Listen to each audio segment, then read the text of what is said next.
also need to talk about Stellark, because there's sync over there. So, LI4, what do you feel about Stellark?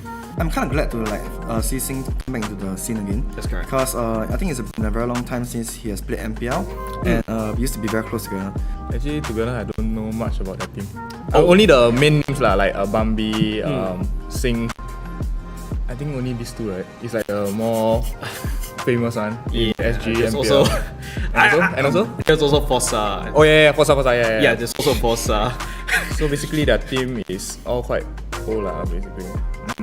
I would believe that I can expect seeing BZ, randomly going overly aggressive at times. If it happens, what would you guys do? We'll try to tone down his level of playing, right? Because it's a bit unmatched. And what we have here in the local scene, if you compare to other countries, the playstyle is very different. Let's talk about other teams. What do you feel? Is there a player that you want to point out that you're scared of him, or is there like admiration? All the teams, I think, because we have played with them in rank or what, I feel that it's quite equal in the strengths and weakness. It's just that it's just basically who trained the hardest for this season will win. Okay, so BZ, of course you're from a different country. In Laos, is this the same case for you? Are your parents supportive? No, my parents don't support me to play in this game. They just lock me in the room and don't let me play this. But I just try a lot to show them that I play this game, I'm good in this game. And they give me a chance to continue study university here for playing MPLs. I also don't think about it I just arrived here 2 weeks. I didn't think about I will get in the MPL too fast like this. I'm still thinking I'm not ready for it, but yeah, I get in already. No choice, have to try it. Yeah, no choice. definitely. No choice. No choice.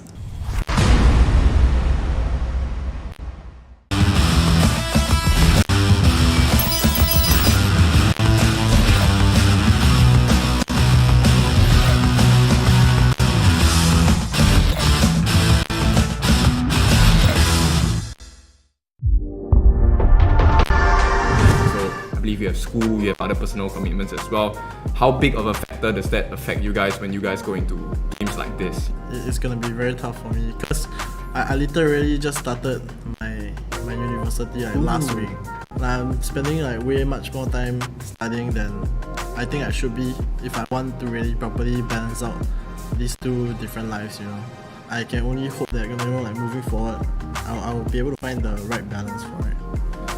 How have you built that kind of resilience as a new team entering the scene, experiences from qualifiers and so on?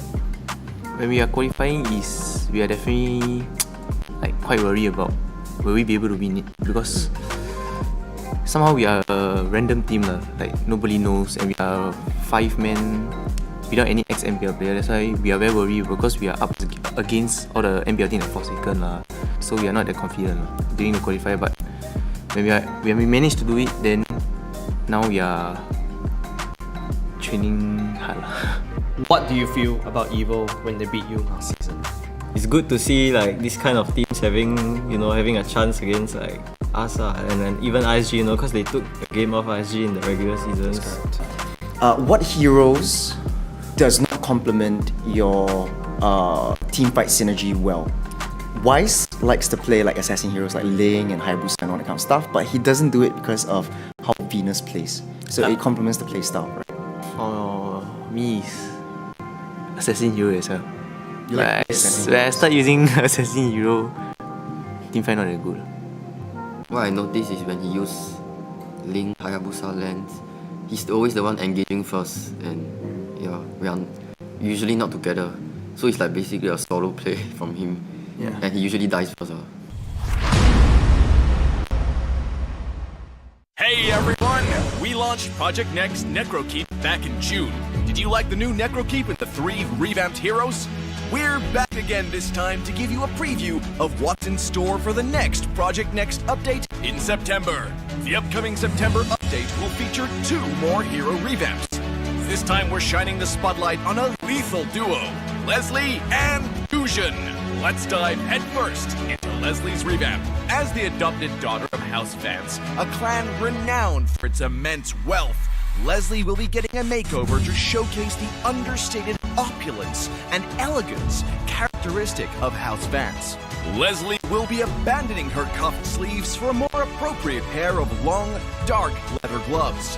Stunning leather knee-high boots will take place of her old brown calf boots, completing Leslie's more sniper-friendly look. Her brooch will also be replaced with the badge of House Vance. Expect a more mature-looking Leslie with restyled bangs and eye patch. Her newly added optical sight should help Leslie aim more easily.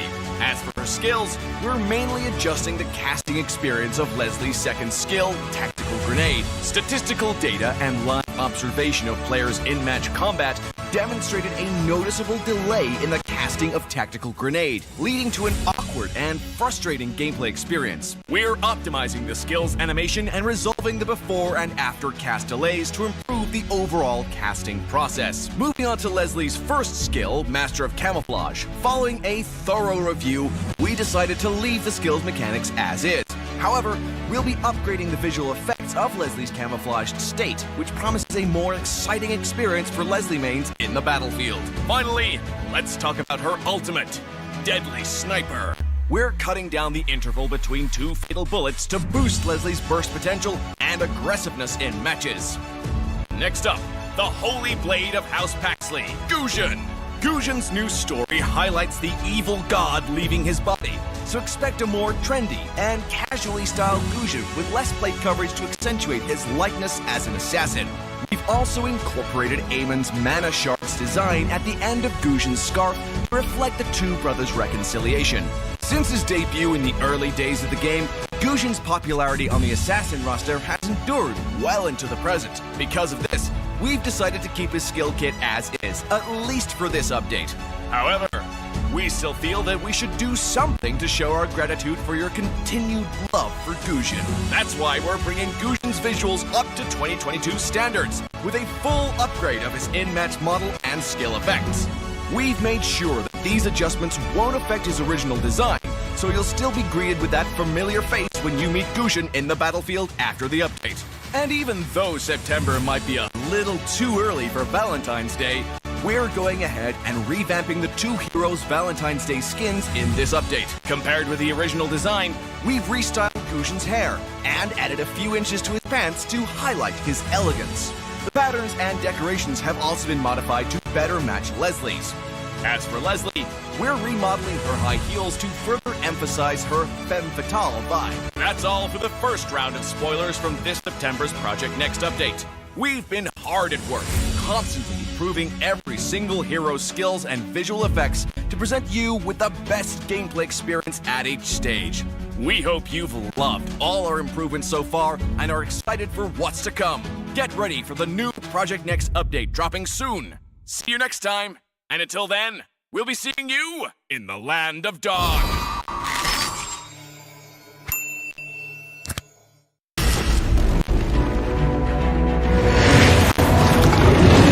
Thorns remain. You should better observe.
think is the weakest team? Okay, this one I'll just say team, right? I won't say player.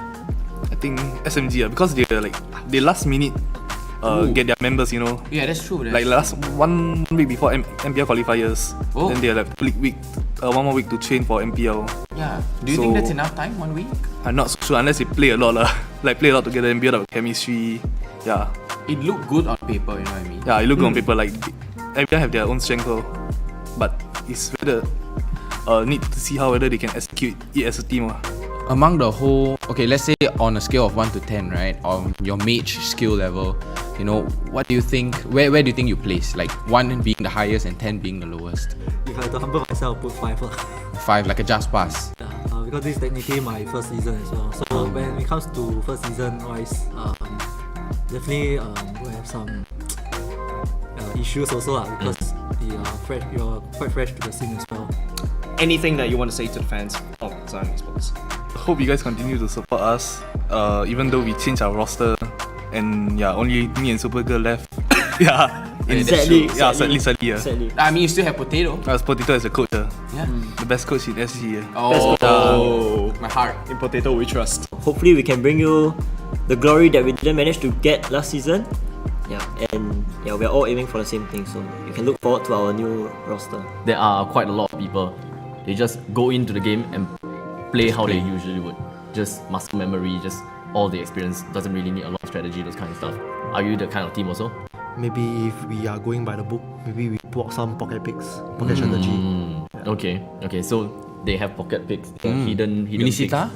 I don't know. Minisita? We will dig a bit further off cam. Wait and find out. We will dig a bit off cam.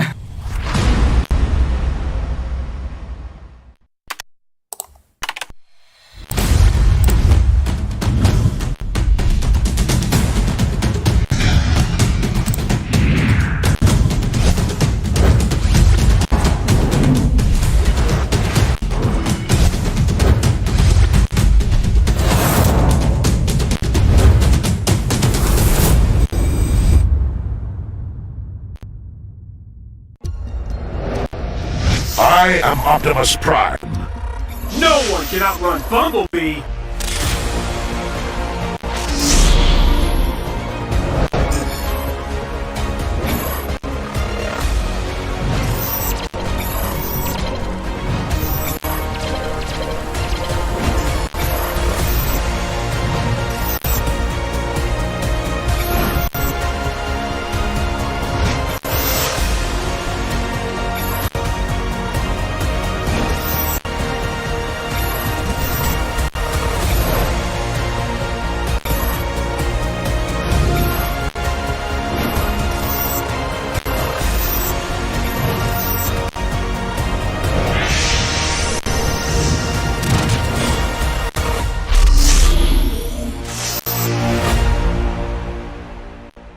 OSIM.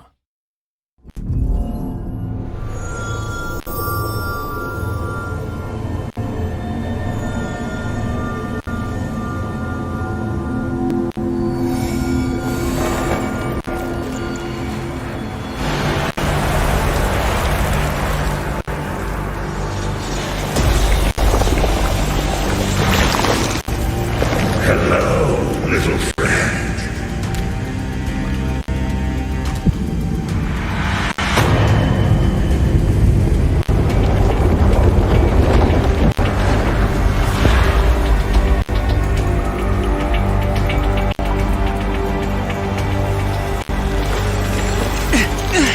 Who the hell are you? The one who gave you the mark. So you are the problem? Yes, and this problem is going to take over your body. No way! I will get rid of you! With this, I assume. But sadly, this only helps me take full control.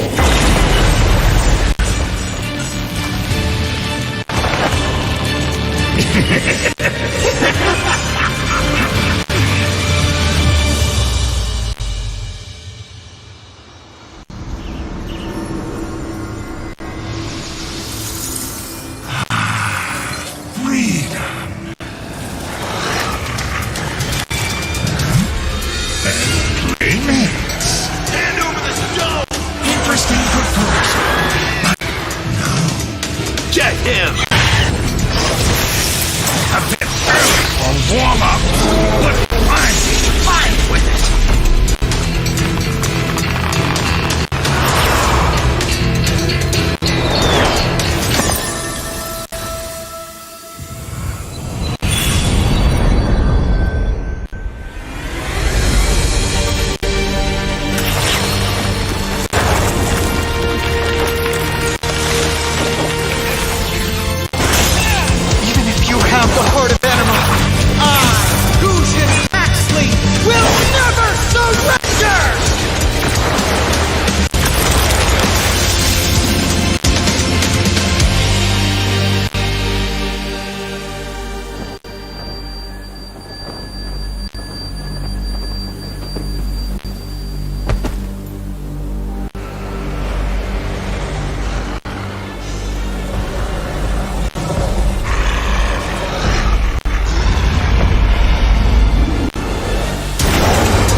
your greatest rivals this season?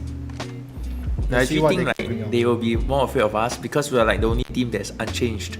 So it's like finally we have a season that like teams are actually afraid of us, I guess. So I wouldn't say we are the underdogs. So I think we should be the favorites. Miku RSG. Yeah. He has been benched for quite a bit. So thoughts?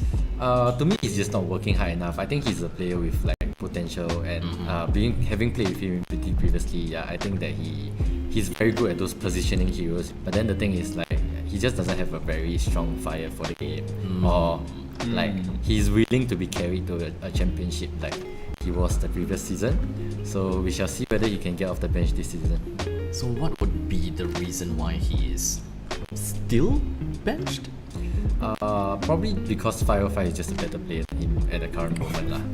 Yeah, like it's as simple as that. So how do you think other teams need to prepare against? They don't need to really prepare for us. Like, because our coach just came in from Indonesia, right?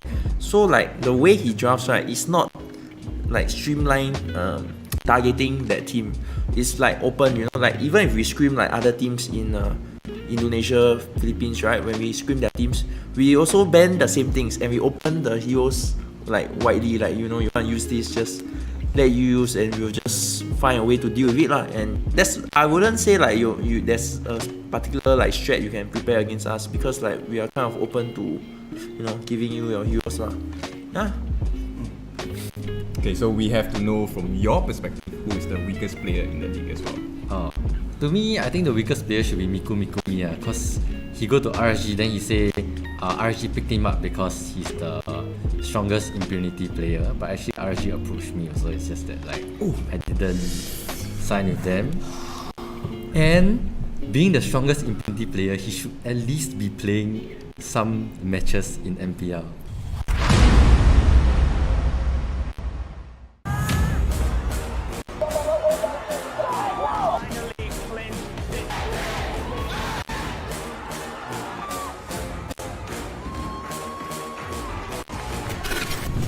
It's the era of change, a time where new teams fight old teams. Every year is the same. This time is different. We see old squad mates becoming competitors, and some becoming a new dark horse. This year is going to be the hardest fight for us. Without a challenge, there's no way to elevate yourself and the league. We'll bring our best at every fight, for the honor that we're all trying to attain. RSG are the favorites, but we are evil. That will stop the track to the finals. Being a new team has never been our disadvantage. The old boys just need to remember, it's just another day for us. This year, we will be the champions.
We also need to talk about Stellark, because there's sync over there. So, LI4, what do you feel about Stellark?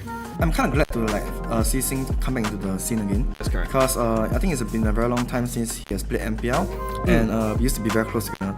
Actually, to be honest, I don't know much about that team. Only the main names lah, like Bambi, Sing.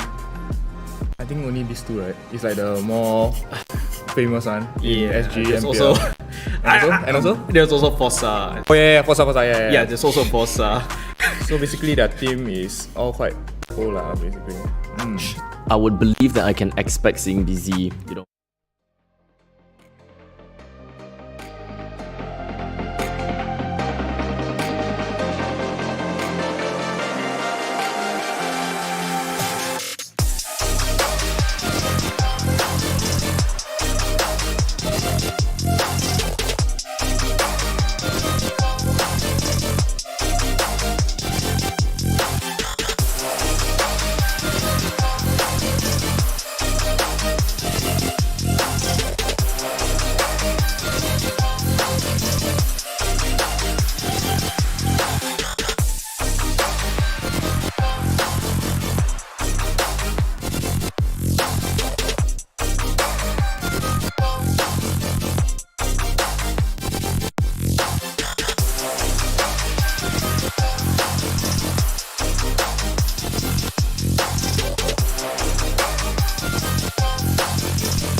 Alrighty, so ladies and gentlemen, a very good morning to you guys. Now today is week 3, day 2. We have seen some amazing matches yesterday. There was wonderful, interesting picks. There was epic comebacks. So what can we anticipate today? Now, right now, we have just passed the halfway mark right here at MPL SG Season 4, and still, anything can happen. So yes, today we have a live audience right here with us enjoying the matches, supporting their favorite teams. Now remember, you guys can be part of the live audience as well. All you guys need to do is just stay tuned to our social media pages to find out more on how you can get tickets to score yourselves front row seats to check out and support your favorite teams. Now fret not if you didn't get today's tickets, because you guys are still able to support us on our various platforms such as Twitch, YouTube, Facebook, or even TikTok. So yes, let us take this moment to recap our overall standings.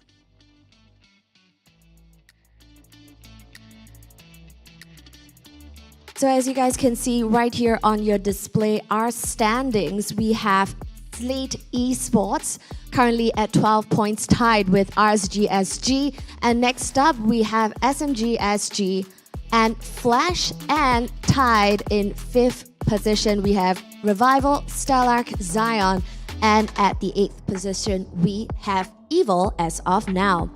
So, let's proceed to today's match schedule. As you can see on your displays, this is week 3, day 2's schedule, and right now what's about to happen at 10 a.m. in just a few moments time would be Stellark versus Revival. Next up for match 2, that will be happening at 1 p.m. going head to head will be Slate versus Evil, and match 3 would be Team SMG at Zion versus each other. That will be happening at 4 p.m. And finally for match 4, wrapping up the day, we have RSG SG versus Flash. That will be happening at 7 p.m. All right, what an exciting lineup, isn't it? So yes, do stick with us and join us to find out all the action that's happening today. Now, we want to take this opportunity to thank our amazing sponsors for making MPL SG Season 4 possible. Now, MPL SG Season 4 is powered by Moontan Games and Zenway Productions, supported by Frank Bio CBC, OSIM, and TikTok. So that's right, ladies and gentlemen, I'm sure everybody's super excited for today's match. Once again, free-for-all melee situation, anything can happen, so let's see the action begin. Without further ado, let's welcome a team that literally left their name. Let's welcome Revival.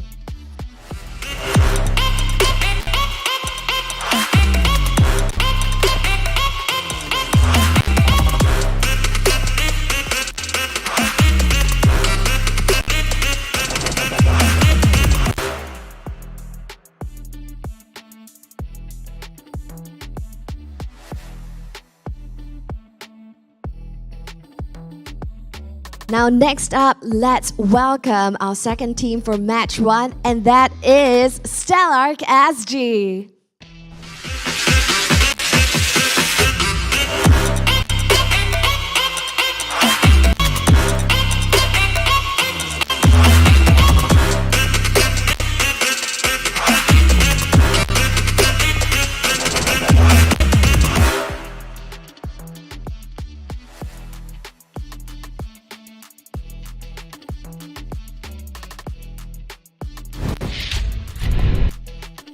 Alrighty, so now both teams are locked and loaded, and they're currently heading over to Sanctum Island. So I'm heading my time over to you, casters. Take it away.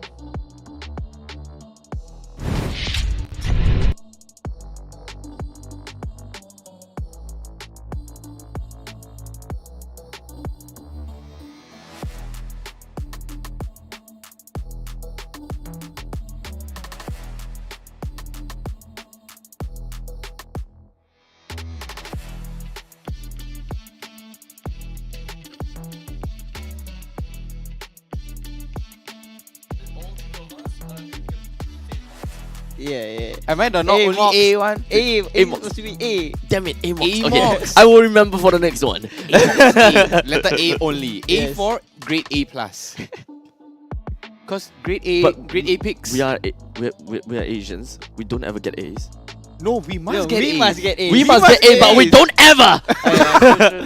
Okay, hopefully we get to see some grade A plays today, especially, yesterday there was a 2-1 game, and then, for Revival, 2-1, yeah, 2-2-1 game. So we have Revival on the 2-1 comeback, reverse sweep, and Stellark nearly 2-1 reversing, right? Nearly 2-1, but very, very close. I still count it as a win. Well, why are you guys looking at me, man? It's Stellark and then Stellark. Yeah. I mean, hopefully there'll be great plays coming up from both of these teams, because they have had 2-1 games yesterday. I mean, both of the teams are having 4 points, I believe. So it's a battle of who's the better team. Eventually. Now the biggest question is how are they going to be proceeding once it goes over to the playoff, because we still have 1 more week to go, and when it comes down to catching up on the points, I think at this point in time it's a little bit difficult to catch up to some of them, but they definitely know like where is the furthest that they can go. But we'll leave all of the math to someone else, not Math Strike, unfortunately, as you guys should probably already know. I'm not the best Asian out there with great mathematical we can't match. That's why we do this, man. Yes, that is very true. But well, speaking of math, stats.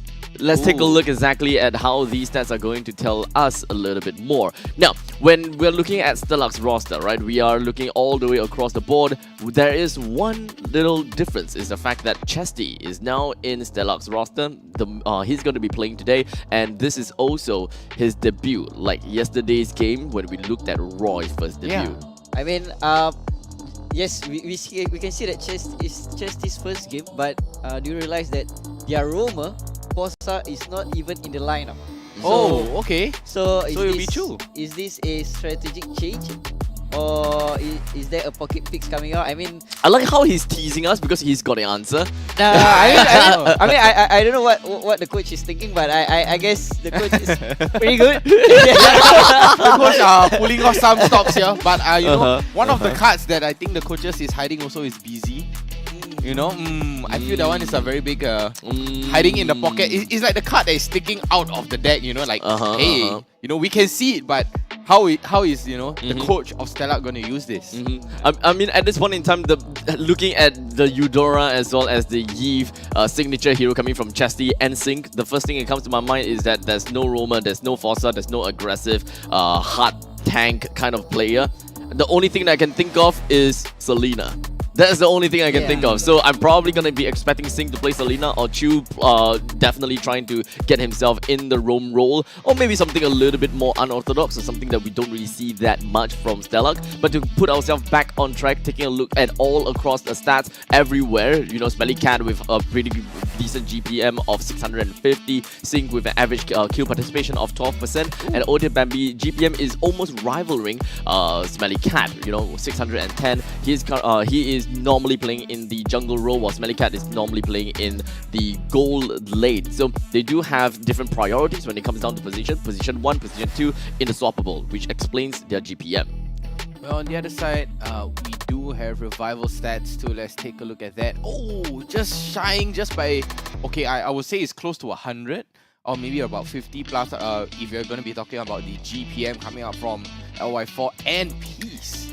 And the kill participation is significantly higher by just a little bit. Throughout the whole region, right, we can see that I guess the Singaporean side are playing a little bit more safe. Because throughout like Indonesia and the other our other regions. neighboring regions, yes. we have a GPM of as high as 800 to 900. Yes. Wow. So I guess we can see that for our side we are playing a little bit more safe. Average on 800 to 900. 800 to 900. That's really, really high average. I think when it comes down to the MPL Singapore, right, we have been through some changes, different kind of phases. We're looking at season 1, 2 through 3, right? We have been seeing quite a lot of intense fights. They have been going all around killing people just because they feel like it, right? In my words, I coined that needless killings every now and then, just because of the fact that you want to go for kills, you want to create spaces, you want to create openings. but people don't translate these kills over into, well, objectives, right? And there could be some points in time. Back then, we have seen RSG, we have seen EVOS. They make all these macro plays, and they could find these kills into objectives. So when it comes down to that, they have been looking pretty darn good. But now we're taking a turn into the next phase, and that is that the teams are starting to bring down the amount of kills, right? They don't have a lot of these needless killings. They're focusing on their micro plays in winning in lanes and getting the GPM up. Well, it does look like Stellark has a little bit higher, a bit of higher stat as compared to Revival. We can see the first objective rate is like about 3% higher, if my math is correct. I can't math. Don't talk me up, talk to them. Okay, yeah. 11 minus 9 is 3. I was close enough. 14 minus 6, I think it does look like it's very Stellar-sided here. Take a look at the KDA. Stellark is more proactive on the map overall. You have 100 deaths. That's almost 2 times more than Revival, 100 kills. And then 121 deaths as compared to 90. And 243 assists as compared to 146 assists. Which is, honestly, I think Stellark has shown more stats right here. I mean, looking by the assists, we can see that Stellark likes to play those type of skirmishes. Yeah, team like plays. Team plays. Yeah. And from Revival's gameplay, we can see that they are more towards you farm, and when you're ready, then we'll go for a fight. Indeed. We have seen Revival's gameplay in a full display yesterday against Evil. Both of these teams, it definitely seems as though that they, no matter what kind of picks that they have, what kind of draft that they have, they normally play in a very defensive way, right? Well, whenever Revival finds themselves an edge, or rather they feel like, oh, you know what, we can initiate something. But then once they went through all of that, they're not willing to overextend themselves just to get the kill. Once they feel like, okay, this is out of my comfort zone, I'm not gonna go there anymore. I'm not gonna go out and really go for the kill. As of right now, we can see the keys to victory here for the side of Stellark SG. It is Bambi to Snowball. They won. Okay, so I can agree with it. I can agree that, you know, I mean, although it is the core, it is the main jungler, a lot of things revolve around Bambi too. Yes, he needs to snowball, and now we have the initiating team fight around Forza. So for Forza, I mean, this lineup right now, we do not have Forza, but we do have a Chu. So can Chu live up to Forza's name? Is he really going to be the one? As competitive players throughout, right? I mean, you have to be, I would say, versatile, Yeah. and you have to probably know 2 or more roles. Yeah, definitely 2 or more roles. Yeah, you can be entering MPL with only 1 role, I guess. So let's move on, and we'll have a look at Revival's key to victory. Use LF4 to bait Stellark SG into position 14. I mean, the picks for Revival, right, is more towards the Akai kind of picks, and we see Bomber like Akai Bomber, and we can see that throughout the whole different regions, Akai has been picked 68 times. Throughout the whole regions, different regions, and it's not different as to Singapore. So, I mean, to bait Stellark SG into unfavorable position is like, I guess LY4's hero pool is the same as Yeah. I mean, it's still the same thing, right? It's very predictable. I think the draft wise for Revival, especially for LY4, I think it is predictable, but the moves he pulled off is unpredictable. That's the only unpredictable part, right? Like draft, sure, you know, I can predict whatever you come out. I know how and I know what you're gonna pick. But how are you going to use that? That's another whole different situation, right? Now, when we are, since we are talking about, like, you know, a bit of a bad picks and those kind of stuff, you know, I have a little bit of a pocket encyclopedia stats sheet here as well. A little bit outdated because there are a couple of matches that weren't in my sheets as well. Huge shout out over to Jace, you know, getting all of that down. But before we even talk about this, we have the audience prediction. Wow. We don't have a very skewed we don't have a skewed, you know, graph coming in, Stellark versus Revival, but most, if not most of the audience from Facebook as well as YouTube, they tend to lean over to Stellark, with 63% in favor for Stellark in Facebook and 67% in favor for Stellark in YouTube. Wow. So I mean, honestly, the only person that voted for Revival here is Mr. Amox himself.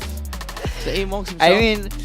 I mean, Playing around with the caster's curse, huh? Yeah. I mean, he's trying to pull off of me. He's trying to pull off of me, man. Wait, if you are the one that votes for the underdogs all the time, and yet you are voting for Stellark. Yes, for today. I like to switch it up, I like to, switch it up. Are you saying that Stellark is the underdog here? Yeah. But majority voted for Stellark, so Stellark is the underdog that I feel going up against Revival. So you're technically saying that Revival is supposed to win? Supposed to. Yeah, but we see how can they execute it. The execution is one thing, drafting is another thing. Let's go straight into the speaking draft. of execution, they've been executing the drafts and it's going into the third phase ban. I mean, we're looking at Stellark banning out the Diggy and Bellman. Yeah. I guess they are trying to ban out LY Force Hero. Yeah, it's very much LY Force Hero. Yeah, and Revival, as we know, they like to play this support kind of heroes. Yeah, not thick tank. Yep. So I can see the Diggy being banned, and then following up with the Bellman, but Faramis is still wide open. Yeah. Oh, that's the first thing in my mind as well. Hopefully the players don't hear us, right? Yeah, I mean, the thing is, when it comes down to Revival, I don't think that they will be licking Faramis at all. And speaking of which, immediately getting the ban out. I think they heard you. Yep. Akai is currently available. Kido is also available. Yeah, it's an insta-lock Akai here on the side of Stellark SG. I mean, they picked the Archive, but then Spellcat has still his Beatrix wide open. But then again, Revival has a high pick of Clean. They've been playing I think around 4 games. 4 games, yeah. 4 games of Clean. So it's going to be a decision of should we take the Beatrix off Smelly Cat or should we just go with a comfort Clean pick? Because we've been saying they've been insta-locking Clean for the first 2 picks. All the time. I think they would pick the Clean, is just not right now because they know that maybe Peace is going to be keeping Peace on the Clean the whole time, so they're like, you know what, let's prioritize the other heroes. We can pick the Clean later, and then that's where the clash, the headbutting is gonna come in. Peace is gonna think like, let him take the Beatrix, don't worry, I'm gonna win him on it. And then Smelly Cat will think the other way too. Yeah, let him take the Clean. My Beatrix will win on it. But I mean, on paper, it does seem like Beatrix will win against the Clean. But a Melissa coming out here, it could be a marksman Melissa.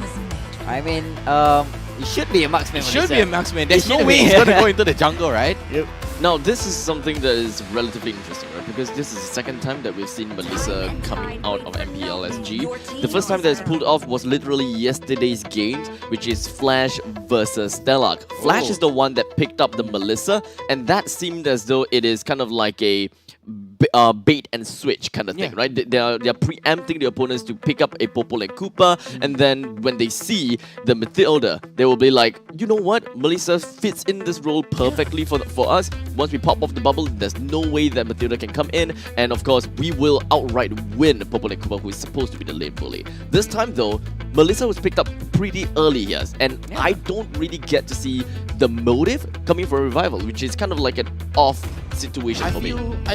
I mean, Melissa, I think, is for the Archive, right? No, I mean, Melissa technically counters a lot of marksmen. Like we know that Melissa hard counters a Beatrix, and maybe they're waiting for the Beatrix pick because like yesterday we saw Melissa. I mean, a few days. I think Slate has pulled off a Claude against a Melissa, if I'm not wrong. FMM. Claude against Melissa. Yeah, and did he win in lane? Yeah, he won in lane. Ooh. So I guess I mean, Revival should do their homework and realize that Stellark didn't use any Claude so far. Yeah. So they can pre-pick the Melissa. Yeah. So Melissa on the second and third pick here, but then Stellark comes in with a Beatrix and along with a Eve. I think the Eve is a nice little round off. We unfortunately we don't have the coach there for finger hearts. I don't know. He suddenly changed. Like he doesn't give us finger hearts anymore. I'm kind of saddened by that. But the band's coming out here. Revival banning away that Franco and Stellark banning away the Sicilian. I mean, the Sicilian. I guess it's more of a. We don't want them to. Snowball. Yeah. And then I mean looking at towards the late game, right? If you have a Melissa, you have a Cecilia, you have a Paquito, then it will be stranger danger to Stellark. Straight up stranger Definitely. danger. Kind of seems as though it could also be a reason, an understanding that they do not want Revival to get any high ground heroes, especially since Stellark themselves already have 2.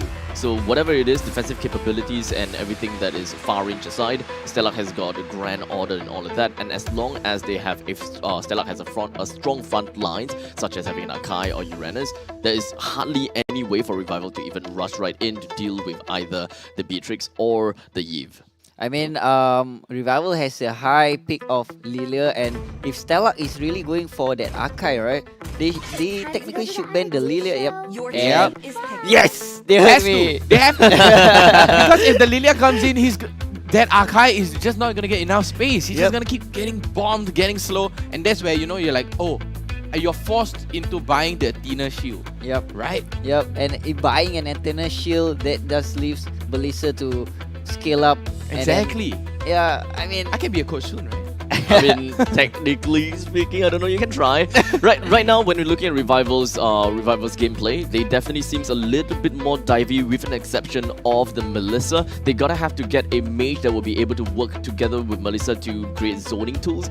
In the meantime, their roamer can also be someone that it allows and unlocks mobility. As such, having the first thing in my mind was hoping to see a Mathilda into the game in order for them to really lock down onto the Eve, which is going to be a grand problem from Stellark, because right now Stellark's one of the main win condition for Stellark is to uphold the RWM as long as possible, because there's not much of a way for Revival to do much other than Ryan rushing right in or QDX Love rushing right in with the Jikundo or the knockout punches.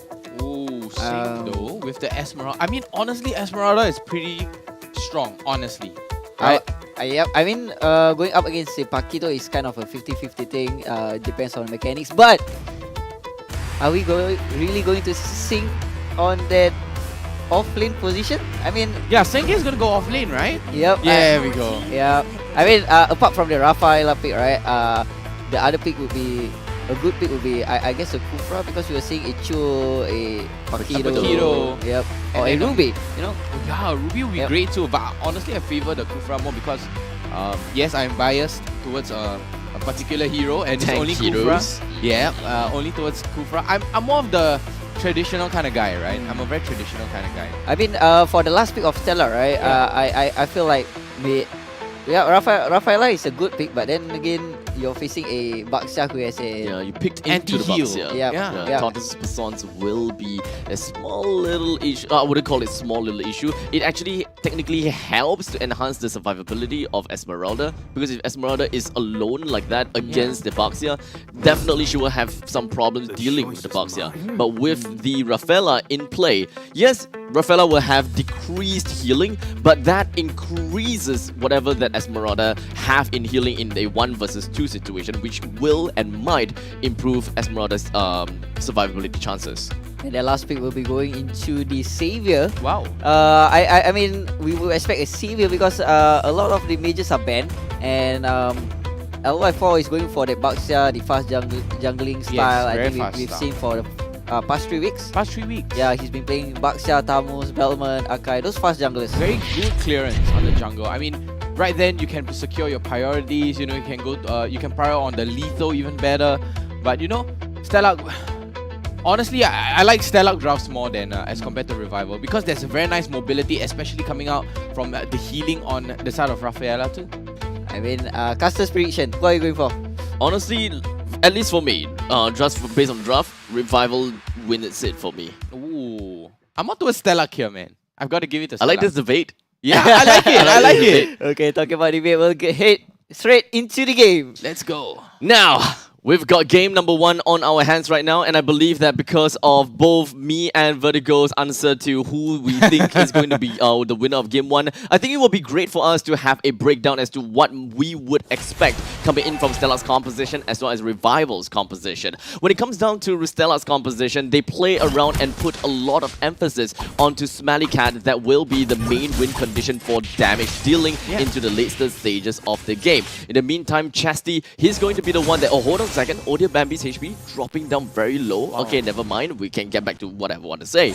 Now, Chastity is going to be the secondary win condition, and that is to really open up space in order for Smelly Cat to stay safe. Because this is the main problem. Whenever you look at a Beatrix, you are afraid of a mashup. The main thing that Chastity, the Yves, is picked up is also because to stop a mashup from coming in and really to make things a little bit tougher for anyone to dive in onto the Beatrix. But the problem that I see here is that most of the teamfight essentials coming in from Stellark will be stopped because of the fact that there is a Paquito, there is a Cho that will stop this Yves pretty easily. Yeah, it's a straight in your face kind of composition coming out from Revival, right? But Stellark has a very nice rounded front to back. There's a go in, go out. You have a 2 sprints coming out. You have Chesty on the sprint, Sync on the sprint. Sync is gonna go get up right in your face, but as we speak, doesn't seem like Audio Bambi will be able to get himself away as 2DX Love have decided to congregate together with the rest of the team here from the side of Revival. First blood coming in the hands of Revival. Take a look at the code below. Of course, scan the QR code in order to get yourself the rewards. Now, 0-1, Revival, they have the control of the turtle as well, which is going to put a little bit of pressure onto Stellark. Yep, man, that's gonna give you a little bit of nice extra stat boost there coming out. So Bambi, a little bit off position there, giving away the first blood, especially, you know, very near towards the turtle spawn time also. But on the side of Revival here, it does seem like they have the better map control as compared to Stellark. I think the execution from Stellark has to be a little bit better as compared to Revival, because Revival, I mean, you do have old birds, right? You do have OG players there, but Stellark, very nice congregation here at the top lane. And now the Way of the Dragon connects down onto Smelly Cat, but unfortunately it's not quite enough to bring him down. A very defensive heavy spin comes in from Audio Bambi, while Peace is trying to get in the sewing needles onto Chu as well as Smelly Cat. Despite only 3 minutes into the game, Revival did manage to put most, if not all, of these players at the top lane down to a sliver or perhaps even to a critical amount of health. And I will say that that is a huge win for Revival because they did manage to reset 2 players in the gold side, giving Melissa a lot more space to farm. Exactly, and Ryan here trying for the invade, lands a nice full combo onto Sync. But only leaves with 50% HP right now. But Revival, it does seem like they do have an upper hand. I feel that it might be... Oh no, Chu just gets demolished here. Right, Swirl with the stun. I feel that's going to be a very big important play right there, right? I mean, the stun coming out from that Xavier is just so detrimental. We saw how he did a 3-man stun, especially towards the side of Bambi, which this allows him to basically don't use that heavy spin at all. So that's like a little alternative, right? Right. I mean, technically speaking, at this point in time, they managed to have a Xavier onto their hands with global presence as well as really good lockdown capabilities coming in from the Mystic Field. Yes, Mystic Field did observe some nerfs, but it is still ultimately a very strong protection for your fellow teammates. Put down the Mystic Field, and anytime that you need it, you can just pop it right in. And let's not forget about the fact that whoever walks in, even when the Mystic Field is about to end, they will get the full stun duration either way. Yves, which is Chesty, pops off the RWM and did manage to open up some couple of space for his fellow team in order to secure the turtle, which they managed to successfully do so.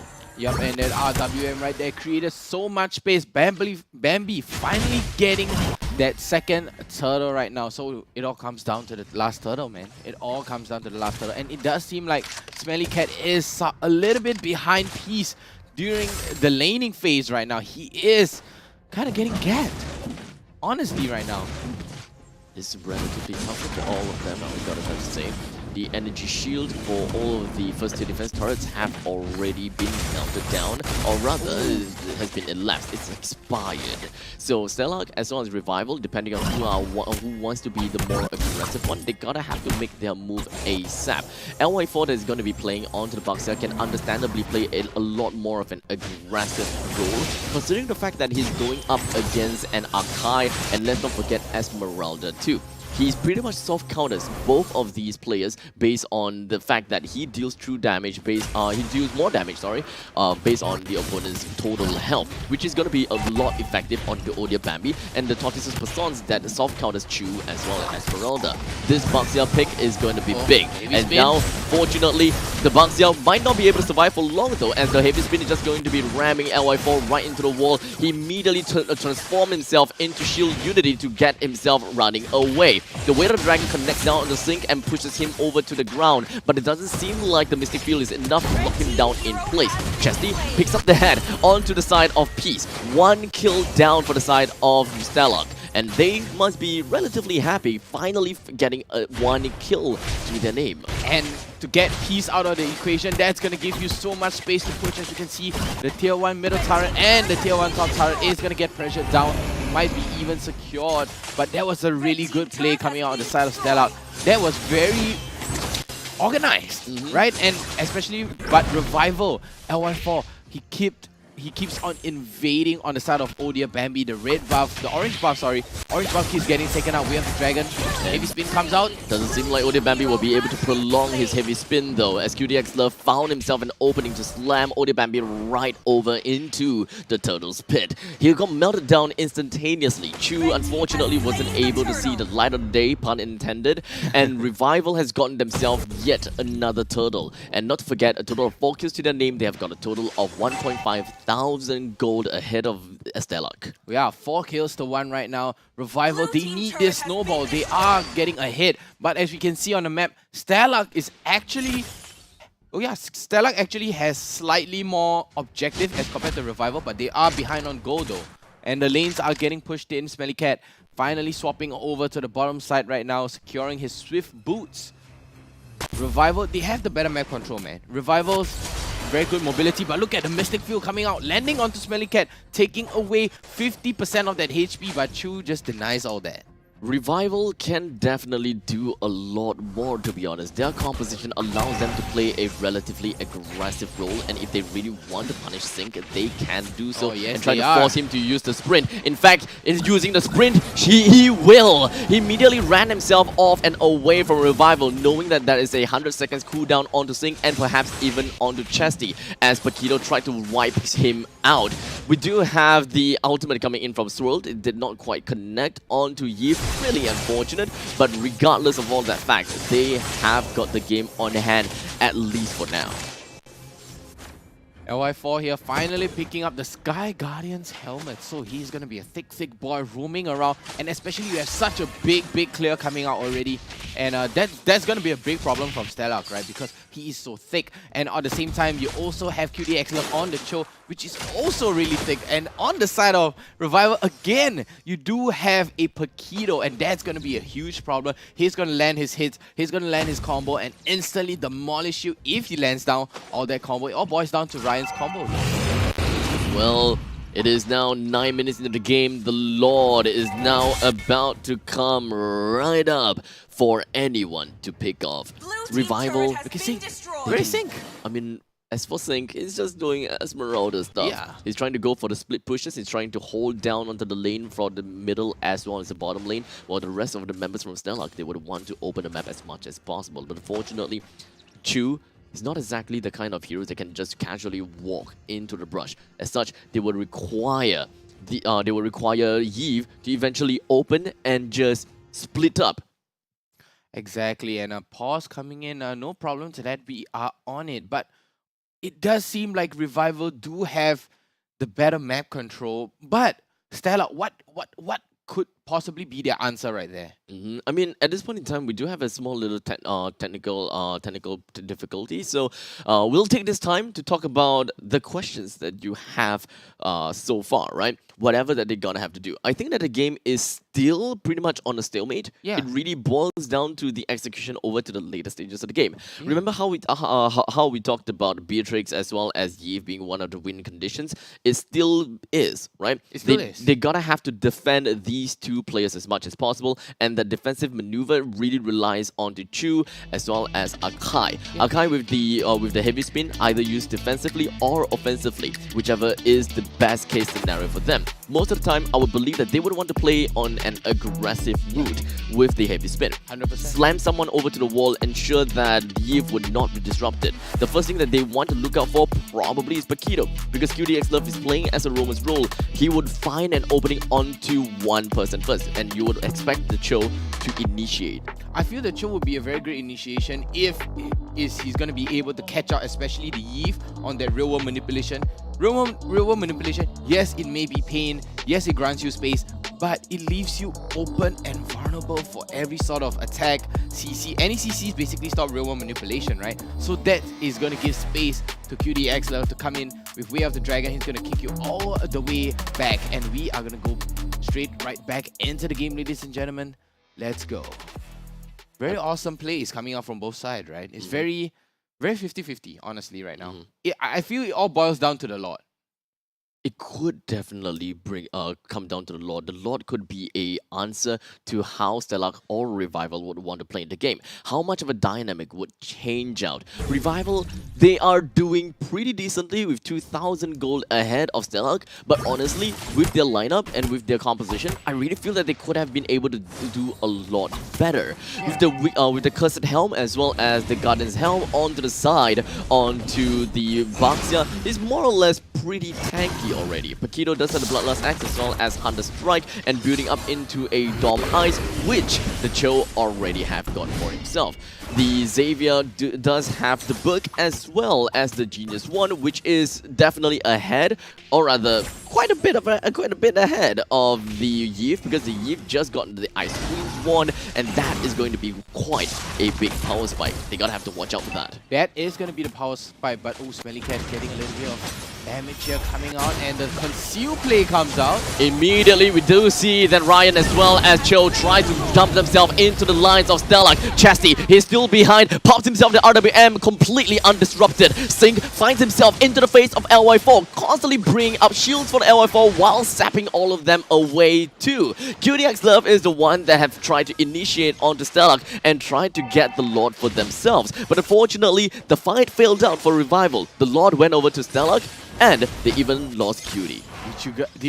Abstract, did you see that? The Lord actually went to Smelly Cat. Smelly Cat sniped away the Lord on that Beatrix. And I would say, I have to give it to you. That's the A+ play right there. That's the great A play right there. Stealing the level 1 Lord away. And it does seem like the tier 1 turret is under a lot of threat right now. The spot gets taken up right now. And Stellark, they can secure even 2 turrets here. Mystic Field catches 2 though.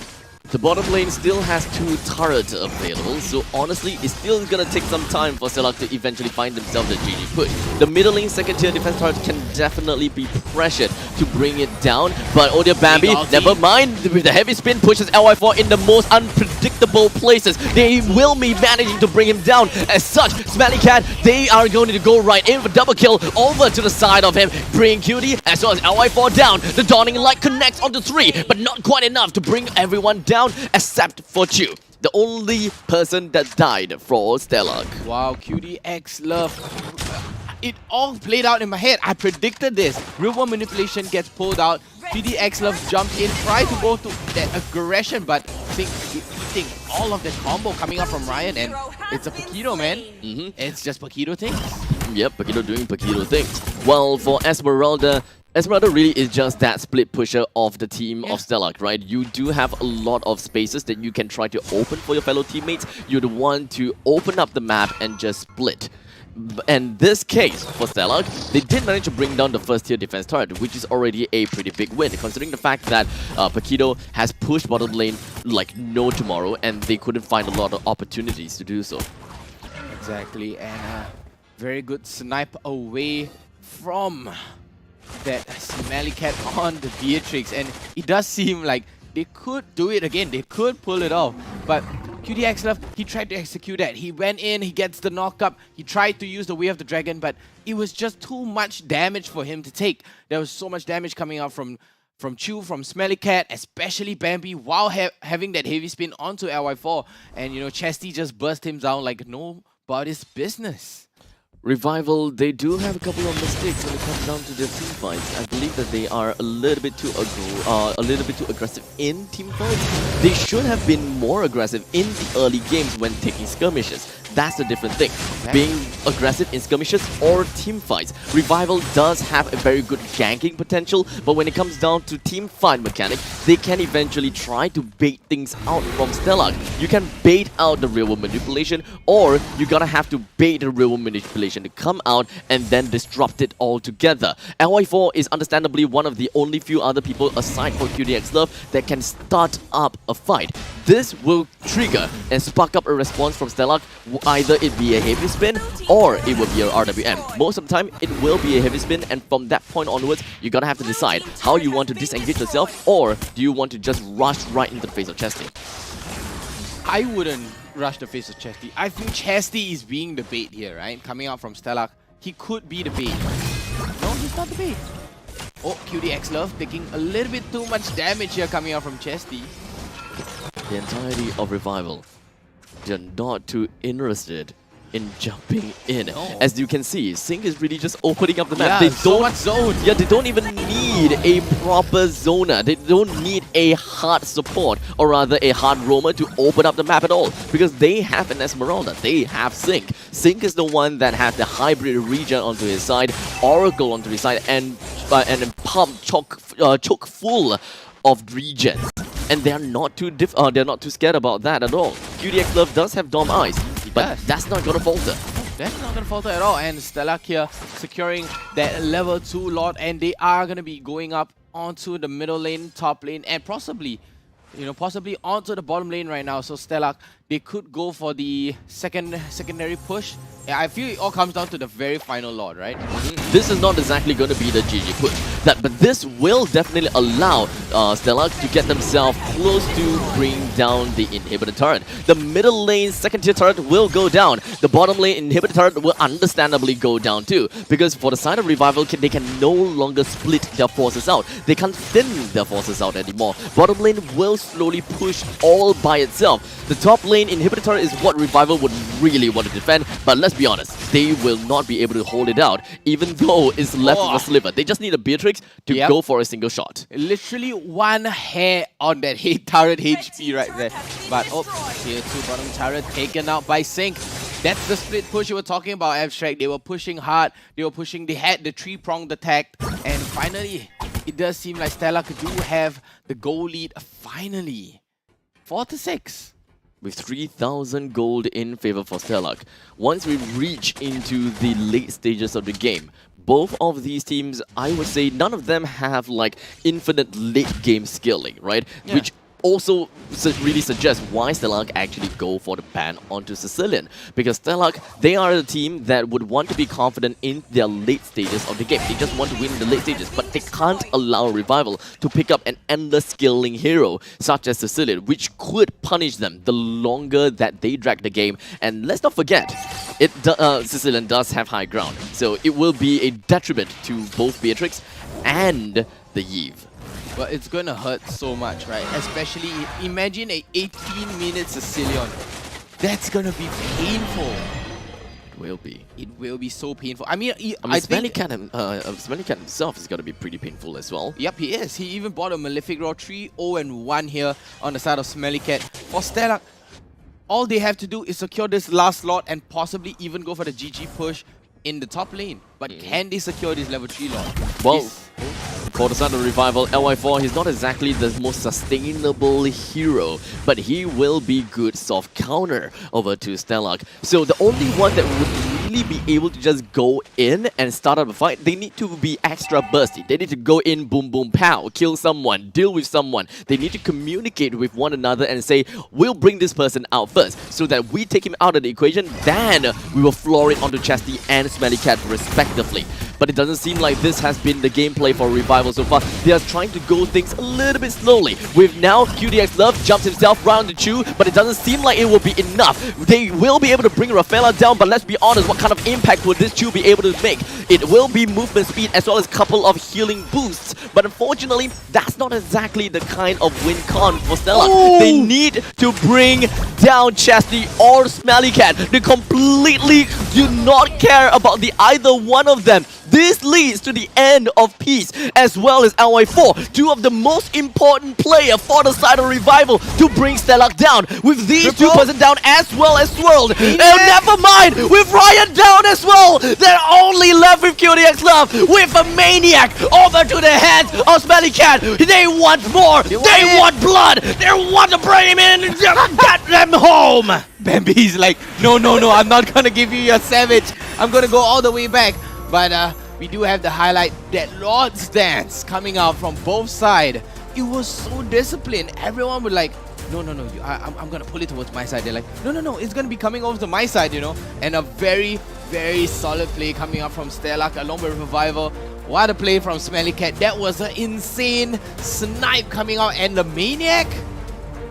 Wow. Well, there is definitely a lot of ups and downs coming in for Revival. Well, for Stellark, it doesn't seem like they forced it at all. Like, they understood that in the early game, yeah, we don't really have to get all into the face of Revival. We can let them have the advantage. We can let them have the two turtles. What we need to do is to maintain ourselves, maintain our composure, and play our own game into the late stages of the game. Well, I'm not exactly the expert, but Amox is. I mean, what a game from Stellark against Revival. I mean, Smelly Cat getting his heroes, the Beatrix. He's just telling everyone like, yes, Melissa counters a Beatrix, but so what? I'm the god of Beatrix. So you give me Beatrix, technically I can beat anyone I can. And the last team fight, he's just focusing on Melissa and foregoing everyone else. He's just trying to pick him off, and when Melissa was out of positions, he just sniped him down.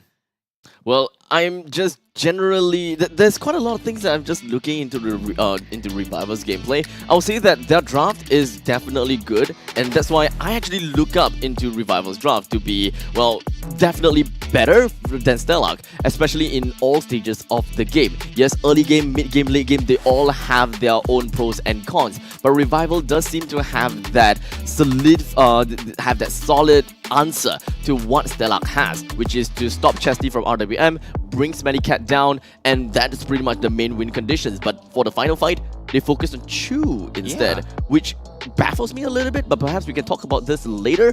For now, let's take a look at the post-game stats with an 8-6 scoreline with Stellark coming into a win. I mean, before this, we were seeing Stellark having only 2 kills, 4 kills, and they're just showing that objectives proves a better point. And as you can see, like, look at Bambi. His goal is way different from LY4. He's just starving him early off the 2 minutes. He's just diving into his jungle camps and making him stuff. And Baxia, although his rotations are fast, we can see he's not getting the goal that is enough for a jungler. Exactly. I mean, we did see Revival just keeps on invading. I mean, during the game especially, I was like, oh yeah, he did, you know, Revival, they're gonna end up higher than the goal. And then the goal comes out, I was like, 10k to 8k, that's a big difference. That's 2,000 in goal difference there. That's a very, very huge difference. And Smelly Cat here on a Blade of Heptasy, BOD, Heartsclaw, Hunter Strike, and the Malefic Roar. I mean, and SMG all the way. He went SMG all the way. Yeah, I mean, he realizes that everyone is going to dive to him. There's a Baxia, there's a Cho, there's a Paquito. Exactly. So he's just going for that. Oh, you know what? I'm just going to go with my SMG, and whoever comes in, I'm just going to spray them down. Yep. Burst Passion, spray them down. Everyone gets melted on and on and on. And yeah, very easily done. And looking at melted on, let's look at the kill participation. Smelly Cat, Chesty, having a full 100%. I mean, that's a team play. I mean, you don't really see a 100% at all. 100%. We rarely see 100% at all. If there's a 100%, there's usually 1 roll. Yeah, but we are seeing a 2 roll. So I guess it's a Chesty and Smelly Cat kind of combo. Yeah, I think that's a nice combo. Chesty Cat. Chesty Cat. How about Smelly Chesty? I mean, oh wait, that just sounds bad.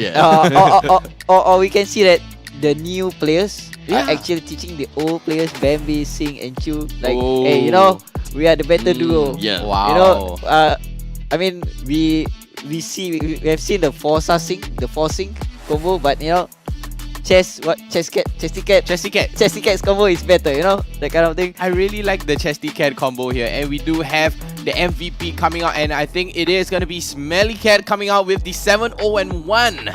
100% on the kill rate, 761 on the gold. Wow. Well, I gotta have to say, nothing too out of the ordinary. Yeah, especially since we're talking about Beatrix. Exactly. I mean, he does seems to have some reservations. I was like, okay, Beatrix Could is have the been MVP. better. Yeah, why not, right?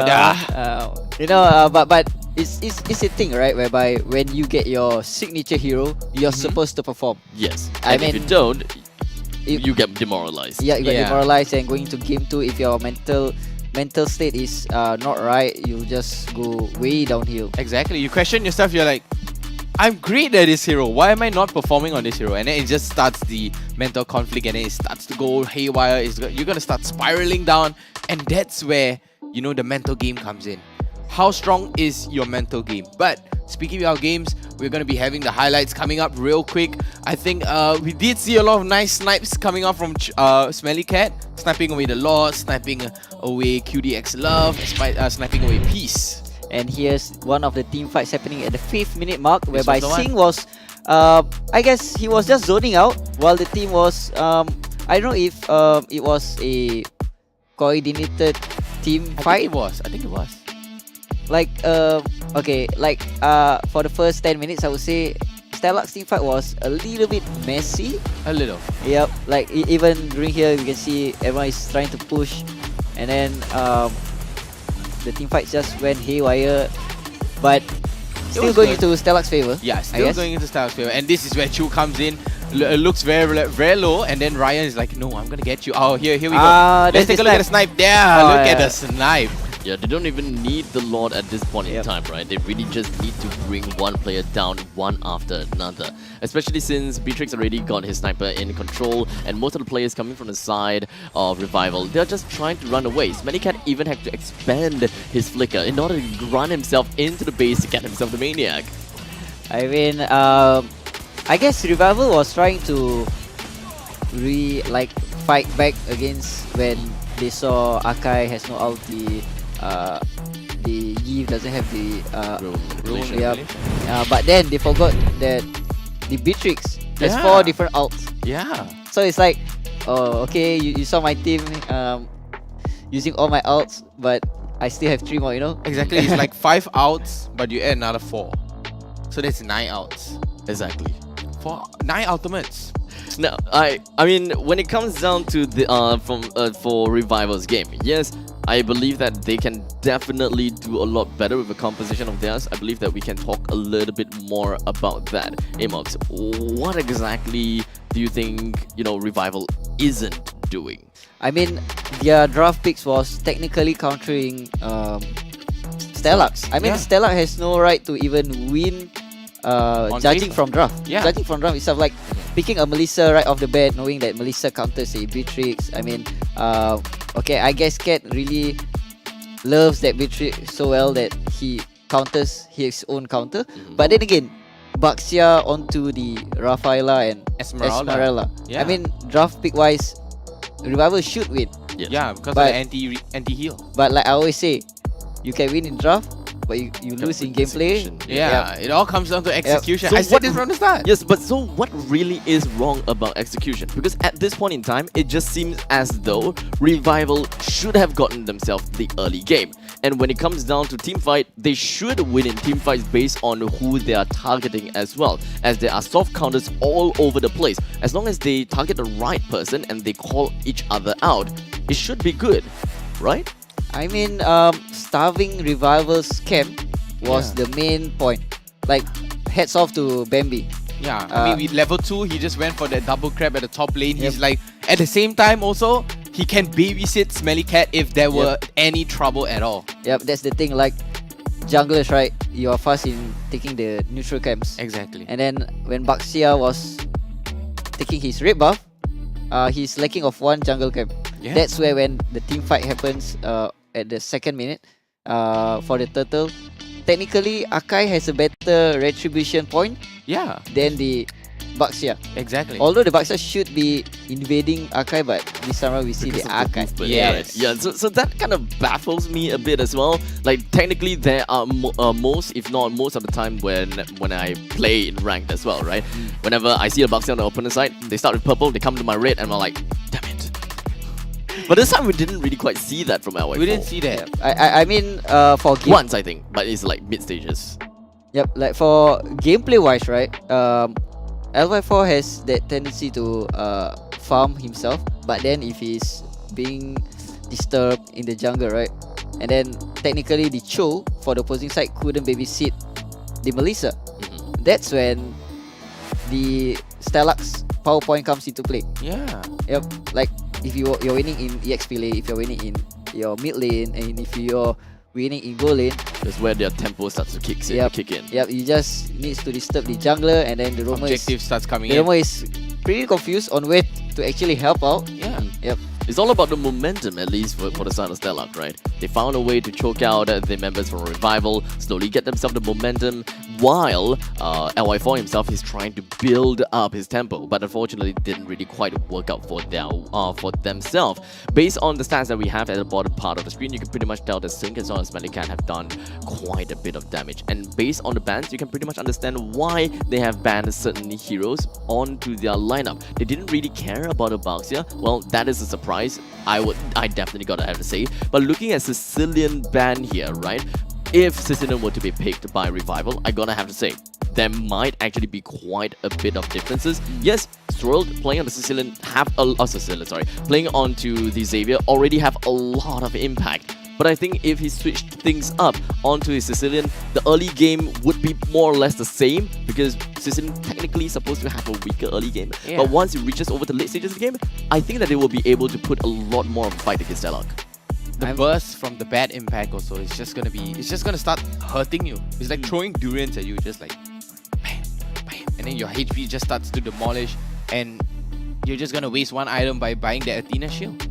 I mean, judging from these stats, right, the damage dealt, we can infer two things. Yeah. One, Stellark plays the traditional team fight base. Yes. They don't actually need one bursty hero. Yeah, one bursty hero. It's a shared damage kind of thing. Yep. The second thing is the itemization for Stellark. They don't actually focus on the damages, because the damages are throughout. All throughout, yeah. Yep, all throughout the team. So they trust in each other, like, oh, if I don't have these skills, please step me in, sub me into the team fight. So like, we rarely see that coming up from the Singaporean scene. Like if I'm not wrong, the SG MPL scene, it has always been that one. One president kind of thing. Yep. It's usually the president that gets all the power. Protect the president. Yes, I'm gonna say it. I like what I'm seeing here from Stellark, right? So literally 5 equal figures. They all will carry their same weight. They have the same.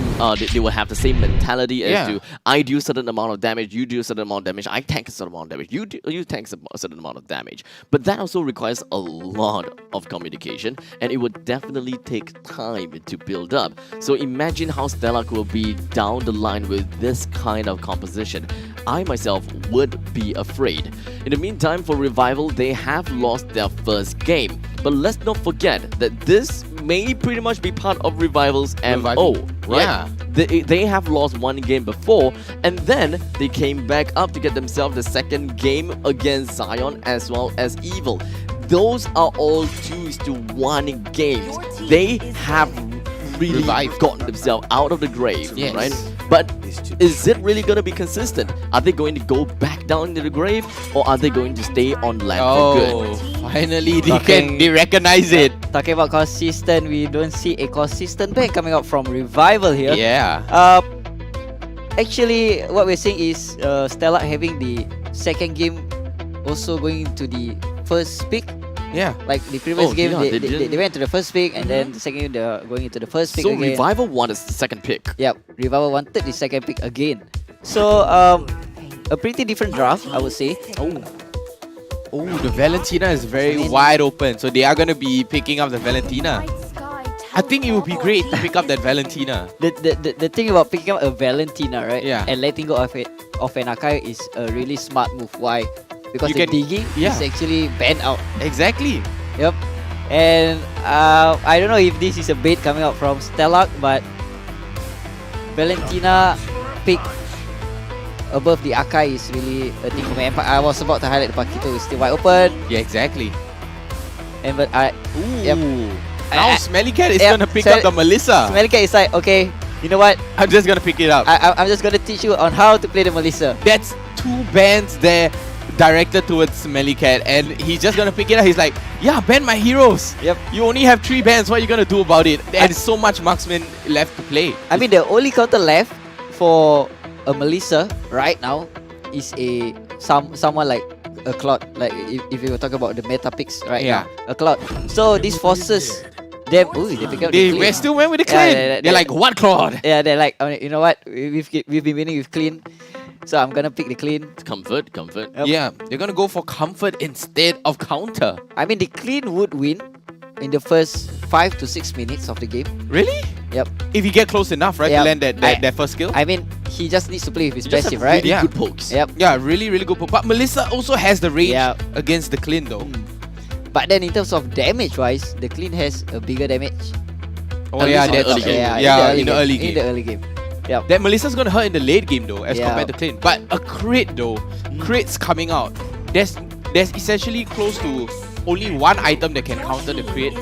Or I mean, unless you build to Sky Guardian's helmet, right? Oh, they are banning out. Oh, Wow, they're banning out the Baxia Oh, though. I mean, Yeah. LFR got his Akai already. And his Yeah. I mean, Akai already. yeah, technically speaking, it does make sense because there is an Esmeralda and Akai. I Yeah. think that having the Baxia would be a little bit of a problem for them. I think they're gonna go with the Karina ban. I'm foreseeing Revival just telling.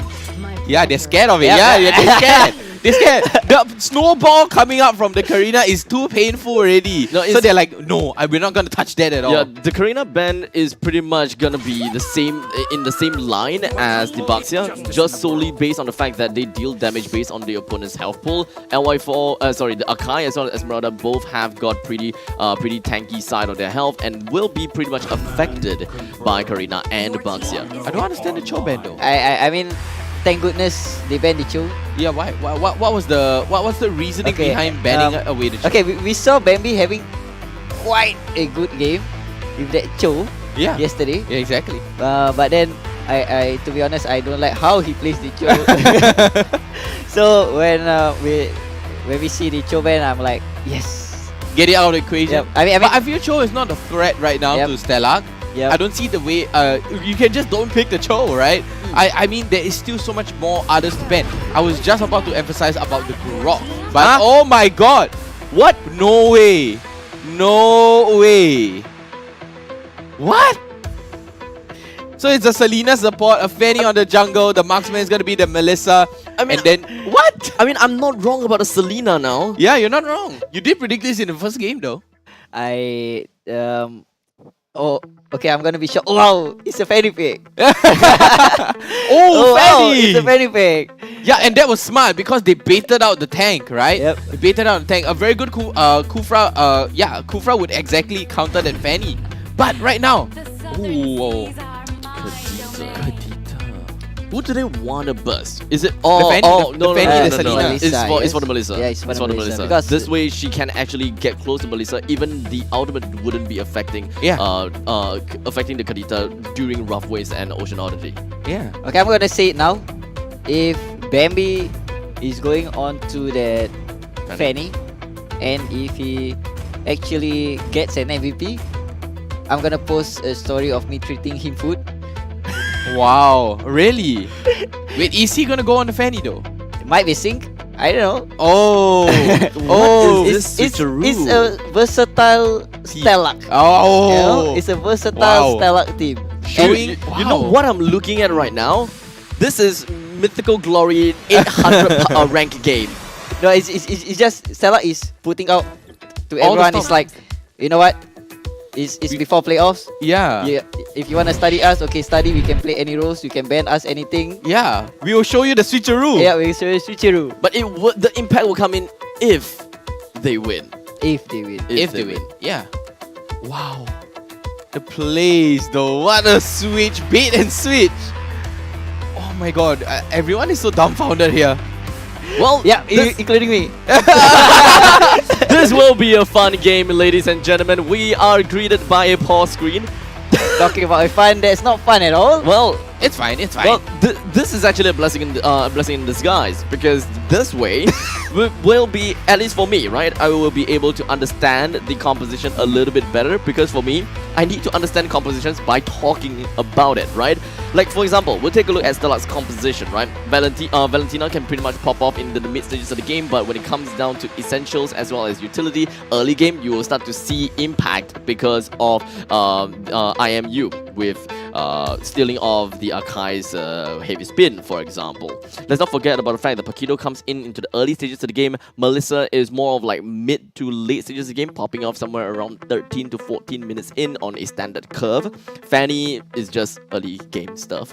Selena is early game stuff as well. So Stellark really is a team that does seem to play a lot more into the early stages of the game, and they don't necessarily need to play front to back. This feels a lot more of a death ball kind of scenario. They play based on skirmishes, they play based on pickoff. If Selena managed to land the abyssal arrow on someone, that person will be dead. If Fanny discovers someone all the way in the back lines and found the perfect positioning to cable all the way through, that person is dead. It's all about getting the first kill. I mean, talking about skirmishes, right? It's quite a strong pick because the Fanny can actually split push towards the late game, and we can see Sync. Wow. Like you said, that Fanny. I was waiting for the switch. Like, wait, is it not switching over to Bambi? Come on, switch it. No, and then the game starts like. I mean, it's not exactly a no in this case, you know. I am very excited to see Sync playing onto this Fanny, but for Swirl as well as QDX Love, they definitely knew that Sync is here, and Sync is trying to do this technically the same thing and the same MO of what they did in the previous game, and that is to be starving out Revival's jungle caps. I believe that they did manage to do what they needed to do, which is to bring one of the crabs down, which is definitely a good consolation. Taking a look at the emblems, nothing too out of the ordinary, I gotta have to say, but looking at a Fanny picking up high and dry with 3 points into damage as well as 3 points into penetration really just goes to show that this Sync, well, they're out to kill. Yeah, he's really just out to kill, right? Selena with the movement speed as well as magic penetration. Other than that, I don't think that there's anything else that is out of control, right? Avarice onto Esmeralda to get together with hybrid healing and movement speed. Exactly, and the jungle emblem here on the side of LY4 on the Akai is going to give you a little bit more clearing speed as compared to that Fanny, but Fanny being Fanny, we're going to see a lot of Fanny plays here, man. Honestly, right now, for Revival, come on, oh my goodness. No? Sync. I mean, it is a croc. No, it's a warm-up. It's a warm-up thing. Warm up. This is what we saw from Bray, I think. Yes. Died the first 2 times, and then Bray just like, you know what, give me some time to farm. Yeah, give me some time, and I'm gonna go all ham on this Fanny. Yep, and Revival understanding what is gonna be at stake, and that is the fact that Fanny really needs the purple buff. But wait, he's already back? Yeah, he's already back, and he already took out Peace. He's like, oh, they're gonna go for my purple buff next. You know what? I'm just gonna take Peace out. This is what the early game technically we are supposed to be looking at. Even though Fanny has died, that doesn't mean that he's entirely out of the game just yet. Most of us have got the understanding that if someone is dead, we would be seeing them for at least 15 seconds. But Fanny, with superior mobility, moved himself all the way down to the bottom lane, helping out Smelly Cat as well as Odia Bambi to really bring down the Clint, which is going to be relatively big. Considering the fact that Sync is going to be position 2, as well as the fact that Peace is position 1, they have got a pretty good trade on their hands for Stellark. Wow. I mean, losing the purple buff and the turtle for a Clint, I feel that's worth, honestly. And then Bambi can just literally babysit and then give all that farm to Smelly Cat on that Melissa. I mean, now that you talked about the purple buff, yes, there is some kind of stalemate in that. Not exactly like super worth, because if you look at it in the longer run, that means that Fanny will not have enough energy for the next 1 minute. Doesn't mean that he can get involved in a lot of fights, which means that this is the point in time where Revival will have a temporary power spike in all of the skirmishes that they put themselves in, which is why you can see LY4, QDX Love, they are congregating themselves down to the bottom lane, trying to back Peace up and find some kills onto either Smelly Cat or Odia Bambi. Yep, but I feel like it's a 50-50 here. QDX Love onto the babysitting service too, and a second pause coming in here, and Stellark, they look like they're on point right now, right? They look like they're on point. I feel Singh just needs a little bit of warming up. He needs a little hug from us, you know, he needs to warm up his hands, especially coming out on one of the most important roles here for Mobile Legends, which is your jungler. And having a Fanny, there's going to be big advantage there because you can literally fly onto anywhere on the map at the expense of your energy. Right. So the thing about Fanny, right, is the fact that there is a Grog onto the opponent's side. The Grog, we can definitely expect to see some advantages and disadvantages. Advantages, well, the wall is placed there, and the fact that if anyone is close to the wall and the Fanny finds the opportunity, that is a cable spam. Yep, that person wall is spam. dead. But that also means that Grog will have the chance to go straight in for the wild charge, as you have said. Yeah. That is a decent amount of lockdown coming from Grog. And let's not forget that the Guardian's Barrier can be slapped in between and erected in between of Fanny and his final destination. So that will stop the Fanny right onto his tracks. So there are definitely some pros and cons that we can see coming in from both ends. It really depends on the game scenario and how the players were to play things out. Regardless, Fanny, she only have got two target. It's Clint or Kadita. Most of the time, you would want to target Clint. And I think that the amount of targets that you have is a little bit too small, right? very 1 small out of range. 5. You need to have good information gathering, which is not exactly something that Stellark is very good at when it comes down to opening up the map. The only thing that works for them is going to be the fact that they do have the Abyssal Arrow for some space opening, as well as Abyssal Trap for some of these rush openings. Other than that, Stellark will have to play things blind. They are going to go in blind. I mean, they do not have much heroes, I would say, to, you know, open up the map for them, apart from Chu. But, Ryan here taking a little bit too much damage. 4 members from the side of Revival has really found themselves right into enemy's quadrant, and of course stealing the purple buff away. Fanny once again could not get himself the purple buff second time in a row, as Revival has found himself time and time again going into the opponent's jungle, just getting right into the opponent's faces. Yes, Revival, they don't have a strong power spike into the early game in terms of damage, but they are relatively beefy. Let's not forget that they have a Clint that can come off and pop off in the mid stages of the game to really help things out. Yeah, that Clint is going to be a pain in the late game, right? Technically, there's only one item that can counter, or rather crit reduct, which is going to be that Twilight Armor. But on the second turtle here, it does seem like Stellark do want this second turtle. Can they get it though? The Lord's Dance over onto the side of Revival, giving them that a slight advantage, and Sync not contesting at all. Yeah, on the Fanny. They are very far behind already. Yeah, they're not naturally very far behind, but definitely behind, right? Because we're looking at like 2,000 gold disadvantage coming from Stellark, and this is the point in time whereby Sync has need to get himself back on track. He has to build up his tempo. He has to get himself the kills. He has to get himself the farm. Because naturally, as Fanny, you want to go for kills. But right now, Stellark haven't really found themselves that opportunity to single anyone out and win in fights just yet. And like I said, Stellark's win condition, they have to pick one person off. And the one person usually comes in either as Peace or Swirled.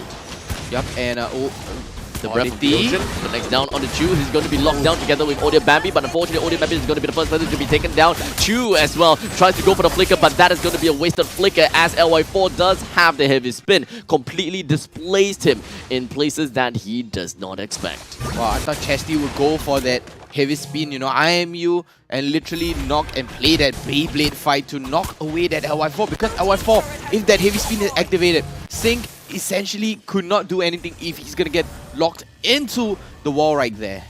Well, gonna have to say, they are definitely having some fun here, right? Yes, they are. Well, for Sync, he's not exactly having a very good time onto the Fanny. Understandably, because Fanny is very reliant onto the purple buff. We have said that over and over again, and we have and even for Revival, they definitely understand what is at stake. So just starving out this Fanny from all of the purple buff is going to be paramount. And whatever they do, as long as Fanny doesn't have the purple buff, they can get kills just like this. down in the bottom lane, popping off the heads of Odia Bambi and moving on to Smellycat even as Rough Waves, Ocean Oddity, Breath Erosion immediately brings down Smellycat, allowing them to secure the first tier defense turret.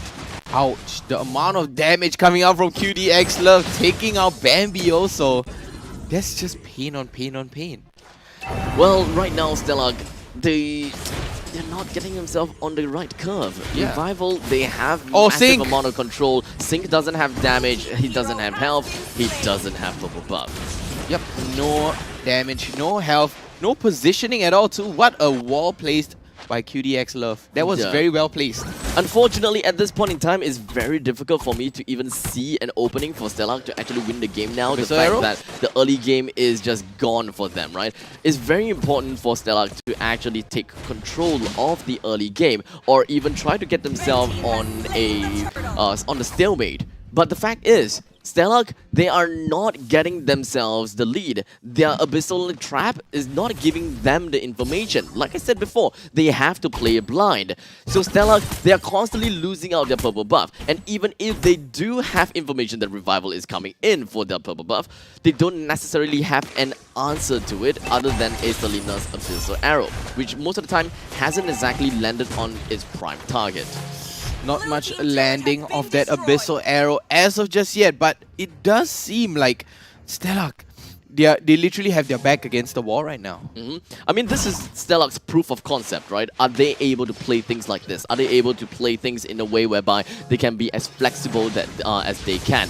But unfortunately, Stellark, it doesn't seem like it is very flexible to a certain extent. They can definitely play that hero, they can definitely play that role, but is it MPL style that we have seen from them? That is always the biggest question. Revival, they have got a good idea that the purple buff is coming up soon, and you can pretty much tell that they are trying to suffocate Stellark of the purple buff time and time again. With a tanky front line from Revival, they just moved right in, no control at all. Chesty is the only way that Chesty can do things is literally popping in with the heavy spin and trying to push everyone else away, but couldn't really quite do much as the Rough Waves comes in from Swirl. They pop off on the 3-person Chesty, Chu and Sync, left with Smellycat and Odia Bambi to fend for themselves. That oddity hurt even more than the Rough Waves, man.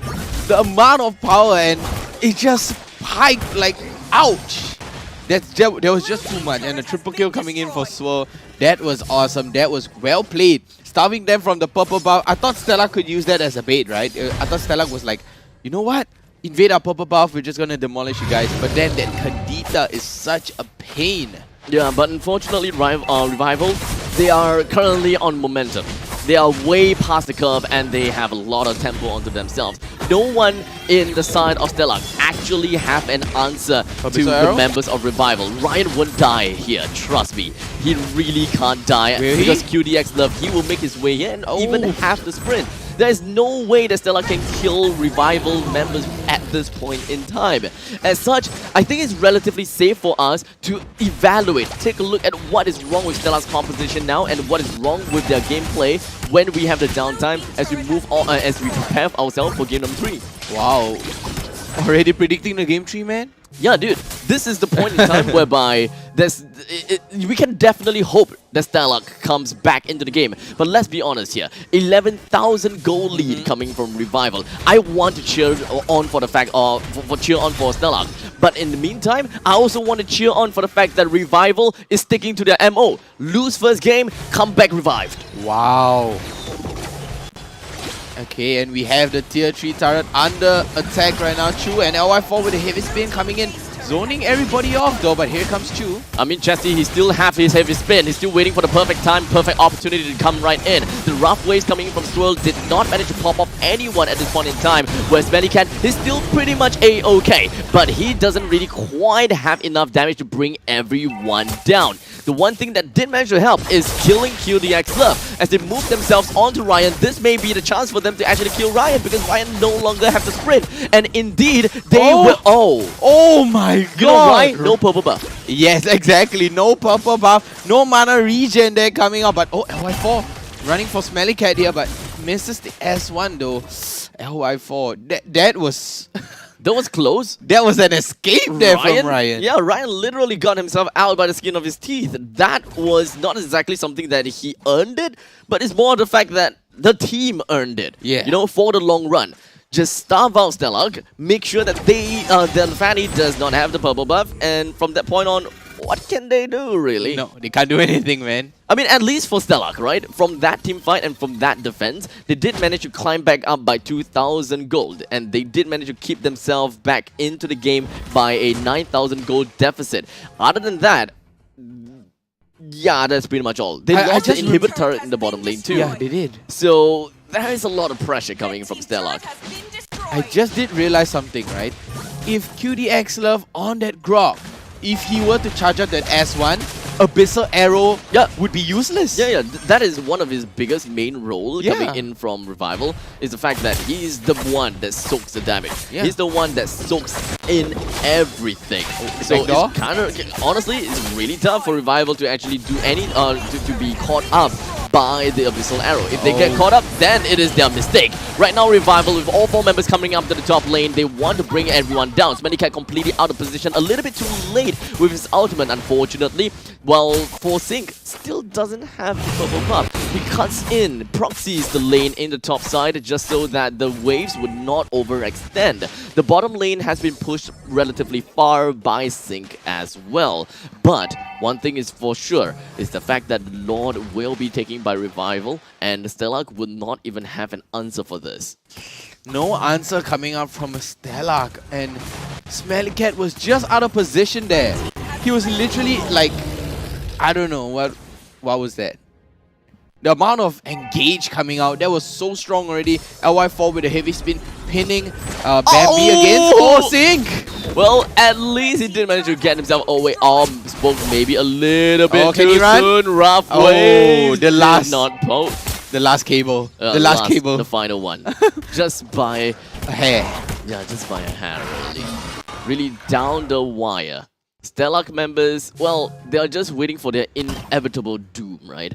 If only we have Amox here to really tell us a little bit more about what has happened to the game right here, right now. But we will have him back in after the game, so don't worry about that. We have a lot of time to talk about it. As now Revival currently 12,000 gold lead ahead of Stellark. Definitely not something that you would expect to see, especially since Revival they have only gotten themselves the good game yesterday. The Lord knocking on the door though. I don't think that they will be able to do much coming from the side of Stellark, right? We do have the heavy spin that's just going to be pushing Sync over to the wall, brings him down immediately. One of the best counters coming in from the side of Revival to take care of the Fanny. SmellyCat completely melted down. QDX Love is just tanking onto the core, but not like it's going to be that big of a problem because, well, Revival, they know they've got the game. The flicker and the wow charge though from QDX Love to melt down SmellyCat.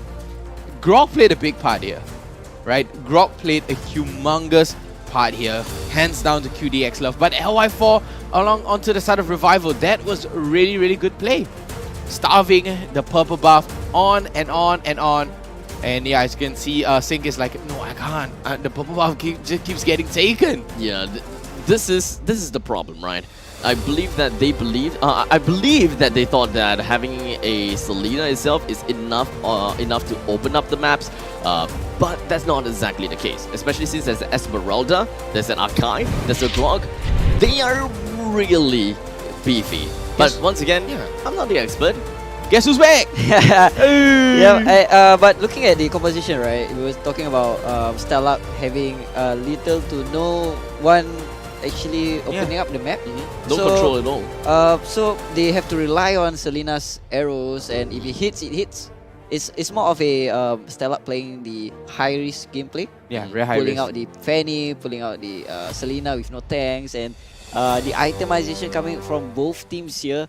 As we can see, SmellyCat not having that much of a damage, I guess. Yeah, not much damage coming out. Yep. Just a Windtalker, a Berserker's Fury, and a Demon Hunter only. Yep, I think if the game were to be held out like a little bit more, I guess he'll have a good time. Yeah, he'll definitely have a good time. Yeah. Look at Athena, she invested too. Yeah, but correct me if I'm wrong, but Hunter Strike onto a Fanny? I guess it's more of a, because he had no farms, his jungle camps has been invaded, his blue bar has been invaded. It's more of a desperate move. Yep, desperate move, I guess. Yeah, it's a very much desperate move. I can tell, right? Just by the itemization. The Hunter Strike was just like no, I can't do this anymore. I need something cheaper. I can't go for Blade of the Hefty yet. I can't go for BOD. You know, finally a Malefic Raw coming out, but the By then Athena it's already Shield. too late, yeah. Yeah. The Athena Shield coming out from Stellark, just giving respect to Kadita. Yeah, 100%. The Kadita has been a, I would say, a problem. Yeah, big problem. A big problem for Stellark in this game. I guess Stellark has had too much ideas, I guess. I guess. Well, I think right now, you know, we are still in the regular seasons, right? No one is going to be knocked right off the competition because they lose the game. This is the perfect time for any team to actually go for the experiment. And now, Stellark, we know that they are trying to experiment, and we know for a matter of fact that, well, it didn't work. So perhaps they can go back to their roots and then just get themselves back into the game. Since they have won against Revival in game number 1, for game number 2, they're just like, you know what, if we win this, that's a bonus. If we lose this, it's okay. We go back to our roots and play how we did to win the series against Revival. Okay, but back into the game, we see Smelly Cat back into the 100% Whoa. KP rate. Again, kill participation rate. 3 kills though. I mean, Yeah. it's just only 3 kills, but Yeah. then... It's still something, right? It's still something. I guess it's a consolation. Yeah, it's a consolation prize. It's a consolation prize. We'll put it as that. As for Revival, they do have a total of 18 kills, and I believe that most of that is attributed to Odia Bambi, which is the because of the fact that Odia Bambi really needed to open up the map for his fellow team. Yeah. Overextend far beyond his base just to put down the abyssal traps, to put down some of these abyssal arrow. And if the abyssal arrow lands, he has that split decision. Do I go for it or do I not go for it? Is there anyone to back me up? Oh, and it all boils down to Sync also. You know, the damage coming out from Sync was just not enough, and LY4 keeps pinning Sync against the wall on and on and on. And then that's where QDX Love, you know, you have the Wild Charge and then Sword here with the knockups and the Rough Waves.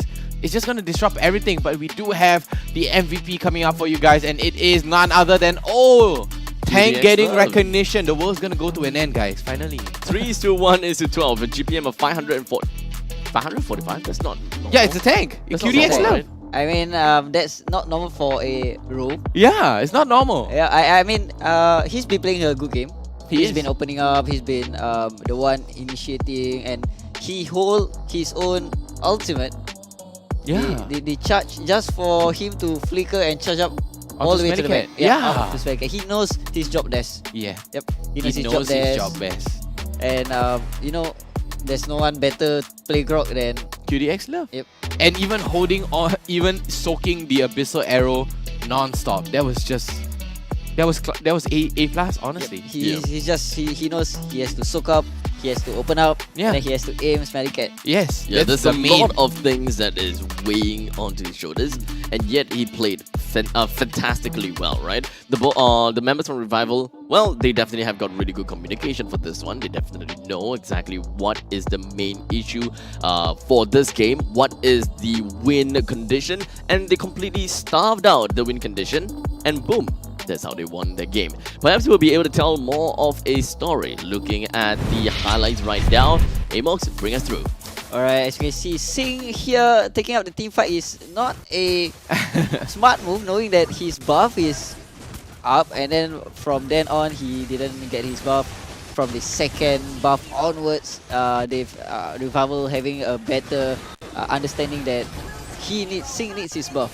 So they've been camping, they've been trying to initiate on every single countdown for the buff timers.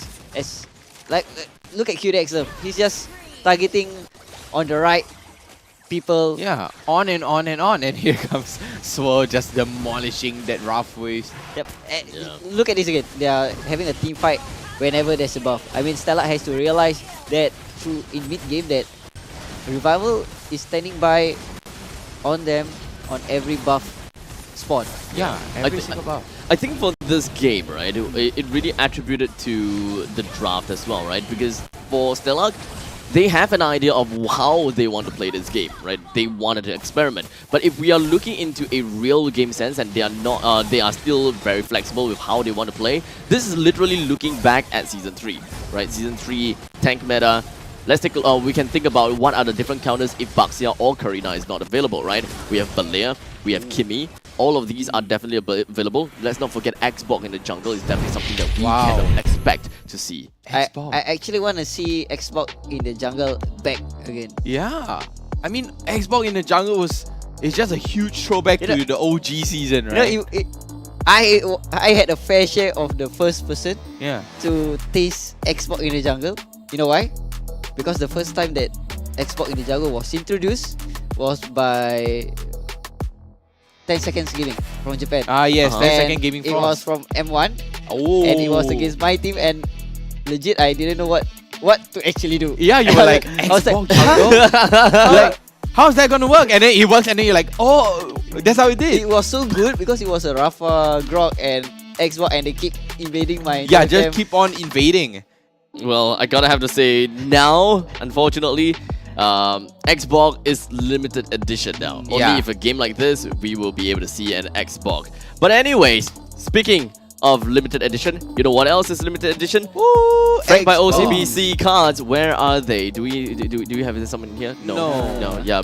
Oh, I think it's somewhere on the set. It's right there. It's on the screen. Oh yeah, it's on the screen. We're giving it to them virtually.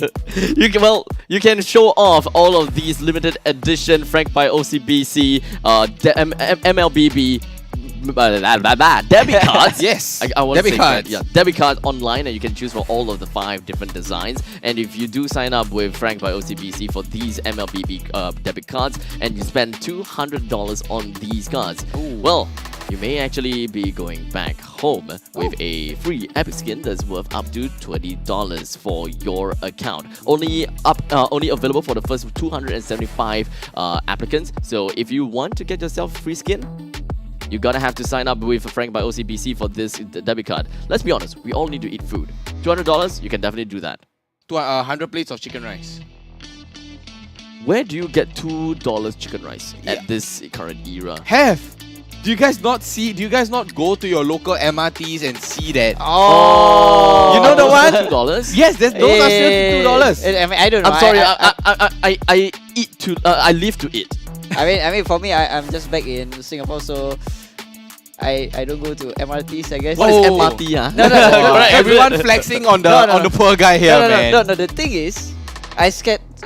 I don't even know my way around Singapore now. It's been 4 years. Okay, so I'll walk you through. I'll walk you through for 5 minutes after we go into the break. All right, no problem. Yeah. I've got you handled. Ladies and gentlemen, we're gonna go off for a 5 minutes break. See you guys in a bit.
Alright, ladies and gentlemen, welcome back to the next game of the series.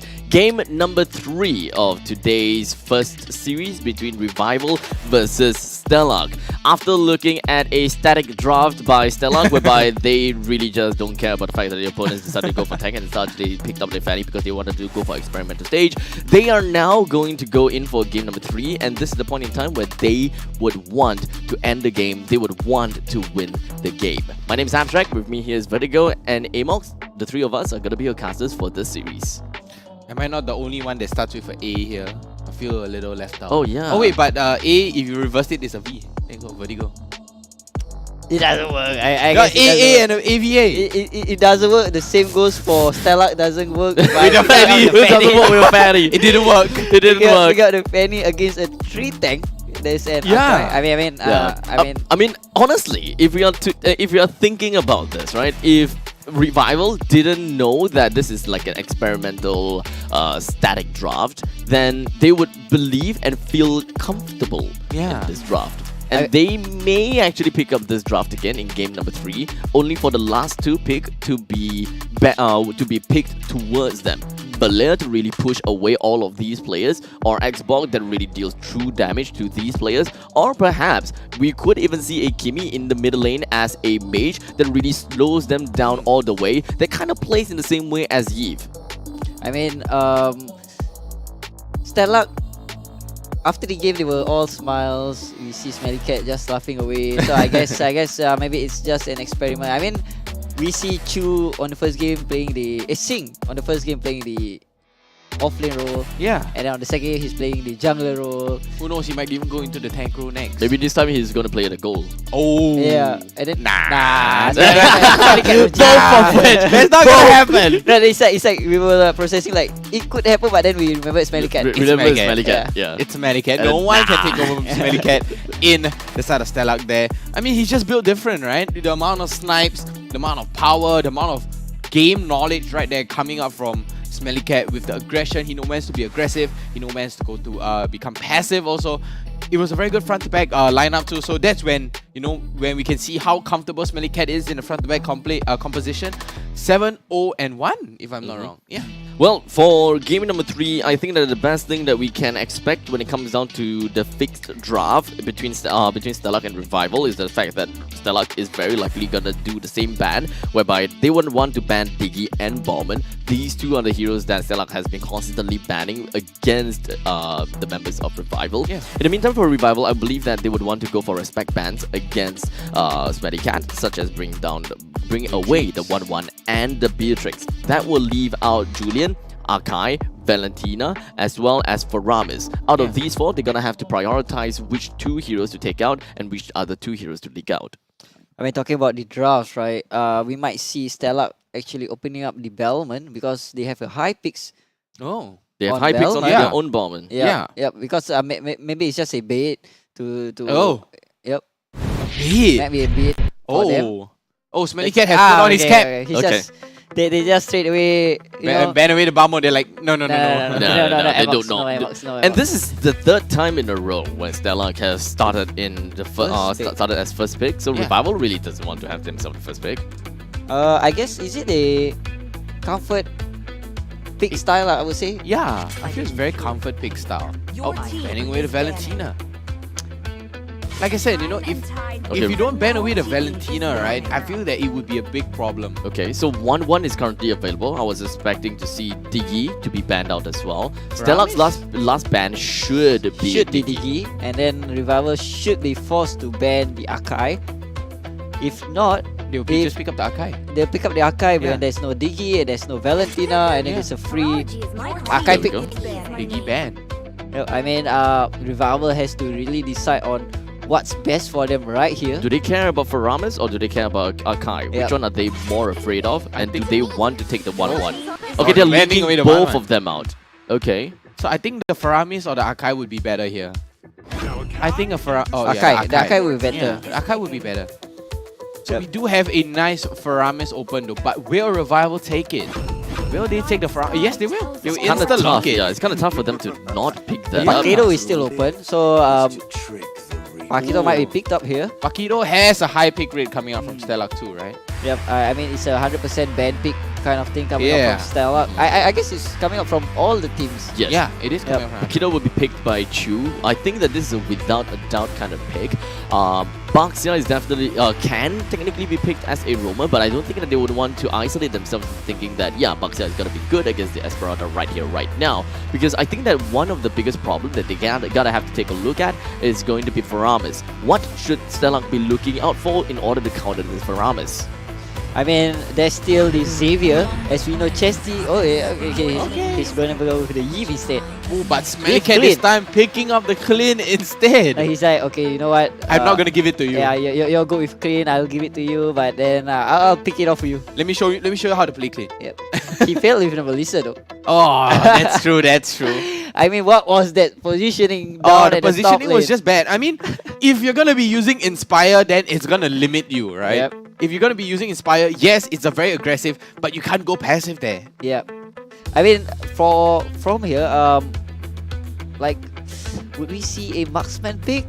Or I think that it will be prioritizing their jungler pick first. I don't know. They're gonna go for the Grok instead. Okay. Okay, you know Yeah, what? The Grok did play a big part. Stellark is going to have a fun time, either banning away LY Force Hero or Peace Hero.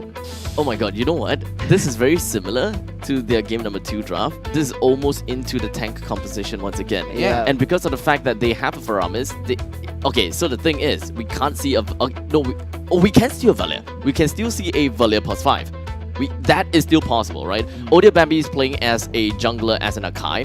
Chu have yet to pick his hero. He can tend to want to go for a hero that plays in a hard play as a hard laner in the EXP lane, someone that is really tough, such as a Uranus. But unfortunately, because the opponent does have an Esmeralda, you might want to look past that. Yeah. Any other EXP laners that we can take a look at in order to bring up the beefiness of Stellark while they can still have a chance to pick a Valia of their own? Cho? I mean, what are the chances of the Akai being a roam? Oh. I mean, he can Okay, he technically pretty much push does the what Faramis. Valia can do as well. Yeah. So, might be a... Okay, I was like talking about could Stellark ban out LY Force or Pieces Hero and they just straight away... Yeah, LY4 and Pieces Hero. LY4 and Pieces Hero. Wow. That forces LY4 to be playing Tamus, I believe. Really? Oh, her fast clear. Yep. He loves fast clearing heroes. That's the only hero That's left that. apart from Karina. I mean, LY has a very good Karina stats. That's true. He has That's been true. the global. I think he has a 2,000 games on Karina or something. Wow, 2,000 games. Yep. So maybe we'll see a Karina. Is either a Karina or a Tamus. Yeah, they're leaving it for the last pick. They're gonna last pick. So it's understandable considering the fact that they're still looking out to see what are the final 2 picks from Stellark in order to make a prompt decision, because Stellark's final 2 composition, final 2 pick really gives us an answer how they want to play this. I'm quite shocked that the Pakido is being picked at the last stage. Yeah. It's usually the first stage, right? Yep. Before the bans, and the bans wouldn't let through a Pakido. Exactly, and the Pakido still gets let through in the second phase too. And all smiles for Stellark. And maybe they didn't expect the Pakido to be still wide open. I guess their options would be something like Fredrin or something. Oh, Fredrin, yeah. Fredrin would be good. Oh, the Amon. If you cannot. Not the Amox, the Amon. You rather go for the I've always said this, and I'll say it again. Amon has been the most underrated jungler. Yeah, he has been. This patch, he can go with the tank build. He can go to the damage build. Yeah, it's not wrong to pick out the Amon, but let's see if the Amon would shine or not in this game. Yeah, I mean, he might flop. Yep. It's either he shine or he flops. Well, ladies and gentlemen, we have went through the entirety of the draft between Stellark and Revival. The biggest question is, who does have a stronger composition? Who drafted into whom better? That is the question that we can answer inside of Sanctum Island.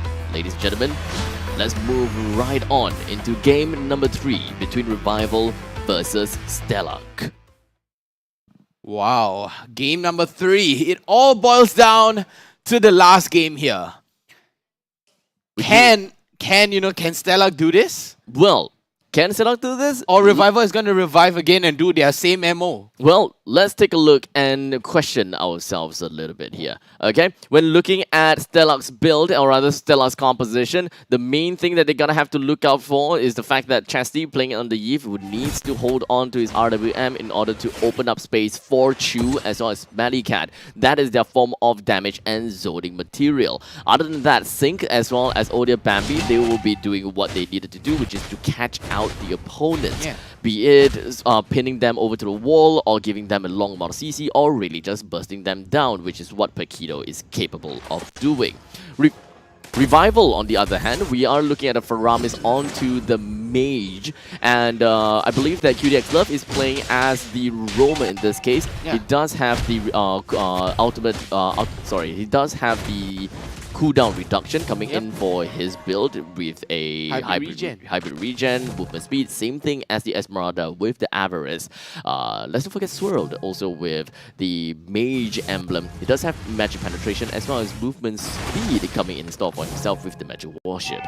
Yeah, and it's going to be a Faramis mid here, and it is going to be so strong. It's going to be so powerful here, and that Faramis is going to hurt. At least for Faramis, I would say that it is more of a defensive Faramis that they are looking out for. Chu found himself in a very unprecedented area, while Odia Bambi managed to push Swirled all the way over to the ends of the earth. And by the ends of the earth, actually is a proxy between first and second tier turret. Exactly, and Sync here, another bit of damage, LY4.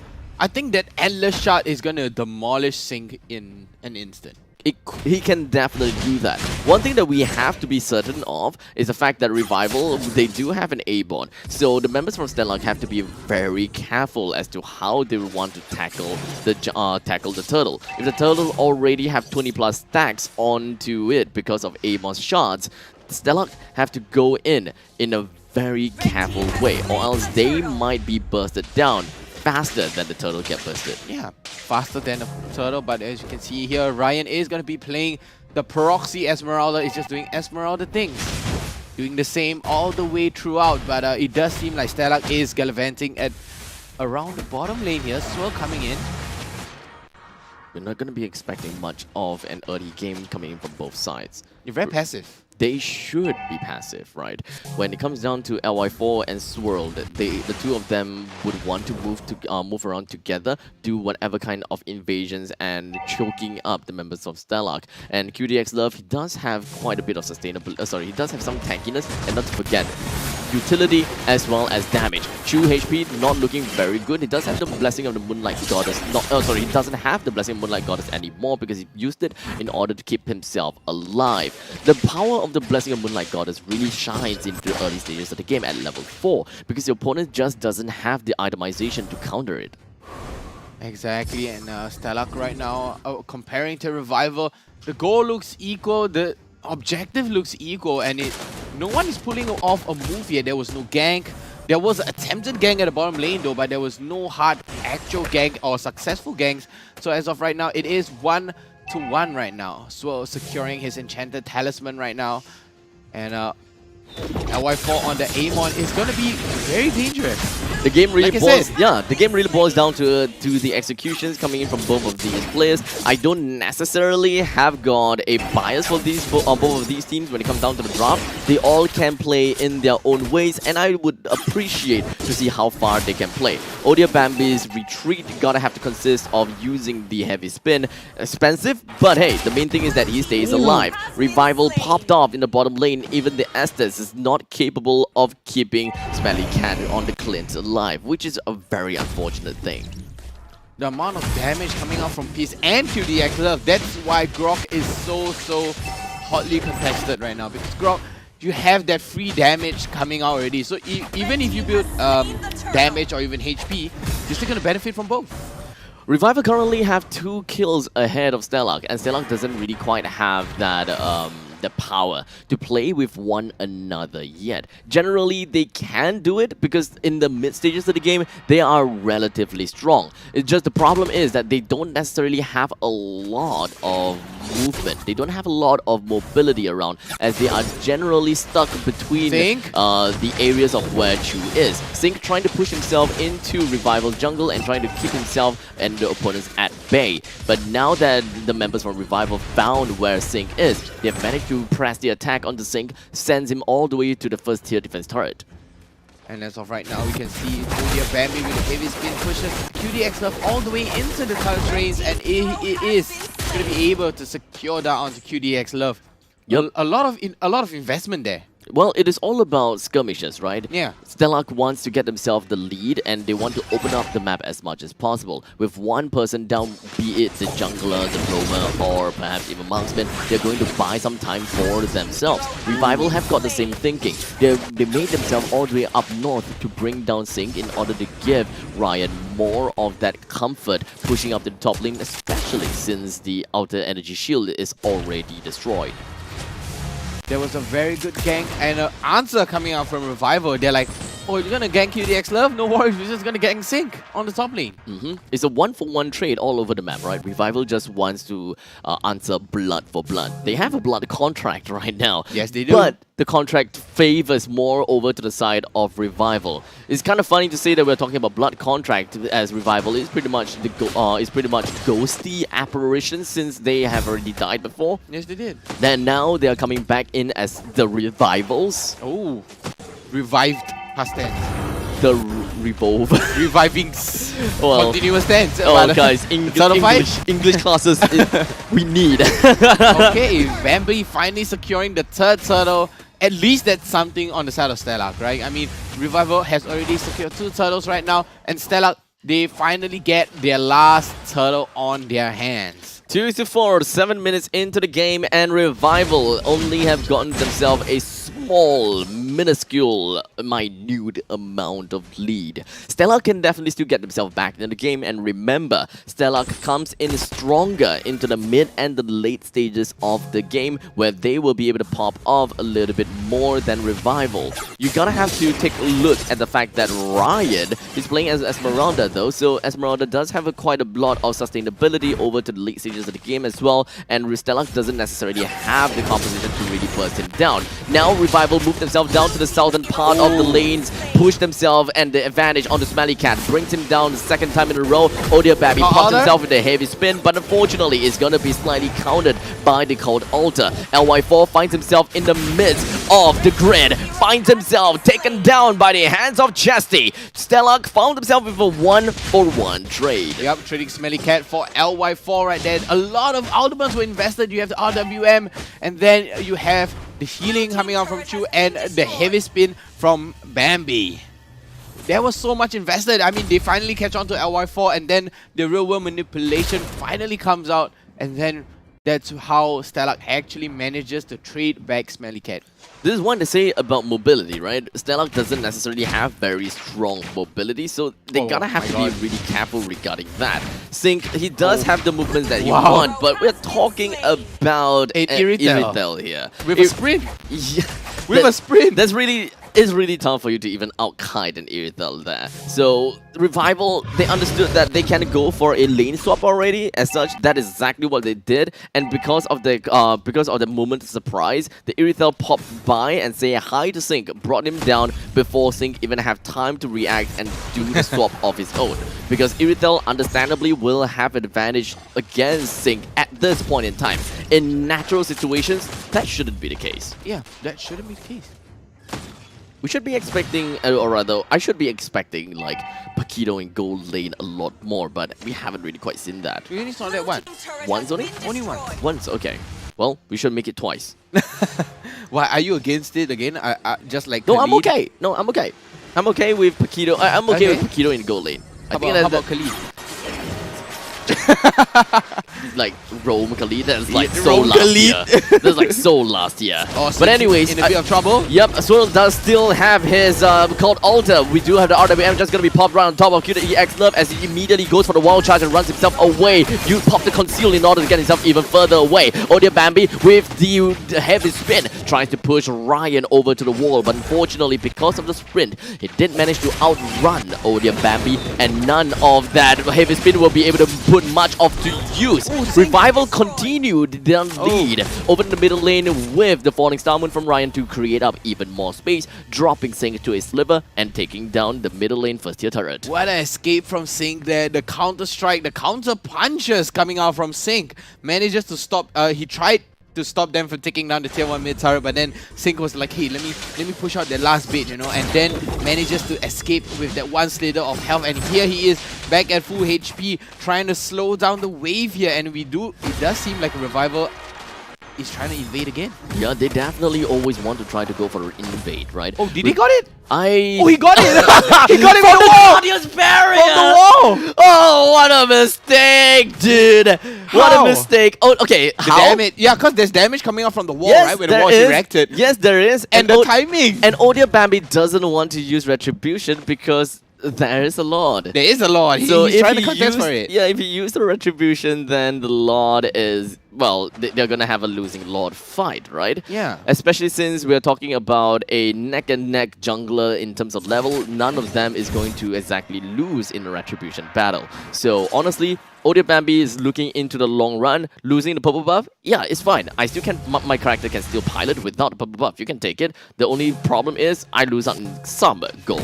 But in the long run, if you lose the Lord, we will get back so much more. Yep, so much more back, and the Lord is definitely a nicer price to get rather than the purple buff, right? But way they more better. But both of these teams are really just dancing around the Lord. They know, as a matter of fact, that the Lord is currently available, and any moment is going to be pivotal and very important. Odia Bambi have opened up the map and found Peace as well as QDX Love, hiding themselves right inside the brushes. I believe that Peace positioning is relatively good, but if there is any moment in time where Sync can just pop right in, Peace would find himself in a lot of danger. But now, Revival have got an understanding that Sync is down in the bottom lane. They can move Peace in a way whereby they can't get caught by Sync. Exactly, and Sync there trying to take away the purple buff, but to no avail. And it does seem like a Revival do have the better map control as oh, Swirl just try to go through the wall there, but just not enough. It's okay, not too big of a deal. They still have the Cult's Altar. They still have Esmeralda that pushed all the way in right outside of Stellark's base. He's just doing what he needs to do to create as much space as possible to shove out the middle lane and the bottom lane at the same time. But Stellark, they don't have the information. Esmeralda, he's still hiding behind. He's running around. Stellark, do they have the answer? Do they know that Ryan's coming in? Now they know, but Ryan is a little bit out of position. He still has sprint to get himself out of the way. Weaving in and out is the name of the game for Revival. They are eventually just gonna be dancing around the Lord. Dance with the music, and Revival, they are still in the game despite the fact that Ryan almost got caught out. It was a complete mirror on all the way on the other side. Sync was mirroring Ryan back to back. So they tried to go for the flank. They tried to go for Peace, but then Peace just burst down onto Sync. And then, you know, Sync is forced to run away, use all his escape tool, all his mobility just to run away. But on the other side, same for Ryan. Uses the Falling Star Moon to get away, even popping the sprint just to get away and use that flank. There is way too much at stake for Revival or Stellark to take a fight against one another in front of the Lord's Pit. Really, they can't afford to do that unless Revival have got a very good understanding that, yeah, you know what, we can try to poke out the Lord and try to bait the opponents out. We shouldn't make the first move unless someone sustainable takes the first move. Sustainability and tankability is two very different things. And with Esmeralda moving in, he can go in for a fight, take a couple of pokes, he can still come out of the fight with full HP. It's completely different to what Grok is able to do. Goes in with 100%, comes out with 70%, and his HP base numbers will still be relatively low because you can't heal themselves back. In this case, Revival's Ryan really is the main damage control, really is the main person that zones the members out from Stellark. In the meantime, Stellark, they play things a little bit differently only because the fact that they have an Estes. Yep, and look where Sync is, and Ryan here going for the flank, and Sync coming in. The Cult Alta is gonna get popped. It doesn't seem like that was a Cult Alta. Actually, the RWM is gonna be popped now. We're just gonna be jumping in with the rest of the members coming from Southern Revival, taken down one after another. QDX Love and LY4 taken down. How about Ryan moving right in? He's moving on to the member 2 as well. Smelly Cat comes in on your baby, bring him down, but it doesn't seem like he will go down the sprint line. What a flank there coming out from Sync. So much power. He bursts down Peace, and then there forces Peace to pop the sprint and get away. And you can see here, Sync still on the move, still zoning everybody back, and the Lord is going to go towards the side of Stellark. Just because of the 2 kills, that led to a Lord. And because of the Lord and 2 kills, Stellark has climbed 2,000 goals in terms of economy. Up and chased up to Revival. They are now completely neck and neck. And to make things even better for Stellark, top lane and middle lane, both of these first tier turrets are still healthy. Very, very healthy. Very healthy. Not a single edge is Not a chipped. touch. Yes, yeah. It's still in tip-top condition, pristine.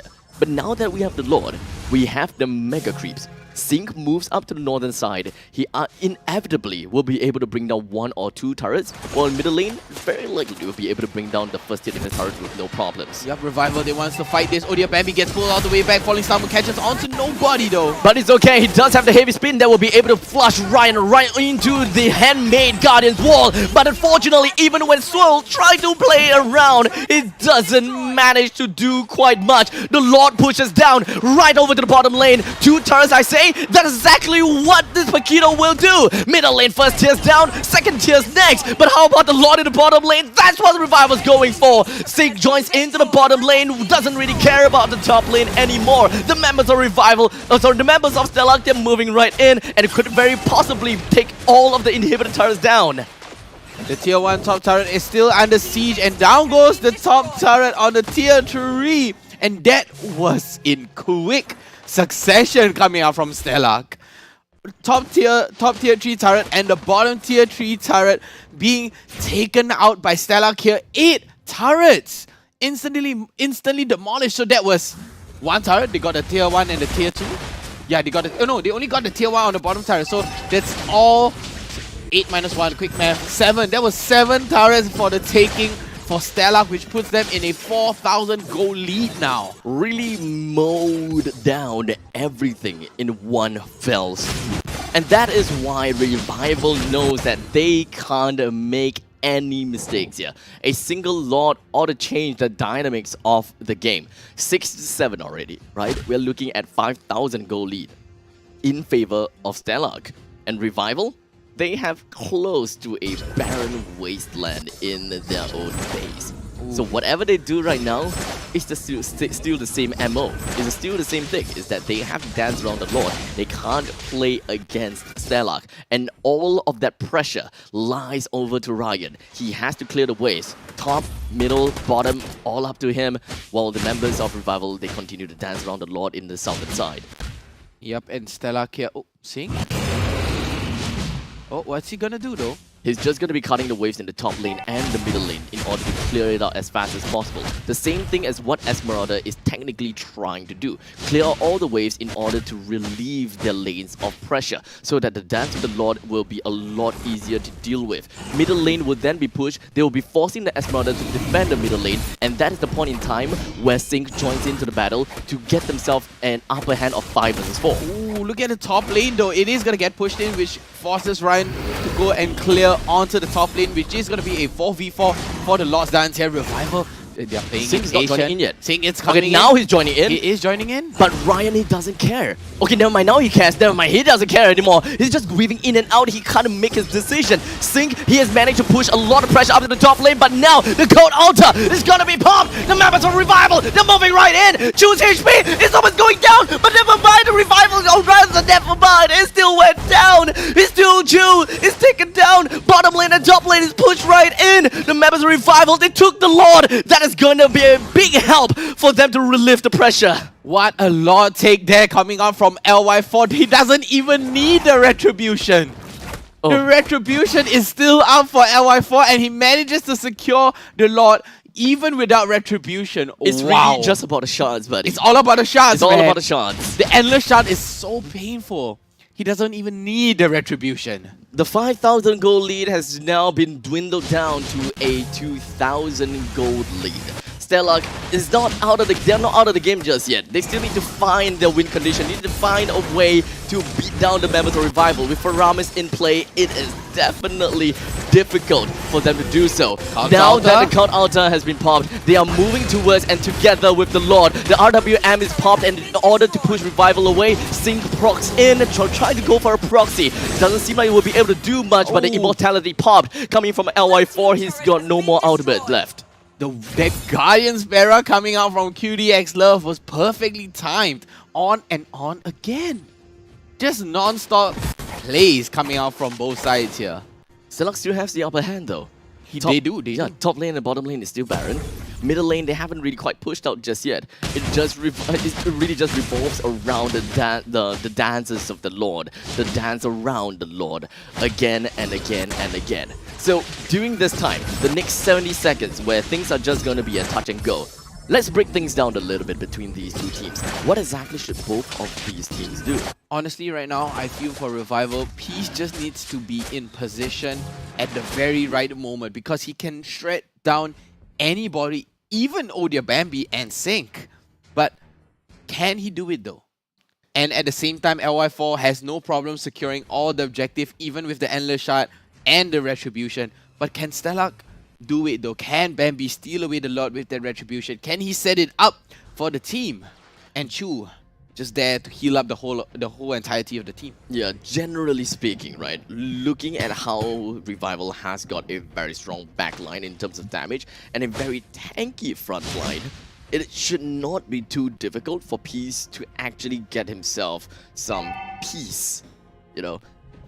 Are you trying to pull off puns here, Abstract? Yes, that puns in this case. Exactly. Yeah, he should be able to have quite a lot of openings. It should allow him to have free reign behind QDX Love as well as Riot. That will allow Revival to poke Stellark time and time again, especially against the front lines. But that requires time. That requires Revival to constantly have their front lines being regenerated. But that is where the caveat is. Stellark's front line, which is Sync as well as Odia Bambi, they don't necessarily have very strong sustainability. Sync, yes, he can definitely do some sustain because of the fact that he does have his Blood as X, and let's not forget the Festival of Blood. Chu comes in to heal even more, and that means that they can rival or even come up on top in terms of some sustainability against Revival's frontliners. Yeah, so that's infinite healing.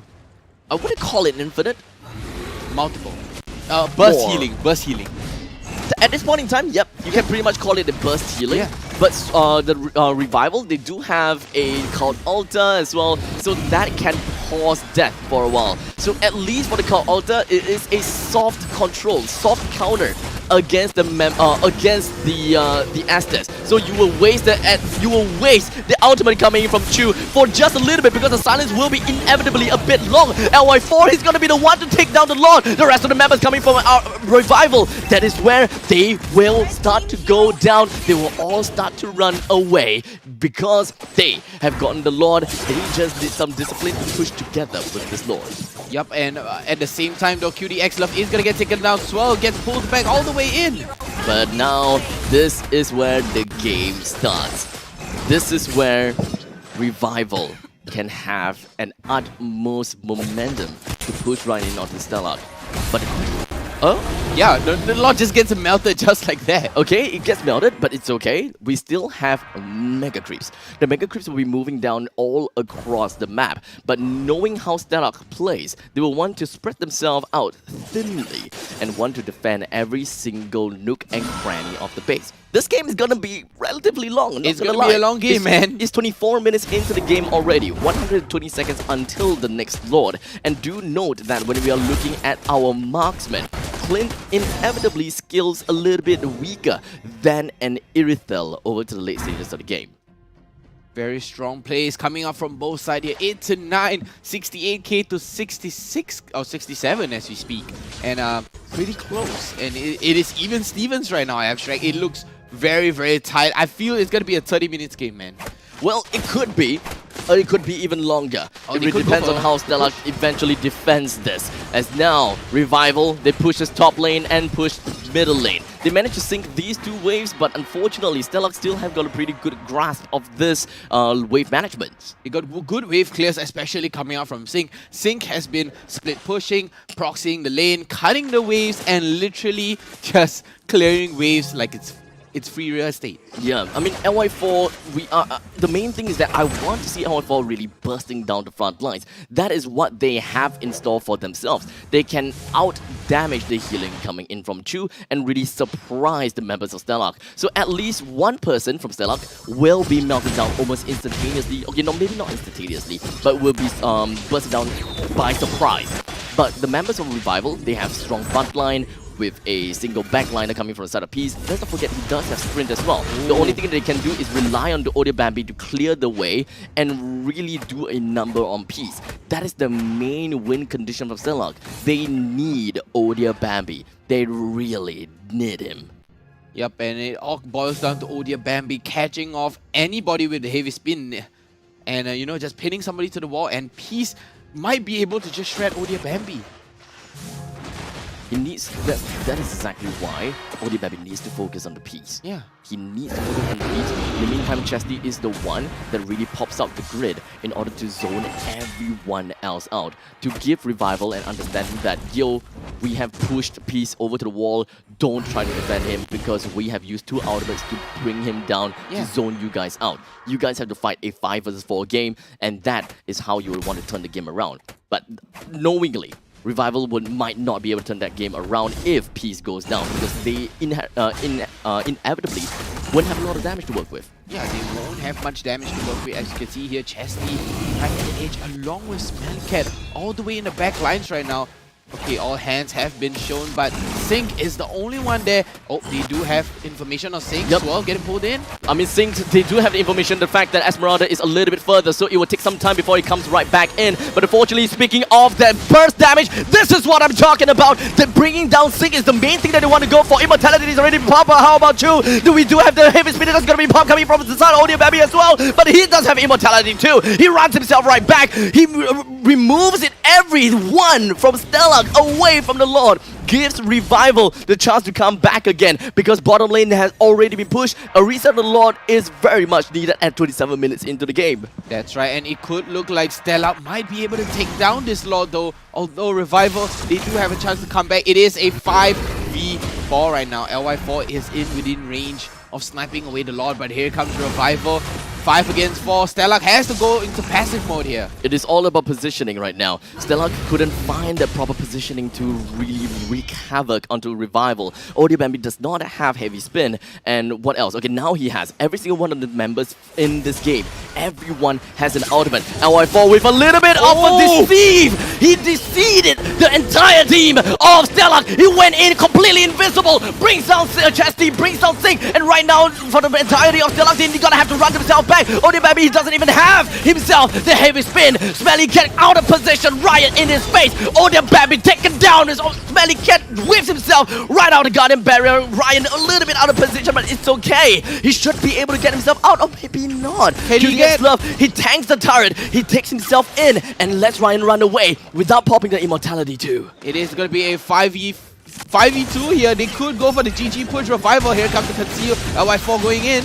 It doesn't seem like the invisibility is something that Stellark can come out to. The wild charge, Sync into the air. Smelly Cat expands the immortality. All 5 members from the side of Stellark has been taken down. And who knew that the game would come up like this? Revival with a single ballista with 3 members in the name. They managed to bring down the core, and all the casters' prediction has went into shame. Except for one. Except for one. Only Amox would have guessed this. He did a reversal again, and but you know, Revival finally reviving again, coming back 2-1 with the reverse sweep. I think. Wow. I think with this game, I think it's relatively fair to say that Revival, they don't really quite have a very strong game in the early games, but when it comes down to the late stages of the game, they're pretty good. They danced with the Lord well. They understood what is at stake, and they know when is the time that they gotta have to go for a certain push, they gotta have to do this, they gotta have to do that. And against Stellark, the late game potential, they definitely found it a lot better. Well, Amox, bring us through this game. I mean, it's a game of discipline, I guess. Yeah. Which team is more disciplined, which team has more patience throughout the game, because it was a 28 minutes game. Yeah, 28. I mean, Yeah, close to 29? 30. Yeah, close to 30. So it's like Revival had the more disciplined kind of play style, I would say, because the Lord Dance has always been towards Stellark. Stellark's Lord Dance has been really good, but then it all boils down to who is more disciplined in the later part of the game, and we see there's a couple of times that Stellark could end the game, like by Sing split pushing, but then I don't know, maybe communication is not there, I believe.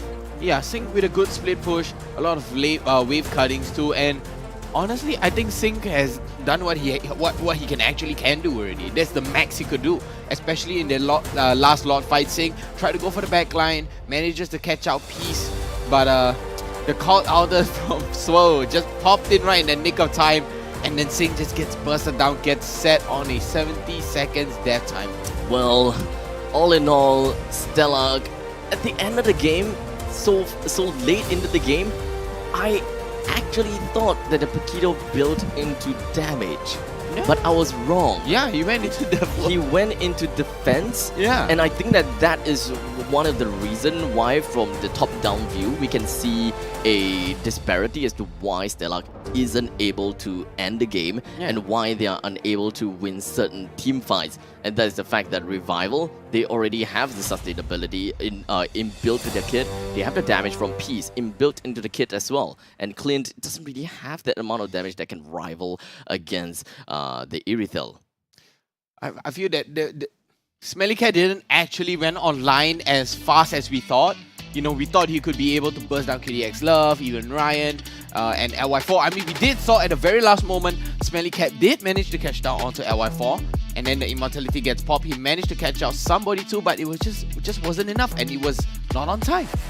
I think the win of this game for Revival really resides onto one person, and that is LY4. Yeah.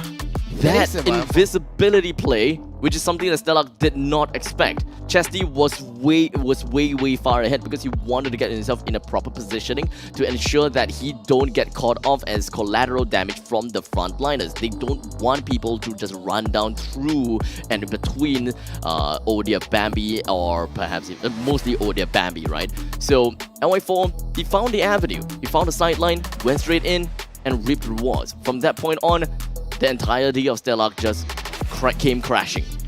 I mean, it was a good play coming up from Revival themselves. Like, LY4 knew who he needed to target, who his main target was, because he's been being picked off by Chesty's Eve. So that's why he's been going to the Eve first. And and the MVP is going to be swirled on the Faramis. Honestly, the amount of damage that came out from the Faramis was just painful. But 1-1 and 8 though, he played a little more passive, right? They were all banking on that Chaos Outer for that utility, because that's the one that actually helped the team. The utility inevitably gives the entire team a false sense of confidence, because you can just rush right into the opponent's face. And let's not forget the rest of Faramis' kit. You do have the pull that can give your team a good amount of setup. And let's not forget about the fact that the first skill is also pretty good in terms of damage. It is pretty good. Who would expect, you know, Revival to come out on top on the game? Like before the game started, like even the other talents were like, Stellark's gonna win. Stellark's gonna win. That's true. I have to agree with you on that, Amox. But honestly, Revival was pretty good. Yeah, Revival was pretty good. I have to give it to Revival. That was a very strong play, good organized team play, very disciplined. And we're gonna have the highlights coming up real soon. Amox can break us down for that. About a lot of good plays. I mean, right now, let's take a look at the highlight and see where the problem lies on. Throughout the whole game, Revival has been actually dominating in terms of laning phase. Like, early game. Up until the EXP lane, they did not actually win, but they controlled the game. They're pretty much on curve, right? They're on curve and really just working onto Stellark, and they are defining Stellark's curve the entire time. The idea coming out from the Yip is actually there. Whenever Faramis opens the ult, and he just opens the box up so that, because whenever you're reviving, right, there's a split second. Right. Yep. So when there's a box, there's a slow, like right here. You can see the idea is there from Stellark, but like I said, it goes down to who has the more discipline in playing. Yep. Who has the more disciplined play, but Peace here getting caught out by Chesty. That was a very, very strong play, but Peace for Chu, I think that was more worth than usual, but LY4 with the big receive there, like you say, Abstract, very good catch.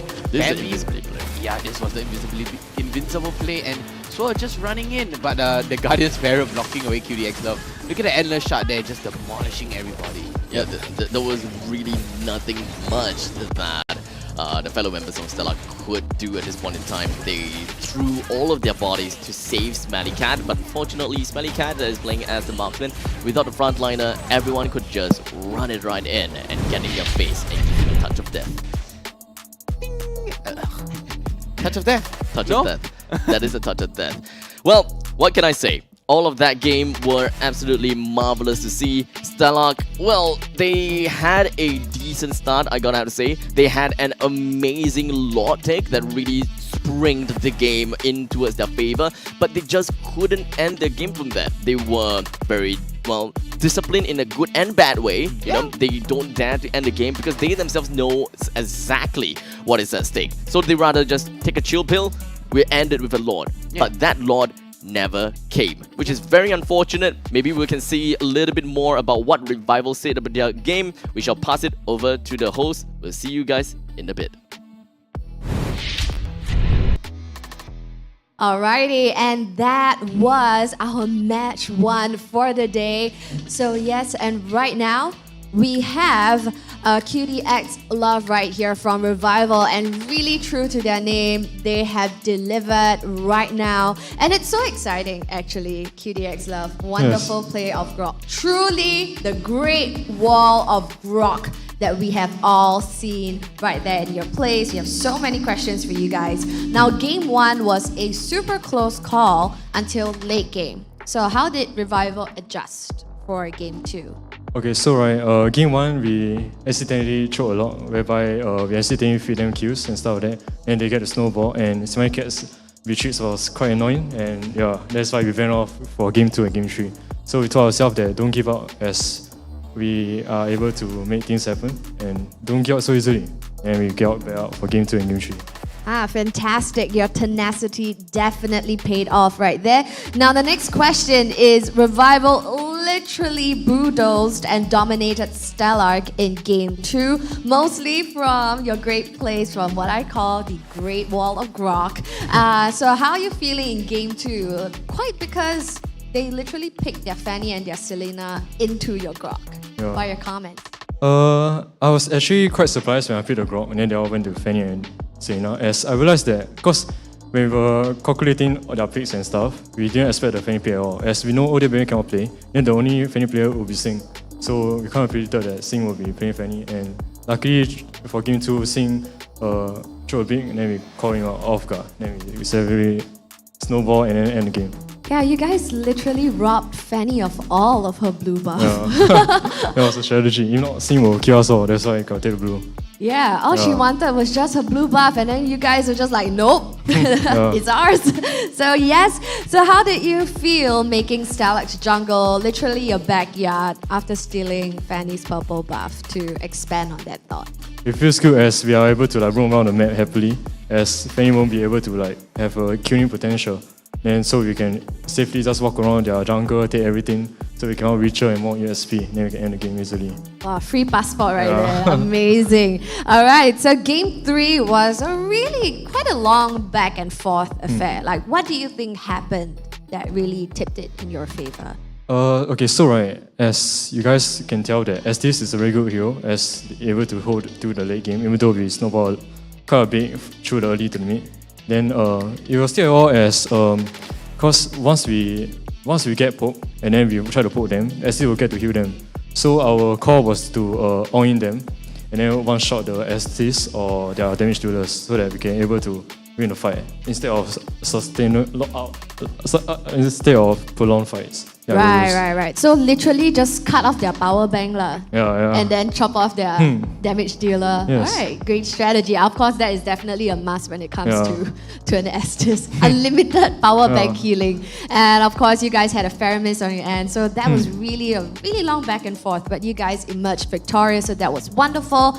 Now, for the final question, how do you feel about your chances in the rest of the season given your current wins on hand? I think our chances are pretty much higher as we fought like the two most the title contesting teams. The two juggernauts. RSG, Slate Esports, pretty strong. And then once we go through them, like our hardest fears, then we are able to catch up with our wins and build momentum. So I think we will stand a pretty good chance. So you guys overcame the biggest hurdles already. So everything else would be just a breeze, perhaps? Hopefully. All right. Thank you so much for insightful sharing, QDX Love. Thank you.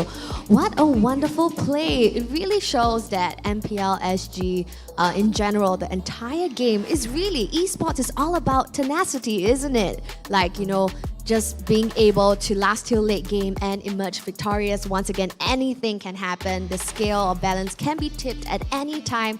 And yes, ladies and gentlemen, that's what makes MPL SG so exciting. So later on, what will happen is we will have match 2 for the day, of which we have Evil versus Slate. That is happening later at 1 p.m. So it's just a few moments time. Stick around, join us, and we'll see you for match 2.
Weakest team.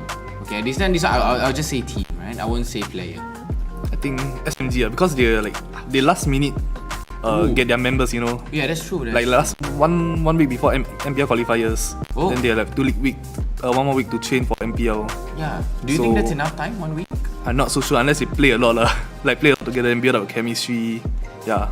It looked good on paper, you know what I mean? Yeah, it looked good on paper. Like everyone have their own strength, but it's whether need to see whether they can execute it as a team. Among the whole, okay, let's say on a scale of 1 to 10, right, on your mage skill level, what do you think, where do you think you place? Like 1 being the highest and 10 being the lowest. If I had to humble myself, I'll put 5 lah. 5, like a just pass. Yeah, because this is technically my first season as well. So when it comes to first season wise, definitely we have some issues also lah, because you're quite fresh to the scene as well. Anything that you want to say to the fans of Zion Esports? Hope you guys continue to support us, even though we changed our roster, and only me and Supergirl left. Sadly. I mean, you still have Potato. Potato as a coach. Yeah. The best coach in SG. My heart. In Potato we trust. Hopefully we can bring you the glory that we didn't manage to get last season. We're all aiming for the same thing, so you can look forward to our new roster. There are quite a lot of people. They just go into the game and play how they usually would. Just muscle memory, just all the experience. Doesn't really need a lot of strategy, those kind of stuff. Are you the kind of team also? Maybe if we are going by the book, maybe we put some pocket picks, pocket strategy.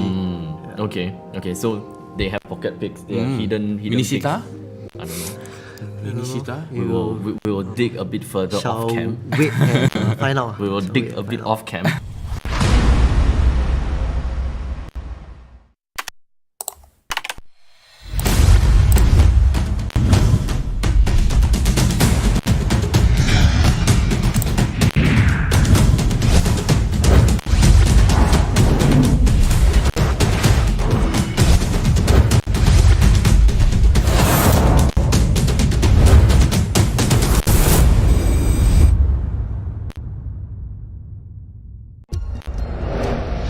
I am Optimus Prime.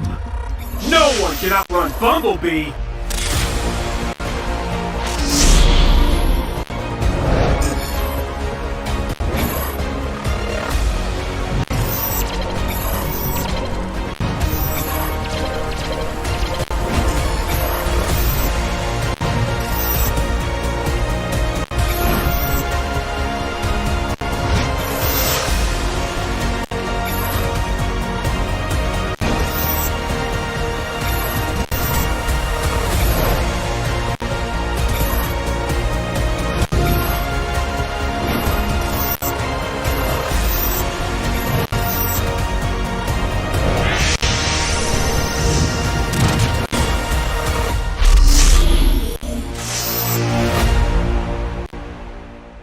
OSIM.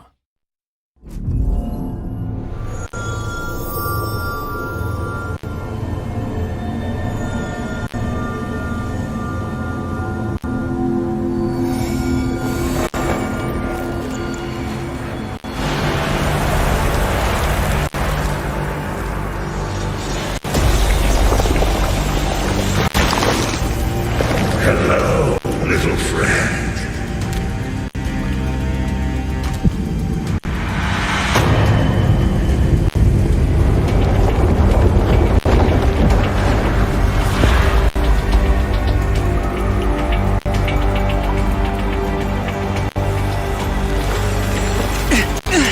Who the hell are you?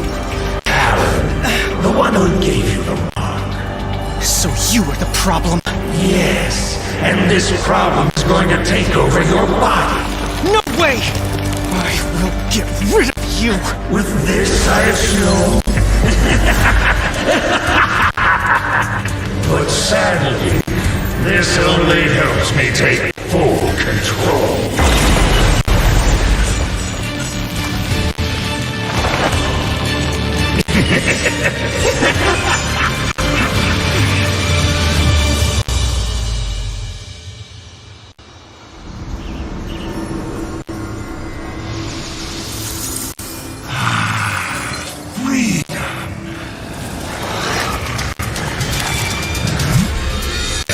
Playmates and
will be your greatest rivals this season?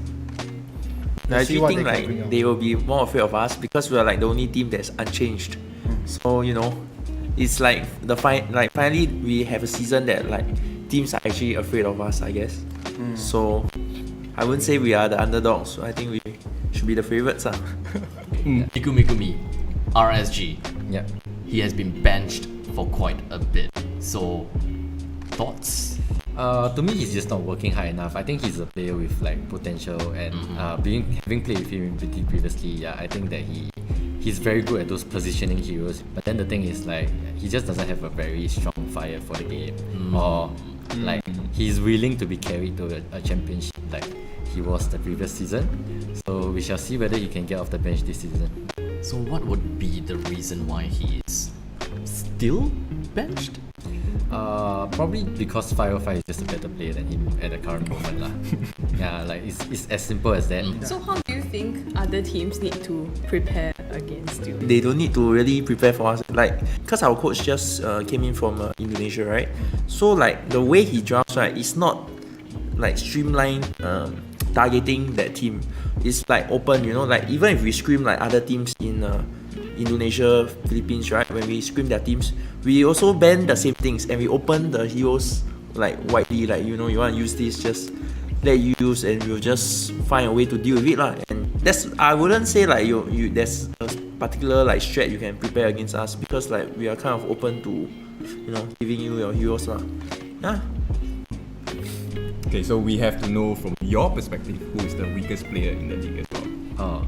To me, I think the weakest player should be Mikumi, cause he go to RSG, then he say RSG picked him up because he's the strongest impunity player. But actually RSG approached me also. It's just that like, I didn't sign with them. And being the strongest impunity player, he should at least be playing some matches in MPL.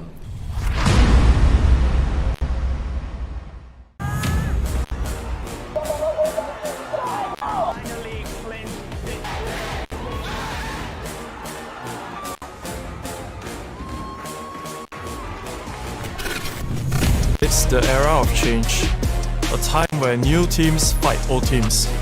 Every year is the same. This time is different. We see old squad mates becoming competitors, and some becoming a new dark horse. This year is going to be the hardest fight for us. Without a challenge, there's no way to elevate yourself and the league. We will bring our best at every fight for the honor that we're all trying to attain. RSG are the favorites, but we are evil. That will stop their track to the finals. Being a new team has never been our disadvantage. The old boys just need to remember, it's just another day for us. This year, we will be champions.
We also need to talk about Stellark, because there's sync over there. So, LI4, what do you feel about Stellark? I'm kind of glad to see Sing come back into the scene again. That's correct. Because I think it's been a very long time since he has played MPL, and we used to be very close together. Actually, to be honest, I don't know much about that team. Only the main names like Bambi, Sing. I think only these two, right? It's like the more famous one in SG, there's MPL. also, and also? There's also Forza. Oh yeah, Forza, yeah. Yeah, there's also Forza. So basically that team is all quite old basically. I would believe that I can expect seeing BZ, randomly going overly aggressive at times. If it happens, what would you guys do? We'll try to tone down his level of playing, right? Because it's a bit unmatched. And what we have here in the local scene, if you compare to other countries, the playstyle is very different. Let's talk about other teams. What do you feel? Is there a player that you want to point out? You're scared of him, or is that an admiration? All the teams, I think, because we have played with them in rank or what, I feel that it's quite equal in the strengths and weakness. It's just that it's just basically who trained the hardest for this season will win. Okay, so BZ, of course you are from a different country. In Laos, is this the same case for you? Are your parents supportive? No, my parents don't support me to playing this game. They just lock me in the room and don't let me play this. But I just try a lot to show them that I play this game. I'm good in this game. And they give me a chance to continue study university here for playing MPLs. I also don't think about it I just arrived here 2 weeks. I didn't think about I will get in the MPL too fast like this. I'm still thinking I'm not ready for it, but yeah, I get in already. No choice, have to try it. Yeah, no choice. No choice. No choice.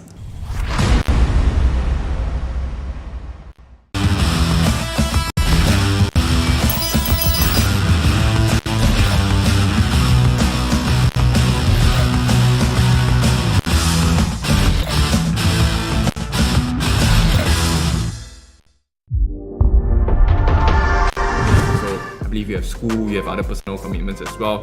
How big of a factor does that affect you guys when you guys go into games like this? It's gonna be very tough for me because I literally just started my university last week. I'm spending way much more time studying than I think I should be if I want to really properly balance out these two different lives. I can only hope that moving forward, I'll be able to find the right balance for it. How have you built that kind of resilience as a new team entering the scene, experiences from qualifiers and so on? When we are qualifying, we are definitely quite worried about will we be able to win it, because somehow we are a random team nobody knows, and we are 5 men without any ex-MPL player. That's why we are very worried, because we are up against all the MPL team for second so we are not that confident during the qualifier. But when we managed to do it, then now we are training hard. What do you feel about EVO when they beat you last season? It's good to see this kind of teams having a chance against us and then even RSG, because they took a game off RSG in the regular seasons. What heroes does not complement your team fight synergy well? Wise likes to play assassin heroes like Ling and Hayabusa and all that kind of stuff, but he doesn't do it because of how Venus plays. So it complements the playstyle, right? For me, it's assassin hero as well. You like when I start using assassin hero, team fight not that good. What I noticed is when he use Ling, Hayabusa, Lance, he's always the one engaging first, and we are usually not together. So it's basically a solo play from him. Yeah. And he usually dies first.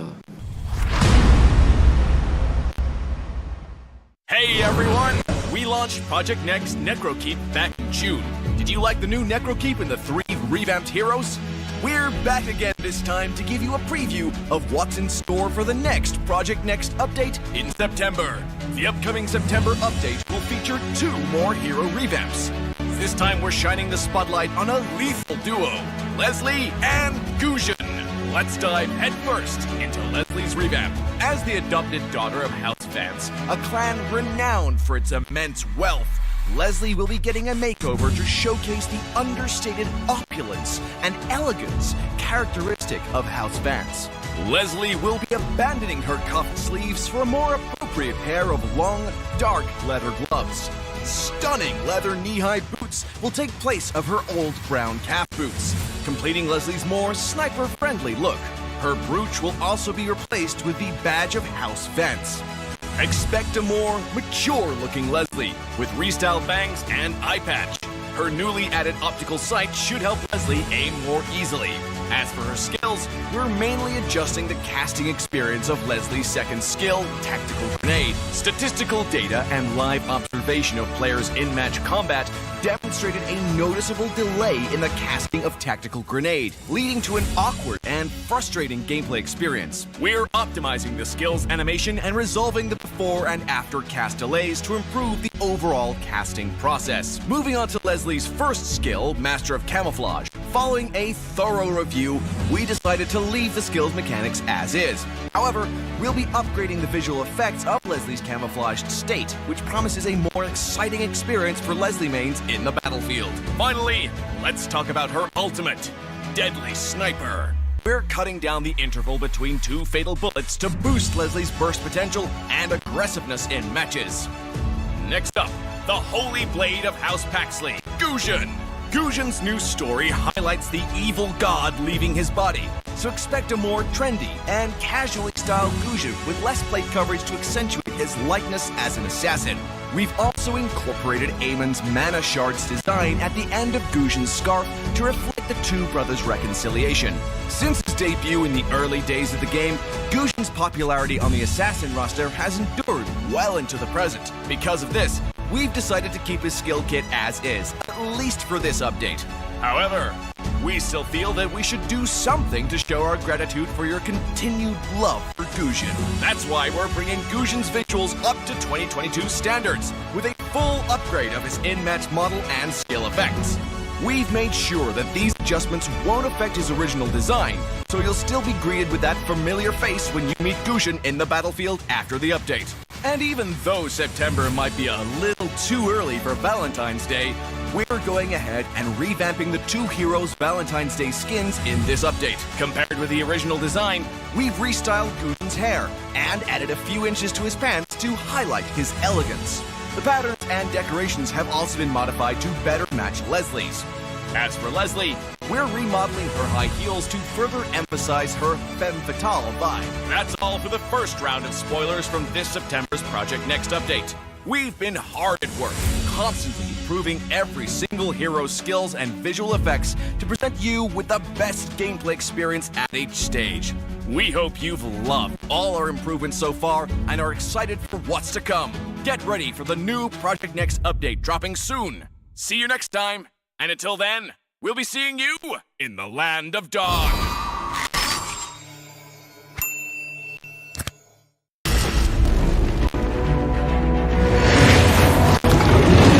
Thorns remain, should petals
off with Slate Esports. But first, right now, we want to take this opportunity to thank our amazing sponsors for making MPL SG Season 4 possible. MPL SG Season 4 is powered by Moontan Games and Zenway Productions, supported by Frank by OCBC, OSIM, and TikTok.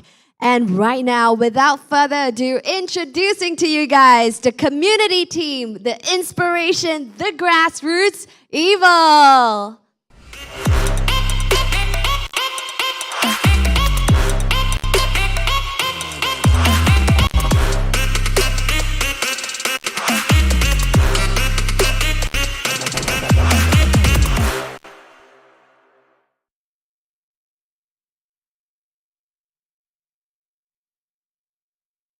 And next, Slate Esports, the indomitable veterans who are back to reap the lives of all their opponents. Slate Esports!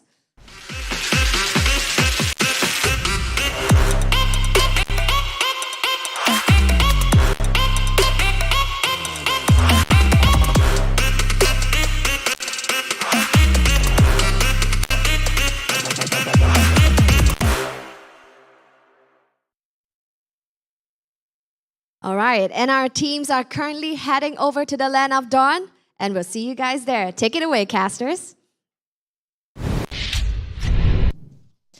MPL Singapore, Season 4, Week 3, Day 1. Welcome back, ladies and gentlemen. This is game number 2, match number 2 between Evil and Slate. As Cheryl has already put it across, this is Evil, coming up last season from the qualifiers, being dubbed the Titan Slayers. Unfortunately, not having a great time here up against the giant Slate Esports. Let's see how it will pan out.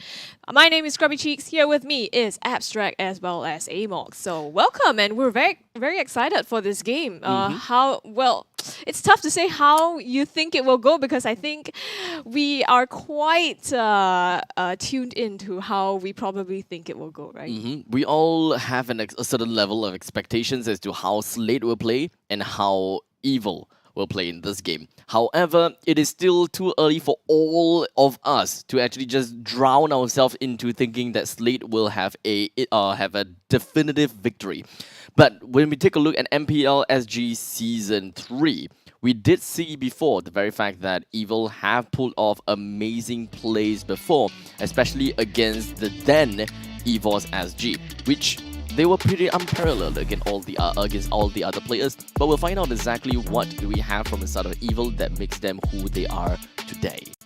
Evil coming in with the same lineup as before: Coconut Melon, how do I see Steve? I usually call him JS. Yes, okay. Yeah. JS, Powerful, and Carrot with drastically chip picks. I mean, like I was saying, the GPM throughout the whole MPL, right, for SG has been pretty low, but look at that average damage taken by Carrot. It's like... It's 5 digits. It's 5 digits. Is that supposed to be normal? That's a huge number. I mean, props to him for being really the true sandbag, taking a lot for his team. But I think given the number of games that they have given away as well, it's just looking pretty tough for them, right? So we're hoping they will be able to, maybe use some of these signature heroes that they're comfortable on, find a tactic to be able to come up against Slate. And speaking of Slate, let's take a look at this team's statistics.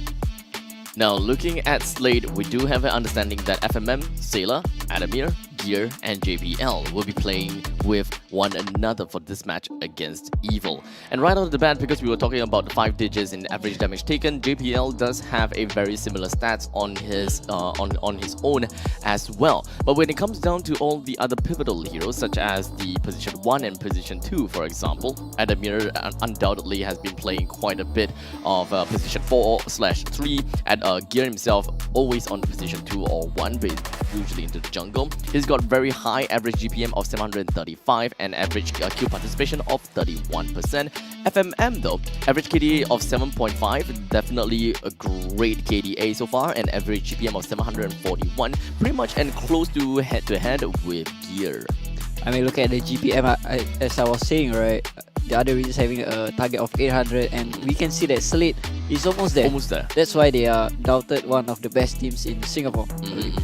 Then going into the head-to-head, we can see that Slate obviously having the better stats throughout, and just look at their first objective tower and first tower rate is pretty much higher than Evil, and their win rate, they haven't lost so far. Looking at the most picks, I mean Pakido, they've been playing in the EXP lane, they've been playing in the jungle. I mean, it should be one of the keys to victory for Slate. And talking about Pakido, right, it's the opposite for Evil. They've been first picking the Esmeralda, it's been their power picks. I mean, they are more comfort with that alongside the Irrita, I would say. Yeah, exactly. And bear in mind, this is the #1 team on the current standings up against the last team on the standings. So this is definitely going to be a tough match. But what we want to see here is, Evo really putting their best, at least if they can make Slate sweat. I would consider that already a win, rather than having to aim super high and try to take the victory. But speaking of victory, let's look at what Evil has to do to take this one. The main thing that Evil would want to do is understandably allow Coconut to really get himself ahead of the game, ahead of tempo, in order to carry over to the late stages of the game. Understanding that Coconut has always been one of the pivotal player for their win conditions, for example. Of course, when it comes down to securing objective, they gotta have to play safe in the early stages in order to not fall off too short, too early on, and they also gotta have to control JPL's rotation. So most of what Evil gotta have to do is play defensively in order to reach themselves over to the later stages of the game, where things are definitely a lot more dire for both teams. And looking at Slate's key to victory, they usually have the control vision throughout the whole game. I mean, GPL has been opening up the maps, and it has been really advantageous for Slate because they've been revolving around GPL's movements and rotations, and baiting Evil into overcommitting for objective is one of the keys to victory. I mean, technically they don't have to actually bait them, because Slate, we are talking about Slate, right? They can beat them mechanically. Yep. I mean, they could be in the anywhere in the map and they can still win throughout. I mean, looking at this lineup and the first team against the last team. So, what are your predictions? Wow, I mean, before we go into that, let's take a look at what the audience thinks. I'm pretty surprised, actually. About a third of them think that Evil has this chance to be able to beat Slate. And this is great. I love this. They were dubbed the Titan Slayers in the last season as well. So coming up against this biggest Titan currently in this season, this might actually work out for them if they can bring back that same fervor. This actually isn't the biggest gap that we have seen so far. We have seen, I believe that it was RSG's game. I can't exactly remember whose game. I think it was RSG versus Evil. It should be that one whereby it was really skewed towards RSG. The champion. Yeah, it's really just like, when it was like 90%, I was like, what? Kind of surprising thing. But Slate, they are coming in pretty new as an organization here in MPL SG Season 4, so there could be a possibility that there are people that are still customizing themselves to how Slate plays and the kind of plays that they normally do. So when it comes down to next week's game, I think that we'll have an even more interesting matchup, especially looking at RSG versus Slate. Two of them crowned to be one of the strongest one, at least for the regular seasons. And I think this is an interesting point that you brought up, right? Because Slate is going up against RSG in the next match. So for this match, maybe they might want to hold back some of the tactics as well and draft a little differently, not to review all the cards on up their sleeves as well. So we'll see exactly how this pans out. Right now, it's going to be the same player rosters across both teams, actually. And we know that for Slate games, a lot of this starts in the drafting phase. So let's hear what exactly is going to go on. I mean, Slate's draft, it has been really unorthodox throughout the weeks. We've seen a lot of non-same picks, I would say. And I guess Evil is just going for that usual, meta bans, because technically Slate can play anything they want. Like, they can just pick up the Cho jungle like they did last week, I believe. Yep. And here we can see the DG ban coming through because JPL has been more leaning towards the support roaming style, and I mean, respecting ban the Paquido from Powerful, if I'm not wrong. I think most of a lot of teams are fearing Slate's Fanny as well. They can definitely have some sort of fear for Gear's Fanny, similar to Bray's Fanny, one of the few people that can and will pull off a Fanny whenever they want. But the question is if whether they are going, if whether Evil is going to open up the Fanny for Slate. But even if Fanny is open, that doesn't necessarily mean that Slate is going to pick that out immediately. Because Fanny is still the high risk, high reward kind of hero, and this is something interesting. Like, although Evil has the first pick, they are banning out the Faramis. I actually don't think Evil has played a Faramis throughout the whole regular season, if I'm not wrong. It's better for them to play comfortably rather than play onto the meta, especially if they haven't really quite learned too much about the meta. Right now, we are looking all across the board, right? What are the heroes that's currently available? Ballman is definitely one of the biggest things that we're gonna have to look out for. Beatrix haven't been banned, Valentina hasn't been banned as well. I'm pretty sure if they want to talk more about Beatrix, that is something that we can look into.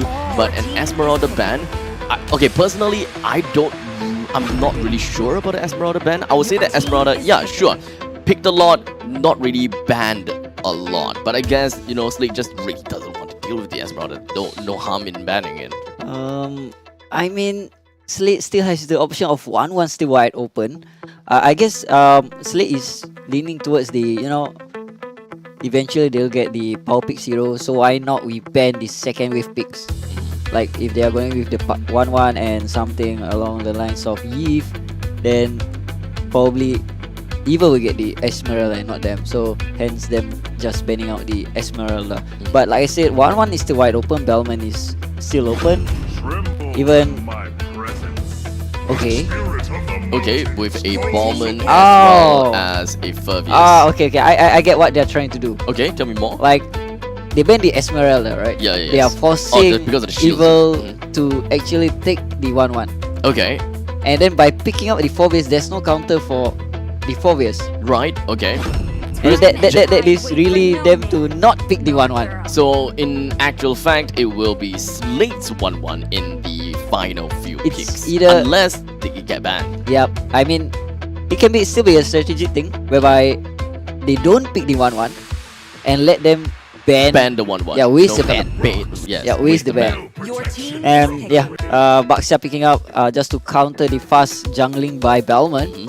And I think it would also be relatively useful. Okay, no, not really, because when it comes down to Furvius, it's more of shield generation. It's not exactly any form of healing. So the anti-healing coming in from Baxia doesn't really work in that sense. So it really comes down to faster rotations coming in from Evil's jungle against Slate's. So picking up the Popol and Koopa, it's an interesting thing because a lane bully to Beatrix, I would suppose. Yep. I mean, Popol is very independent, I would say. He doesn't need someone to keep helping him out, and technically Popol counters the Beatrix at some point. But I'm still very shocked with the Furvius pick, to be honest. Shocked with the Furvius pick. Okay, I think I think that it feels as though yes, the Furvius pick came in pretty early for them. Yeah, and I think that we've seen something along the lines of what Furvius in mid. So they will want to play the Furvius as a mid laner, you know. So that could technically say that we don't really expect to see Slate having a very strong early game in terms of skirmishes, which is probably something that Evil can take advantage of. Maybe Slate is leaning towards the, you know, I can flex the Furvius wherever I want. I can play in the mid lane, I can play in the EXP lane. So that leaves Evil to be forced to pick their own heroes. You know? Slate for them to pick their own heroes. Okay. Because it's like the 4th pick, right? For Slate is going to be leaning towards the roam. And that leaves Furvius to be a question. Would it be going to the EXP? Or would it go into the mid lane? And there's a lot of mid lanes that is currently open that can counter the Valentina. Kagura is still wide open. As we know, Stellark is very good with it. Or if Stellark is going with the Furvius mid, they can go another XP whereby... Because just look at the bans. Paquito, Esmeralda, Masha, Grok. It's obviously leaning towards them actually picking up the EXP and then winning in that lane. They're just taking out any form of lane bullies coming in from their side. Dyrov is not exactly in their banning pool just yet, and for them to pick up Dyrov is also a little bit out of what I would think, especially since when it comes down to Dyrov, the main reason why Dyrov came into Fabe is really because of the tank meta, whereby Dyrov really have the opportunity to really just burst down the tank because he can whittle down the opponent's physical defense to an all-time low, and thus makes him a great counter against tanky side laners. Actually, I like the way Slate is drafting, because let's say if they picked up the Dyrov here, right? That really leaves Evil with not much of an answer. Ruby. They can go Reynas. Okay. Like I said, like really, the draft coming out from Slate is really on point right here. They are really forcing the XP lanes to, because just looking at the Masha bans and the Grok ban, I was forcing a Dyrov pick, and yeah, there it goes. And then because Evil just shut themselves out by banning out their own Cho, and they're left with, I mean, Ruby. That's the only thing that I can think of. Ruby, huh? Technically speaking, it would be relatively even Ruby will have her own caveats fighting off against a Dyrov, understandably because of what I literally said about the physical deduction, right? JS, or rather Evil, have decided to pick up a Thamus for themselves, so it's kind of like fighting fire with fire, right? Abyss against the Abyss. One's the king, and the others wants I don't know what Thamus is, I just know that he's from the Abyss. But main thing is that I believe as though Evil, they do pack a lot of punch in the early stages of the game. We can understand that Beatrix definitely can pop off in the early stages of the game. Joining team fight is pretty relatively early. Thamus early game is pretty strong as well. Skills throughout the game, early, mid, and late in different kinds of power spikes, and of course rotations coming in from Baxter is something that we should not underestimate. This is actually shifting into Slate's favor. They can pick up the Lilia, they can pick up the Yi. Technically, Evil just played onto... Oh, Franco. Oh yeah, I forgot. Because they have a sale. The Furbius is going to be the mage player. So technically, Evil was being played into Slate's draft. Evil's played into Slate's draft? That's pretty bold to say. Like, just from the get-go. Just from the get-go. Just because of the EXP bans, Esmeralda, Paquito, they're all leading up to Dyrov pick. Like, the Lolita pick is just for the CC. The crowd control. Like, yeah, you're really using that for crowd control and nothing else. Your shields doesn't really play much of a control other than the fact that, yeah, you absorb some damage from the side of the Cooper. And to me, I'm favoring towards Slate's draft. Definitely. Well, I don't know about myself. I gotta have to take a look exactly how the game is gonna be between Slate and Evil. Ladies and gentlemen, let's move on to the second series of the game between these two powerhouses. How will Evil put themselves as a Titan Slayer? Will they be able to live up to their name? Let's see exactly how it goes. Game number 1. Now, like you said, Abstract and Amos, right? It kind of seems like Evil has already played into the hands of Slate, and the draft worked out, or rather Slate forced Evil to pick into certain heroes as well. So looking at the win conditions for them now, it's like Evil is just trying to play catch up. Now, when it comes down to lane, we can definitely expect that Dyrov as well as Thamus, okay, sorry, at least for Thamus wouldn't want to go into a head-to-head battle against Dyrov because, let's be honest, Dyrov is painful, like really damn painful. Once he reaches level 2 and he constantly managed to go head-to-head duking up against with you, let's be honest, you're not going to be staying alive. So EXP lane, Slate will have the advantage at that point in time. In bottom lane, we can expect to see that Purple and Koopa will be a lane bully against the Beatrix. Evil, they gotta have to do something about the lanes in the bottom side. They're gonna have to proactively move a lot. Now, when it comes down to Melon playing as the Valentina, we should be expecting that Valentina would want to steal away the ultimate off Bowman using the lethal counter in order to change the timing of objectives. But when it comes down to certain team fights, well, he can still take the lethal counter depending on what exactly he wants to go for. Yep. I mean, he could either steal away the lethal counter or the bloody hunt coming from Franco as well, right? Looking at the emblems on Franco, picking up the pick yourself to pull yourself together, that gives him even more cooldown reduction, which means that he can pull off those hooks as well as bloody hunt better. And it works into the composition of Slate. You want to pick someone off, melt them down immediately, and just be able to break up Evil, especially because Evil as a team, they like to play teamfight oriented drafts top side, though Adamir being pressured into the turret, but while all that happens, the turtle actually gets taken by Slate. Powerful is the one that started the turtle and really just tried to go all out on the turtle before before gear even came in. But unfortunately, it was a tad bit too slow. JS didn't come in to help out his fellow friend Powerful to bring down the turtle. As such, it was completely uncontested. Gear just waltzed right in and stole it away. And to make matters worse, Gear even went into the bottom quadrant of the jungle to steal away the red buff.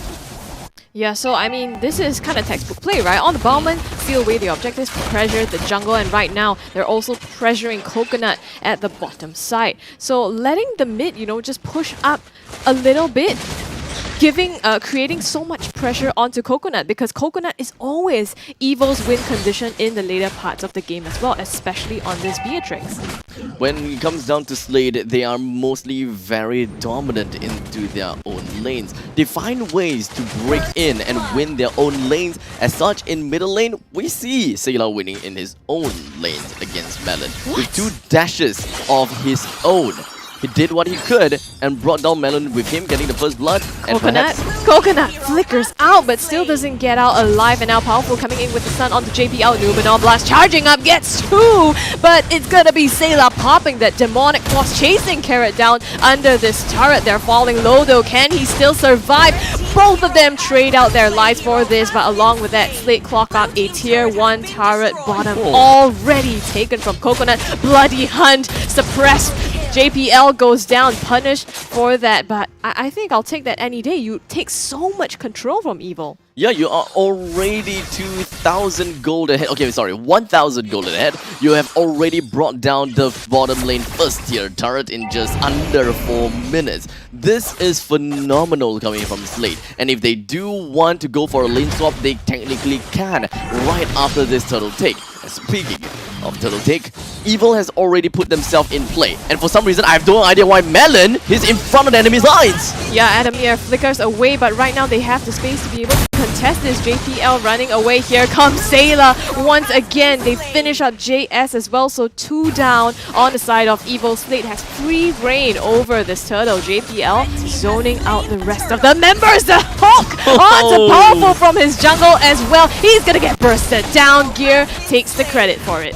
Evil didn't really seem to have much of a communication. They didn't really quite open up the map that well, and Carrot did not really open and help Powerful out. They don't have the control, do they? They don't. I mean, we talked about how the Numenor Blast was for the CC, but there is a delay. But the hook is instant and it creates so much disruption to your positioning. Now we have a slight look here at the items. Well, when it comes down to itemizations, since Slate already have got, what, 3,000 or close to 4,000 gold ahead of Evil in just 5 minutes in, the Blade of Despair has already been popped from the side of Popol and Koopa, the Tome of Wisdom onto the side of Fervius, and, well, Hunter Strike onto Dyrop. The rest of the members, they do have their defensive capabilities. In the meantime, JPL... Yep, the Numenor Blast again charging up, manages to stun out JPL. He goes down, but the rest of Slate, they come in onto Carrot. The lethal counter will secure him. Powerful on the run now. Gear with the spins will be able to put him in the dirt. Well, Gear, he has built himself for a little bit of a tankiness, and coming out of that fight, he didn't really lose much health either. The problem is the fact that, yes, well, JPL, he got locked down, he got hit by the Numenor Blast, and he went down pretty darn early. But that doesn't necessarily mean that he is going to, he's gonna die to the hands of Evil with no value. The rest of the members from Slate came in pretty nicely, and they have came in with pretty good trades, and even down in the bottom lane, doesn't seem like Evil will be able to hold their own at all.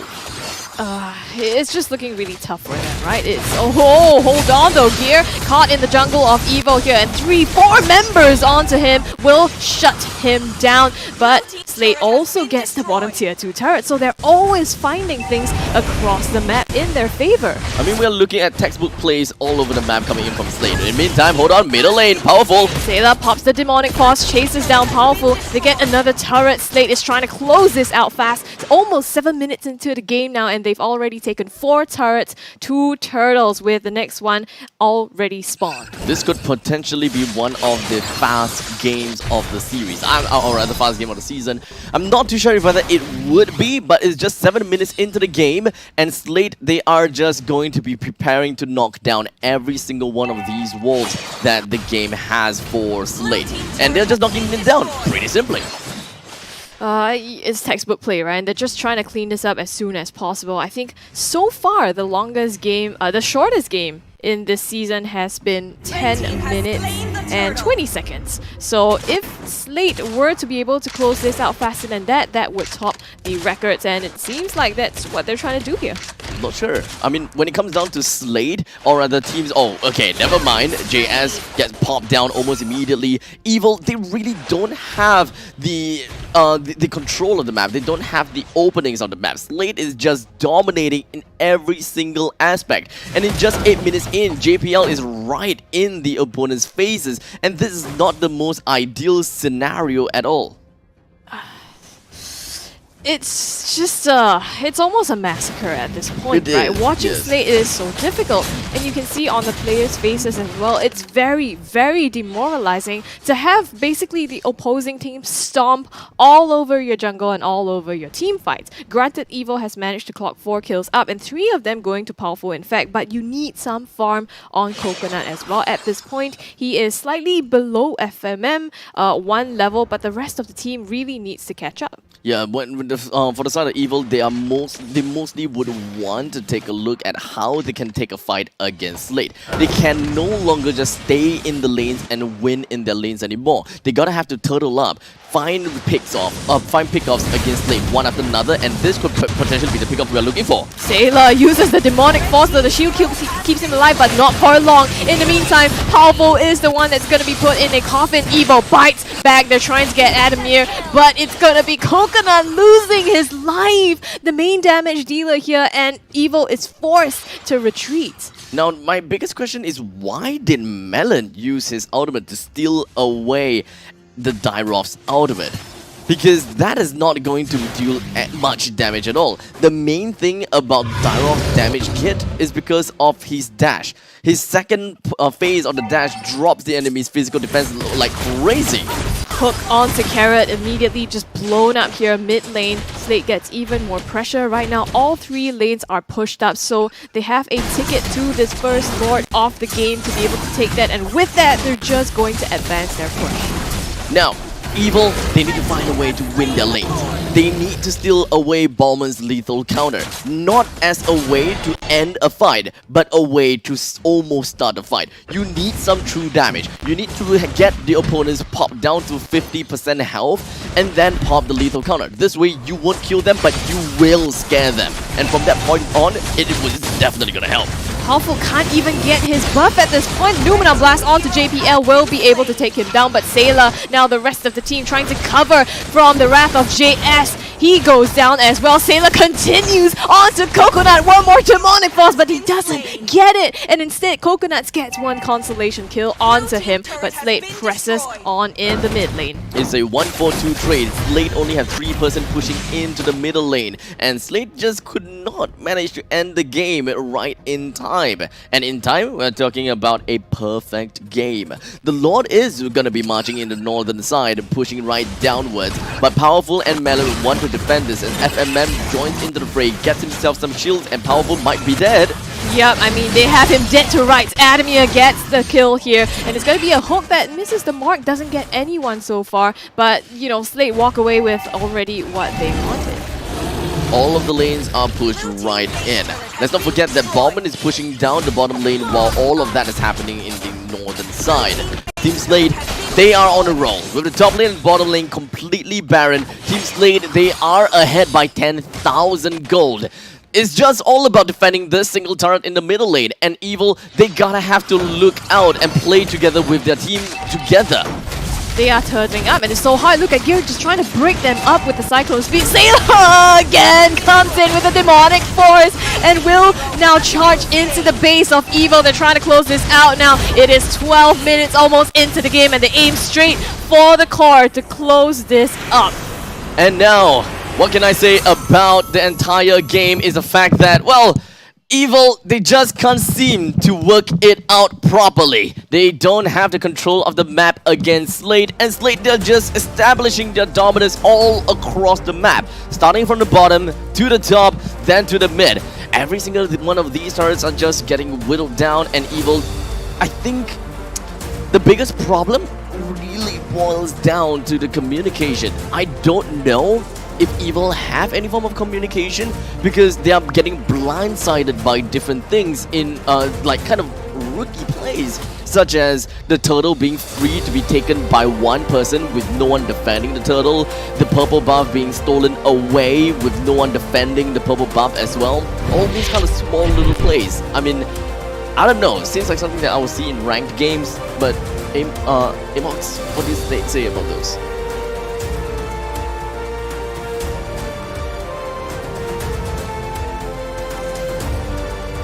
Games, and Evil has no. I guess they've been following their place. Like when Slate's taking the bottom tower, they are rotating to the bottom. When they shouldn't, the turtle is wide open.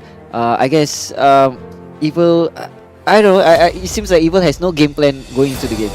Right. I mean, just by looking into their game plan, or rather looking at their draft, the only thing that we can infer from that is the fact that they have a Valentina, Baxia, Beatrix, Lolita, as well as a Thamus. So naturally, it kind of seems as though they are really a team that goes in and they want to hold the fight as much as possible, keeping JS in the fight as long. So whatever it is, it's just really whittling down kills. They go from front to back and nothing else. That's the only way that they can play. I mean, Slate has been playing, like I said, they've been playing objectives, like bottom tower taken and then move. Yep, and then move. They've been, if Evil is like taking the team fight, they're like, oh, okay, we're just gonna move and then move and move and move and move, and Evil has no chance to, catch up to them. Like the fight was so one-sided for Slate. It's like it's tough to watch. It's tough to watch. Like I know if Evil has been feeling down, I guess it's not the end yet. You still can fight this off. I hope they get back up on their feet for the second game. Exactly. I mean, we have seen the best from them, and right now it's not exactly the best. However, we would want to see them coming up back stronger and really, kind of a revive from the dead. Picking a little bit of the signature from Team Revival. Maybe there's something that we can see from Evil. But back into the screen here, let's talk a little bit more about what we see. With 8 kills onto the board from Evil, and Powerful have got 100% kill participation. So I gotta have to say, the mobility and his involvement is really on top. And Team Slate, they are constantly in the face of Powerful. It makes things really tough. Putting FMM and the Reach Guy, Gear as a carry, Sandbags on the Gear as well. 79,000 damage taken despite playing as a Bowman only. And of course, forgotten one, Sailor, that is on to that Furbius with 10 assists. And the MVP for this game would go into Sailor, playing that Furbius. His engagement was on point. Surprised, I gotta have to say. Pardon? I'm not surprised at all. I'm actually surprised. I was hoping to see Gear? No, Gear. FMM. FMM. Yeah, because okay. he's been like, okay, I got the tower, I'm just gonna move. I'm gonna take the mid tower, I'm just gonna move. Right. So he's not technically farming for a goal laner. Right. He's actually doing the objectives apart from the turtle. Right. So, but yeah, Sailor has been good in team fights, have been setting up. The macros coming out from Slate has been really, really on point. They have been tri-lane pushing, and then they are passive. They know when to go into team fights and disengage. And yeah, I mean, Slate, I know they are strong, but then they've been discipline, I guess. Yeah. I mean, they are strong, but it doesn't mean that gods can't bleed. And I'm waiting for the point in time where Slate actually starts to bleed. Now, when it comes down to the early parts of the game for Slate versus Evil, I gotta have to say, Evil have got a very simple game plan, and that is to do what your hero is capable of. Such as the fact that you gotta have to just go into the opponents, slam down and slam down and fight.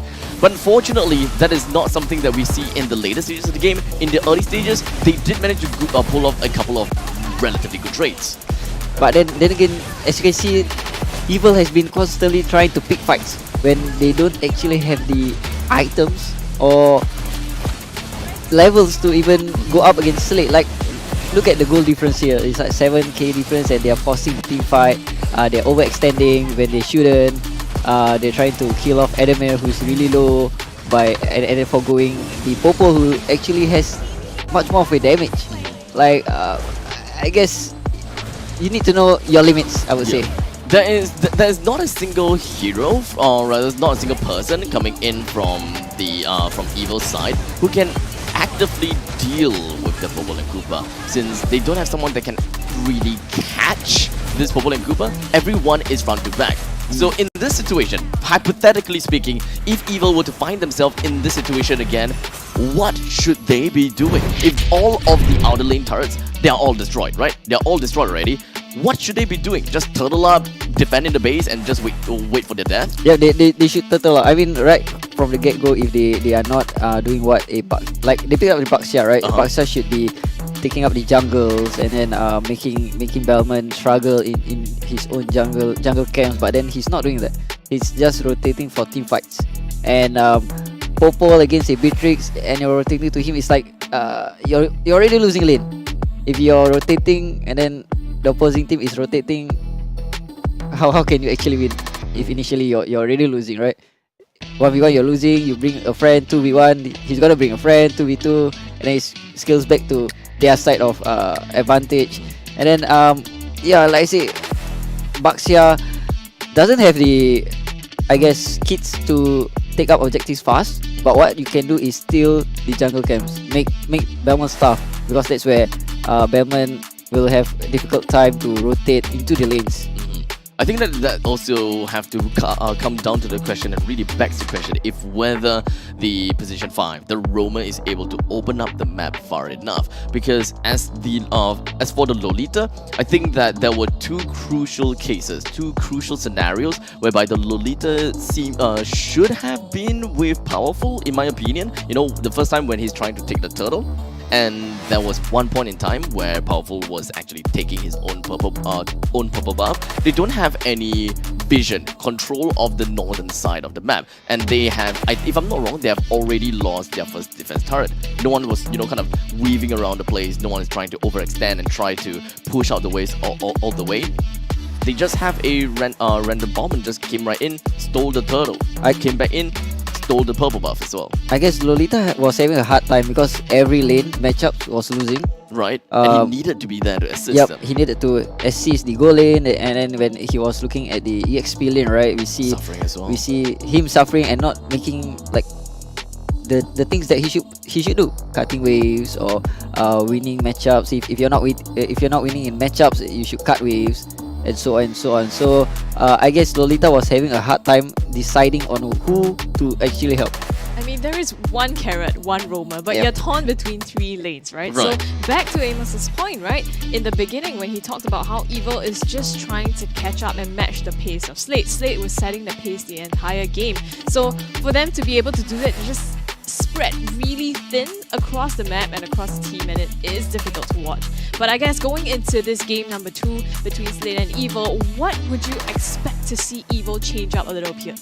Is it down really to the drafts, or what can they adjust in the draft and the execution? I guess Evil has a good plan on how to execute, but their drafting phase usually holds them back. Like yes, if you're talking about last season, yes, Baxia will be a strong pick, but then moving into this season, right, it's either you pick for example, for a jungle role, it's either you pick someone who has a high burst so that you can clear and kill off anyone, or you take someone who can takes off the objectives. But Baxia, he can kill, and then he can technically take objectives, and then he's not stealing. So my question was earlier was like, what's with the Baxia pick?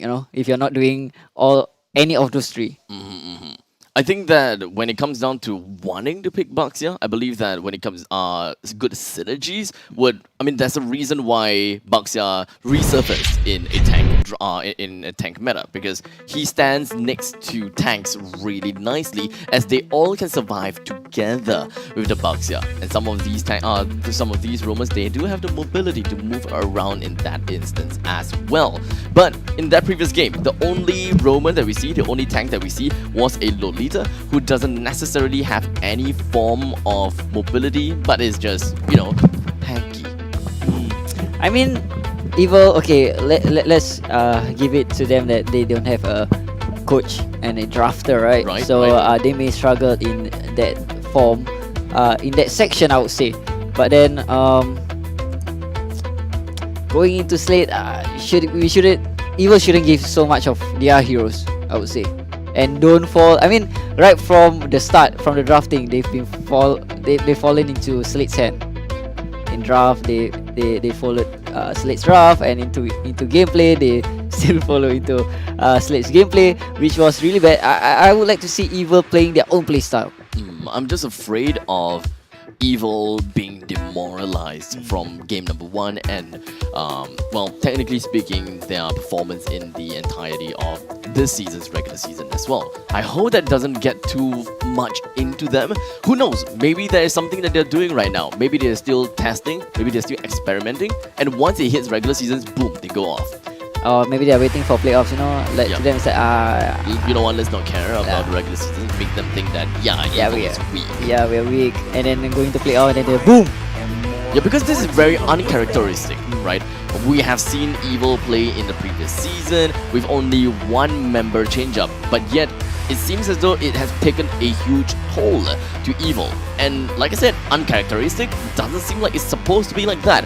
I feel as though Evil really does have something hidden within their sleeves. I'm not sure about that. I mean, yes, there was one player taken out, but I feel that the gap that this player left wasn't just in terms of the execution. It was also a second leader in the team. Or, that's what we understand of Evil. And from the interview with Powerful as well, right? He mentioned that Coconut said that he was the most easily tilted. Powerful was the most easily tilted. And if he goes silent, there is a lack of leadership and communication within the team. So it could be that this is the issue, but Evil, I'm not sure. In this game, they seem to be looking a little up from the previous game. I hope at least they just, have some fun in the process, and if they manage to lighten their spirits, hopefully that translates to their gameplay as well. Yep, and right now we see the drafts happening, and talking about fun, it's fun seeing Valentina 1-1 still wide open again. Oh man. Valentina is wide open.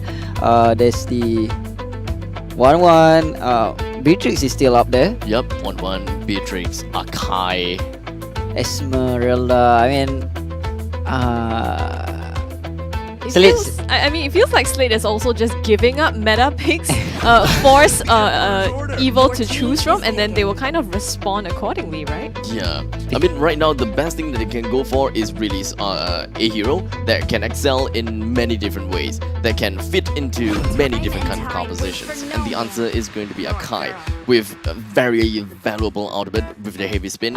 You have lock-on potential to pick off one person or multiple people. You can scatter the entire battlefield for defensive maneuver tactics, or perhaps number 3, really just your own escape mechanism together with the rest of the team. I mean, Slate picking out the Akai is quite a straightforward answer, because throughout the whole regular season, we've seen Akai is either being banned or being picked. I guess it's the same for the other regions. The regions also having a high number of Akai picks, high win rate. But for going a Beatrix and Valentina for the Akai might be advantageous for Slate, because in some ways they can still counter the picks coming up from Evil. Like right now, they're still going for that purple against the Beatrix and forcing them with no digit Atlas. Okay. So now, at least in the eyes of Melon, there are two very crucial and impactful outfits that can be stolen and used. The Heavy Spin as well as the Fatal Links. Which one do they prioritize on would really come down to their picks. Do they want to cater their picks based on the playstyle, or do they want to cater their playstyle based on the picks first?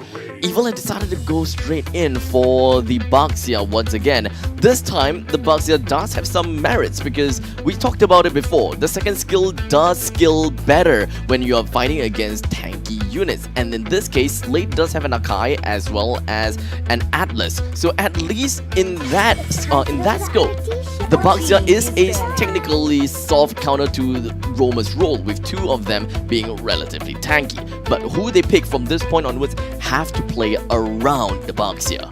I mean, Evil is lacking of crowd control for the team fights that's gonna happen. Johnson, Ben, are they just playing around, or? That sounds fun. I mean, if Evil were to pick up a Johnson, it would be really fun for us. But yeah, the Johnson ban maybe is a respect ban somehow. I guess, I hope it is a respect ban and not a fun ban, I would say. I actually believe it's a fun ban, you know. Just kind of whittle down whatever that they have. But technically speaking, it's not so bad of a ban because Evil, they have been known to have very interesting gimmicks in their sleeves, right? And we also have seen before in many other, at least in the community events they have casted before, Johnson plus Shotgun Beatrix combo. You wouldn't want FMM to hit that. In fact, I don't think anyone wants to be hit by that because ultimately it could pretty much be a simple pick-off in favor of Evil. But right now, because, well, Johnson is out of the list, we do not have to talk about that anymore. We have the Karina that's picked up. That pretty much means that the Baxia is playing into the roam position and the Karina is playing into the jungle position. Amox, what says you? Interesting coming up from Evil though. They are forcing the Baxia to play into the EXP because the heroes that's EXP. open. Okay. The heroes that's open pretty much being countered by Baxia heroes like Esmeralda, Uranus. But yeah, I was about to say D-Roth is still wide open, and there goes D-Roth. Yves. Yeah, I mean... And Benedetta being the last one. So, Evil, they do have a composition that can make full use of either one of the ultimates, right? Fatal Links as well as the Heavy Spin. And even if they do want to get themselves the RWM, is not bad of an idea too.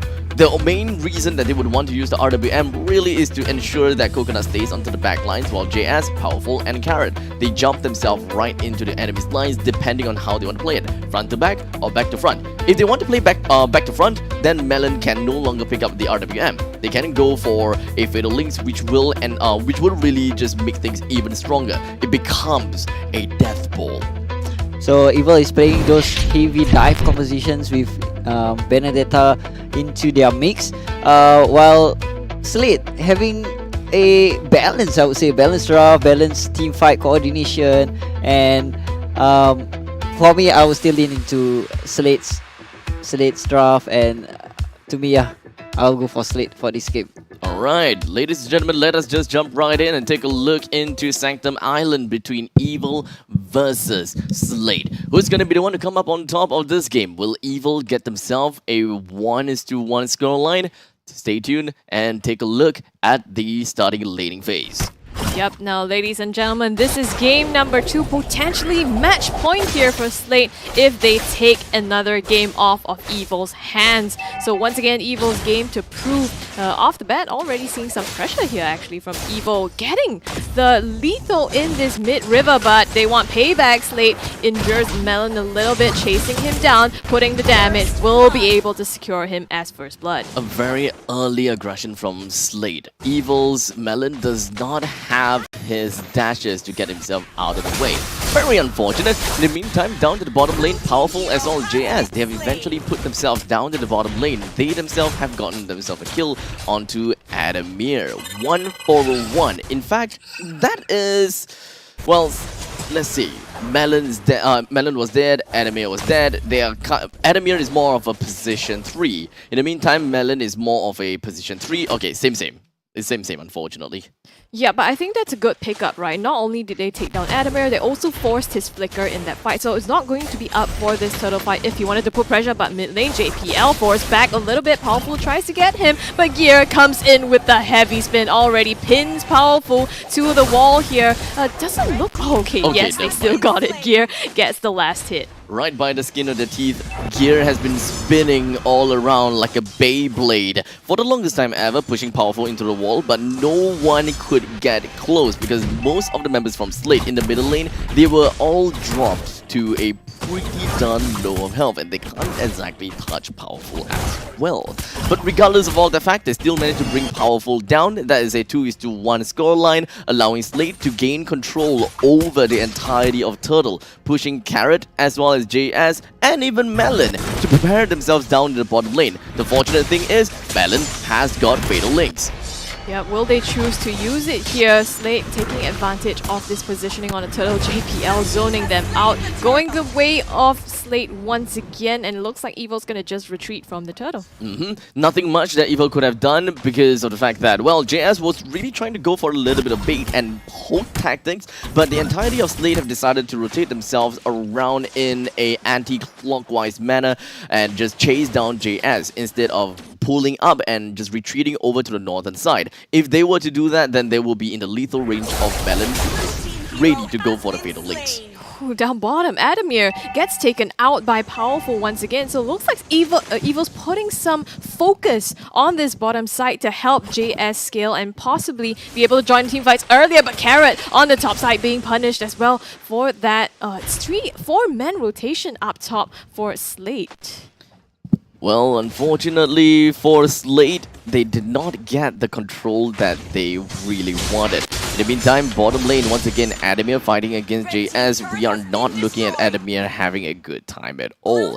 But Slate, they have focused most, if not all, of their resources, other than Adamir himself, up to the northern side, bringing down the first tier defense turret. Again, a very early objective. I think it's okay though for Slate, for Adamir to be targeted because Adamir this nice season, he has been playing as a distraction in any case. And for Evil, like we talked about, Coconut is always the one that they are banking on to be able to farm up. So having that gold lane taken down is not going to be good for them in the longer term for this game. And right now it looks like Slate is just setting themselves up for some pressure bottom, given that the Turtle's also spawning top side in about 15 seconds. Well, one turret each. One's for Slate in the top lane and one for Evil at the bottom lane. Especially since Powerful and JS has been working hand in hand, really just putting down a lot of pressure on the bottom lane. Both of these teams have decided to go for a lane swap, putting their marksmen into the bottom lane and their EXP laners up the northern side in order to, or rather, to really respond to the turtle spawning up in the northern part of the map. Evil have got control of the turtle, JPL, Gear, Adamir, in fact, the whole team from Slate, they are waiting for something to proc her up.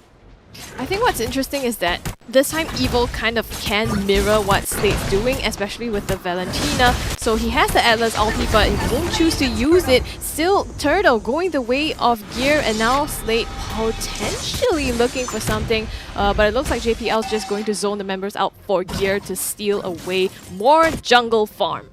Well, it is more jungle farm for Slate. Once again, they're constantly just trying to choke out onto Evil, starve them out, suffocate them from being able to do anything. The next thing that is in the mind of Slate is to bring down the first tier defense turret in the middle lane as soon as possible in order to widen up the income gap.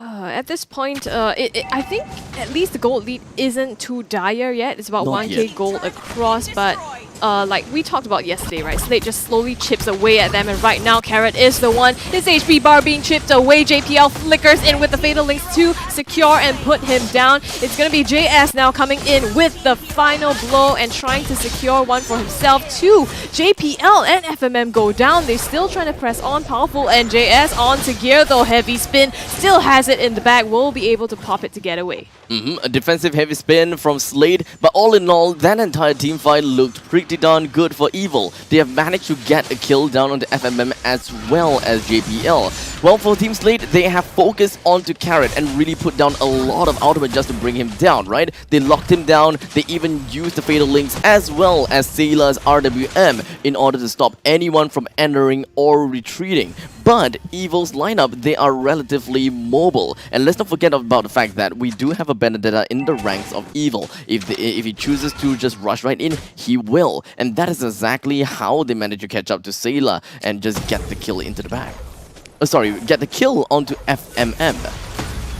Coconut now just getting the BOD up, so he's probably going to start dishing out some damage, especially on this Renner, but Slate wanting to take advantage here of this mid-tier 1 turret. JPL finding Melon, stun him out in the brush, but it's not going to be a kill just yet. They are objective focused, so they will rotate to this turtle here. Whenever the turtle is available, they will go where it is. The members from Evil, 2 of them, or rather, okay, Melon just showed himself, and the entirety of Slate, they know what's coming. Yep, they're going straight for Melon. JPL tries to get them, but he's going to be taken down. And now Evil, they want to press this on as an opportunity. JS dives straight for the backline into Sailor. Will be able to cut his head off. And JS retreating. Powerful, being pinned down though by Gear here. They're just brawling it out at this point. Adamir once again escapes with just a little bit of health. Evil putting up an amazing fight against Slate. Slate did manage to pick off the turtle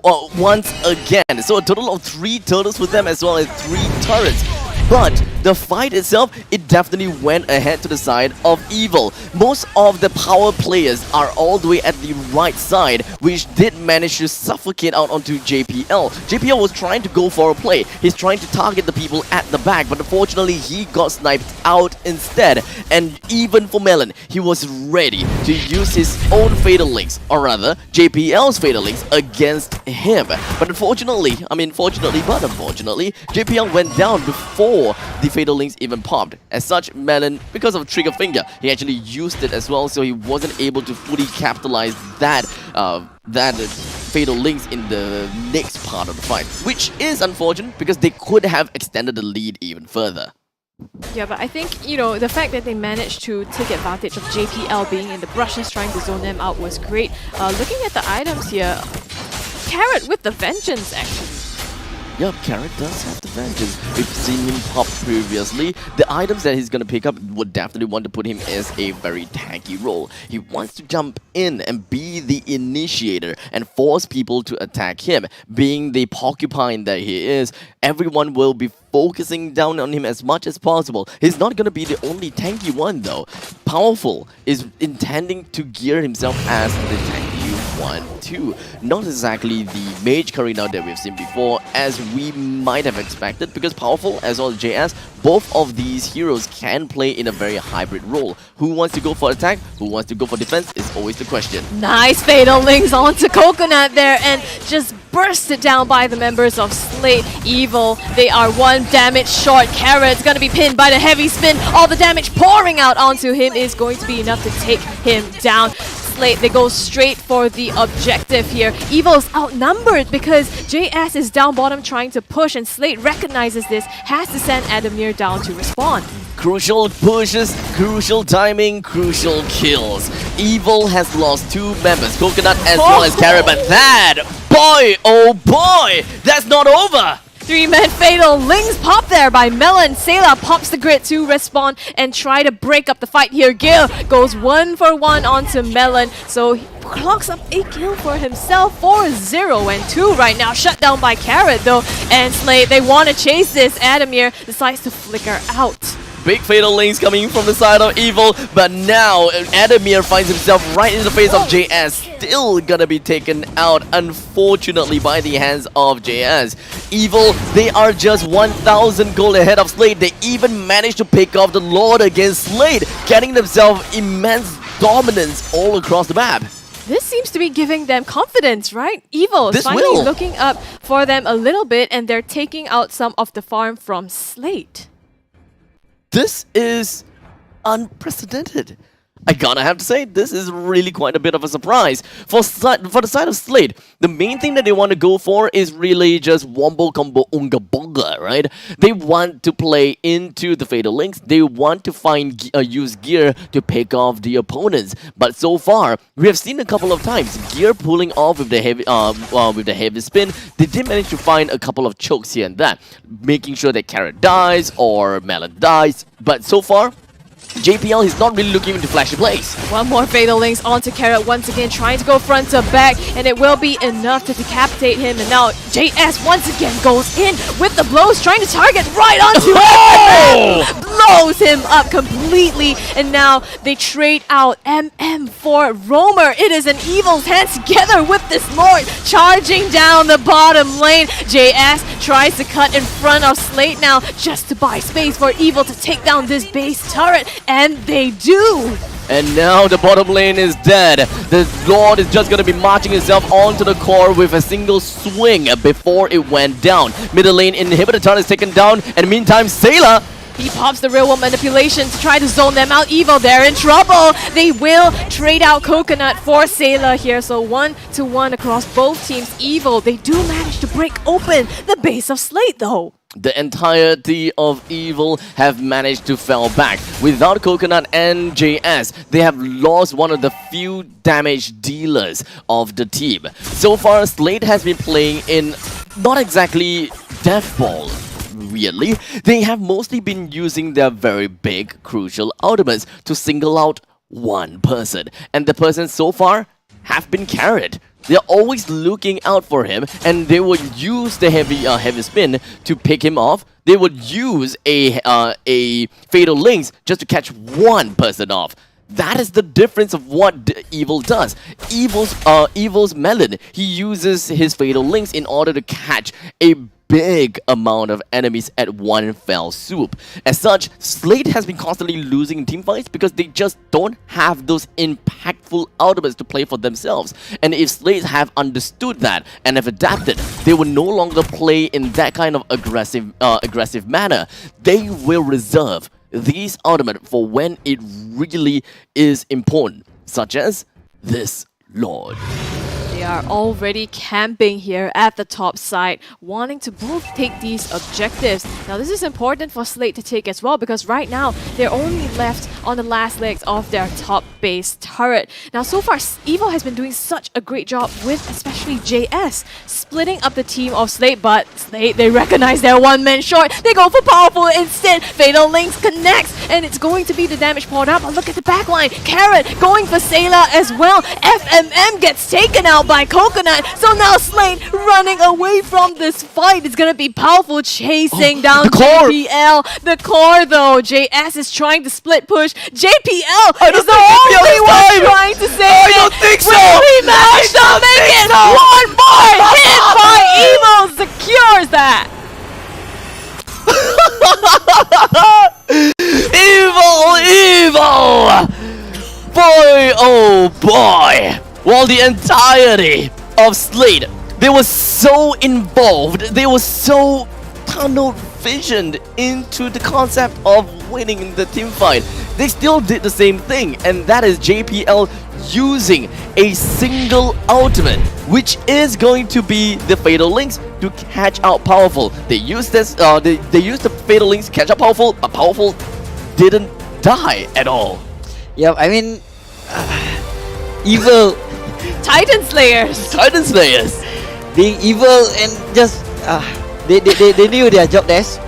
I mean, we didn't expect that, obviously. No, we did. We did call out that they were the Titan Slayers. Yeah. but that not to the extent of them being so evil to end it that way. Yes, that is absolutely true. But okay, so let's break this down a little bit. What made Slate eventually lose so much control? I guess them knowing that they wanted to have more team fights. They guess they would win in team fights, so they are forcing themselves to team fights whereby Evil, right? They're just forcing themselves to split push and then clearing out the waves and then just doing their own job. I mean, in the first game they knew that they couldn't take the team fight, like I said. Maybe they heard it They heard that they couldn't don't take the team fight. You're their coach. Don't fall into their traps. Don't follow their pace. Play your own pace. I guess that's how. I mean, that's how Evil won the second game. I mean, when it comes down to the draft, right? Yeah. Is it just me, or does that feel like a very greedy draft? From the side of From Slate. Slate, yeah. From Slate, Yeah, like Evil has a Valentina. There is a lot of versatility that Valentina could do. High spin, real world manipulation, or perhaps even fatal links. It feels like a very greedy draft from Slate to pick up heroes that have such impactful ultimate against Evil, who drafted into a Valentina. I mean, I guess they maybe. It's a great team fighting composition, right? Like that's what Slate was trying to go for. The thing was, Evil did not want to play into team fights this time, even though they are traditionally always focused on the team fights. They picked the Benedetta on JS specifically to do exactly what he did. Take the kills, maybe some of the kills, and Powerful was also trying to babysit him a little bit in this EXP lane for him to get online. And you can see he's actually built a lot of damage items in his kit. Like the Benedetta, right? JS has been, I guess to me, JS has been doing a lot of the works throughout the whole game. Be it the team fight base, be it objective wise. I guess JS has been really putting up a show, I would say, for the second series between Evil and Slate. I would say a lot of that also relies on the Powerful, right? Powerful did a very good job in focusing on to Adamir, giving a lot of opportunities for the members of just for the JS. So looking at, the gold here, the rich guy is actually FMM, so he has been farming more than Coconut. I feel like I was completely blindsided. We always talk about how Coconut is, the condition for them to wait for him to farm, but no, it was JS. I mean, JS, I guess he's the hidden win con. Win con, yeah. I mean, looking at how there is a Benedetta, most of the time we will just be thinking, split push. But we haven't seen a proper win via split push before. And this is the occasion that we actually see it here in MPL SG Season 4. Yeah, I mean, if this is a sign for Evil to play it this way, for them to win, I guess stick to it. Stick to it. Yeah, I mean, most of the Singapore regions has been playing the, playing the protect the president, and here comes GS with the split push. This is not the president here. This is the commandos. Oh. Right? This is the commandos just diving right in. 8:1:1. JS onto the Benedetta. Chef's kiss. I'm gonna be copying these items.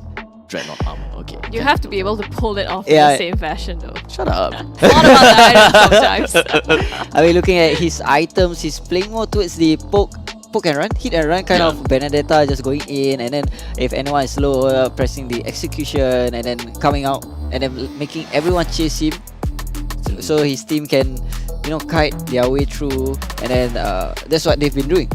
Like, yes, Coconut has not enough space, I would say. Like, even FMM is having more goal than the Coconut, but yeah, GS pulling off the Benedetta beautifully, I would say. I'm not too sure if whether this is like on purpose by Evil, because if you have noticed that Powerful has hardly ever traveled over to the gold lane to really help out Beatrix.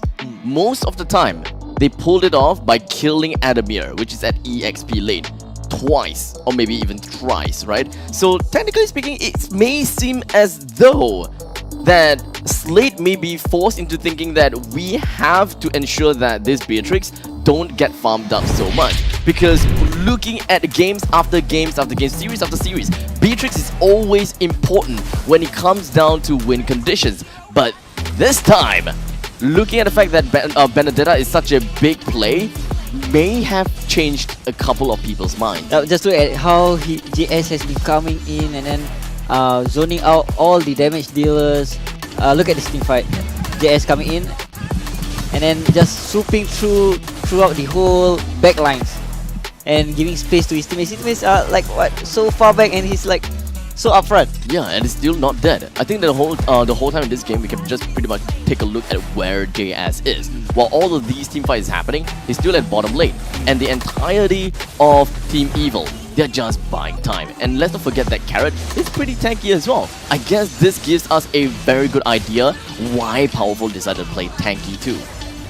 Yep, just give space to JS, let him do the works. He's gonna split push, right? At this moment, we can see the proper split push coming out from finally an SG team. Yeah, I would say. a proper split push. We haven't seen that in the longest time. Yep. And I can't believe that we are seeing that today, right here, right now, ending the game with JS and Powerful just take the final few hits in. You know, I think we talk about how JS did a great job in split pushing, but I want to also point out that he wasn't always split pushing. He was also in some team fights, and every time he was in a team fight, he dove straight for the backline and got exactly the priority heroes to back off as well. So great plays there, and in that last team fight there, not only did JS do the work split pushing, the rest of his members was preventing Slate from backing into the base to defend the core. So I think just Evil seemed to have this game plan this time and was able to pull it off. A proper game plan as compared to game number 1, which put them at an absolute loss, right?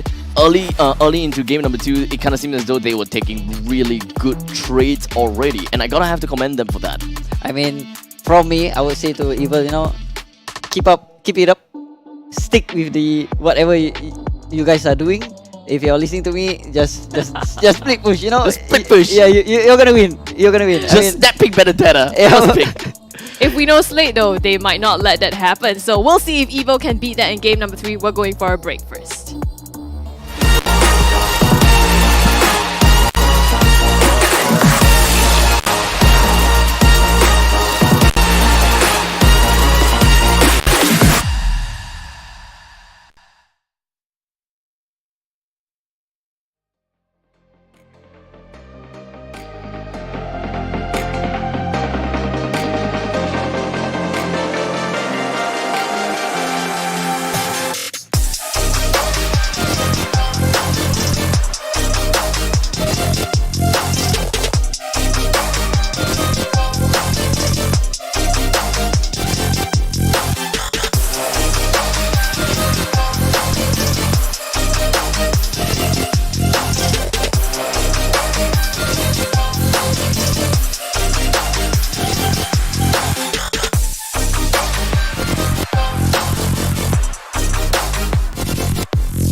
MPL Singapore Season 4 Week 3 Day 2 Game number 2, and we are at a unexpected 1-1 between Team Evil and Team Slate. Now, I don't know if you guys expected this, but we at the desk were quite shook. So let's talk about, in case you missed it, what exactly happened.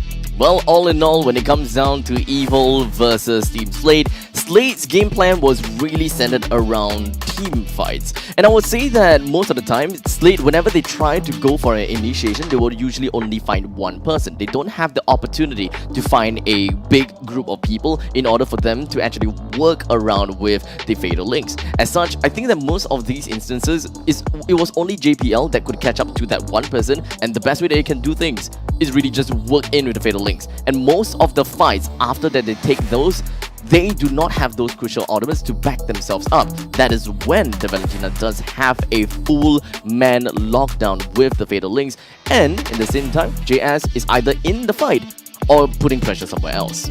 I mean, Evil has been respecting the enemies, right? They knew the choke points for the enemy side. They know they couldn't take the team fights. They have a really good decision making as a team, I believe, or maybe it's a fluke that I'm not gonna play with you. I'm just gonna split. But it's working. If it works, might as well just play it again. Yep. Don't fix it. Don't fix things that isn't if it broken. ain't broke, don't fix it. Yeah, let's fix that sentence a little bit. Yeah, but I mean, Team Evil, it's always when you let your guard down against them and you think, they're beaten down, there's no way they can come back up, and they show you. This is why we were dubbed the Titan Slayer. So huge props to them for coming back into this game. Now, this is the real match point now, game number 3. It's gonna be intense because for sure Slate wants to keep their clean slate. So far, they have not dropped a single match to anyone, and I don't think they want Evil to be the first. I think that this series, or rather the game number 2, will be one of the most watched games by all of the teams here in MPL SG. They would want to identify what exactly is it that Evil has that we don't. Because if Evil has managed to pull off yet another game against Slate, being the first person to bring down Slate in this entire series, then there must be something that Evil is doing right and the others just isn't doing. Yeah, but I mean, so we talked about how Slate might potentially come back, because if we know Slate, they will always be able to adapt to the draft. So, Amox, how do you think Slate is going to change things up here? Ban the Benedetta to win. I mean, for Evil, right? As long as they keep their game plan the way they want to, like in the second game, I guess it's going to be an easy game for Evil. And if Slate doesn't pick up Slate can't possibly be banning the Benedetta or other split push heroes like Cho right off the bat, right? Oh, Hayabusa. Yeah. Not that anyone cares. We've got Ling as well. Ling at least is still, consistent to a certain extent. I mean the best split pusher is still Zolong, so. Oh, come on! Wow. Actually, you know what? Why not? Yeah, why not? Why right? not? Right? We'll see if they actually do that. Right now, we're going to hop into the picks and bans phase. Now, it's going to be Slate up against Evil. Slate taking out the Bowman. Evil responding with Julian. No Benedettas yet. Yet. I mean, I don't think they'll be banning out the Benedetta. I guess it's not worth of a ban for the first wave. Second wave, maybe we might see. You know what I'm thinking? Here might take up the Benedetta. Actually, right? Just to show. Yes. Because it is his signature hero. It's his best signature hero, if I'm not wrong. Benedetta. He's been playing the Benedetta way up from when he was an EXP laner. Now playing in jungle, it's not wrong to play the Benedetta if they really don't want to be struggling with the Benedetta later on. And the Akai ban, I guess it's more of a respect kind of ban. They don't want to face so many counter. Yep. And then DE being banned, but it's the other way around. Like Slate has constantly been banning out DE. Yeah. They've constantly like for game 1 they... Oh wait, no. Game 1 Evil banned Diggy. Game 2 Slate banned Diggy. So they're just kind of like tossing it back and forth. And this time, one thing's for sure, both of these teams do not want to see Diggy no matter what. I mean, Diggy has been a high ban throughout the whole regular series. It's either a ban or a pick for these teams here. And Paquito being banned out here is just a sign of respect towards Powerful for the past 2 games. 1-1. 1-1 pick. Well, technically speaking, yes. Yeah. Beatrix is currently available, Valentina is available. Let's not forget about Faramis as well, which is what Slate have decided to pick up for themselves. Which, let's be honest here, Faramis is a really difficult hero to counter. And we have seen Faramis played before. Oh no, oh crap, not this again. So, here's the thing. What Evil could do here is just to suffocate Evil from all forms of tank heroes. Any form of tank heroes, and making sure that Slate would not want... give Slate not a reason to pick up any hard tanky heroes.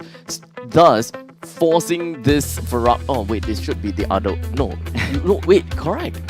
As long as they force the Faramis over to the Roamer's role, that means that Faramis will have to build a little bit tankier, right? So that means that no matter what, Melon's own Count Alter will always have more value than Sailor's own Count Alter. And JPL still gonna stick with the Atlas pick. I guess as long as Diggy is being banned now, Slate's idea is always been, okay, Diggy's banned out, we're gonna go with the hard crowd control. Grog though, I think it's just for the Cloud, to cancel out the Cloud. Like I don't think Evil has enough heroes to be picked to counter the Cloud here. Marsha ban is just for their own Beatrix. They don't want Marsha to be chasing down the Beatrix all throughout the team fights. I guess what's still open? I mean, for the side of Slate, they still have their Lilia. They still have their Eve. But I don't think Sailor will go for Eve again. Yeah, I don't think that Slate will have any reason to pick a mage or a roamer anymore, considering the fact that they do have the Atlas as well as Faramis. So what is left at this point in time is the fact that they're gonna have to pick up 1, an EXP later, and 2, their junglers. The Claude is of course picked coming in from the side of Slate at this point in time. So, well, I don't really have much questions to ask, but Slate, the way that they've been pushing themselves at this point in time, really is just all about team fights. They will want to win in team fights, which means Evil, they still have the win condition in mind, and that is to split push. This can still do that. Yeah, I mean, oh, Benedetta is still open. Benedetta is still open. Please. I want to see a Benedetta coming up from Slate or Evil. All smiles coming in from Powerful. Maybe he's been saying, you know, let's play the Benedetta. Let's play it. Should we play it? Should we play it? Maybe they don't have to go for it immediately. But then Gear would steal it away. Gear would pick it up. So that means that Slate will need to find out a counter in the very event that Evils gets themselves the Benedetta.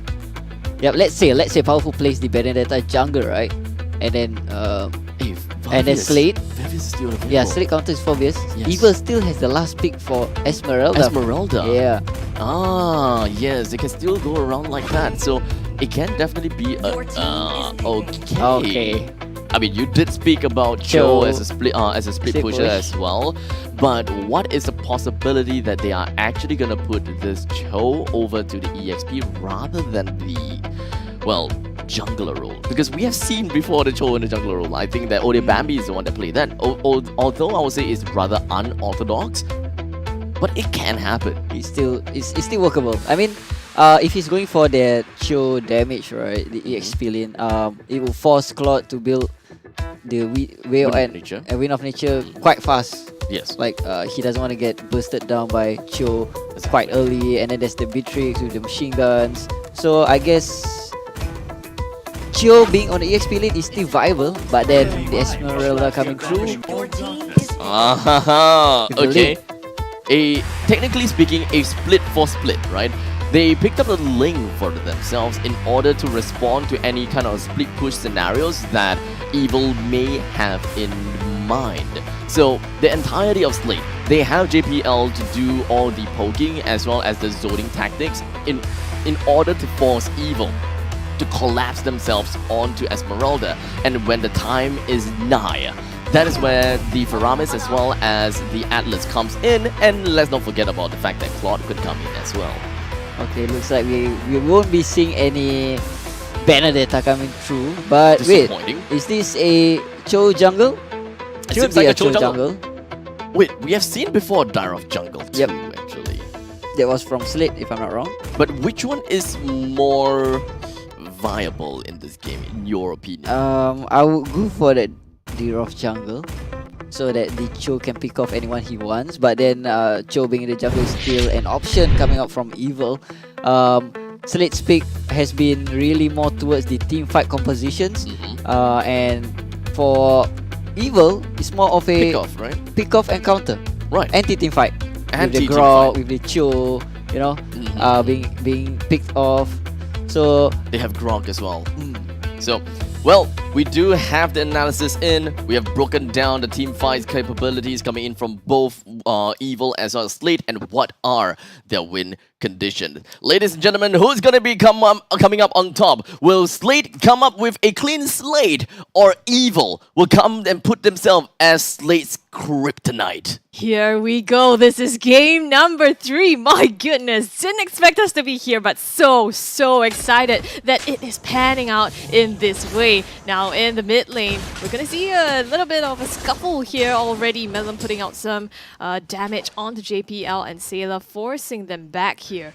I think off the bat, FMM actually taking this sprint, I think it's normal for a Claude, but I'm wondering whether with Grog, Carrot on the opposing side, that would pose any sort of disruption for him to prevent him from going in the back line. Well, there could be a possibility that he is going to make quite a bit of difference. But with the emblem sets coming out, we can tell exactly what is going on with Cho's item build. Because Cho's item build is understandably going to be one of the main reasons and what we should be looking out for in the coming few phases. With Cho picking up the Demon Slayer as well as I believe more damage to creeps, or rather, creeps, as well as the fact that he does have I believe that is, I can't really tell what that is, but one thing's for sure is that he's very likely gonna go for damage, or perhaps even go for some form of hybrid coming in. Yeah, I mean, the Demon Slayer emblem's definitely going to help him take objective, especially because Gear right now is holding the killing spree. So he's looking for the kills, as he did kind of yesterday with the Amon. A late game character centered on getting farmed through deaths, basically, on the side of Evil. So we'll see how that pans out. Sailor also opting for the Magic Worship, so that means he's aiming for more kind of a damagey. He's not looking to pick up the Avarice to help him scale. Instead, it's going to be focused on damage. Now top side, JS alone with Sailor and Adamir here. So they're pressuring this top, but Powerful in the meantime has been left to take the turtle. JS, oh my goodness, the fatal links coming from Melon onto Sailor. Cult Altar is not going to save him. Puts him in the dirt here. Melon takes the kill. And now, eventually, Slate has found themselves with their back against the wall, with Evil having the early game advantage.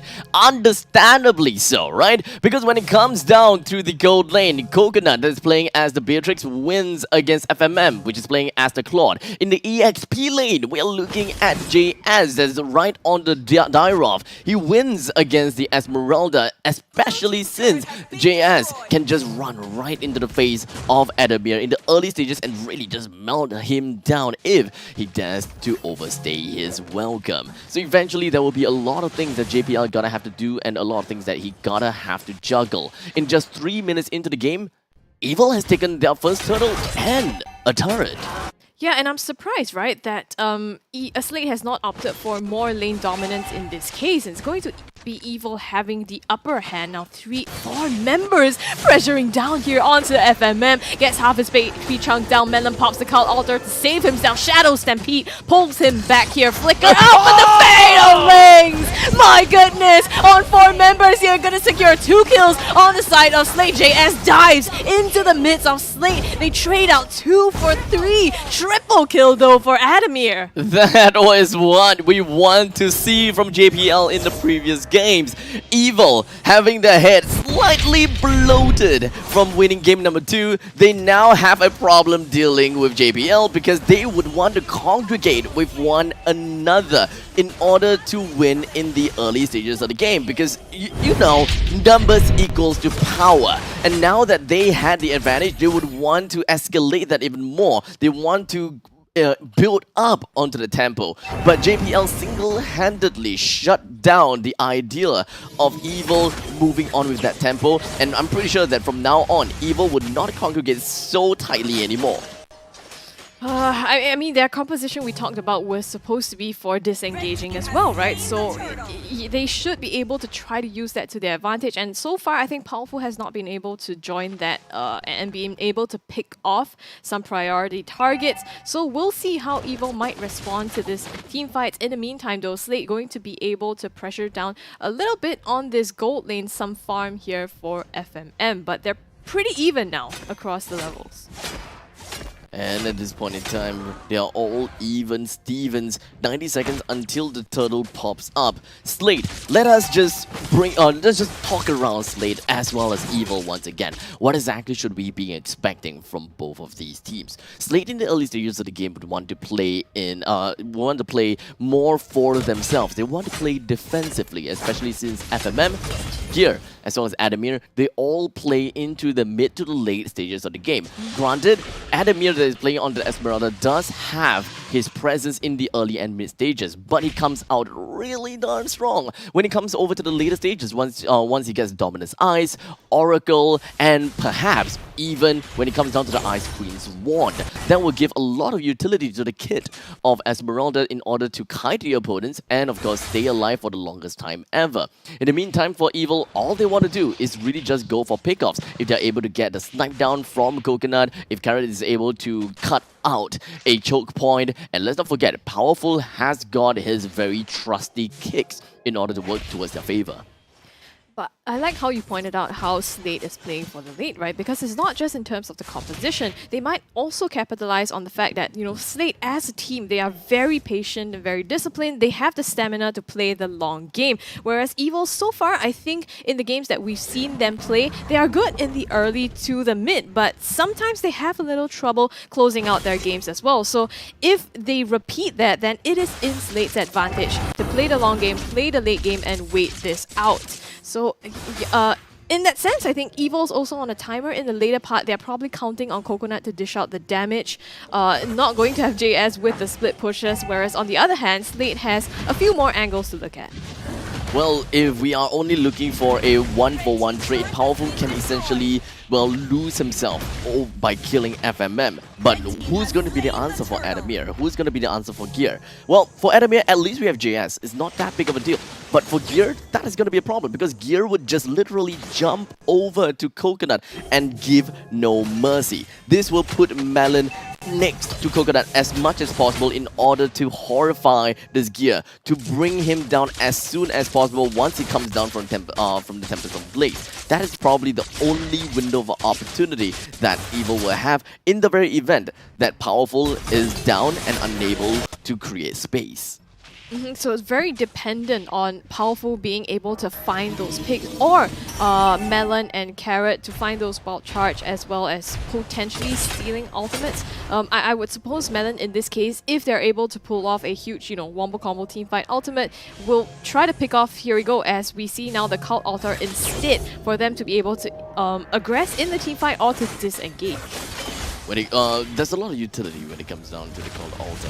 Whatever they want to do, they can play super aggressively and not be too afraid of the Fatal Links. Yes, the Fatal Links is going to gather up every single one of the members from the side of Evil, but it is not going to be the insane amount of damage that will bring them down. Most, if not all, of the members from Evil have managed to rotate themselves all the way up to the northern side. All 5 of them, they have responded to Slate, and they are expecting Slate to be around the area. And right as they stayed around for a little bit, they've decided, you know what, we don't need all 5 members here, until they open up the brushes here.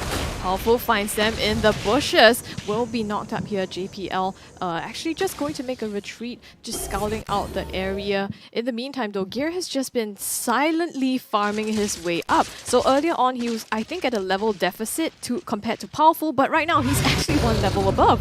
It is all about ling things, right? Great mobility, great rotation all across the map, and being able to find advantages by killing all of the creeps that are scattered all across Sanctum Island. Now, we are looking at 9 minutes into the game, and that pretty much means that the Lord is currently available for the picking. Adamir and friends have decided to start off with the Lord, picking it off just by a little bit and poking this water elemental. But Evil, they're not gonna say no to a free Lord. That is, if they manage to find it, they're trying to work themselves onto Adamir.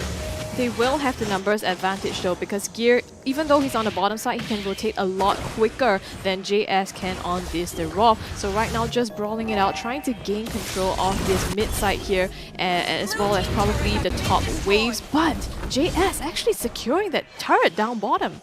I would say that that's a big take, but in the meantime, hold on a second, Adamir taken down almost immediately, even though Powerful does not have his ultimate, as the Way of the Dragon was popped pretty early to zone Adamir away, because Adamir was being a little bit too close for comfort.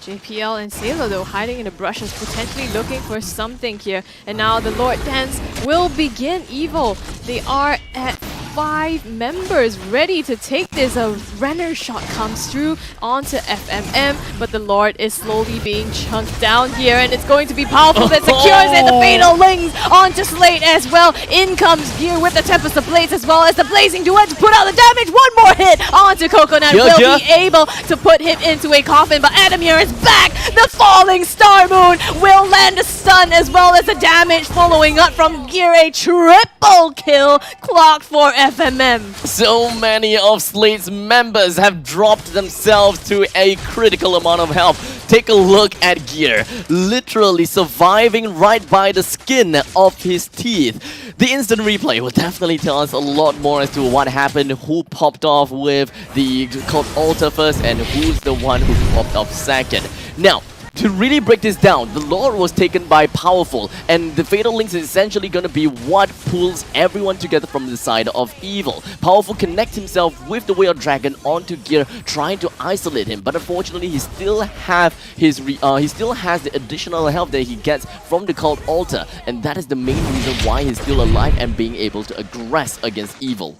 Very, very nice team fight there taken by Slate, and this is what they play for. You know, the huge team fights that we were talking about. Unfortunately, Evil, I think they also committed to the Lord there and were not able to save themselves from the subsequent follow-up fight. So now Slate, they're gonna take along with them some structures on the top side. Powerful, he wants some compensation. Way of the Dragon comes up onto JPL, but the Call Altar is popped by Sailor to save his team members. Will it be enough though? In the backline, Gear, he's waiting for the moment, goes into Coconut with the Tempest of Blades, will not be able to secure anyone at this moment. Instead, it's JS once again, the MVP of the previous game, securing a kill for himself. Slate 3-1 traded out. What exactly happened in all of that?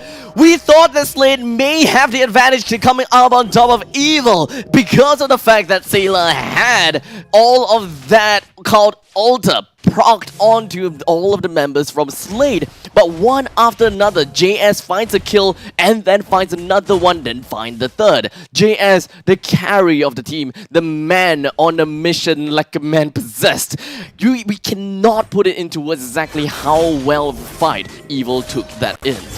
JS so far, he's been able to convert his farm and his kills into even more value from the team fight. 6, 3, and 3. My goodness, like you said, absolute beast. And when he's playing these team fights, it really changes things around.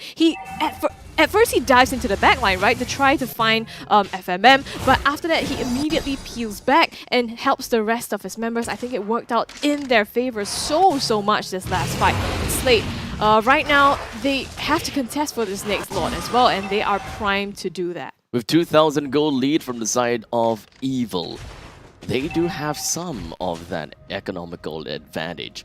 But even with those advantages, they cannot just willy-nilly just jump into the enemy's lines. What they can do though is just have Evil, or rather Carrot, just move around from brushes to brushes, check out exactly where JBL is. They need information in order to position Coconut in the right places at the right time. But throughout all of that, during the Lord's Dance with most of the Slate's members down in the southern side, we do have Gear being a pesky little fly, hitting himself to the top lane and putting quite a bit of pressure, forcing JS to go all the way up to the northern side. This is big, as Adamir, he finds himself at the backside. Yeah, he tries to zone out all the members here of Evil while Gear takes the Lord, but they change their sights. They want the kills instead. Call off the pop and the Fatal Links as well. Gets the members of Evil. Will it be enough? JPL is the one to be put down.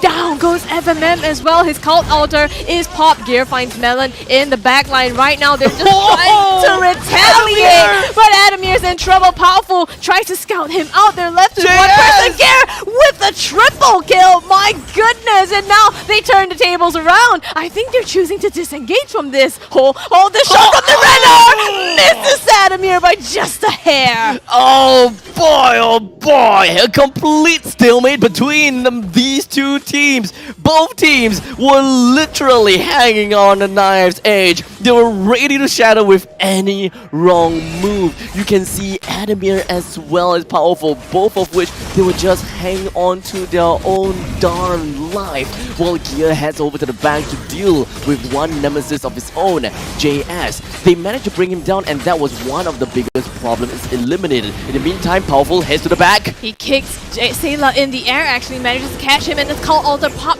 in defense here. Powerful tries to go in onto Sayla. Gear cooks this up. First kill here onto Carrot, but it's going to be 3, traded out to 1. They're going in the back line. Melon, JS in trouble, and now it is Slate fighting back to put Evil a team wipeout for them.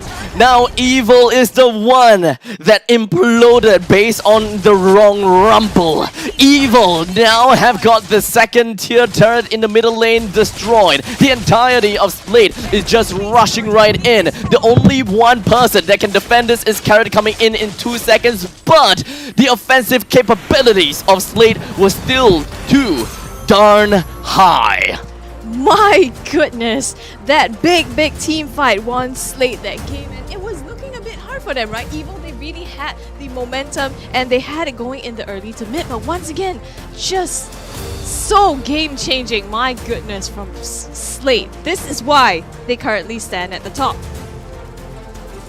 2-1 in favor for Slate. Evil were ready to just go right in. They were racing after Slate, literally on their tail, to be that kryptonite.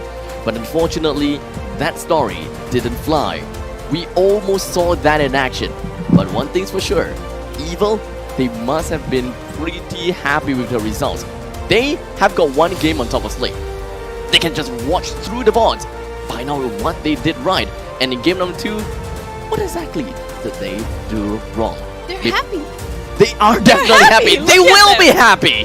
They're happy. The smiles on their faces from Evil despite losing this set, but they took one game against Slate, made them sweat in the last game as well. Look at JS. Look at Powerful. Their morale seems to be back. I guess they found their new hope after the second game. Although the third game went over to Slate, right? Really, Evil just gave their best, and it was a fun game to watch. Obviously, it was a fun game to watch right until the end, right until the last team fight. I mean, I haven't seen any teams giving Slate so much of a hard time so far. Yes, even game 3 looked tough. Yep.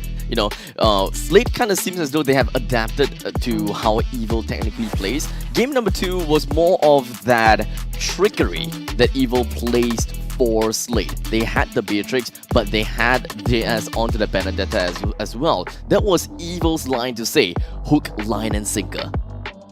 Oh, yeah, unfortunately, well, they really did a great job, right? And I think this is so great to watch because even though Evil lost this set, it seems like a very, very satisfactory outcome for them and for the audience as well. And for the itemization, both teams having almost max items, although it's just the 15 minutes mark. Really, we've seen both sides having a full max items at the 15 minutes mark. It's usually the 20th onwards, I would say. And looking at both teams having this amount of items just proves that the game was as exciting as it was supposed to be. Yeah. One thing that I am relatively surprised actually is the fact that Evil's total EXP is actually above of Slate. So there must be at one point in time where Evil will have advantages in a retribution battle between Powerful and Gear. I mean, Melon throughout the whole game has been really impactful. Yeah, really impactful since game 2. Since game 2, yes. Since game 2, and JS with the Dyrov having a great team fight kill participation, and the rich guy still going over to FMM. The carry is still Gear. The sandbag is Adamir. Well, Esmeralda doing Esmeralda things. Okay, fine. The Falconer one, Sayla having a 14 assists throughout the whole game. I mean, Sayla throughout the whole regular season has been He's been very consistent, yeah. Very consistent with the assists. He's been always there with FMM, with Gear throughout the whole team fights. And even if FMM and Gear is not in the team fight, he's the one dealing the damages. Indeed. I mean, all in all, we haven't, at least for me, I never really managed to see the chains from the Stampede because it's just small little chains. But I'm pretty sure that those chains were the one that really helped the team to settle things up even more. Because we talked about the fact that the Stampede goes really well in sync with the Fatal Links. And talking about Fatal Links, yes, yes, and a Gear with Ling being pretty the fatal. MVP, 618 with a GPM of 781. I guess Gear is really on par with the other regions, almost hitting the 800 mark. And yeah, I mean, Slate having a great jungler and being on par with the other regions just proves that why they are one of the best teams in Singapore. Well, we gotta have to wait to give them the title at the end of MPL SG Season 4. At this point in time, they are ruling in the bracket, in the regular season's bracket. And honestly, it has been quite a breather for Evil. They're finally done playing with Slate. They don't have to, overthink so much and be really scared of the next games to come. Because when it comes down to Evil, they just gotta have to fight with Flash, they gotta fight with Zion, and with this experience that they learned from fighting against our friends here in Slate, I'm pretty sure that there is some valuable lessons learned. Yeah, I hope they will bring those lessons into playoffs and watch back their VODs, especially in game 2. Yeah, I think it's definitely also a morale boost for them, right? Let's take a look exactly how Evil and Slate played out this game. Right from the 3rd minute mark, we see a great ultimate coming out from JPL there. And a great follow-up coming from the whole team. Like, we see Ling was actually going to rotate into the turtle, but he told everyone like, hey, I'm gonna come. Hey, I'm coming. Now, this is the 10 minutes and 30 seconds mark into the game. This is after the Lord has been taken as well. The Lord will be fighting in for Evil. And unfortunately for Evil, they didn't really quite manage to hold it very well against Slate. This is still relatively early, right? They could have gotten an entire team wiped down really based on their executions. Right. Like this team fight, right? This really scattered, but then Evil knew their job less. Yes. The choke points where they really fed at JS in the right time. Yep. And Carrot taking up the right ultimates for Melon taking up the right ultimates, and Carrot just following up with the Grog. It's just good to see it coming up from Evil. If we are like comparing with the first game. There's a lot of these occasions where both of these teams, they were just teetering on a breaking point, right? It's like, how can I say this? One single move. If you move left, you are gonna win. If you move right, you're gonna lose, kind of thing. You don't exactly know that because in the heat of all of that action, the players are on full adrenaline. And the only time that they know defeat is when they are dead. And that is when they have the bird's eye view, looked at things more objectively, and they will learn a lot just by saying that I should have done this over that, I shouldn't have done this, I should have done that. But I'll let Evil know that their team fights have been really improving, especially throughout the whole series. Like the first game was, I would say, bad. Second game improved, and third game, although they lost, the discrepancy of game 1, game 2, and game 3 is like, okay, game 1 and game 2 and game 3. You know, it's like a curve. The difference is like huge. But even when they land on the curve, it's an up from where they first started. So I think it's really amazing, you know, that they managed to change up their strategies and even make Slate sweat. So let's find out though from Slate, the winners of the game, what exactly went on behind this game. Cheryl, over to you. Alrighty, I am so very excited. I've waited to actually have the chance to interview him, and finally I have. Right now beside me we have from Slate, and now this is Stellark. Now we have actually interviewed different people like Adamir as well as Gear, and finally now we have the chance to meet you. Stellark, say hi to everybody. Hi everyone. Yeah, he's the MVP of my heart also. So yes, I'm very excited to interview him. Yes. Now, we do have a few burning questions for you guys. Today was an unprecedented match, definitely. So in Season 3, Evil actually got a 2-0 victory against Slate. Now, how do you feel about avenging your loss against them from last season? I think it was a good match, but their roster changed also. But I think they are looking very strong. But yeah. So things are really looking like on the up and up for them as well. But you guys definitely did very well, especially on the team fights, coordination-wise. Yeah, fantastic. All right. So this is something that I want to ask as well. I really need that MVP in my life, such as that Frovius that you played. So you have gotten MVP on both games that you've played Frovius. What is the reason for picking it in this matchup? Just I felt like playing Frovius. Oh! Doughty very fun to spam. So I just played. Oh, no particular reason, just because you like it. Yeah. So from what I heard, even yesterday's Sicilian, also because you want to play. Yeah. Isn't that what ML is all about? Just picking what you like. Fantastic. Now, game 2 was a surprise loss to a backdoor by JS. Now, what was you and your team's emotions after that? We saw it coming because we have no splitter. But then we couldn't really do much because the Benny kinds of our draft a little bit. Right. Okay, so really couldn't do much, right? Really engaged on the top lane earlier. All right, so that was for question 3. Now question 4, game 3 was a huge seesaw game. Now how do you feel about game 3? What's the question? How do you feel about game 3? There was a lot of back and forth on game 3, remember? Yeah, but then you guys still took the win. So how do you feel about that? Happy that we won. I think patience is the key. Patience is the key. Yeah, wise words from Stellark right here. Patience is key. Really, it's just looking for that moment, right? For you guys to really just take the win. Fantastic. So, final question. What are your thoughts for your remaining matches in the regular season? I think next week versus RSG will be nice to watch. Because, the so-called rival team. Right. Yeah. All right. So I think everybody will be anticipating that. You did so well. Thank you so much, Stellark. Thank you.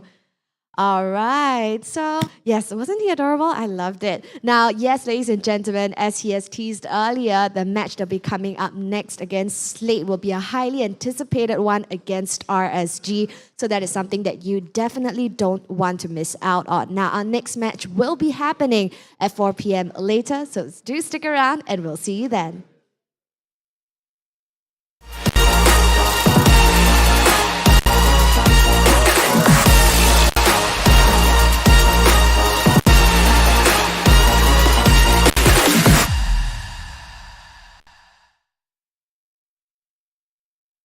their track to the finals. Being a new team has never been our disadvantage.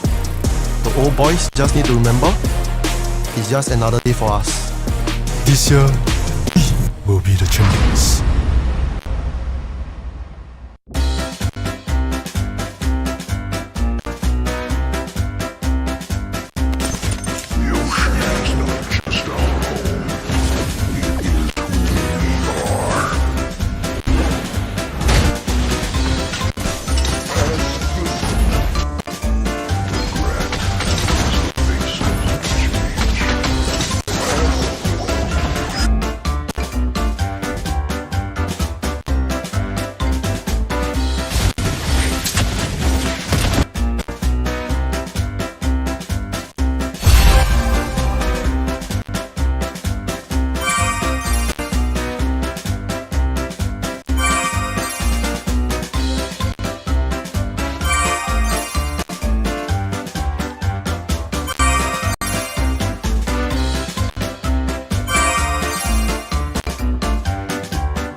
We also need to talk about Stellark because there's sync over there. So, LI4, what do you feel about Stellark? I'm kind of glad to see Sing come back into the scene again. That's correct. Because I think it's been a very long time since he has played MPL, and we used to be very close together. Actually, to be honest, I don't know much about that team. Only the main names like Bambi, Sing. I think only these two, right? It's like the more famous one in SG, MPL. And also? There's also Fossa. Oh yeah, Fossa. Yeah, there's also Fossa. So basically that team is all quite old basically. I would believe that I can expect seeing BZ, randomly going overly aggressive at times. If it happens, what would you guys do? We'll try to tone down his level of playing, right? Because it's a bit unmatched. And what we have here in the local scene, if you compare to other countries, the playstyle is very different.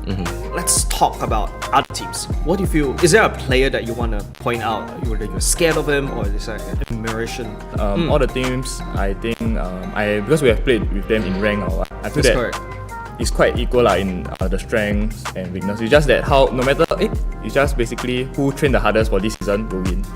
Okay, so BZ, of course you are from a different country. In Laos, is this the same case for you? Are your parents supportive? No, my parents don't support me to playing this game. They just lock me in the room and don't let me play this. But I just try a lot to show them that I play this game, I'm good in this game. And they give me a chance to continue study university here for playing MPLs. I also don't think about it I just arrived here 2 weeks. I didn't think about I will get in the MPL too fast like this. I'm still thinking I'm not ready for it, but yeah, I get in already. No choice, have to try it. Yeah, no choice. No choice.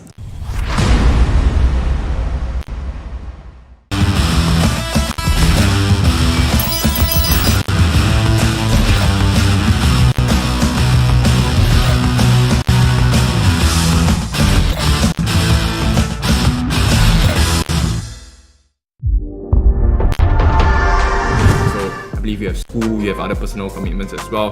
How big of a factor does that affect you guys when you guys go into games like this? It's gonna be very tough for me because I literally just started my university last week. I'm spending way much more time studying than I think I should be if I want to really properly balance out these two different lives. I can only hope that moving forward, I'll be able to find the right balance for it. How have you built that kind of resilience as a new team entering the scene, experiences from qualifiers and so on?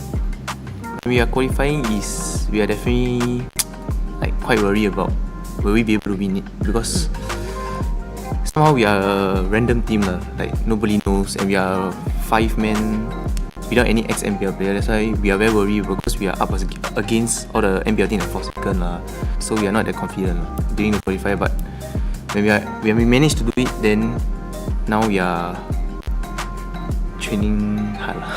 What do you feel about Evil when they beat you last season? It's good to see like this kind of teams having a chance against like us and then even RSG, because they took a game off RSG in the regular season. What heroes does not complement your team fight synergy well? Wise likes to play like assassin heroes like Ling and Hayabusa and all that kind of stuff, but he doesn't do it because of how Venus plays. So it complements the playstyle, right? For me, it's assassin hero as well.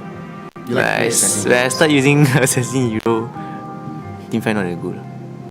What I noticed is when he use Ling, Hayabusa lands, he's always the one engaging first, and usually not together. So it's like basically a solo play from him, and he usually dies first. Hey everyone! We launched Project Next Necrokeep back in June. Did you like the new Necrokeep and the 3 revamped heroes? We're back again this time to give you a preview of what's in store for the next Project Next update in September. The upcoming September update will feature 2 more hero revamps. This time we're shining the spotlight on a lethal duo, Leslie and Guzhan. Let's dive headfirst into Leslie's revamp. As the adopted daughter of House Vance, a clan renowned for its immense wealth, Leslie will be getting a makeover to showcase the understated opulence and elegance characteristic of House Vance. Leslie will be abandoning her cuffed sleeves for a more appropriate pair of long, dark leather gloves. Stunning leather knee-high boots will take place of her old brown calf boots, completing Leslie's more sniper-friendly look. Her brooch will also be replaced with the badge of House Vance. Expect a more mature-looking Leslie with restyled bangs and eye patch. Her newly added optical sight should help Leslie aim more easily.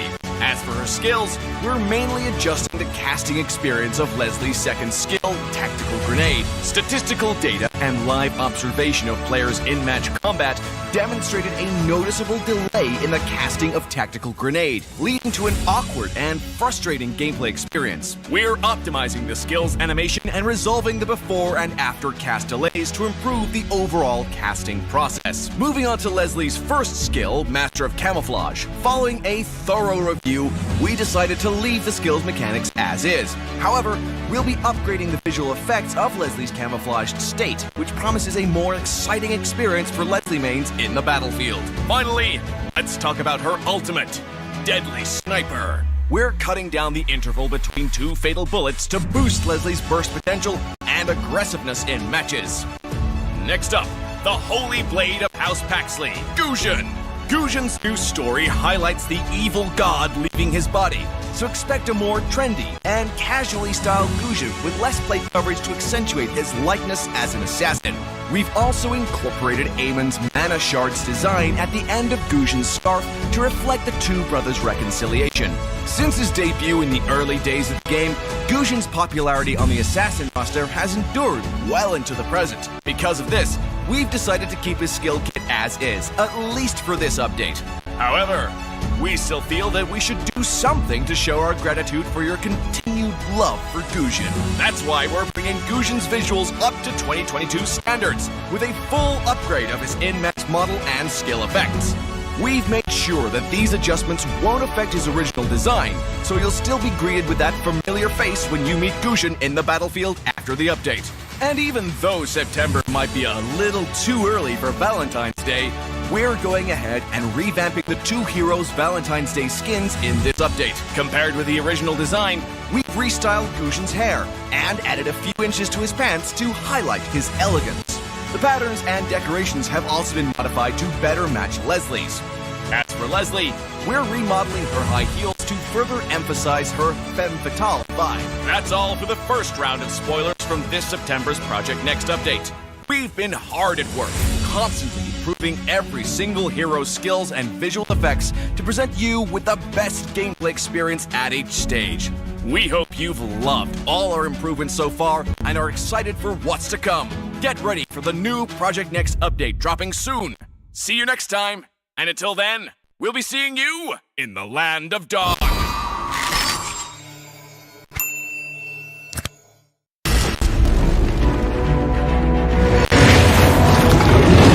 Dawn to Land.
think is the weakest team?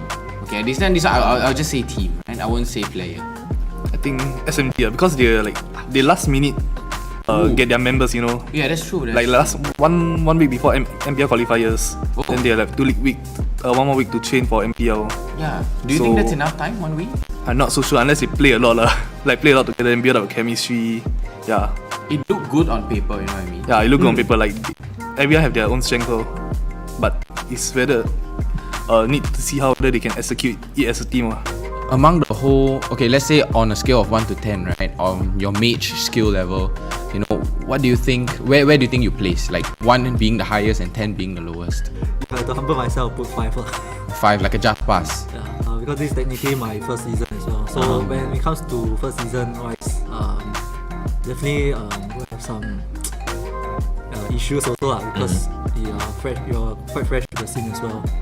Anything that you want to say to the fans of Zion Esports? I hope you guys continue to support us, even though we changed our roster and only me and Supergirl left. Sadly. I mean, you still have Potato. I was Potato as a coach. Yeah. The best coach in SG. My heart. In Potato we trust. Hopefully we can bring you the glory that we didn't manage to get last season. We're all aiming for the same thing, so you can look forward to our new roster. There are quite a lot of people. They just go into the game and play how they usually would. Just muscle memory, just all the experience. Doesn't really need a lot of strategy, those kind of stuff. Are you the kind of team also? Maybe if we are going by the book, maybe we put some pocket picks, pocket strategy. Okay, so they have pocket picks, they have hidden Minisita? picks. I don't know. Minisita? We will dig a bit further off cam. Wait and find out. We will dig a bit off cam.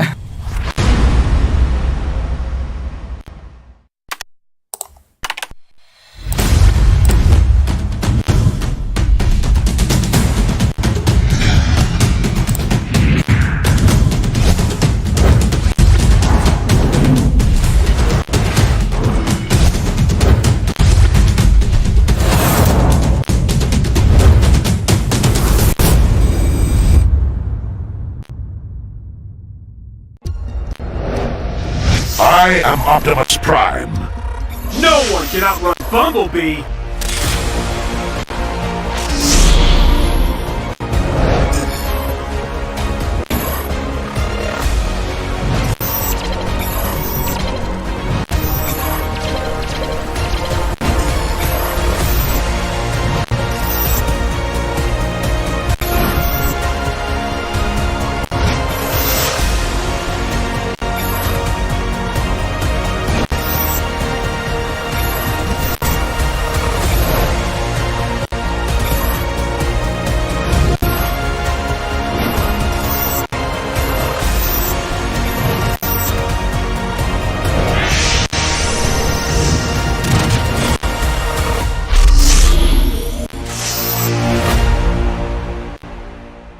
OSIM.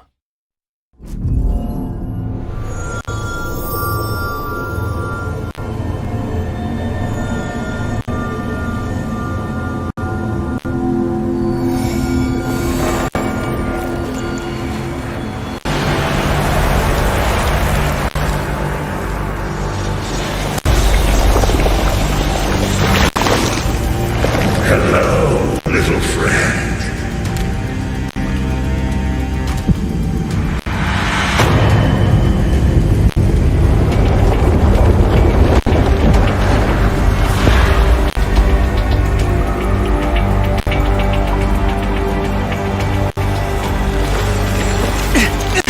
Who the hell are you? The one who gave you the mark. So you are the problem? Yes, and this problem is going to take over your body. No way! I will get rid of you! With this, I assume. But sadly, this only helps me take full control.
think will be your greatest rivals this season? I actually think like they will be more afraid of us because we are like the only team that's unchanged.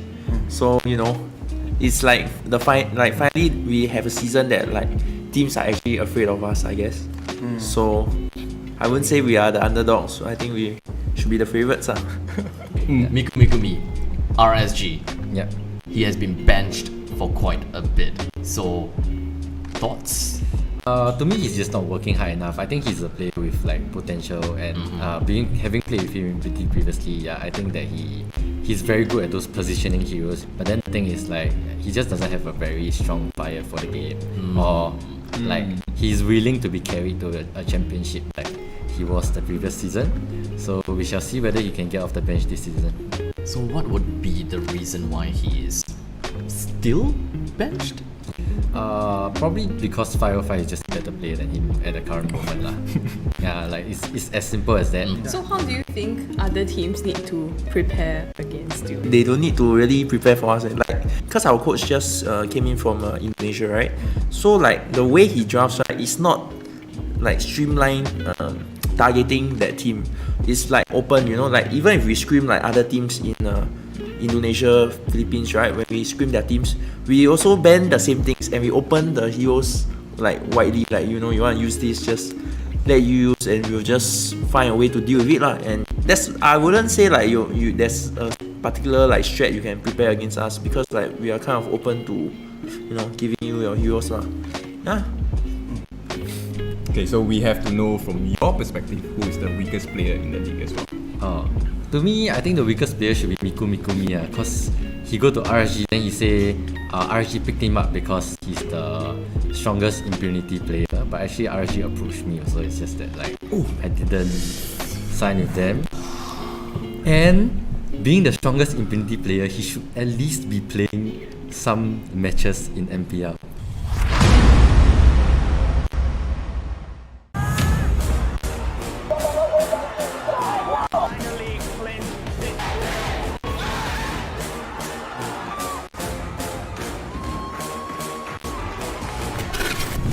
It's the era of change, a time where new teams fight old teams. Every year is the same.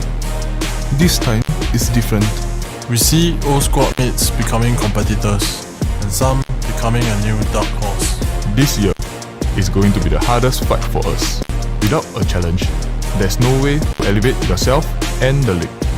We'll bring our best at every fight for the honor that we're all trying to attain. RSG are the favorites, but we are evil. That will stop the track to the finals. Being a new team has never been our disadvantage. The old boys just need to remember, it's just another day for us. This year, we will be the champions.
We also need to talk about Stellark, because there's sync over there. So, LI4, what do you feel about Stellark?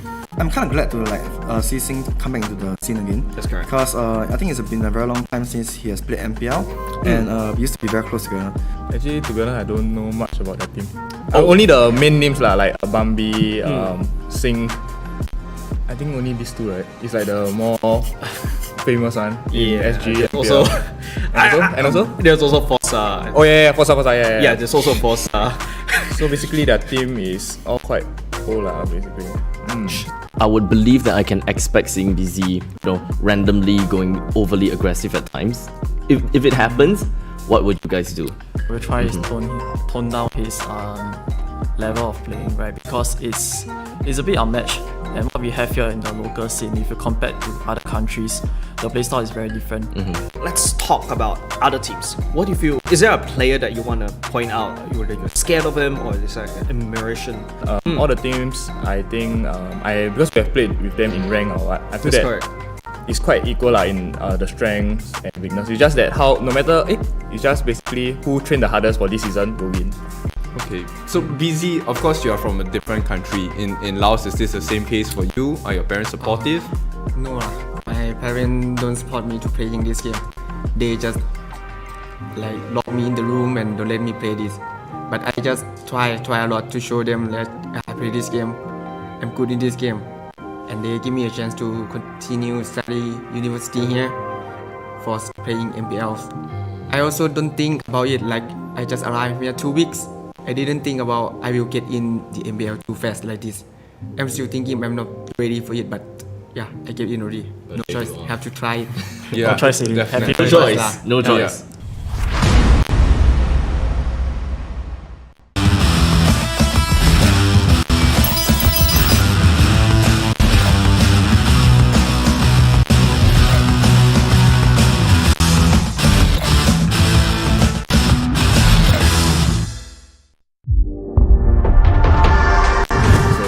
You have school, you have other personal commitments as well. How big of a factor does that affect you guys when you guys go into games like this? It's gonna be very tough for me because I literally just started my university last week. And I'm spending way much more time studying than I think I should be if I want to really properly balance out these two different lives. I can only hope that moving forward, I'll be able to find the right balance for it. How have you built that kind of resilience as a new team entering the scene, experiences from qualifiers and so on? When we are qualifying, we are definitely quite worried about will we be able to win it, because somehow we are a random team nobody knows, and we are 5 men without any ex-MPL player. That's why we are very worried, because we are up against all the MPL team at 4th so we are not that confident during the qualifier. But when we managed to do it, then now we are training hard. What do you feel about Evil when they beat you last season? It's good to see this kind of teams having a chance against us and then even RSG, because they took a game off RSG in the regular seasons. What heroes does not complement your team fight synergy well? Wise likes to play assassin heroes like Ling and Hayabusa and all that kind of stuff, but he doesn't do it because of how Venus plays. So it complements the playstyle, right? Me is assassin hero as well. You like when I start using assassin hero, team fight not that good. What I noticed is when he use Ling, Hayabusa lands, he's always the one engaging first, and we are usually not together. So it's basically a solo play from him. Yeah. And he usually dies first. Hey everyone! We launched Project Next Necrokeep back in June. Did you like the new Necrokeep and the 3 revamped heroes? We're back again this time to give you a preview of what's in store for the next Project Next update in September. The upcoming September update will feature 2 more hero revamps. This time we're shining the spotlight on a lethal duo, Leslie and Gusion. Let's dive headfirst into Leslie's revamp. As the adopted daughter of House Vance, a clan renowned for its immense wealth, Leslie will be getting a makeover to showcase the understated opulence and elegance characteristic of House Vance. Leslie will be abandoning her cuffed sleeves for a more appropriate pair of long, dark leather gloves. Stunning leather knee-high boots will take place of her old brown calf boots, completing Leslie's more sniper-friendly look. Her brooch will also be replaced with the badge of House Vance. Expect a more mature-looking Leslie, with restyled bangs and eye patch. Her newly added optical sight should help Leslie aim more easily. As for her skills, we're mainly adjusting the casting experience of Leslie's second skill, Tactical Grenade. Statistical data and live observation of players in match combat demonstrated a noticeable delay in the casting of Tactical Grenade, leading to an awkward and frustrating gameplay experience. We're optimizing the skill's animation and resolving the before and after cast delays to improve the overall casting process. Moving on to Leslie's first skill, Master of Camouflage. Following a thorough review, we decided to leave the skill's mechanics as is. However, we'll be upgrading the visual effects of Leslie's camouflaged state, which promises a more exciting experience for Leslie mains in the battlefield. Finally, let's talk about her ultimate, Deadly Sniper. We're cutting down the interval between two fatal bullets to boost Leslie's burst potential and aggressiveness in matches. Next up, the Holy Blade of House Paxley, Guzhan. Guzhan's new story highlights the evil god leaving his body. So expect a more trendy and casually styled Guzhan with less plate coverage to accentuate his likeness as an assassin. We've also incorporated Eamon's Mana Shards design at the end of Guzhan's scarf to reflect the two brothers' reconciliation.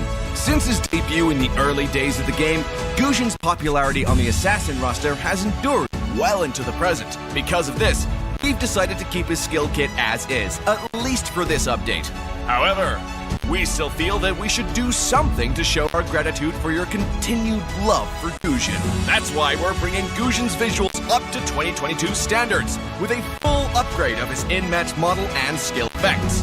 We've made sure that these adjustments won't affect his original design, so he'll still be greeted with that familiar face when you meet Guzhan in the battlefield after the update.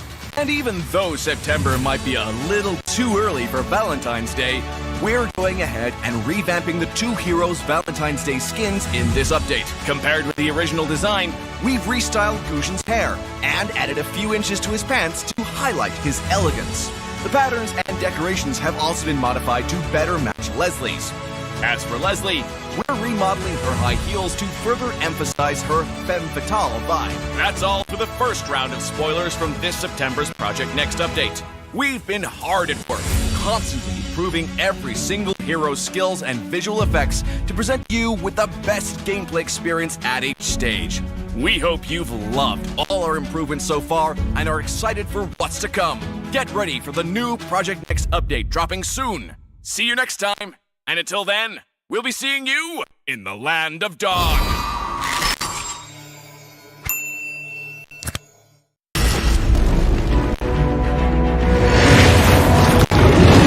Dawn's relay should penetrate.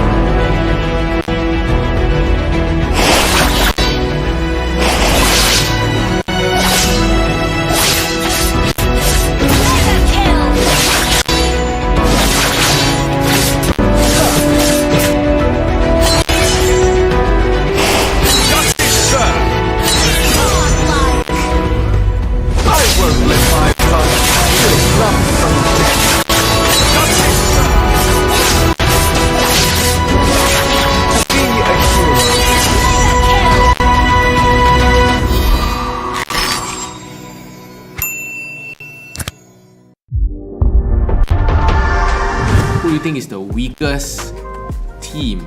Okay, this one I'll just say team, right? I won't say player. I think SMG because they last minute get their members, you know. Yeah, that's true. Like last one week before MPL qualifiers, then they have 2 week, 1 more week to train for MPL. Yeah. Do you think that's enough time? 1 week?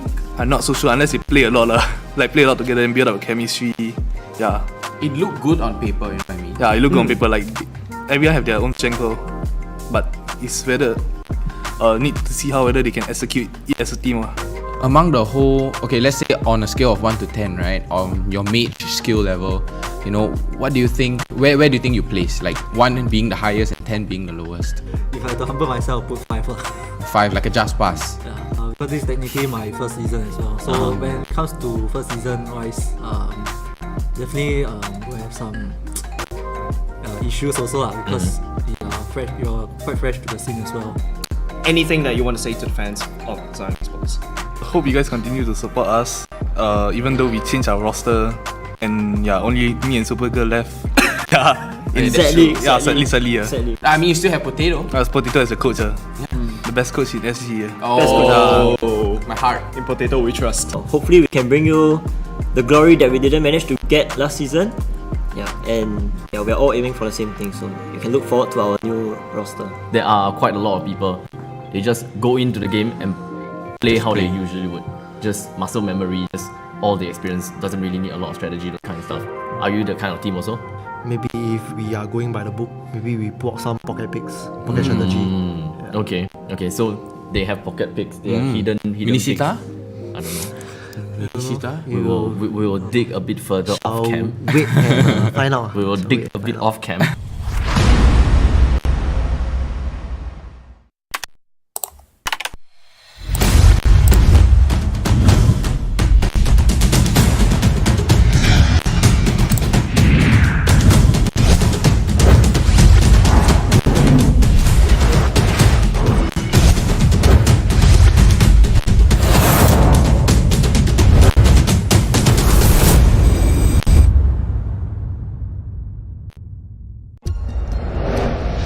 I am Optimus Prime. No one can outrun Bumblebee!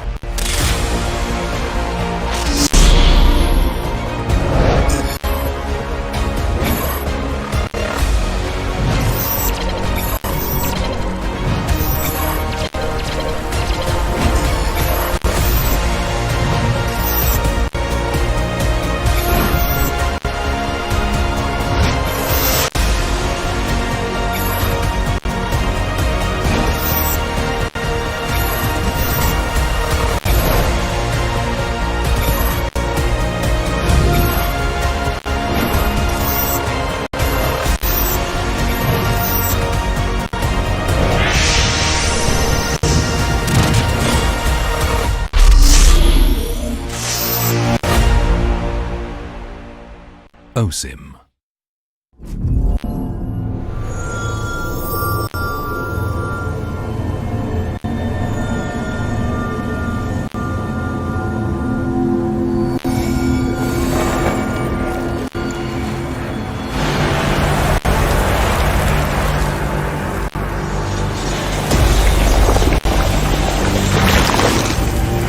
Hello, little friend.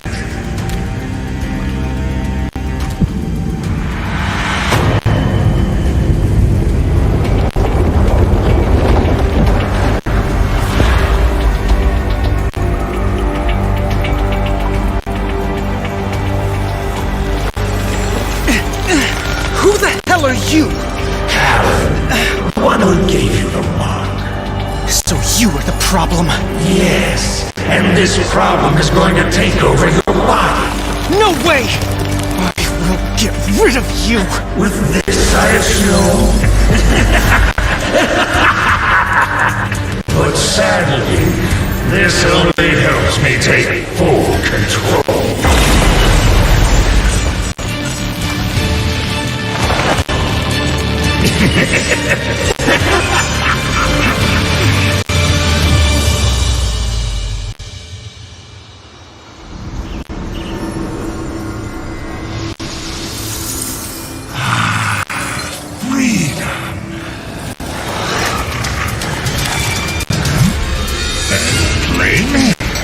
Hand over the stone! Interesting proposal, but no. Get him! A bit early for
biggest rivals this season?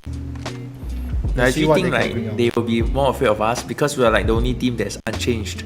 So it's like finally we have a season that like teams are actually afraid of us, I guess. So I wouldn't say we are the underdogs. So I think we should be the favorites. Miku Mikumi, RSG. Yeah. He has been benched for quite a bit. So, thoughts?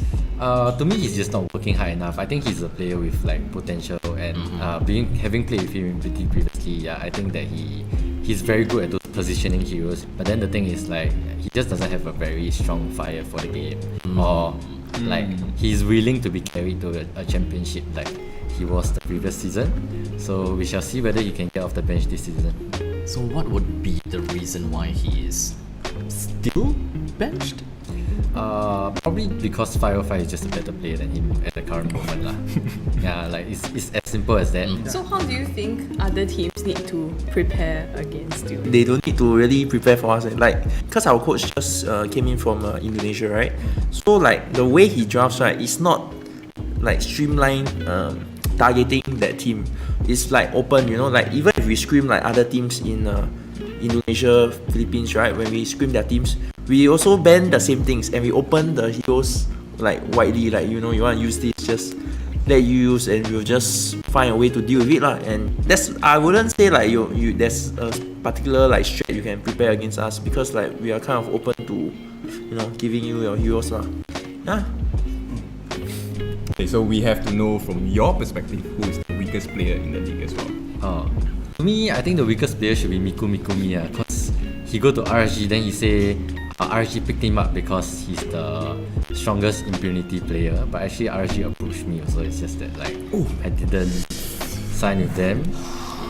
And being the strongest impunity player, he should at least be playing some matches in MPL.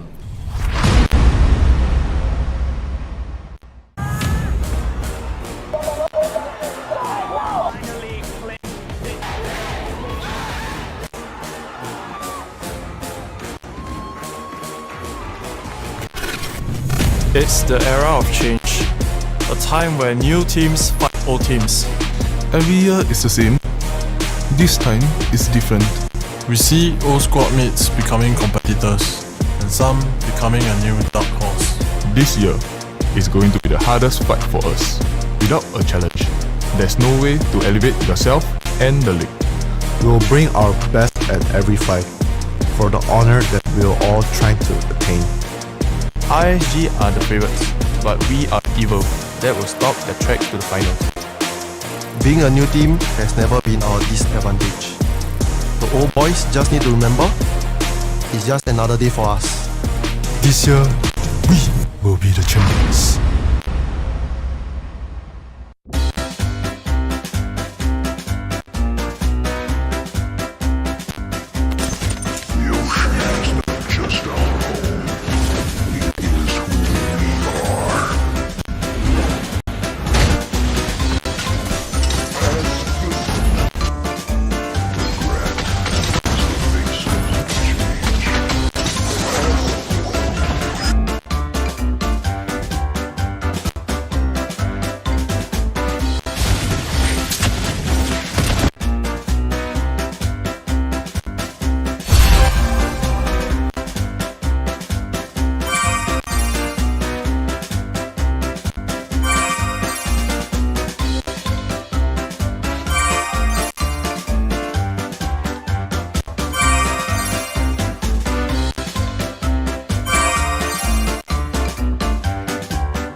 We also need to talk about Stellark, because there's sync over there. So, LI4, what do you feel about Stellark?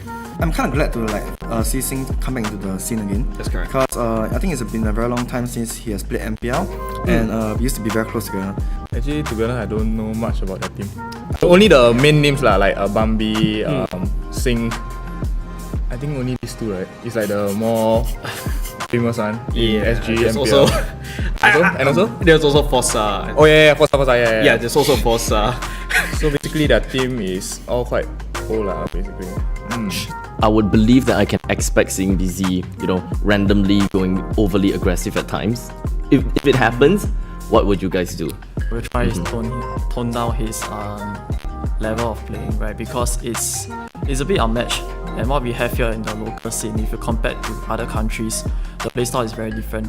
Let's talk about other teams. What do you feel? Is there a player that you want to point out? You're scared of him, or is it like an admiration? All the teams, I think, because we have played with them in rank or what, I feel that it's quite equal in the strengths and weakness. It's just that it's just basically who trained the hardest for this season will win. Okay, so BZ, of course you are from a different country. In Laos, is this the same case for you? Are your parents supportive? No, my parents don't support me to playing this game. They just lock me in the room and don't let me play this. But I just try a lot to show them that I play this game. I'm good in this game, and they give me a chance to continue study university here for playing MPLs. I also don't think about it I just arrived here 2 weeks. I didn't think about I will get in the MPL too fast like this. I'm still thinking I'm not ready for it, but yeah, I get in already. No choice, have to try it. Yeah, no choice. No choice. No choice.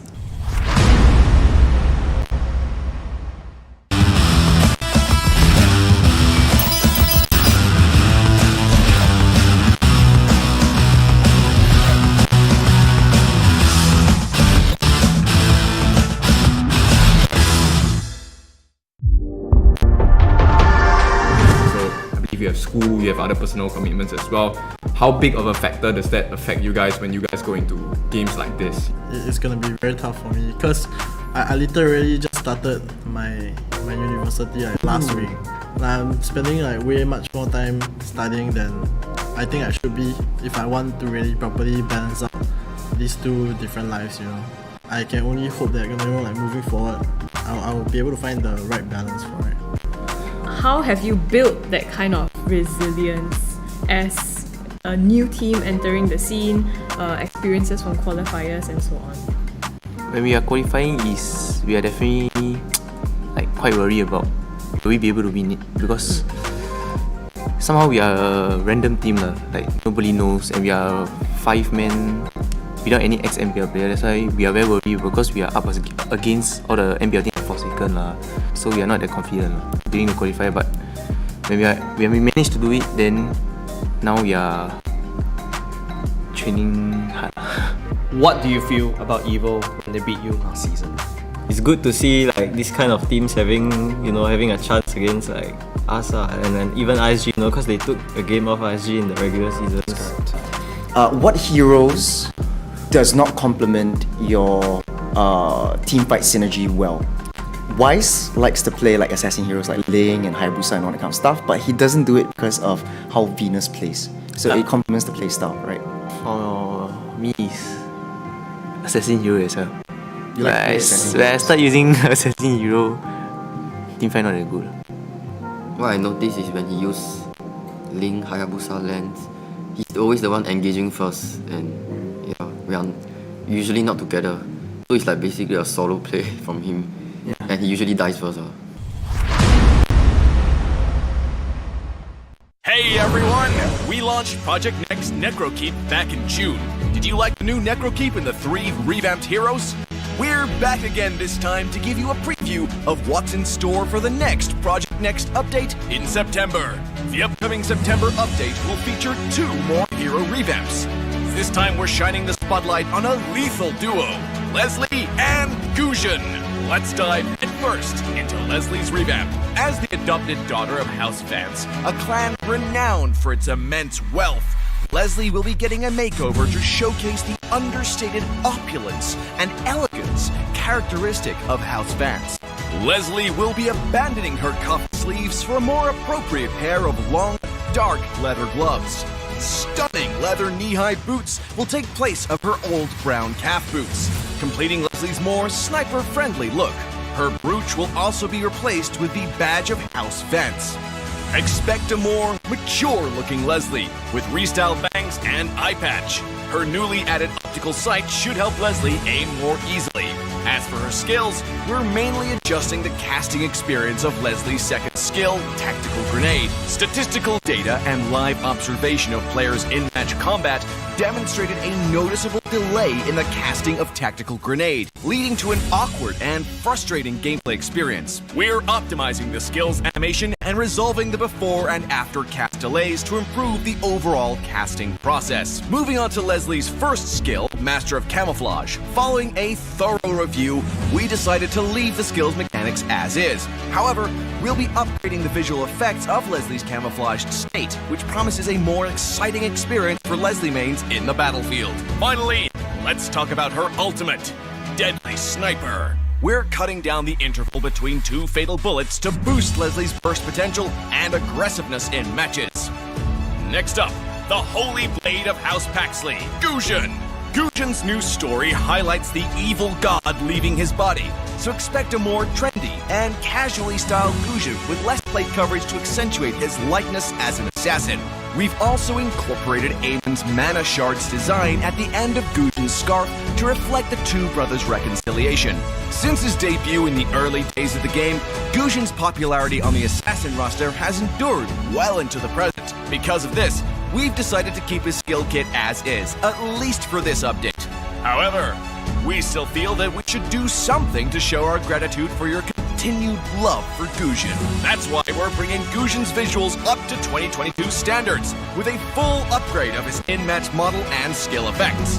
We've made sure that these adjustments won't affect his original design, so you'll still be greeted with that familiar face when you meet Guzhan in the battlefield after the update. And even though September might be a little too early for Valentine's Day, we're going ahead and revamping the two heroes' Valentine's Day skins in this update. Compared with the original design, we've restyled Guzhan's hair and added a few inches to his pants to highlight his elegance.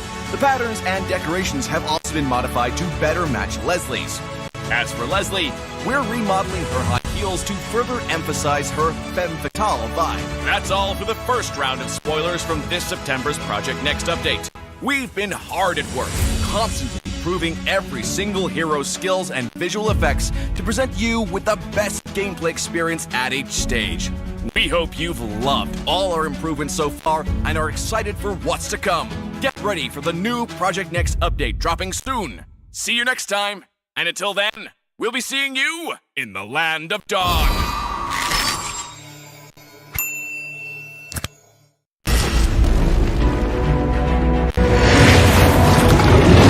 Thorns remain, should petals.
Think is the weakest team? Okay, this one I'll just say team, right? I won't say player. I think SMG because they last minute get their members, you know. Yeah, that's true. Like last one week before MPL qualifiers, then they have 2 week, 1 more week to trade for MPL. Yeah. Do you think that's enough time? 1 week? I'm not so sure unless they play a lot like play a lot together and build up chemistry. Yeah. It looked good on paper, you know what I mean? Yeah, it looked good on paper. Like everyone have their own strength, but it's whether need to see how whether they can execute it as a team. Among the whole, okay, let's say on a scale of 1 to 10, right? On your mage skill level, you know, what do you think? Where do you think you place? Like 1 being the highest and 10 being the lowest. If I had to humble myself, I'll put 5 lah. 5, like a just pass. Yeah, because this is technically my first season as well. So when it comes to first season, I wise, definitely will have some issues also because you're quite fresh to the scene as well. Anything that you want to say to the fans of Zion Esports? Hope you guys continue to support us, even though we changed our roster and yeah, only me and Supergirl left. Yeah.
what a day week 3, day 2 has been. And right now we are fast approaching week 3, day 2, match 3. And this is Crossing Swords of SMG SG and Zion Esports that's about to happen in a few moments' time. So right now, we would like to take this moment to appreciate our sponsors. MPL SG wouldn't be possible without them. Now, MPL SG Season 4 is powered by Moontan Games, as well as Zenway Productions, supported by Frank Bio CBC, OSIM, and TikTok. Now, ladies and gentlemen, I'm going to introduce to you our teams for match 3. For the first one, can they rise from their defeat against Slate Esports yesterday and show us that they can still move under gunfire? Presenting to you Team SMG. And next up, a team who needs a win here to secure their last chance at the upper brackets. And this is Zion, ladies and gentlemen.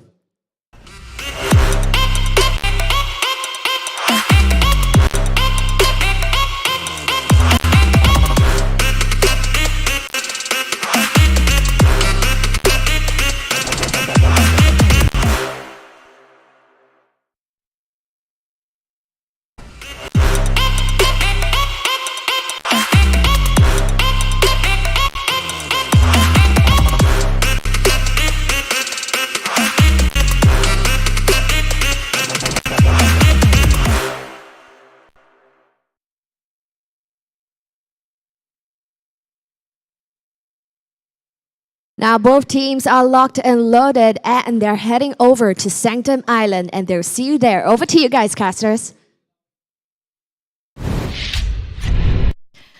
Upper bracket spots at stake here. Huge crossfire now between SMG and Zion. Going to be an intense match up ahead. Welcome back, ladies and gentlemen. Once again, this is week 3, day number 2. My name is Scrubby Cheeks. Here with me is Vertigo and Abstract. What do you gentlemen think about this upcoming match? I think it was a nice pun. Because gunfire and still moving under gunfire. I completely missed that, but it's not exactly a pun because it's the same word. So close enough. Close enough. Yes. Let's moving past that. Moving on. I'm trying my best to entertain you, but yeah, moving on. Yeah, so Abstract, tell us what you think. SMG and Zion, they have been pretty, inconsistent across the games. They've only taken 1, max 2 matches at this point. So they're really fighting for upper bracket spots here. Thoughts? Yes. the thoughts on SMG against Zion? Yes. Okay. SMG has won 2 games and lost 2 games, and it was a clean 2-0. Right? There was no battle, there was no fight, there was no challenge at all. But honestly, I feel right now SMG would win up against Zion. But we'll be taking a look at the stats first. We'll see if the stats lie or not. Right? Let's take a look at the stats that's going to be coming up on the screen right now on the side of SMG. It looks pretty wow. Okay, I think that's the highest GPM that we have today. I mean, we looked at 5 digits earlier. Yes. Now this is up to 6 digits, 110,000-ish damage taken by Dairy here. Very battered roamer. Very battered. I heard a bad ad. I was close. Battered. Or battered. Battered. B-A-T-E-R-E. Yes, okay. Okay, I know better. Okay, tell us more about the stats here. I mean, looking at Enya, the average GPM from his side is 721.5. I mean, that's generally very good already. Usually we do see about 8 to 900 gold per minute. That's good already also. But 721, that topped the charts for today, if I am not wrong. But looking at the rest, it seems very average all around. Jox here with 600. Could be higher. But Jox is very good at securing objectives. That's what we know. Especially look at signature hero there on the Balmond. Okay, honestly, in the previous season, Jox did use a lot of assassins, but right now, it seems that he can expand into the fighter or fighter/tank, the meta, which, he is conforming to the meta, but he's securing objectives. That's what matters. Yep. I mean, when it comes down to the end of the day, you would definitely be expecting a lot more GPM coming in from the goal laners. In this case, mostly always comes down to Enya. They would want to put a lot of their win conditions down onto Enya as much as possible. In the meantime, Jox has been constantly, as I said, more onto objective. Onto the other side of the table though, we are going to be looking at Team Zion. In this case, we have Azura X, Wonderstruck, Supergirl, Vanix, as well as Latte. Latte doesn't really have a lot of damage taken as compared to Dairy, because Dairy had like 100,000 on average, but Latte has got 56,000 on average. So this is more about, you know, how much of a magnet you are to all of the bullets, you know. But on the other hand, for Wonderstruck, you know, we have gotten a bit of information regarding Wonderstruck, is that he's going to be rotating over to the EXP laner. So we are going to be looking at his average KP as well as average KDA. We don't really have much information on him as of now, but interestingly, Signature Hero has put himself onto the digging. Wow, and it's a big switch up, right? We did see a switch up today, especially coming out from Stellark, and this time Wonderstruck going into the EXP lane instead the roam. But as you can see on the screen right now, we have the keys to victory for Team SMG. So he says right there to let Enya farm up safely, invade aggressively in the jungle to apply pressure, target Supergirl's hero pool during drafting. So I could agree for all except for the last point. Okay, right? tell us more. Yeah, okay. I feel Supergirl, yes, he may be impactful, but it's not necessary to target his hero pool. To be specific, you know, I feel it's more on the execution and the gameplay when it comes down to, you know, trying to win the game, secure more objective, team fight better, you know, and it all comes down to Dairy, because Dairy is a very aggressive roamer already. So picking up a hero like a Marsha is good enough to take down Supergirl on his own. Yeah, I think this is probably coming from being able to have Supergirl as a win condition, right? We always talk about letting Supergirl farm and then have the fight centered around him. But the thing is, his hero pool is also pretty wide, so I think during the drafting phase, it will be tough to be able to take out everything that he can play. On the flip side, let's look at their opposing team for today, Zion Esports. Keys to victory here. Well, as for Zion Esports, one thing that they definitely want to do is to isolate Dairy before the team fights, as we all know that Dairy plays a very aggressive roamer. Whatever that he tries to do, especially when it comes down to hard tanks, he will always want to open up the maps as much as possible, and Zion Esports can make full use of that advantage to try to zone him away from a team fight, be it dropping his HP all the way down low, or if as a bonus, even get a kill on top of him. Imagine a team fight without Dairy, that would be great, or when it comes down to taking down the objective. They gotta have to give Vanix some time to farm, which is one of the most important things they gotta have to work out to. And of course, let's not forget about opening up the map as well as giving vision, which is all up to Dairy. So Dairy has got a lot of items that is on his shoulders, and depends on how he's going to be playing this game out, he might be able to give a perfect game to his fellow teammates. Well, we've talked about both of the teams now. Let's look at what the audience think about them. Heavily favored, actually, to Very SMG. Heavy. Very, very heavy. It's 81% to 19%, and we have 77% up to 23%. Wow. As a contrast. Yeah, big contrast. As a contrast, right? For as a comparison, this To the last game, to the last match. Can you imagine Evil and Slate doesn't even have that bit of a tilt as compared to SMG vs Zion? So people actually does have quite a lot of confidence in SMG's gameplay. I think they can see the potential of each of these members, right? They're individually also very strong, and the way that they started off the season when they kicked off their matches, they came in very, very strong as well as a team. So I think that really builds faith from the audience, from the viewers out there in their team. And Zion, so far on the flip side, has been rather shaky. They haven't been able to close out the game probably as much as they wanted to. So that might explain the predictions as such, but you know, it is a new set, a new match today, and Zion definitely has an equal chance to be able to reset and come back into this game. I mean, Zion did manage to win a single series against Stellark, so that is going to be great to their name. But this time, but when they fought against Revival, they actually actually lost a single point over to Revival. So at least when it comes down to that, there is definitely some confusions to some people as to understanding where exactly Zion is when it comes down to the power rankings. Are they above of Stellark? Are they really below of Revival? Because when we look at Revival that's going to be fighting against Stellark, we found out that, well, Revival beat Stellark. So there is definitely more solidifying answers, at least when it comes down to today. Revival is technically speaking on top of Zion, and Stellark is, well, below of Revival. But where does SMG stand in all of these three teams that we have just spoke of? We're gonna have to dive into the actual game to find out. Now, here we are on the screen. You have the picks and bans phase. Already some bans coming out on both sides. Exactly, and we have the Diggy ban, especially with the Valentina ban. Wow. Okay, so this, honestly, right now, the Valentina ban and the Diggy ban is very, very important. But, oh, Zion coming in with the Akai and the Fanny. So that is very much towards Jox, and that's 100%. So Jox could be their main, key to victory right now. So Zion, they're clamping down hard onto Jox's hero pool right now. So Jox, as you can see from the player's cam right there, he is in a bit of a, what do I do now? What other options do I have? And the Balmon is getting taken out by Team SMG right now. Well, not too surprised about seeing all of that. At this point in time, Faramis is available, Julian, Paquito, they are all out in favor for SMG or perhaps even Zion. If Zion does want to pick any one of these two heroes that I have just mentioned, then it would be better if Zion actually goes out to go for a respect ban instead of anything that goes along the lines of meta bans. If they can target onto Dairy, they can target onto Enya, anything of that sort, such as maybe a Beatrix in this case, because we have been seeing Beatrix all the time. So leaving the Faramis, Paquito, as well as whoever that I just said, because I completely forgot. Who else was I talking? Julian, yes. Julian. That means that they will be able to pick two of the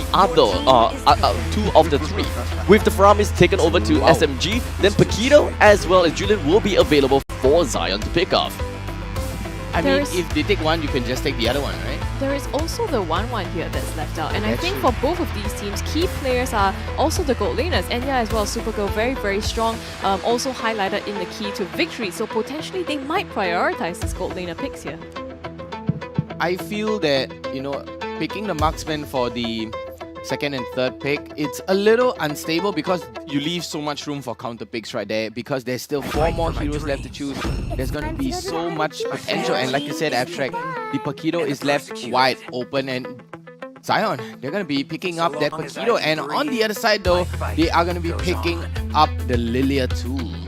Now, the thing for SMG is that they already have got the Faramis onto their side, which could flex over to the Roam or the Mage. They don't necessarily have to force out the pick onto Julian, since there are many other heroes that's available, such as Xavier, Yves, and let's also not forget some many other mages such as Lunox, which is capable of bursting down tanky front lines, or perhaps even Sicilian, who has great high ground. So when it comes down to that, SMG, they are spoiled for choices. Do they want to keep the Faramis onto the Roamer or onto the Mage? So they don't have to focus on that. EXP as well as the Marksman is definitely something that they would want to focus on. But this time, they went against me. They have decided to pick a Yves for themselves in order to get themselves that high ground. Zion would have to find out what other picks that they want to go for. Do they want to counter the high ground for high ground? Or do they want more crowd control? Because surely Paquito is not enough to deal with these Yves. Wow, but picking up the Marsha though, that's really, really good. I mean, whatever goal lane that they pick, that Marsha is gonna come knocking on your door, especially if it's either Rum or Dairy. They will hunt you down to the depths of the Land of the Dawn. Well, technically speaking, with Masha already picked up from Team SMG, right? That means that they have an understanding of how they would want to play in the EXP lane. You wouldn't necessarily lose a lane against a Masha, but you just need to ensure that you do have someone that can deal with split composition, split pushes coming in from the Masha. What I would propose right now, if they really find the Yves to be a problem from previous games onwards, they can take a look at Yuzhong. Yuzhong being one of the lane bullies, at least in the EXP lane, and of course a very important hero when it comes down to knocking the real world manipulation off of this Yves. Ooh. But Zion here picking up the Claude. Okay, because I thought they picked up the Grog. So a Claude pick here coming on the side of Zion, and the ban will be Upa. Wow. Yeah, I guess the Claude plays very well into the Faramis pick because as a Faramis, you want to be able to group up together with that real world manipulation, but the Claude will go into the backline potentially and split everyone up. So I guess trying to disrupt the backlines and the team fighting potential of SMG here, but the next ban, now that they have picked up their own marksman, gonna thin down the pool for Enya. Wow, thinning out the pool for Enya, and there are so much potential for the marksman right now. Honestly, could go for the clean. Well, for Team SMG, I think that whichever marksman that they pick at this point in time, it wouldn't be that big of an impact into the game. It's more about how Zion would want to play into this game. Because Team SMG, they have high ground through Eve. They would want to gather together with decent amount of frontliners and of course a backliner that can actually hold its own. 1-1 is still available over to the side of Team SMG, and if they really want to pick up the 1-1, then Enya as the Eve would be able to control the battlefield to make things a lot easier for 1-1 to pop off every single one of the weaknesses of whoever that he desires. Now, here's the question about Zion. Are they interested in picking the Atlas and the Yuzhong together? Because when it comes down to a teamfight composition, if they want to beat the enemies in terms of teamfight, then you gotta have to find what really draws in Team SMG and what will zone them out. You can't exactly have heroes like Esmeralda to really just push your advantage, especially since we don't really know who is a roamer from SMG side yet. But you also have to come into contest against Enya, which is the mage, and will also be able to zone out via the Void Crystal. Whatever that it is, better is that Yuzhong will be able to sustain in team fights, will be able to respond to split pushes because he can split push and get into the battle with Black Dragon form. And let's not forget that Atlas have got an impeccable ability to group everyone up. Exactly, and we can see here, honestly, I feel that the Eve is definitely going to go into the mid lane and the Faramis will go for the roam, and then Marsha will go into the EXP. So all you're left with is your jungler and your tank. Oh, wait, no, you have a roam. Oh, yeah, sorry, your jungler and your marksman, right? Well, so, at least for jungler and marksman. That's the thing about the side for Team SMG. We are looking at EXP lane, EXP lane, the mages as well as roamer races filled by SMG. Now, looking at previous SMG games, we have seen before SMG played before Atlas, so they may actually pick that up for themselves as well, due to the fact that they would want to play in close proximity as well as teamfight composition. Now that Zion did not pick up the Atlas, SMG can actually snag that for themselves. Shouldn't be too big of a problem. Julian being picked up from Zion would eventually put us to think who exactly is going to be playing into the EXP and who's going to be the jungle. Honestly, I feel that picking up the Atlas would be great, because if Zion were to pick up that Atlas, Fatal Links plus the enhanced knockup coming out from the Julian is going to hurt. It's definitely going to hurt, and then the follow-up from that Lilia and Vanix on the Paquito, they're just going to go crazy. It's a dream composition for Zion to have an Atlas, but I don't think that Team SMG is going to let the Atlas go so easily. We do have the Benedetta that is currently being played by Team SMG, as well as a Bruno into the hands of Enya. So this is interesting, right? Because we are looking at we're gonna be looking at a Benedetta that hits over to the jungle, and Bruno that works its way into the front to back kind of synergy. So technically speaking, it does make sense because of the fact that Zion doesn't really quite have any heroes that is relatively tanky. With the pickup of a Paquito as well as a Julian, the EXP laners are not as tanky as heroes such as a Masha, for example. So having backliners such as Benedetta to really melt down the backlines, having Rum to just jump himself right into the faces of Claude if he managed to seize it, I can see what kind of game plan that they are looking for. And with Faramis, they don't have to think so much and be too afraid about jumping the gun. Wow, Azura X is going to be playing onto the Grok today. So it's going to be a big lane swap right now. So Wonderstruck is going to be playing that EXP instead of Azura on the Mage.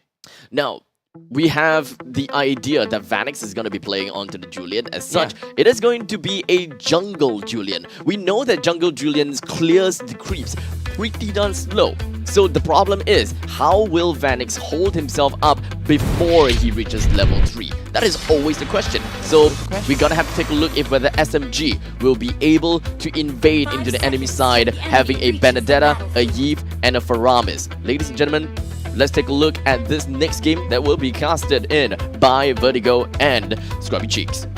Well, we have game number 1 locked and loaded for us. Team SMG up against Team Zion.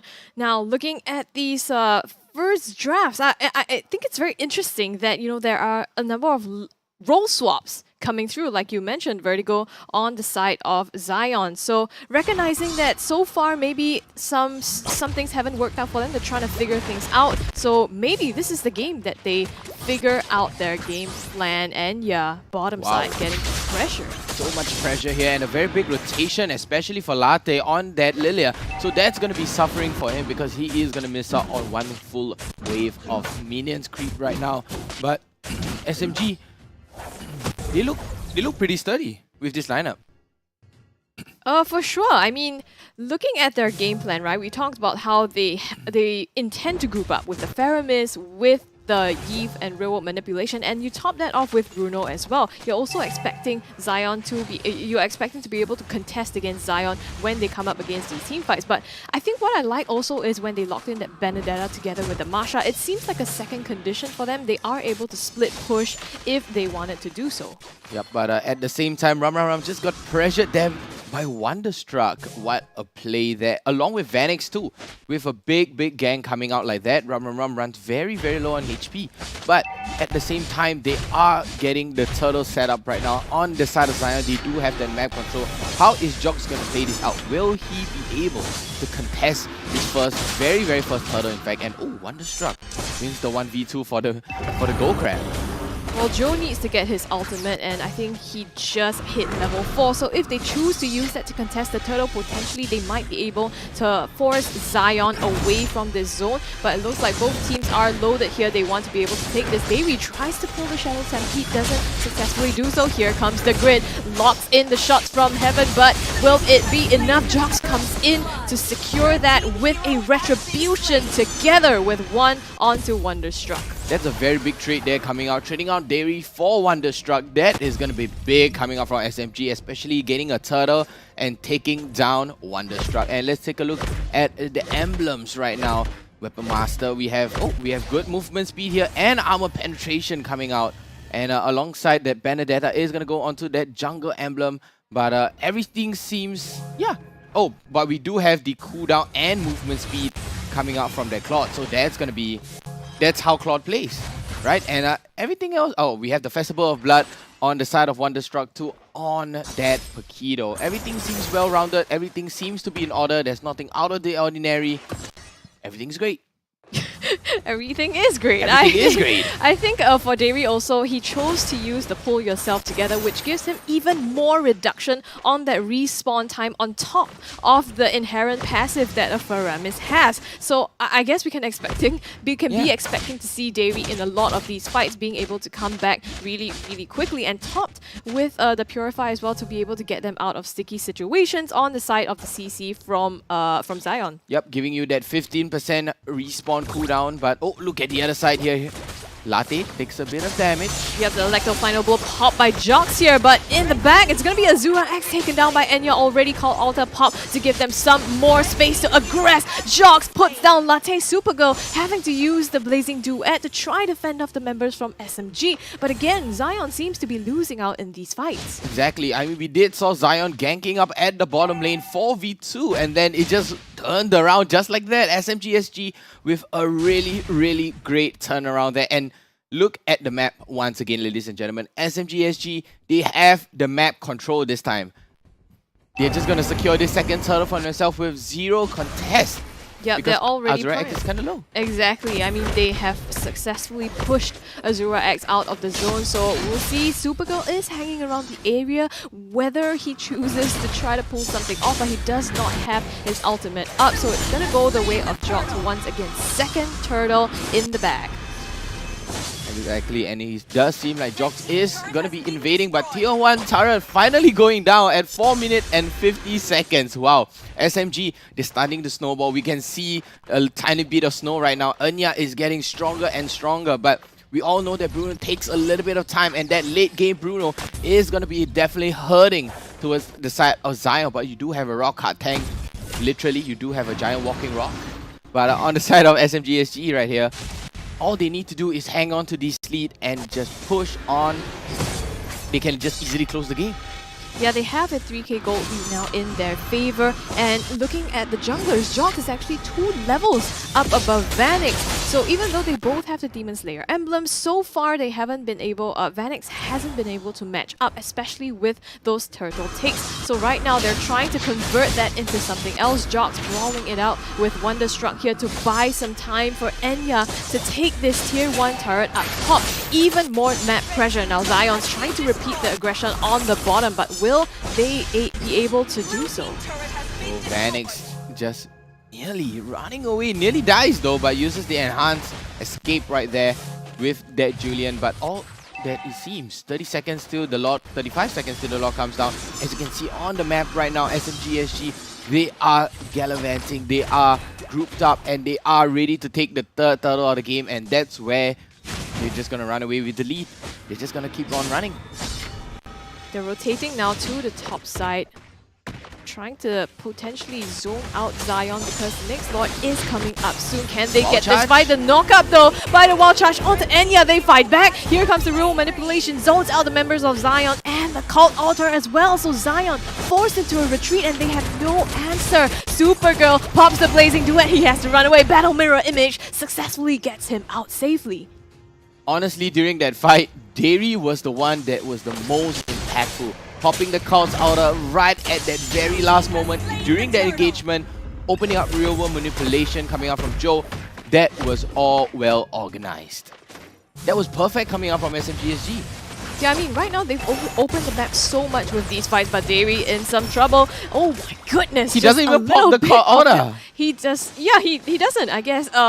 If he, yes, he seems to have it, yeah, but does not use it. I think, you know, it has been so monumental in changing the tides for them in team fights. So for him to pop it just on himself alone would probably be a waste. So recognizing that ultimate timers are very, very crucial for them here and choosing to save that.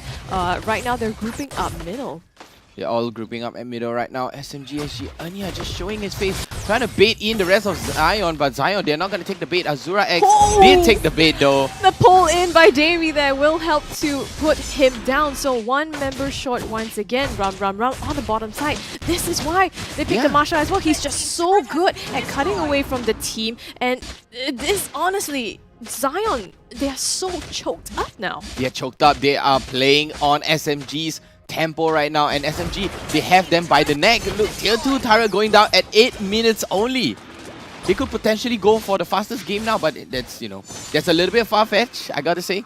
But SMG SG right now, they are looking strong and dominant right now. They have a huge lead.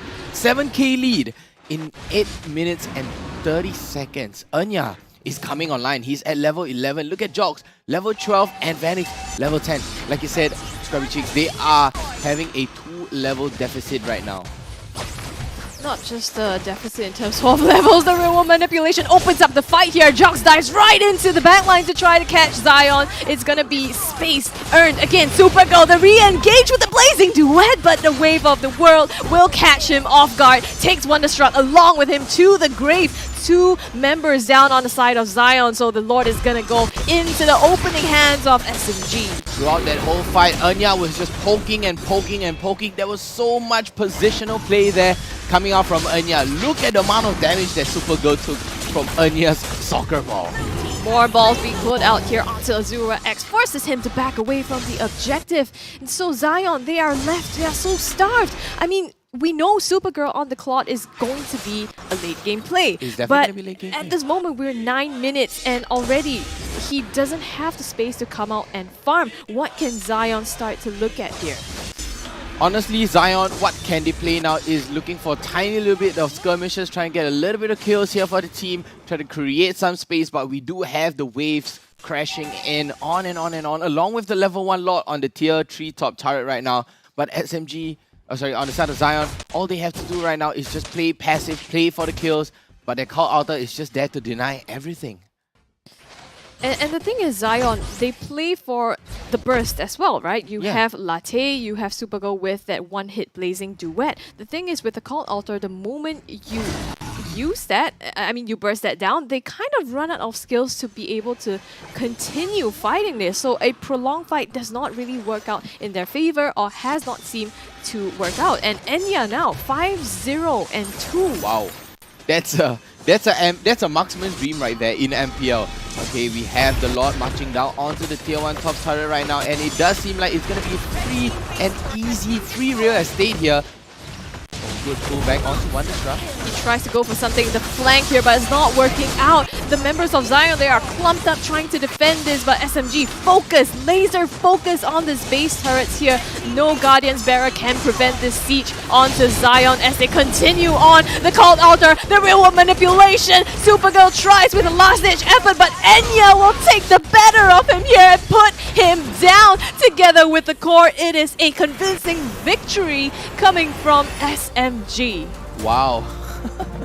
I might have jinxed it, but that was an 11 minutes game.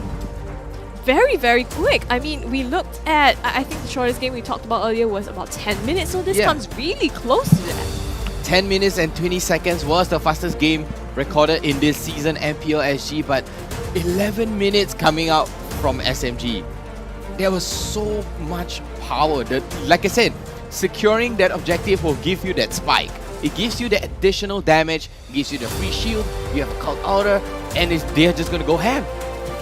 That's exactly what they did. And my goodness, look at SMG. I think they're really happy with this win as well, giving them a bit of that boost because they haven't been winning too many matches. So I think this is really starting to look up for them. Now, of course, it is not over. As we look back on game number 1, Abstract, tell us what went down. He's thinking hard. He's like, Nah, I'm just kind of like looking through my notes. But yes.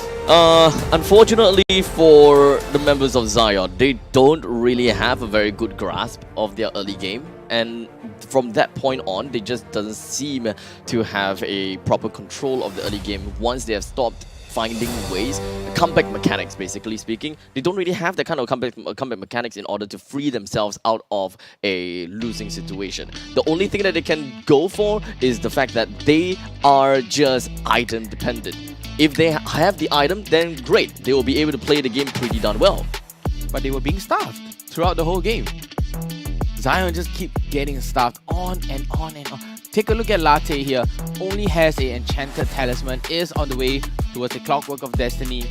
Or is that a ice cream one? I mean, no, it's a clockwork. and looking at Enya as well, he has 5, if you don't count the boots, he has 4 full items all night. Supergirl only just managed to get his power spike items, the Demon Hunter Sword and the Golden Staff. So this is why it was so difficult. Enya was just outputting so much. So much damage coming out from the Bruno, but I think this would be our first Bruno of the season.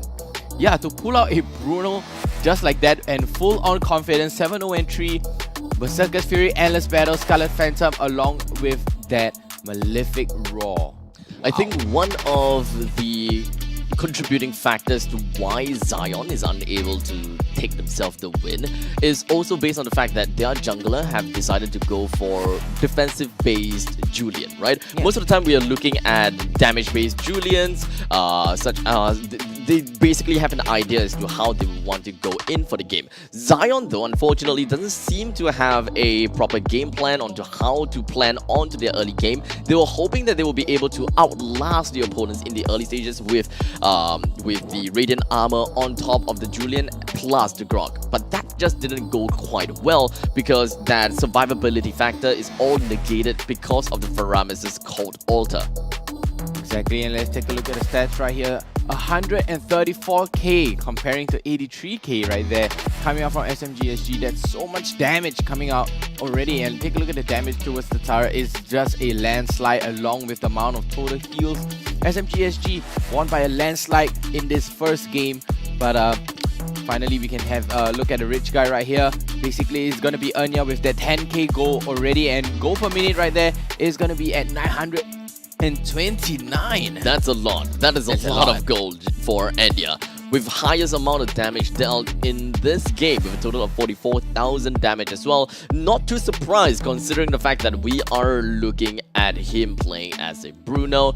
Rum being the masher, received as much damage as he could, knowing that the team doesn't have a hard tank. He's gonna have to step up to that role in order to be that meat shield.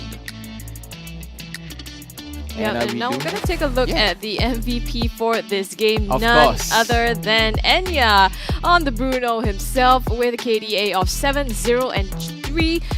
This GPM, again, like you said, It's over insane. 900, kill participation of 83%. We've already talked about his items as well. So I think phenomenal plays, and also props to his team, I think, for enabling him. So in the beginning, we saw a few rotations down to the bottom to try to pressure down Enya on his Bruno, right? Trying to delay his late game. And the team responded so well by rotating to help him out, to help him get online.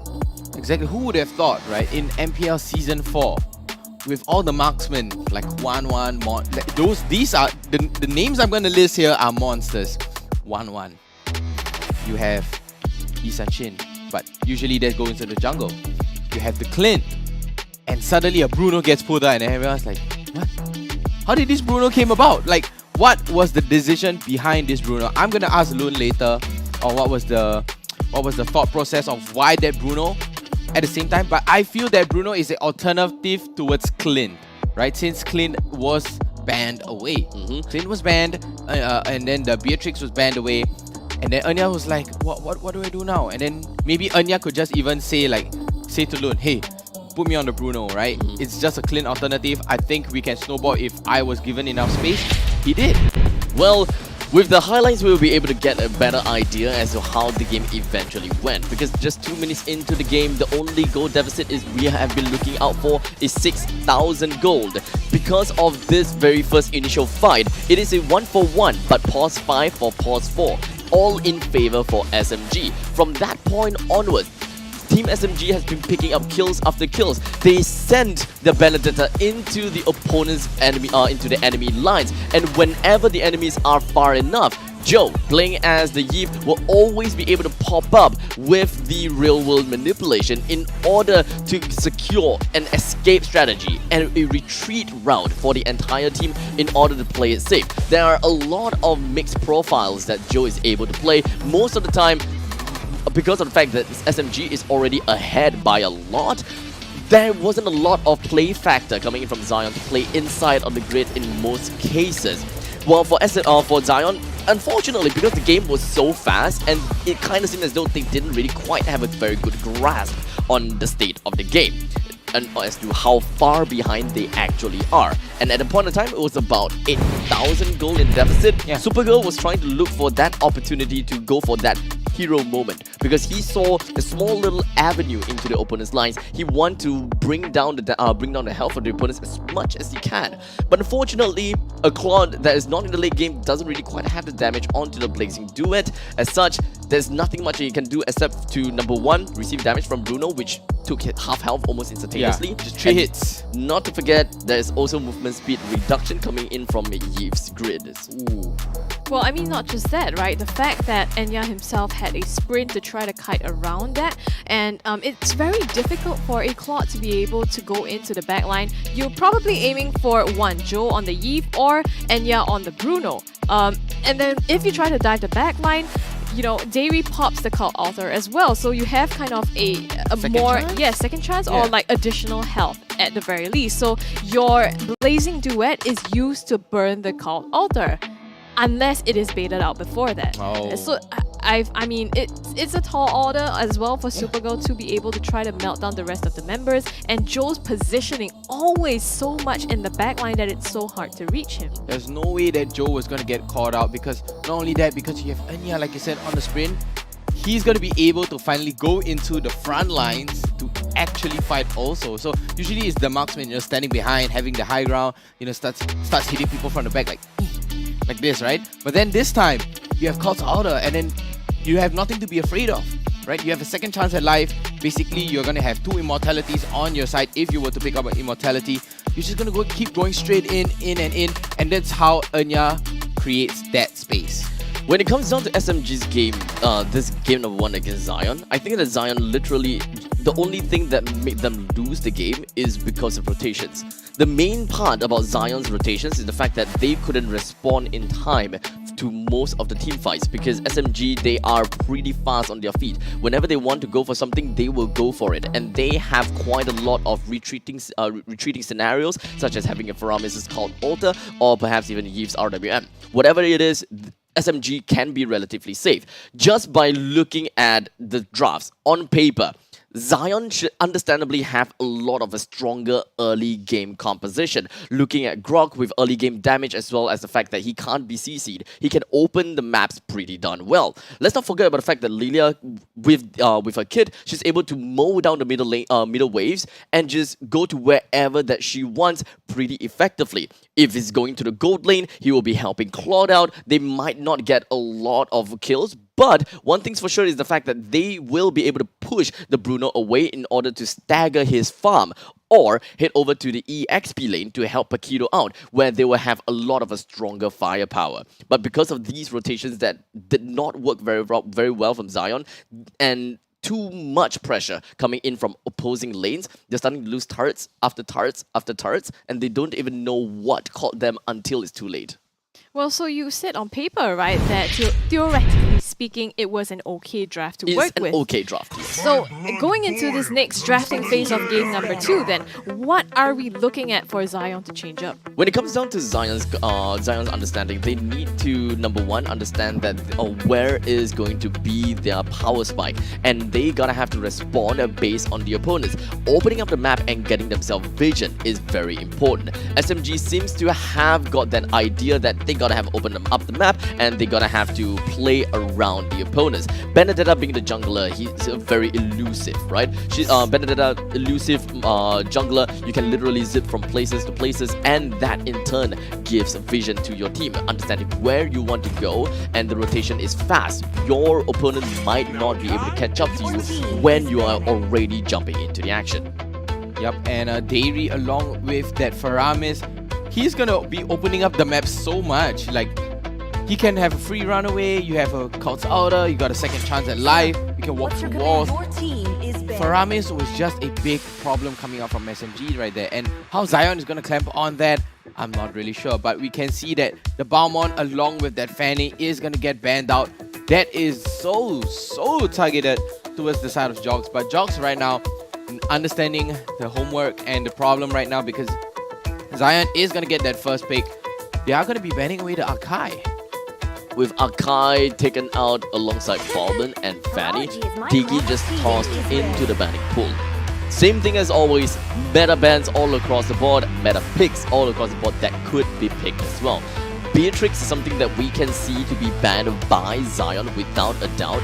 Okay, maybe not without a doubt, because this is their last ban. Do they want to use it onto SMG as a respect ban, or do they want to ban something like a Paramis, considering the fact that they have lost against Paramis, but at least they are first pick. If they would want, they can leave out Valentina and the Faramis, leaving the Julian up for grabs to just ban out. Or perhaps they can look at some other heroes, maybe such as Eve, which has been quite an annoying hero onto the side against SMG. Exactly, but like you said, Abstract, they are going to be banning away that Beatrix, because Anya's Beatrix was essentially untouchable and just too strong of a force to be dealt with.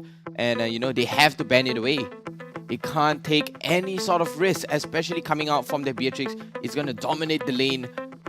It's just going to go crazy. Checkmate coming from SMG, right? Checkmate coming from Zion. SMG now have to consider, Do they want to give the Valentina or the Faramis over?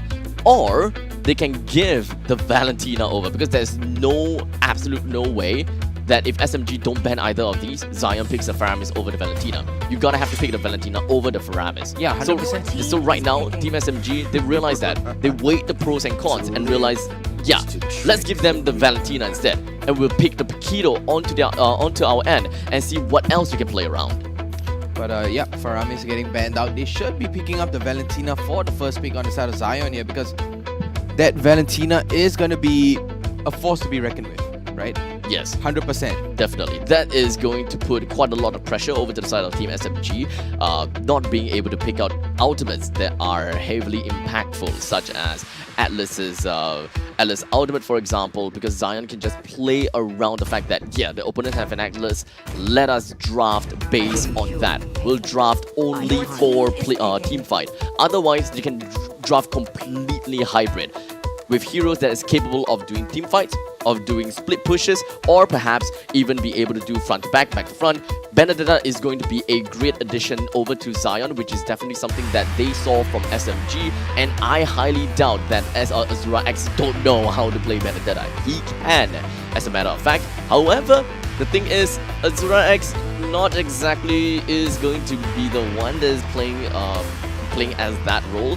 It is most likely gonna be Wonderstruck, who is plays in the EXP lane. Otherwise, it will be Vanix onto the jungle. It's definitely gonna be Vanix on the jungle right now. But Joe picking up the Lilia and Ram. Paquito's open. Yeah, Paquito's open for the taking right here for the side of Zion. They're just gonna go for the Masha instead of the Paquito. Yeah, instead of the Paquito. Okay, so both the Lilia as well as Masha doesn't have very impactful ultimate, something that Valentina is unable to steal. Is this a checkmate from Zion, or is this a checkmate from Team SMG? They can draft heroes that literally have got ultimates that is pretty much useless to a Valentina. Yes, they have a Lilia, but I can propose another hero that has ultimate that is completely useless to Valentina, and that is a Kagura. They can put a Kagura into the mid lane and a Lilia into the gold lane. Lilia plays very well against most mages, but that eventually means that SMG will need to play an early game composition. The Atlas getting picked up right here. I feel that Atlas would be a huge problem, because that Digi was already banned out, and that's checkmate from Zion already, coming out from the tank. Well, Akai is unavailable as well, so that is a very big oof coming in on over to their side. So they can look at players. They can look at plays whereby they go off to a split composition, because of the fact that Zion clearly states that they want to play in a death ball. They want to group everyone else up. Claude would be a nice pick from Zion, but that doesn't necessarily mean that they gotta have to pick him up. Franco picked up from Team SMG. Understandably, we know that Bloody Hunt can be a skill that Valentina would want to use and can lock someone down in the most dire of situations. But in something as hectic of team fight, that is probably the last thing that you want to pick up, because you are going to be a sight for sore eyes, or rather, a sore thumb. Yeah, but honestly, that Bloody Hunt would benefit SMG a lot, because let's say if that maybe an Atlas. What if the Atlas were about to come in right there, and then the Bloody Hunt will just lock him down, denying all sorts of, fatal links, and that's just gonna give SMG space to go right back out. And like I said, SMG could be checkmating right here, but Zion also showing checkmate of their own. So we do have to refer to the back to the board, because you can't checkmate the checkmate. Well, I guess what they can do is castle. Oh, they can castle. I mean, you can bring... I know nothing about chess, dude. I'm just stating all the lingos for the fun of it. Yeah, I love chess. I played chess for about 4 years, 5 years. And it does seem like Zion, they are going for the Irito ban. Well, you can check many times. Is it? Yeah, you can check a lot of but times. you can only checkmate once. Yeah, you can only Okay. checkmate once. But anyways, now let's take a look into the rest of this draft, right? I'm suggesting that Team SMG being able to number one play in a split push composition, looking at the fact that Zion has got a very team fight centric composition. Otherwise, they can pick heroes that really plays onto the high ground. In the event that Enya managed to pull off with the Bloody Hunt on top of this Atlas, they need to have someone that pulls some distance away from the Atlas in the event that they can't burst this Atlas down. Who else will be capable of doing this? Now, here's the thing.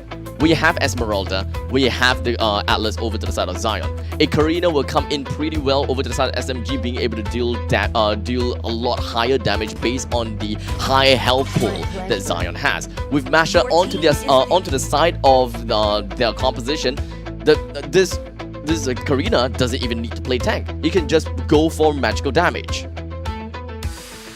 So much power though, but the Karina getting banned off, so that is going to be directed towards Jox again. So oh damn, they banned it. Yeah, they banned off the Karina, man. They hurt me. Yeah, maybe they might, but on the side of SMG here, they're banning away the Poopo and the Clint, so that's very directed towards Supergirl right now. So the last pick should be for Enya, either for Enya or Jox right now, because they are still holding on to the Marksman and the Jungle role. Could they go back into the Benedetta role again? Honestly, I think they could. 1-1 is still available for SMG. Okay, there we go. 1-1 available, and they immediately pick that up. Understandably, you wouldn't want to go for carry because carry is starting to become really slow, and you would be able to get caught out by members from Zion, and you definitely do not want that. With a elusive 1-1 into the side of SMG alongside with Masha, they do have capabilities of playing in a group fight scenario or perhaps in a skirmish/clash scenarios. They have lockdown coming in from Enya, they have damage coming in from Dewi as well as Ram. When it comes down to tankiness, Enya and Ram themselves have got it. Let's not forget Lilia also can deal a decent amount of damage. What else are they lacking of when it comes down to their jungler role? It's probably more sustainability in my opinion. Oh no, the Melissa gets picked up and the Amon. So that Amon is going to be a big problem to the side of SMG, but that Melissa would also be a problem during that laning phase up against that 1-1. Well, I would say that Melissa against 1-1, I wouldn't exactly say either one of them have got an advantage or not, but definitely Melissa is a lane bully, a very annoying hero that we gotta have to look out for. But the jungler is going to play a huge role. Amon from the side of Zion, he can play in a way whereby the opponents are super fragile. As such, bursting down the 1-1 is a simple job. Bursting down the Lilia before the Black Shoes procs, a simple job. This time, Julian onto the hands of Team SMG, almost saying that here, this is how you play a Julian. Do you think he's going to go for a defensive Julian? But knowing Jox, I feel that Jox will go either for a full damage or a semi-tank. Looking at this case, I believe that they might actually just go in for damage. They would want to burst down the opponents as soon as possible, considering the fact that the only thing that if they get caught by the Fatal Links, the game is over. The main thing is that you don't want to get caught. So just deal the damage, set yourself some distance, and the game is good to go.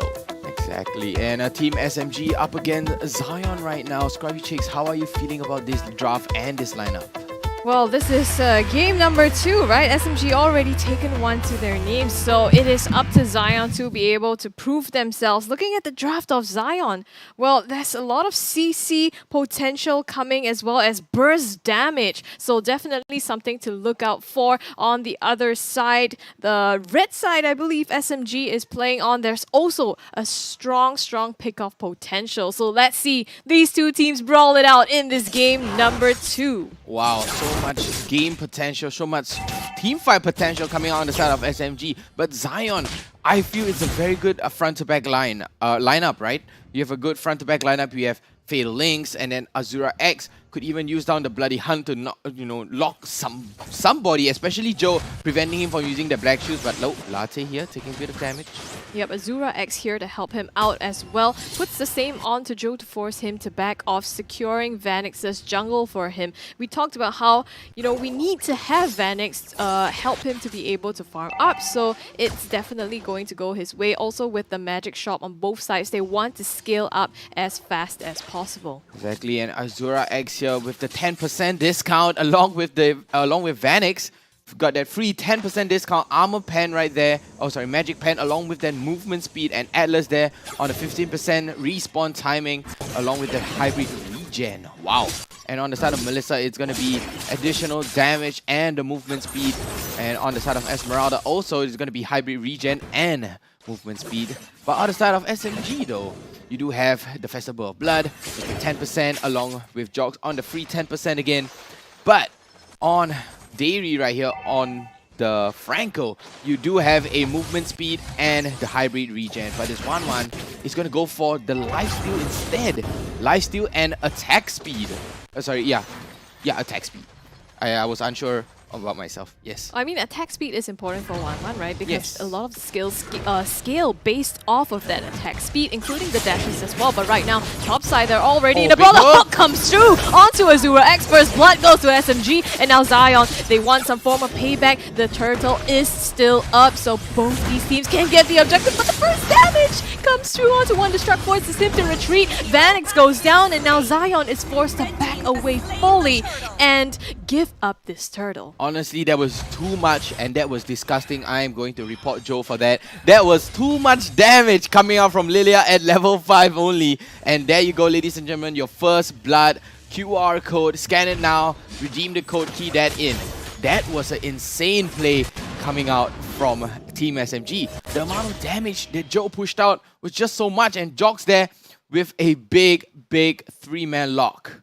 I mean, that's why you pick up the Lilia, right? Because of that pure burst damage that you can put out. And now that it is in the hands of SMG, this game, compared to previously, they are able to fully leverage that. Now, SMG on the bottom side, you can see Dairy, having to stay a little bit in the bottom lane. You want to ensure that Enya, again, gets his farm up. Latte recognizes that as well, rotating down to the bottom side. Dairy playing a mean Franco, but can he live up to the standards of a beast or god-like Franco, which is the likes of RSG? And they pull it off though. Endless Shard is gonna get popped up. Yeah, the fatal links onto 2 members as well, but they repeat the aggression. It's gonna be Latte that is sealed first. Vanix follows after him, and Jox now is the next target. They want to go for everyone here. It's 3 members down. Supergirl clocks himself a triple kill. Yep, and the Supergirl coming right in the nick of time right there to burst down the rest of Team SMG SG. Very good play right there. Latte with the fatal links, and then Supergirl there with the big follow-up. That was an insane play, and Vanix started off with the Endless Shard. It started with Vanix, ended with Vanix. Started off with Vanix and ended off with Vanix. Exactly. Yeah, I guess closed out the kills. Right now, looking across both of these teams, SMG has a slight lead, but Zion, I think, closed the gap with that team fight earlier on, so it gives them a bit of an advantage to leverage with this next objective coming up. As you can see here, the Lord's Dance is definitely going to go towards the side of Zion, and SMG SG, can they contest this though? Joe is on the Julian. He can use his enhanced second skill right there, but no, it is going to go towards the side of Azura X on that Valentina, and the second turtle is going to be nice and hotly contested on the side of Zion right here, putting them even closer to the side of SMG, denying the snowball, denying that avalanche. Yeah, I mean, 1 apiece now, 1 turtle each, and another hook comes through just to zone away Latte, make sure they don't aggress. They really need to rotate here and help out Enya. Joe, though, he's just lurking in the bushes. SMG might try to pull something off. They could pull something off right there, but Dairy missing the hook right there, but it does seem like a big conceal play is coming out. Latte. Yep, he stuns out Dairy, but he's knocked out, flickers away to safety, and it looks like Zion, they forced out the black shoes here by Azura X. Too much damage coming from side of SMG. They will be able to knock 1 up to their kill count. The amount of burn that was coming out, that was just melted and melted. Latte tried to go right in there, but just denied of anything. He did use the Fatal Links though, but it was just to no avail. There was not enough power on the side of Zion because Joe on that Lilia just kept on bursting on and on and on. Too much damage coming out. That was painful, honestly. There's one thing that I think is intriguing. I believe Latte this time is back on the roam position as well. In the previous game, he was playing in the mid. So yeah. I feel like this swap here feels a little bit more comfortable for Zion as well. Yeah, it does feel very much comfortable because Wonderstruck, also known as, previously known as Sky, he was on the EXP lane too. And then he proceeded on into the hyper roll, but Enya takes a little bit of damage. Oh, 2 members and clocking up enough to be able to seal the deal here. Enya is down, Dairy the only one left standing, but the members of SMG, they are rotating. Can they fight back? Though it looks like this tier 1 will go easily in the hands of Zion. Exactly, and the tier 1 top turret, bottom turret finally going down right now, but SMG SG, it looks like, take a look at the minimap, they are going to be signaling and moving towards the side of the turtle right now, but they want more. They're hungry for more. Yeah, they can't fight Wonderstruck though. I think he popped the sprint over there to get away from that. And all this time that's been happening, Supergirl, I think, took a turret as well for himself. Right now, he's 3-0-1. Wow. Oh, the hook onto Latte. The flicker in, he makes use of that to pop off the Fatal Links onto Jogs, but they respond in kind, one more for themselves.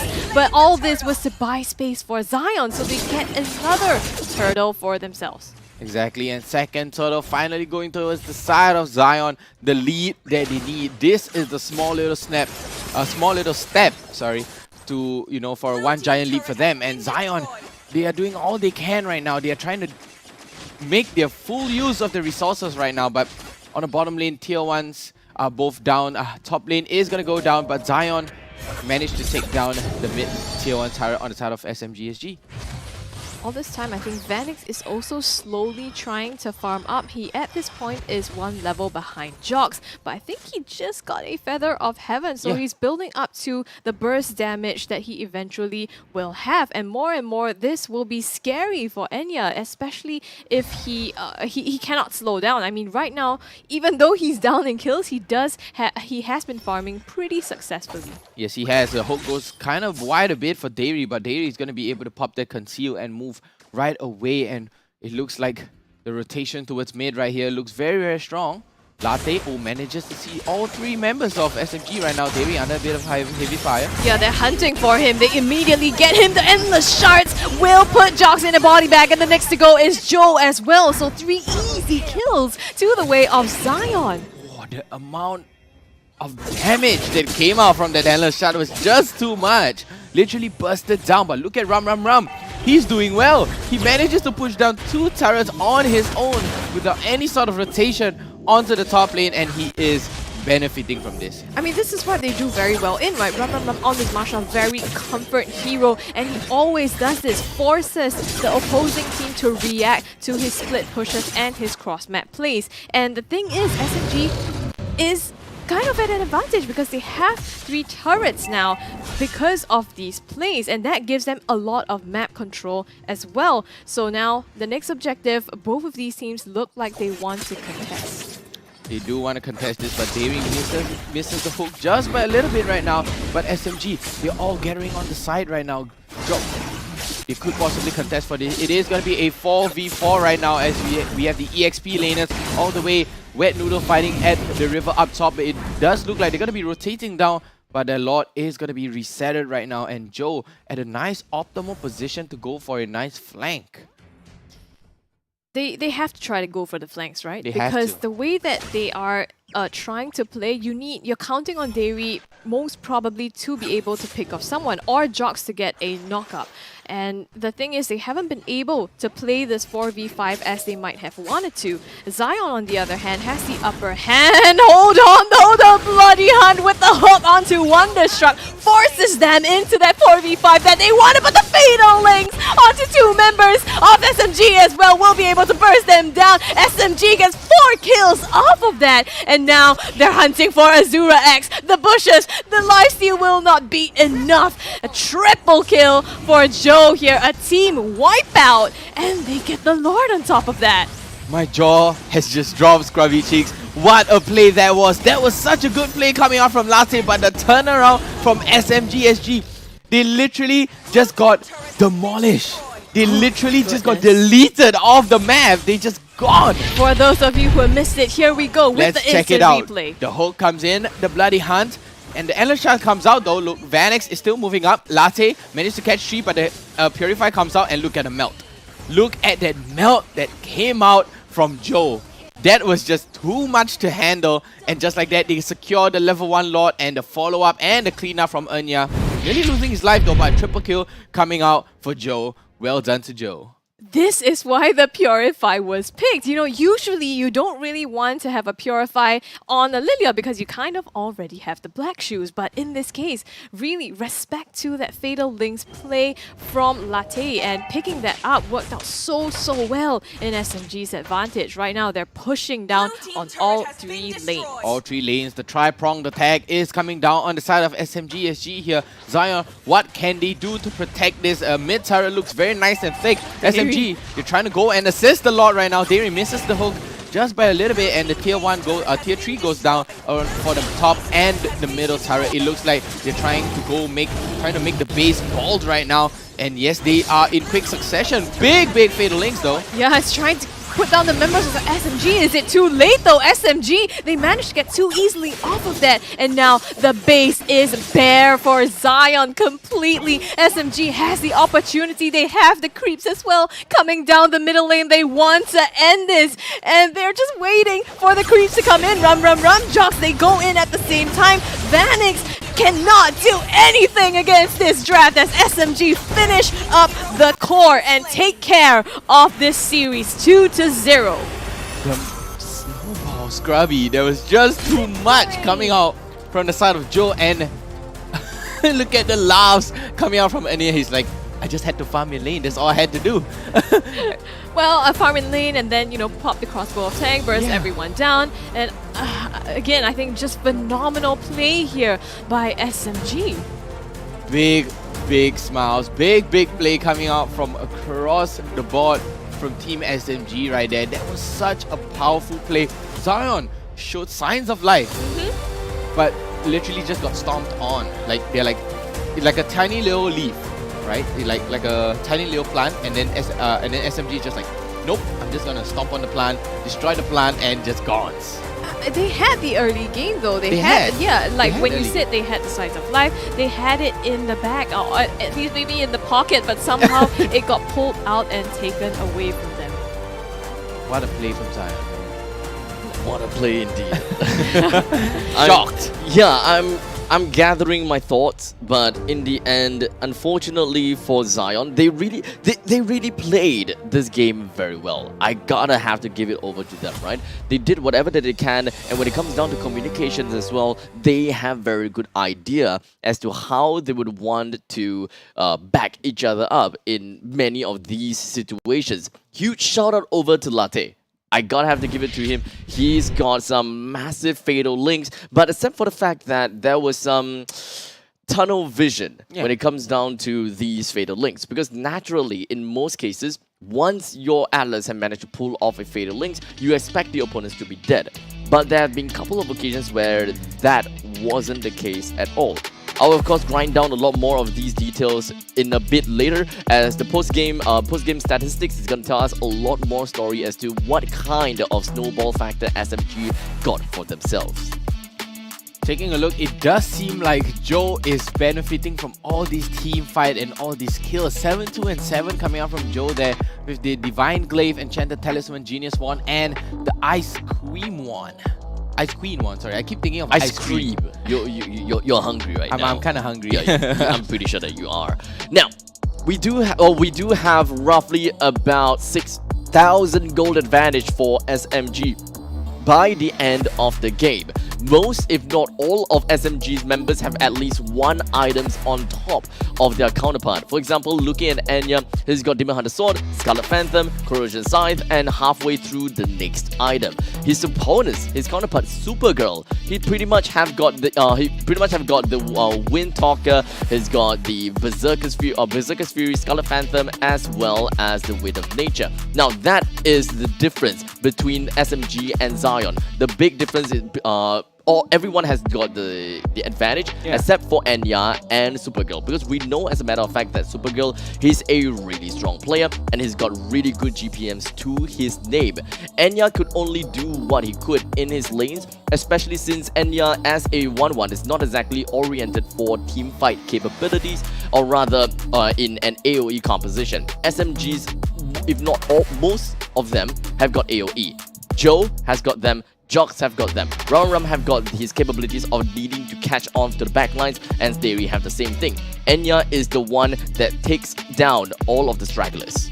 I mean, looking at the stats here, right, the thing that really sticks out to me is the 100% kill participation on Joe and Jocks, because they played it so well, rotating together, setting up with the enhanced chains and the CC and the burst damage, especially coming in from Joe. And you can see that in the early game as well, rotating around the lanes, being able to try to help Enya. And Enya, I don't even think he was 100% farmed up, right? No. It was Joe that dished out a lot of the damage and helped to put out the damage needed in these team fights. So, I mean, for me, the MVP is Joe. Yeah. But let's take a look at who it will be exactly for this match. Oh, it's going to be Jocks. Okay, the other 100%. Yeah, the other 100%. The other 100%. Yes, 5, 2, and 9 going with that full damage on that Julian. Like I said, I don't see Jocks playing a tanky hero. He's a go hit assassin, I'ma kill you and I'ma be right out. Yeah, sticks pretty much well to the mentality I was thinking of, is the fact that you don't want to be caught by the Fatal Links. All you want to do is just burst your opponents down, make full use of whatever fighting capabilities that you have. And this is where I will be able to break down even more about these two teams fight, right? I do want to comment on to Zion, right? Especially when Esmeralda was almost being caught up in the top lane. He popped off the sprint, wanting to run down via his own EXP lane and cut through the enemy's jungle downwards to the Turtle's Pit. But they had a good communication. They knew that, okay, you know what? Let's see whether the opponents will overextend. But SMG, they have got great discipline. Esmeralda ran through the second tier turret and then went down south from the orange buff. That is when the entirety of Zion will be able to come up and swoop up whoever overextends themselves. But SMG held on to that. They made sure that they don't make these kinds of mistakes. And let's not forget, also Latte, constantly finding those of the Fatal Links. Big plays. Yeah, a lot of big plays, a lot of big catches, but then he just gets denied by that Purify over and over again. The Purify comes in from Joe, just purify himself, and he's just gonna drop the amount of magic damage, so much amount of the magic damage onto you. You're just gonna get melted. And let's take a look at the highlight, like what I'm saying. He's gonna get melted instantly. Look at Joe. Take a close look at Joe. The amount of damage that Joe pushed out. Grunting positions for Joe as well as Jocks is of course the name of the game. Joe constantly being able to find himself into the faces of the opponents, which is Zion, is gonna be very important. In most situations, we looked at the fact that Latte always goes into Octoform when he understands and he thinks that, oh, the Franco is gonna go for the hook. And time again, in fact, I think 2 or 3 times, Franco hooked onto the Octopus form, and that eventually made things slightly better for them. But in the end of the day, there are still very crucial plays all across the board, which we are definitely going to see in the later stages, because Zion in the early stages, they have got great plays. This is the point in time where they got 3 kills. But from this point onwards, this is where things start to shamble. Wonderstruck was first initially caught into the hook as well as the Bloody Hunt. But Latte turned it around with his own version of locking down, and that comes in the form of Fatal Links. Here's the problem though, because of the fact that Joe does have his own Purify and Enya could Purify by himself, there's not a lot of things that Latte will be able to do. As long as there's distances drawn between the main team fight and main team fight away from Atlas, then pretty much we've got SMG on hook, line, and sinker. Once Joe deals all the damage that he needs, Jox deals all the damage he needs in terms of AoE, because they initiated a fight that they could win. Essentially a trick to Latte. Ooh, a cappuccino. Come on, guys. That Why is was good. That was Why good. is a trick to latte a cappuccino? Because it's the other way, and it's the only coffee that I know that is not a latte. Well, Wow. okay. I think you need to brush up on your coffee knowledge. There are not only two types of coffees in this world. Flat white, long black. Yeah, long black. But yeah, let's not talk too much about coffee. But in the end of the day, there is one thing that we can learn from that match. Fatal Links, if you connect all 5 members, or maybe 3 members, it doesn't only group them up, it groups your team up as well. too, yeah. Because you want to make full use of that scenario to deal as much as damage as possible. And displacement, you would think they are locked down. I need to move in as soon as possible to do all this damage. And by the time you move in, you did your first wave of damage, the opponents have woken up, and this is their time to come back. And that is exactly what SMG did. Well, unfortunately, it's going to be Zion having to go back to take a look at these games and try to improve in their subsequent matches. And it's going to be SMG taking the victory. Let's hear exactly what went down behind the scenes. Alrighty, what a match that was. And ladies and gentlemen, that was SMG versus Zion. And they are definitely still moving under gunfire. Now, who I have beside me right here is Anya. Yes, you're very popular online. Hello. Yeah, on Twitch, you have so many Hello. fans. You know, everybody was looking forward to you playing every time. So yes, and yeah, I'm very excited to have this chance to interview you. We have a few questions for you. Now, this is your second game with Bruno in MPL SG Season 4. How do you feel about that super awesome, deathless win in Game 1? I would like to say the only reason that I won is because I actually get my opponent, which is Supergirl. I get his goal lane that he can't farm under tower. He missed a few waves, so that leads to easy game. So initially there was a bit of back and forth who will get the goal lane. So you get Supergirl Yes, right I here get in this Supergirl. goal lane. Good on ya. Now the second question is, who do you think contributed the most to your Game 2 victory? Everybody except me, because I didn't proc my ulti as a 1-1, then I felt very useless. So I just farm more. Alright, until you can pop your ulti. Yeah. Alright. So for question 3, what were your team's thoughts after the loss to RSG last week as well as Slate yesterday? For RSG games, I actually gotten COVID, so I let down my team by not playing for my team, and then we have to put Ram to the goal lane, which is definitely, we both know that he's not a goal laner. So I actually felt let down on my team, and I have to buck up, like in terms of training and everything. Yeah, let's come back stronger. Still Yes. moving under gunfire. All right, let's show Anya some, encouragement wherever you're watching on either of our platforms. Show Anya your encouragement. I'm sure he will see it. All right. Now, how do you feel about your performance in MPL SG Season 4 so far? So far, I feel that I'm doing okay, but my team is on the borderline to benching me already. So yeah, I need to wake up my idea. Oh wow, that is some insights right there. So yes, 加油, keep pushing on, Anya, keep pushing on. All right, we want to see you. We definitely want to see Anya play more right here for SMG. Now, for the final question, who do you want to thank the most for SMG's performance in Season 4? I would like to thank especially my coach, which is Loon. He actually drafted us everything. He's behind the big brains kind of thing. Then players-wise, everybody contributed. But if I were to give a shout-out, it will be Dairy, because everybody known him as the goal lane guardian. My goal lane, I will feel very safe with him. Aw, the absolute wingman. Shout out to Davey right there. So even though he had the most deaths in MPL SG Season 4 so far, his deaths is because he needed to protect you. Yes, definitely. Aw, absolute wingman. Thank you so much, Anya. Thank you. All right, so that was Anya, ladies and gentlemen. If you want to find out more player stats, you guys can check out the official MPL SG Season 4 website where you can see all the player stats to find out more cool insights as well. So yes, you heard it from Anya. Now later on, we will be having our final match for week 3, day 2. And that will be RSG SG versus Team Flash happening at 7 p.m. We'll see you then.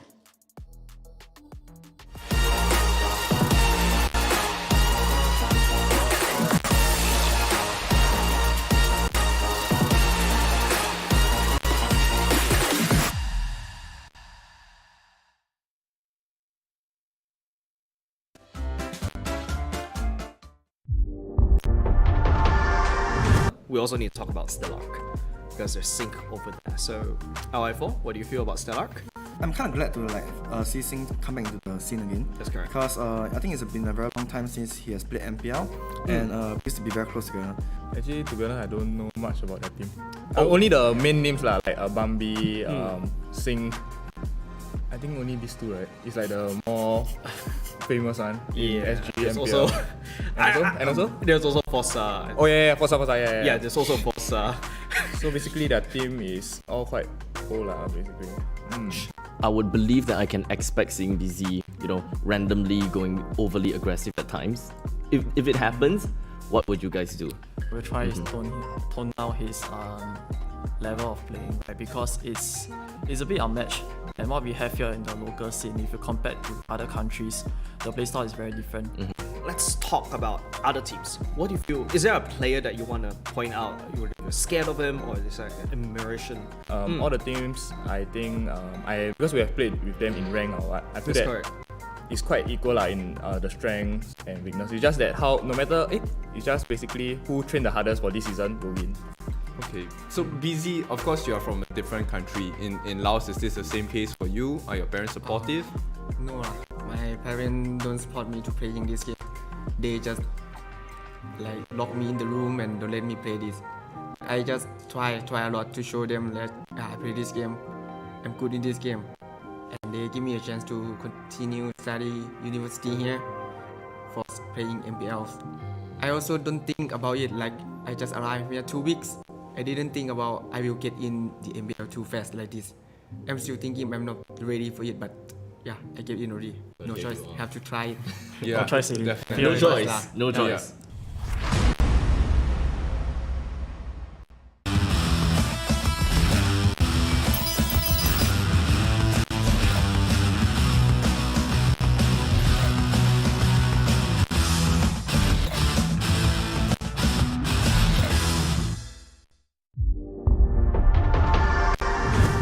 You have school, you have other personal commitments as well.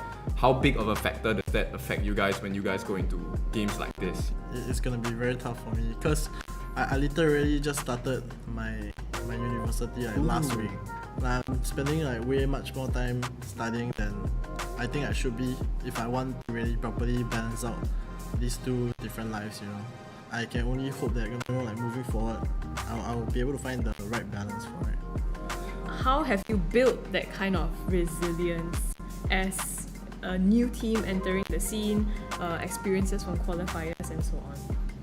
When we are qualifying, we are definitely quite worried about will we be able to win it, because somehow we are a random team nobody knows, and we are 5 men without any ex-MPL player. That's why we are very worried, because we are up against all the MPL team at Forsaken so we are not that confident during the qualifier. But when we managed to do it, then now we are training hard. What do you feel about Evo when they beat you last season? It's good to see this kind of teams having a chance against us and then even RSG, because they took a game off RSG in the regular season. What heroes does not complement your team fight synergy well? Wise likes to play assassin heroes like Ling and Hayabusa and all that kind of stuff, but he doesn't do it because of how Venus plays. So it complements the playstyle, right? For me, it's assassin hero as well. You like when I start using assassin hero, team fight not that good. What I noticed is when he use Ling Hayabusa lands, he's always the one engaging first, and yeah, we are usually not together. So it's like basically a solo play from him, and he usually dies first. Hey everyone! We launched Project Next Necrokeep back in June. Did you like the new Necrokeep and the 3 revamped heroes? We're back again this time to give you a preview of what's in store for the next Project Next update in September. The upcoming September update will feature 2 more hero revamps. This time we're shining the spotlight on a lethal duo, Leslie and Gusion. Let's dive headfirst into Leslie's revamp. As the adopted daughter of House Vance, a clan renowned for its immense wealth, Leslie will be getting a makeover to showcase the understated opulence and elegance characteristic of House Vance. Leslie will be abandoning her cuffed sleeves for a more appropriate pair of long, dark leather gloves. Stunning leather knee-high boots will take place of her old brown calf boots, completing Leslie's more sniper-friendly look. Her brooch will also be replaced with the badge of House Vance.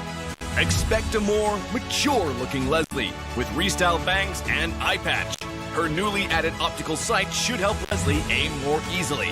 As for her skills, we're mainly adjusting the casting experience of Leslie's second skill, Tactical Grenade. Statistical data and live observation of players in match combat demonstrated a noticeable delay in the casting of Tactical Grenade, leading to an awkward and frustrating gameplay experience. We're optimizing the skill's animation and resolving the before and after cast delays to improve the overall casting process. Moving on to Leslie's first skill, Master of Camouflage. Following a thorough review, we decided to leave the skill's mechanics as is. However, we'll be upgrading the visual effects of Leslie's camouflaged state, which promises a more exciting experience for Leslie mains in the battlefield. Finally, let's talk about her ultimate, Deadly Sniper. We're cutting down the interval between 2 fatal bullets to boost Leslie's burst potential and aggressiveness in matches. Next up, the Holy Blade of House Paxley, Gusion. Gusion's new story highlights the evil god leaving his body, so expect a more trendy and casually styled Gusion with less plate coverage to accentuate his likeness as an assassin. We've also incorporated Eamon's Mana Shards design at the end of Gusion's scarf to reflect the 2 brothers' reconciliation. Since his debut in the early days of the game, Gusion's popularity on the assassin roster has endured well into the present. Because of this, we've decided to keep his skill kit as is, at least for this update. However, we still feel that we should do something to show our gratitude for your continued love for Gusion. That's why we're bringing Gusion's visuals up to 2022 standards, with a full upgrade of his in-match model and skill effects. We've made sure that these adjustments won't affect his original design, so you'll still be greeted with that familiar face when you meet Gusion in the battlefield after the update. And even though September might be a little too early for Valentine's Day, we're going ahead and revamping the 2 heroes' Valentine's Day skins in this update. Compared with the original design, we've restyled Gusion's hair and added a few inches to his pants to highlight his elegance. The patterns and decorations have also been modified to better match Leslie's.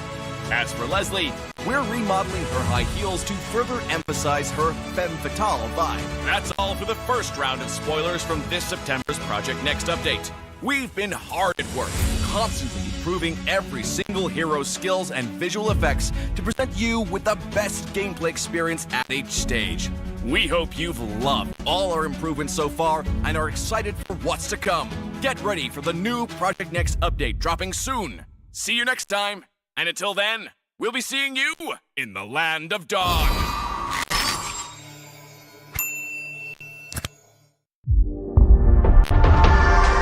Who do you think is the weakest team? Okay, this one I'll just say team, right? I won't say player. I think SMG because they last minute get their members, you know. Yeah, that's true. Like last one week before MPL qualifiers, then they have 2 week, 1 more week to train for MPL. Yeah. Do you think that's enough time? 1 week? I'm not so sure unless they play a lot play a lot together and build up chemistry. Yeah. It looked good on paper, you know what I mean? Yeah, it looked good on paper. Like everyone have their own strength, but it's whether need to see whether they can execute it as a team. Among the whole, okay, let's say on a scale of 1 to 10, right? On your mage skill level, you know, what do you think? Where do you think you place? Like 1 being the highest and 10 being the lowest? If I had to humble myself, put 5. 5, like a just pass? Yeah, because this is technically my first season as well. So when it comes to first season wise, definitely we have some issues also because you're quite fresh to the scene as well. Anything that you want to say to the fans of Zion Esports? Hope you guys continue to support us, even though we changed our roster, and yeah, only me and Supergirl left. Sadly.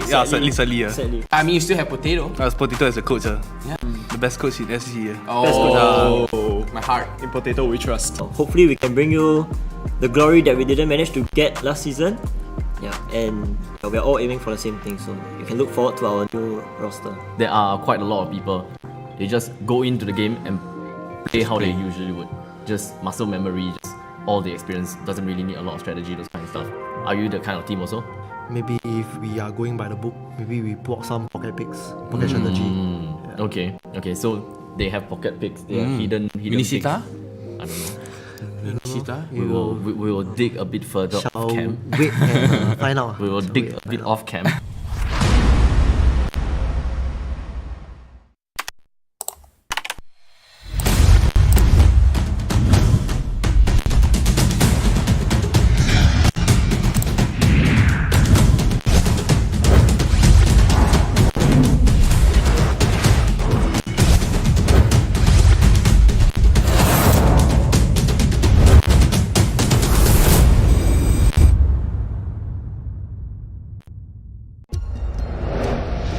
I am Optimus Prime. No one can outrun Bumblebee!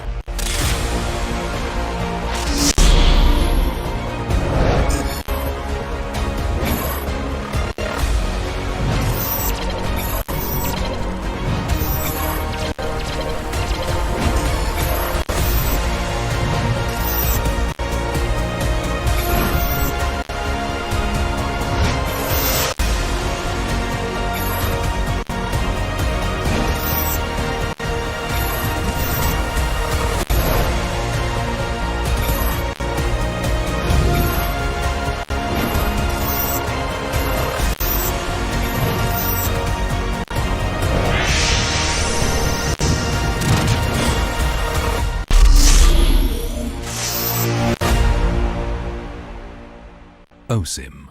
Who do you think will be your greatest rivals this season? I actually think like they will be more afraid of us because we are like the only team that's unchanged. So you know, it's like finally we have a season that like teams are actually afraid of us, I guess. So I wouldn't say we are the underdogs. So I think we should be the favorites. Miku Mikumi, RSG. Yeah. He has been benched for quite a bit. So, thoughts?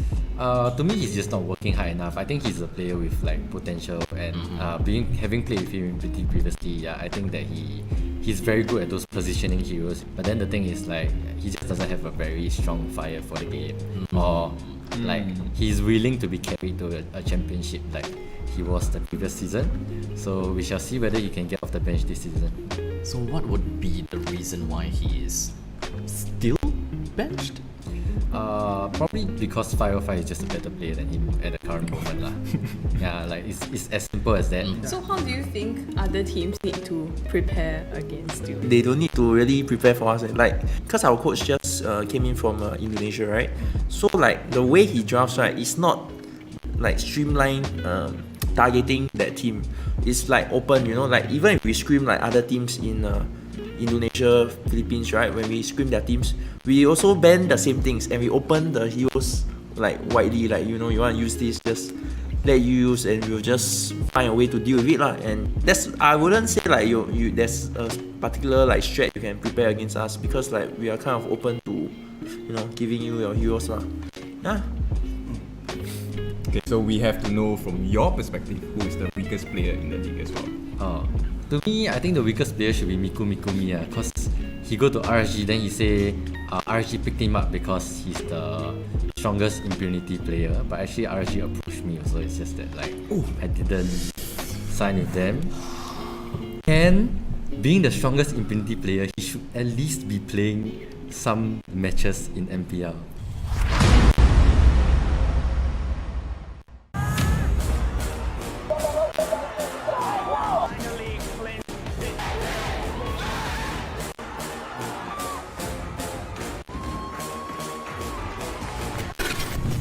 It's the era of change, a time where new teams fight old teams. Every year is the same. This time is different. We see old squad mates becoming competitors, and some becoming a new dark horse. This year is going to be the hardest fight for us. Without a challenge, there's no way to elevate yourself and the league. We will bring our best at every fight for the honor that we are all trying to attain. RSG are the favorites, but we are evil. That will stop the track to the finals. Being a new team has never been our disadvantage. The old boys just need to remember, it's just another day for us. This year, we will be the champions.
We also need to talk about Stellark because there's sync over there. So, LI4, what do you feel about Stellark?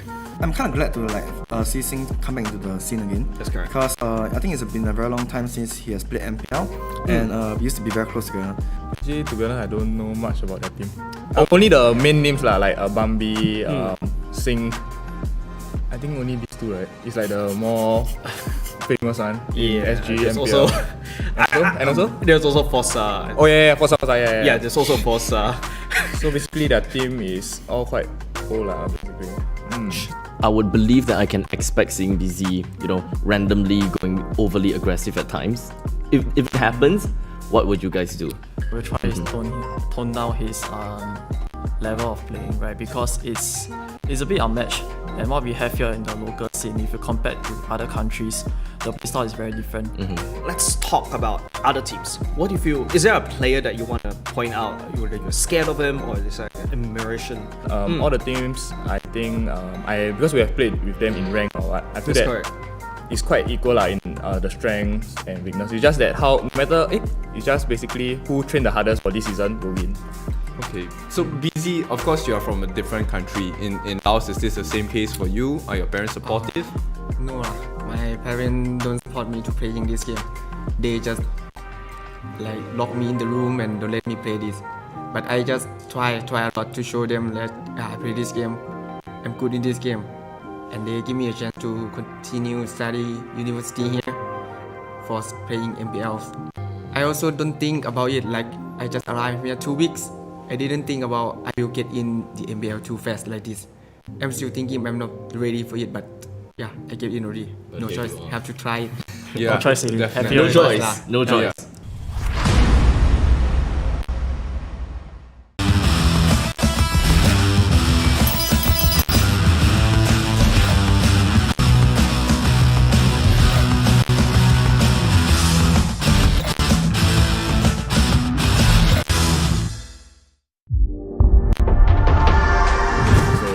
You have school, you have other personal commitments as well.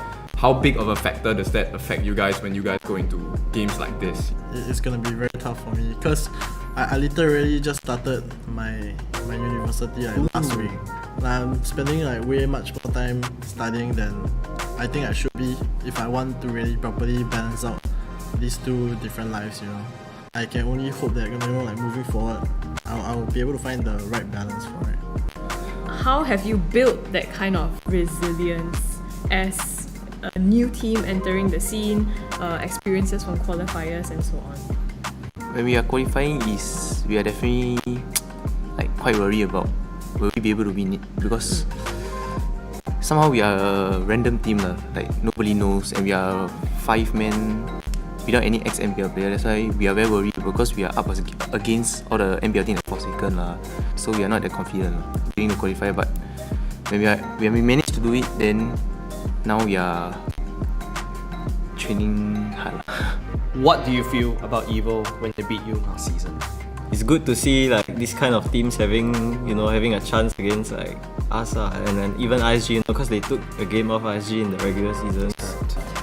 What heroes does not complement your team fight synergy well? Wise likes to play like assassin heroes like Ling and Hayabusa and all that kind of stuff, but he doesn't do it because of how Venus plays. So it complements the playstyle, right? For me, assassin hero as well. You like when I start using assassin hero, team fight not that good. What I noticed is when he use Ling, Hayabusa, Lens, he's always the one engaging first, and yeah, we are usually not together. So it's like basically a solo play from him, and he usually dies first. Hey everyone! We launched Project Next Necrokeep back in June. Did you like the new Necrokeep and the 3 revamped heroes? We're back again this time to give you a preview of what's in store for the next Project Next update in September. The upcoming September update will feature 2 more hero revamps. This time we're shining the spotlight on a lethal duo, Leslie and Guzhen. Let's dive headfirst into Leslie's revamp. As the adopted daughter of House Vance, a clan renowned for its immense wealth, Leslie will be getting a makeover to showcase the understated opulence and elegance characteristic of House Vance. Leslie will be abandoning her cuffed sleeves for a more appropriate pair of long, dark leather gloves. Stunning leather knee-high boots will take place of her old brown calf boots, completing Leslie's more sniper-friendly look. Her brooch will also be replaced with the badge of House Vance. Expect a more mature-looking Leslie with restyled bangs and eye patch. Her newly added optical sight should help Leslie aim more easily. As for her skills, we're mainly adjusting the casting experience of Leslie's second skill, Tactical Grenade. Statistical data and live observation of players in match combat demonstrated a noticeable delay in the casting of Tactical Grenade, leading to an awkward and frustrating gameplay experience. We're optimizing the skills animation and resolving the before and after cast delays to improve the overall casting process. Moving on to Leslie's first skill, Master of Camouflage. Following a thorough review, we decided to leave the skill's mechanics as is. However, we'll be upgrading the visual effects of Leslie's camouflaged state, which promises a more exciting experience for Leslie mains in the battlefield. Finally, let's talk about her ultimate, Deadly Sniper. We're cutting down the interval between 2 fatal bullets to boost Leslie's burst potential and aggressiveness in matches. Next up, the Holy Blade of House Paxley, Guzhen. Guzhen's new story highlights the evil god leaving his body, so expect a more trendy and casually styled Guzhen with less plate coverage to accentuate his likeness as an assassin. We've also incorporated Eamon's Mana Shards design at the end of Guzhen's scarf to reflect the 2 brothers' reconciliation. Since his debut in the early days of the game, Guzhen's popularity on the assassin roster has endured well into the present. Because of this, we've decided to keep his skill kit as is, at least for this update. However, we still feel that we should do something to show our gratitude for your continued love for Guzhen. That's why we're bringing Guzhen's visuals up to 2022 standards, with a full upgrade of his in-match model and skill effects. We've made sure that these adjustments won't affect his original design, so you'll still be greeted with that familiar face when you meet Guzhen in the battlefield after the update. And even though September might be a little too early for Valentine's Day, we're going ahead and revamping the 2 heroes' Valentine's Day skins in this update. Compared with the original design, we've restyled Guzhen's hair and added a few inches to his pants to highlight his elegance. The patterns and decorations have also been modified to better match Leslie's. As for Leslie, we're remodeling her high heels to further emphasize her femme fatale vibe. That's all for the first round of spoilers from this September's Project Next update. We've been hard at work, constantly improving every single hero's skills and visual effects to present you with the best gameplay experience at each stage. We hope you've loved all our improvements so far and are excited for what's to come. Get ready for the new Project Next update dropping soon. See you next time, and until then, we'll be seeing you in the land of dogs.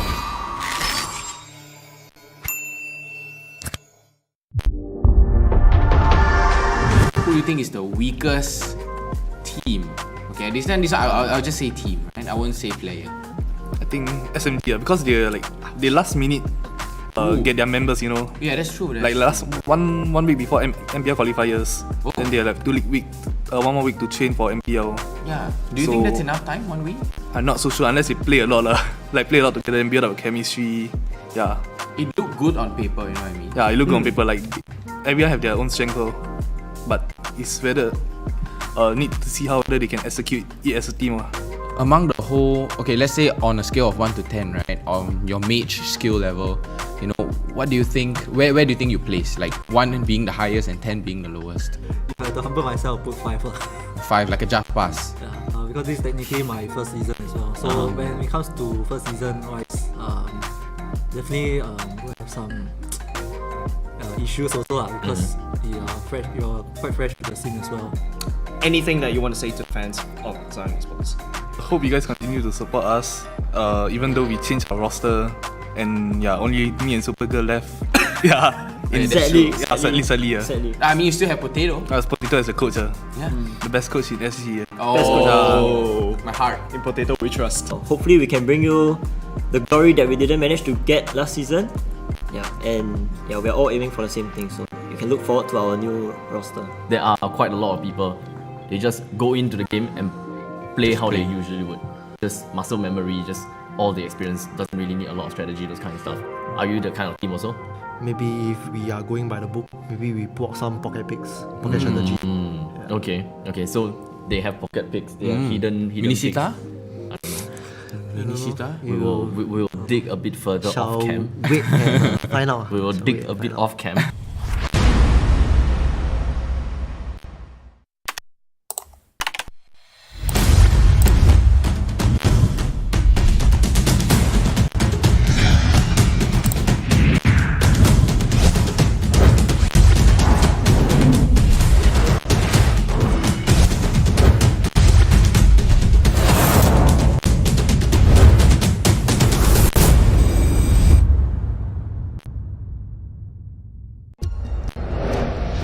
I am Optimus Prime. No one can outrun Bumblebee!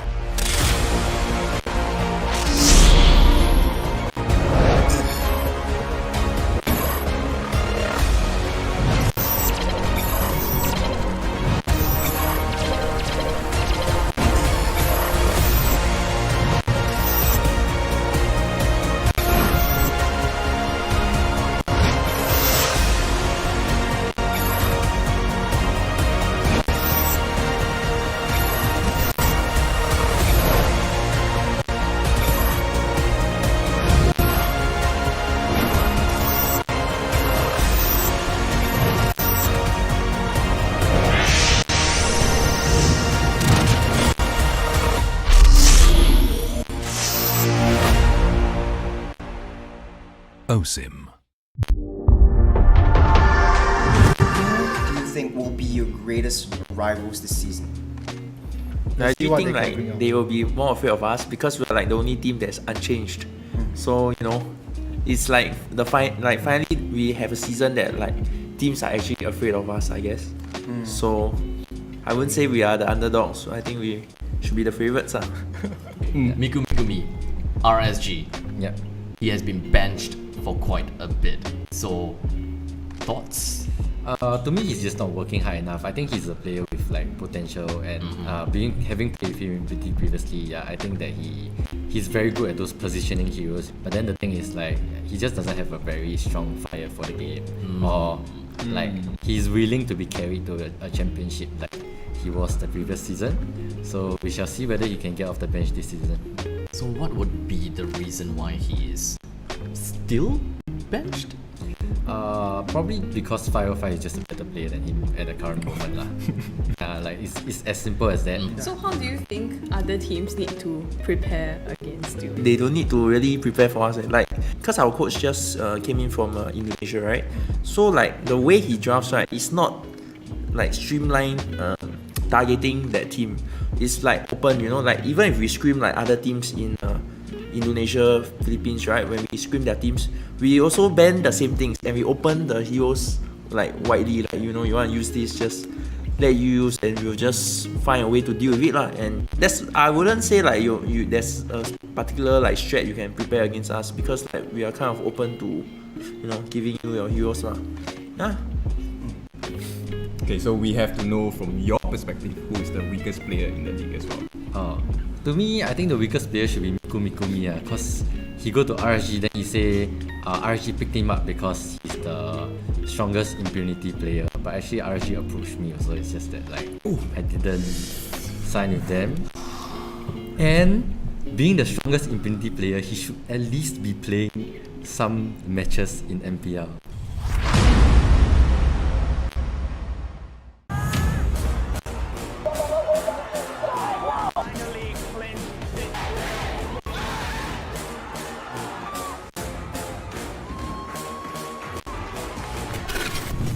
It's the era of change, a time where new teams fight old teams. Every year is the same. This time is different. We see old squad mates becoming competitors, and some becoming a new dark horse. This year is going to be the hardest fight for us. Without a challenge, there's no way to elevate yourself and the league. We'll bring our best at every fight for the honor that we're all trying to attain. RSG are the favourites, but we are evil. That will stop the track to the finals. Being a new team has never been our disadvantage. The old boys just need to remember, it's just another day for us. This year, we will be the champions.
We also need to talk about Stellark, because there's sync over there. So, LI4, what do you feel about Stellark? I'm kind of glad to see Sing come back into the scene again. That's correct. Because I think it's been a very long time since he has played MPL, and we used to be very close together. Actually, to be honest, I don't know much about that team. Only the main names lah, like Bambi, Sing. I think only these two, right? It's like the more famous one in SG, MPL. And also? There's also Forza. Oh yeah, Forza, yeah. Yeah, there's also Forza. So basically that team is all quite old lah, basically. I would believe that I can expect seeing BZ, you know, randomly going overly aggressive at times. If it happens, what would you guys do? We'll try to tone down his level of playing, right? Because it's a bit unmatched. And what we have here in the local scene, if you compare to other countries, the playstyle is very different. Let's talk about other teams. What do you feel? Is there a player that you want to point out? You're scared of him, or is it like admiration? All the teams, I think, because we have played with them in rank or what, I feel that it's quite equal in the strengths and weakness. It's just that how no matter It's just basically who trained the hardest for this season will win. Okay, so BZ, of course you are from a different country. In Laos, is this the same case for you? Are your parents supportive? No, my parents don't support me to playing this game. They just like lock me in the room and don't let me play this. But I just try a lot to show them that I play this game. I'm good in this game, and they give me a chance to continue study university here for playing MPLs. I also don't think about it like I just arrived here 2 weeks. I didn't think about I will get in the MPL too fast like this. I'm still thinking I'm not ready for it, but yeah, I get in already. No choice, have to try it. Yeah, no choice, definitely. no choice. No choice.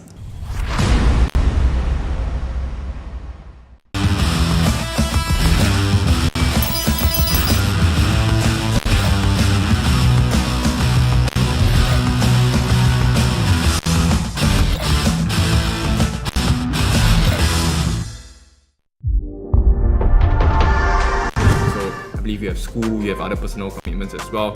How big of a factor does that affect you guys when you guys go into games like this? It's gonna be very tough for me because I literally just started my university last week.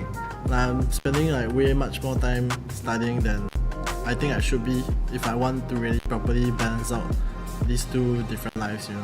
I can only hope that moving forward, I'll be able to find the right balance for it. How have you built that kind of resilience as a new team entering the scene, experiences from qualifiers and so on? When we are qualifying, we are definitely quite worried about will we be able to win it, because somehow we are a random team nobody knows, and we are 5 men without any ex-MPL players. That's why we are very worried because we are up against all the MPL team at 4 seconds. So we are not that confident during the qualifier. But when we managed to do it, then now we are training hard. What do you feel about EVO when they beat you last season? It's good to see this kind of teams having a chance against us and then even RSG, because they took a game off RSG in the regular seasons. What heroes does not complement your team fight synergy well?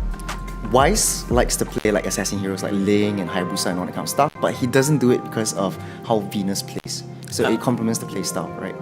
For me, it's assassin hero as well.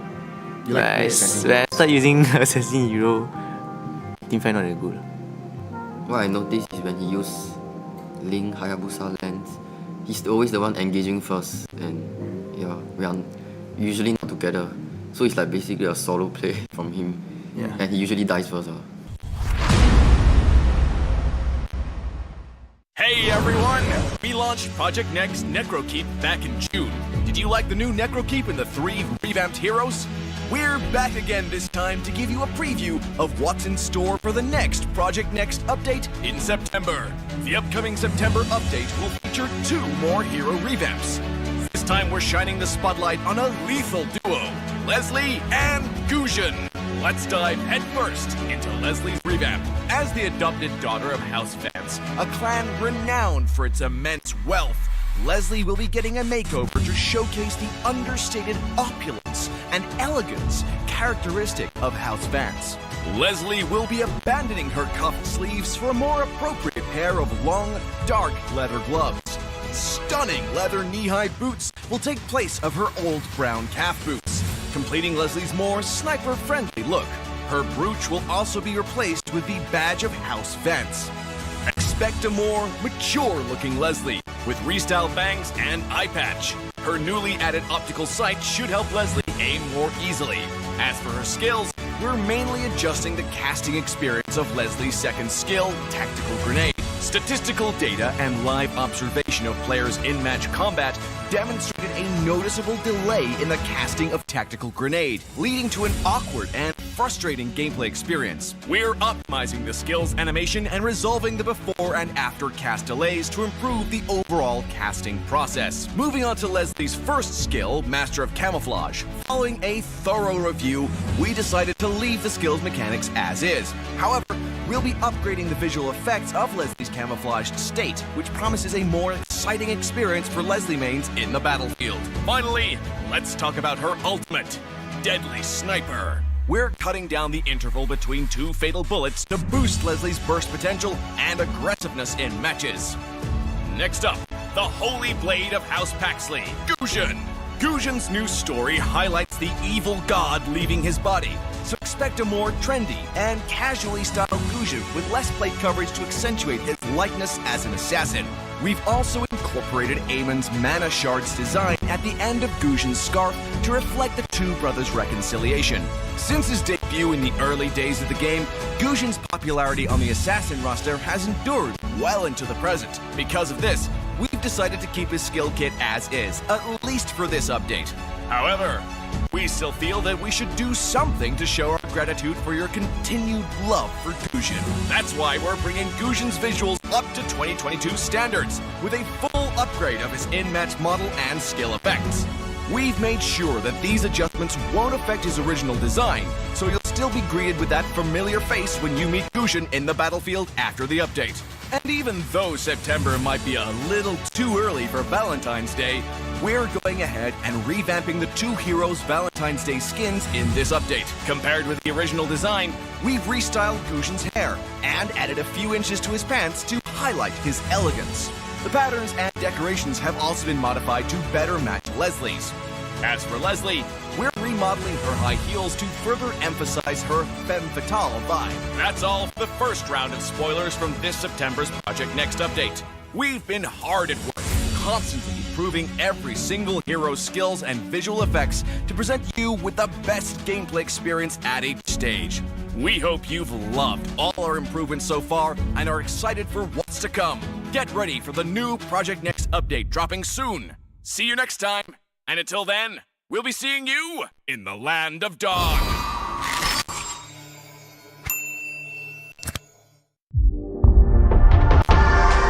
Who do you think is the weakest team? Okay, this one I'll just say team, right? I won't say player. I think SMG because they last minute get their members, you know. Yeah, that's true. Like last one week before MPL qualifiers, then they're like 2 week, 1 more week to train for MPL. Yeah. Do you think it's enough time? 1 week? I'm not so sure unless they play a lot lah. Like play a lot together and build up chemistry. Yeah. It looked good on paper, you know what I mean? It looked good on paper. Like everyone have their own strength, but it's whether need to see whether they can execute it as a team. Among the whole, okay, let's say on a scale of 1 to 10, right? On your mage skill level, you know, what do you think? Where do you think you place? Like 1 being the highest and 10 being the lowest. If I had to humble myself, I'll put 5. 5, like a just pass. Yeah, because this is technically my first season as well. So when it comes to first season wise, definitely we'll have some issues also because you're quite fresh to the scene as well. Anything that you want to say to the fans of Zion Esports? Hope you guys continue to support us, even though we changed our roster and only me and Supergirl left. Sadly. I mean, you still have Potato. Potato as a coach. Yeah. The best coach in SG. Best coach. My heart. In Potato we trust. Hopefully we can bring you the glory that we didn't manage to get last season. We're all aiming for the same thing, so you can look forward to our new roster. There are quite a lot of people. They just go into the game and play how they usually would. Just muscle memory, just all the experience. Doesn't really need a lot of strategy, those kind of stuff. Are you the kind of team also? Maybe if we are going by the book, maybe we pull out some pocket picks, pocket strategy. Yeah. Okay. So they have pocket picks. They are hidden picks. I don't know. We will dig a bit further off cam. Wait and find out. We will dig a bit off cam.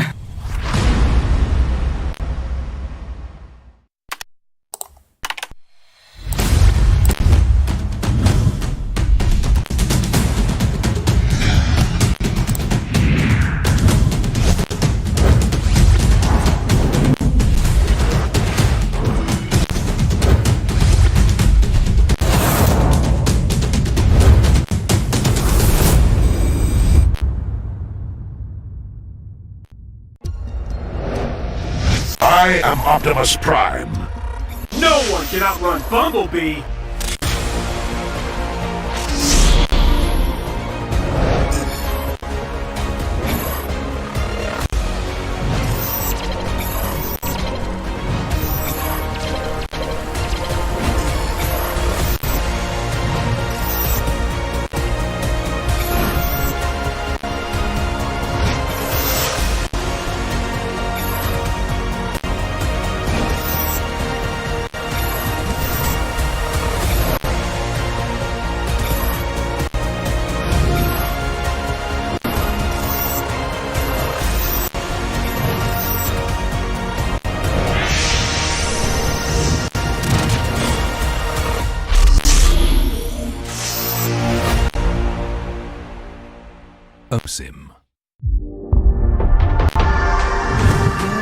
think will be your greatest rivals this season?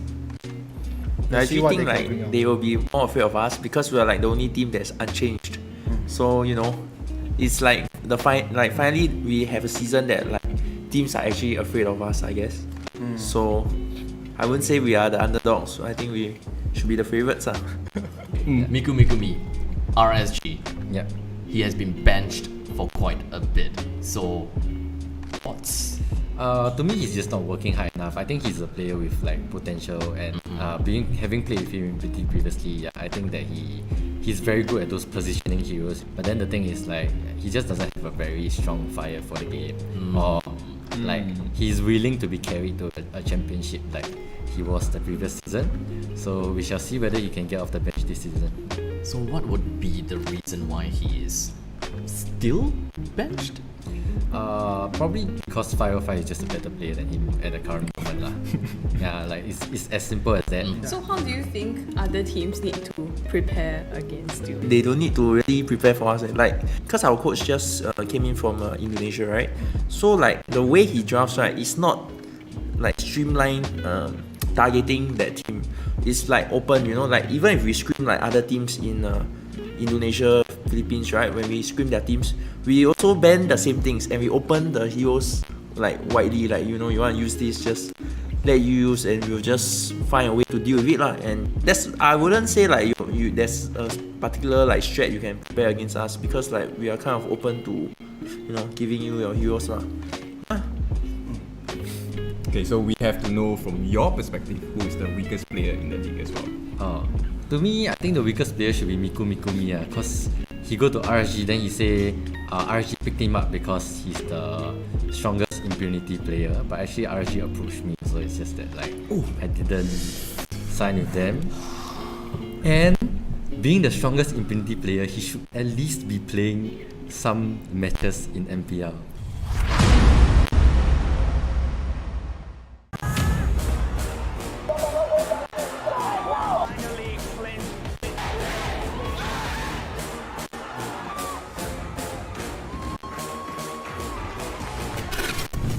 It's the era of change, a time where new teams fight old teams. Every year is the same. This time is different. We see old squad mates becoming competitors, and some becoming a new dark horse. This year is going to be the hardest fight for us. Without a challenge, there's no way to elevate yourself and the league. We will bring our best at every fight for the honor that we are all trying to attain. RSG are the favorites, but we are evil. That will stop the track to the finals. Being a new team has never been our disadvantage. The old boys just need to remember, it's just another day for us. This year, we will be the champions.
We also need to talk about Stellark, because it's sync over there. So, LI4, what do you feel about Stellark? I'm kind of glad to see Singh come back into the scene again. That's correct. Because I think it's been a very long time since he has played MPL, and we used to be very close together. Actually, to be honest, I don't know much about that team. Only the main names lah, like Bambi, Singh. I think only these two, right? It's like the more famous one in SG, there's MPL. also there's also Forza. Oh yeah, Forza, yeah. Yeah, there's also Forza. So basically, that team is all quite old, basically. I would believe that I can expect seeing BZ, randomly going overly aggressive at times. If it happens, what would you guys do?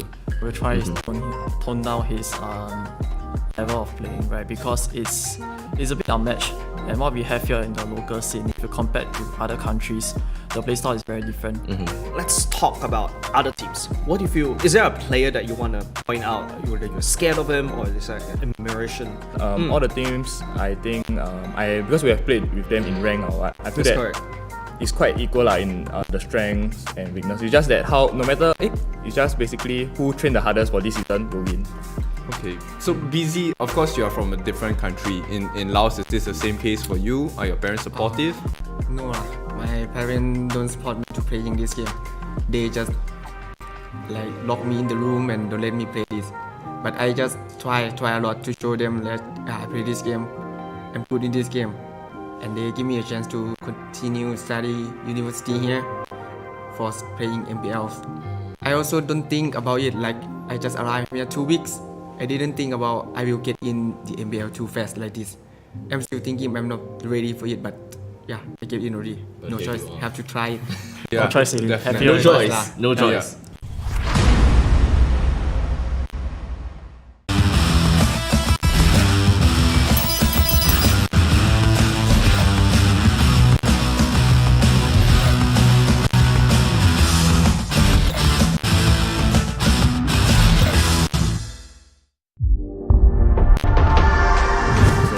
You have school, you have other personal commitments as well. How big of a factor does that affect you guys when you guys go into games like this? It's gonna be very tough for me because I literally just started my university last week. I'm spending way much more time studying than I think I should be if I want to really properly balance out these two different lives. I can only hope that moving forward, I'll be able to find the right balance for it. How have you built that kind of resilience as a new team entering the scene, experiences from qualifiers and so on?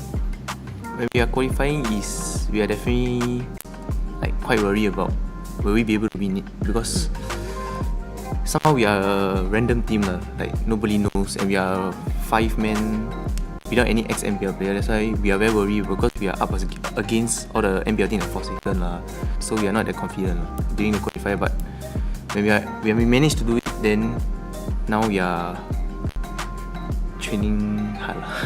What do you feel about EVO when they beat you last season? It's good to see this kind of teams having a chance against us and then even RSG, because they took a game off RSG in the regular seasons. What heroes does not complement your team fight synergy well? Wise likes to play assassin heroes like Ling, Hayabusa and all that kind of stuff, but he doesn't do it because of how Venus plays. So it complements the play style, right? For me, it's assassin hero as well.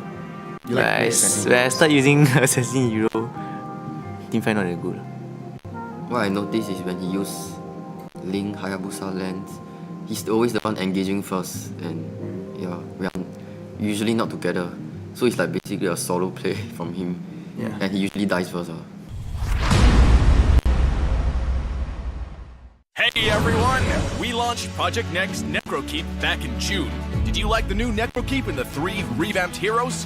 We're back again this time to give you a preview of what's in store for the next Project Next update in September. The upcoming September update will feature 2 more hero revamps. This time we're shining the spotlight on a lethal duo, Leslie and Gusion. Let's dive headfirst into Leslie's revamp. As the adopted daughter of House Vance, a clan renowned for its immense wealth, Leslie will be getting a makeover to showcase the understated opulence and elegance characteristic of House Vance.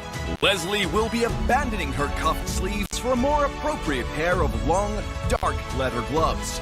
Stunning leather knee-high boots will take place of her old brown calf boots, completing Leslie's more sniper-friendly look. Her brooch will also be replaced with the badge of House Vance. Expect a more mature-looking Leslie with restyled bangs and eye patch. Her newly added optical sight should help Leslie aim more easily. As for her skills, we're mainly adjusting the casting experience of Leslie's second skill, Tactical Grenade. Statistical data and live observation of players in match combat demonstrated a noticeable delay in the casting of Tactical Grenade, leading to an awkward and frustrating gameplay experience. We're optimizing the skills animation and resolving the before and after cast delays to improve the overall casting process. Moving on to Leslie's first skill, Master of Camouflage. Following a thorough review, we decided to leave the skills mechanics as is. However, we'll be upgrading the visual effects of Leslie's camouflaged state, which promises a more exciting experience for Leslie mains in the battlefield. Finally, let's talk about her ultimate, Deadly Sniper. We're cutting down the interval between two fatal bullets to boost Leslie's burst potential and aggressiveness in matches. Next up, the Holy Blade of House Paxley, Guzhan. Guzhan's new story highlights the evil god leaving his body, so expect a more trendy and casually styled Guzhan with less plate coverage to accentuate his likeness as an assassin. We've also incorporated Eamon's Mana Shards design at the end of Guzhan's scarf to reflect the two brothers' reconciliation. Since his debut in the early days of the game, Guzhan's popularity on the assassin roster has endured well into the present. Because of this, we've decided to keep his skill kit as is, at least for this update. However, we still feel that we should do something to show our gratitude for your continued love for Guzhan. That's why we're bringing Guzhan's visuals up to 2022 standards, with a full upgrade of his in-match model and skill effects. We've made sure that these adjustments won't affect his original design, so you'll still be greeted with that familiar face when you meet Guzhan in the battlefield after the update. And even though September might be a little too early for Valentine's Day, we're going ahead and revamping the two heroes' Valentine's Day skins in this update. Compared with the original design, we've restyled Guzhan's hair and added a few inches to his pants to highlight his elegance. The patterns and decorations have also been modified to better match Leslie's. As for Leslie, we're remodeling her high heels to further emphasize her femme fatale vibe. That's all for the first round of spoilers from this September's Project Next update. We've been hard at work, constantly improving every single hero's skills and visual effects to present you with the best gameplay experience at each stage. We hope you've loved all our improvements so far and are excited for what's to come. Get ready for the new Project Next update dropping soon. See you next time, and until then, we'll be seeing you in the land of dogs.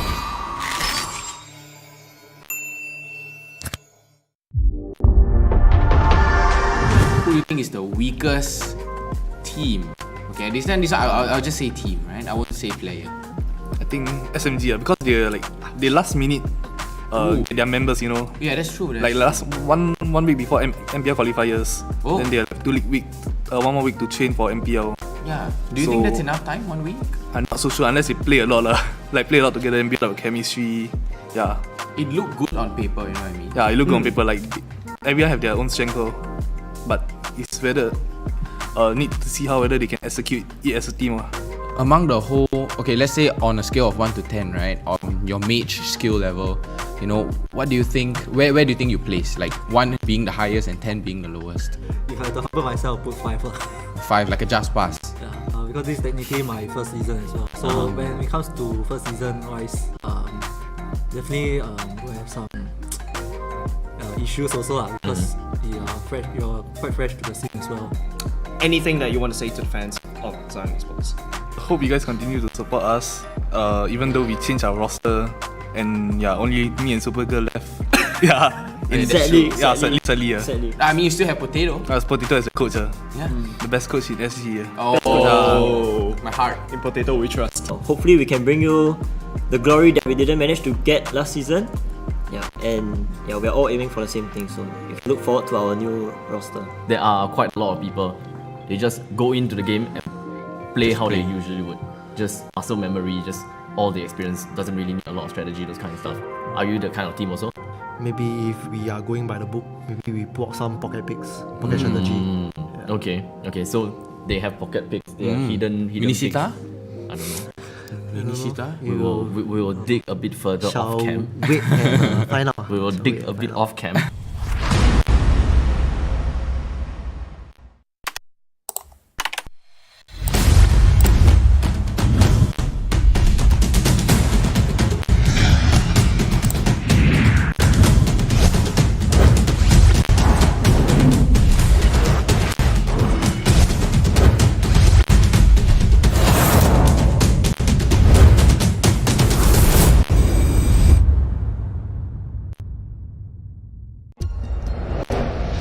I am Optimus Prime.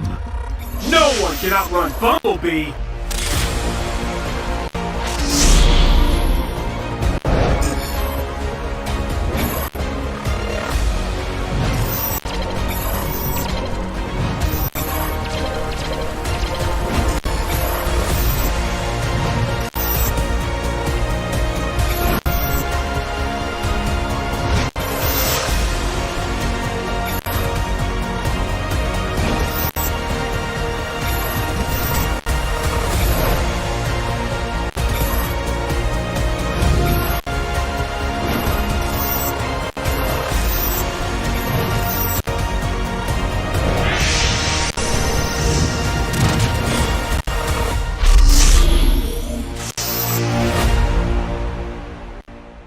OSIM.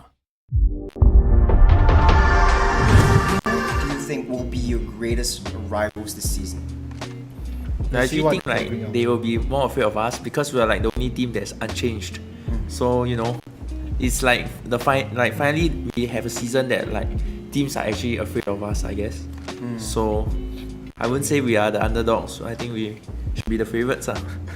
Miku Mi, RSG.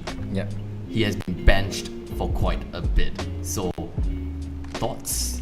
To me, he's just not working hard enough. I think he's a player with like potential, and having played with him in BT previously, I think that he's very good at those positioning heroes. But then the thing is like he just doesn't have a very strong fire for the game, or like he's willing to be carried to a championship like he was the previous season. So we shall see whether he can get off the bench this season. So what would be the reason why he is still benched? Probably because Firefly is just a better player than him at the current moment lah. Yeah, like it's as simple as that. So how do you think other teams need to prepare against you? They don't need to really prepare for us. Like, because our coach just came in from Indonesia, right? So like the way he drafts, right, is not like streamlined targeting that team.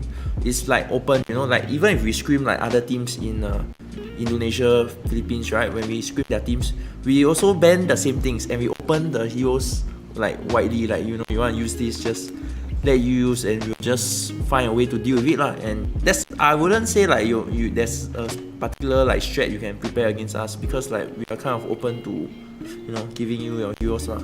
Yeah. Okay, so we have to know from your perspective who is the weakest player in the league as well. To me, I think the weakest player should be Miku Mi, because he go to RSG, then he say RSG picked him up because he's the strongest impunity player. But actually RSG approached me also. It's just that like I didn't sign with them. And being the strongest impunity player, he should at least be playing some matches in MPL.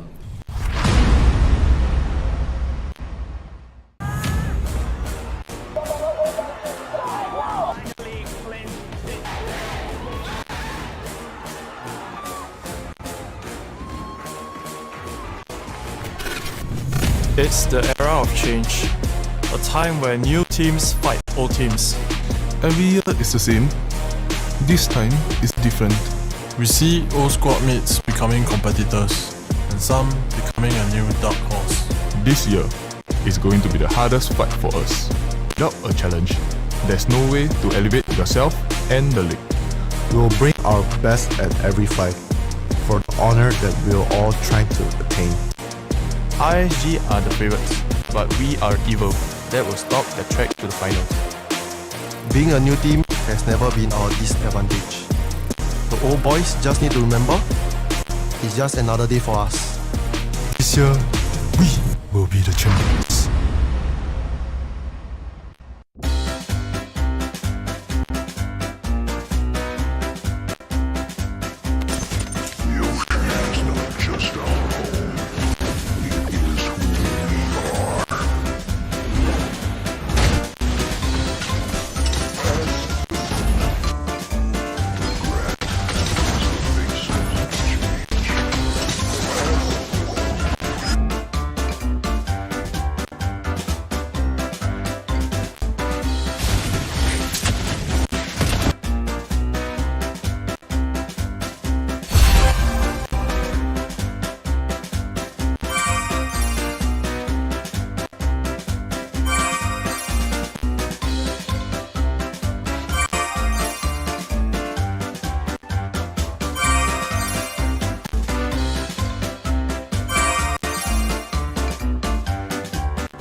we also need to talk about Stellark because there's sync over there. So, LI4, what do you feel about Stellark? I'm kind of glad to see Sing come back into the scene again. That's correct. Because I think it's been a very long time since he has played MPL, and we used to be very close together. Actually, to be honest, I don't know much about that team. Only the main names like Bambi, Sing. I think only these two, right? It's like the more famous one in SG, there's MPL. also, and also? There's also Fossa. Oh yeah, Fossa, yeah. Yeah, there's also Fossa. So basically, that team is all quite old, basically. I would believe that I can expect seeing BZ, randomly going overly aggressive at times. If it happens, what would you guys do? We'll try to tone down his level of playing, right? Because it's a bit unmatched. And what we have here in the local scene, if you compare to other countries, the playstyle is very different. Let's talk about other teams. What do you feel? Is there a player that you want to point out? You're scared of him, or is that an admiration? All the teams, I think, because we have played with them in rank or what, I feel that it's quite equal in the strengths and weakness. Just that no matter, it's just basically who trained the hardest for this season will win. Okay, so BZ, of course you are from a different country. In Laos, is this the same case for you? Are your parents supportive? No, my parents don't support me to playing this game. They just lock me in the room and don't let me play this. But I just try a lot to show them that I play this game. I'm good in this game. And they give me a chance to continue study university here for playing MPLs. I also don't think about it I just arrived here 2 weeks. I didn't think about I will get in the MPL too fast like this. I'm still thinking I'm not ready for it, but yeah, I get in already. No choice. Have to try it. Yeah, no choice. No choice. No choice.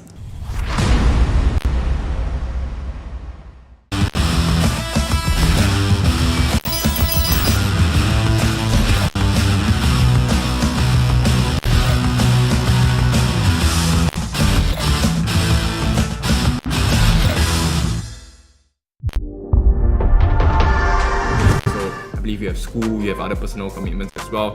How big of a factor does that affect you guys when you guys go into games like this? It's gonna be very tough for me because I literally just started my university last week.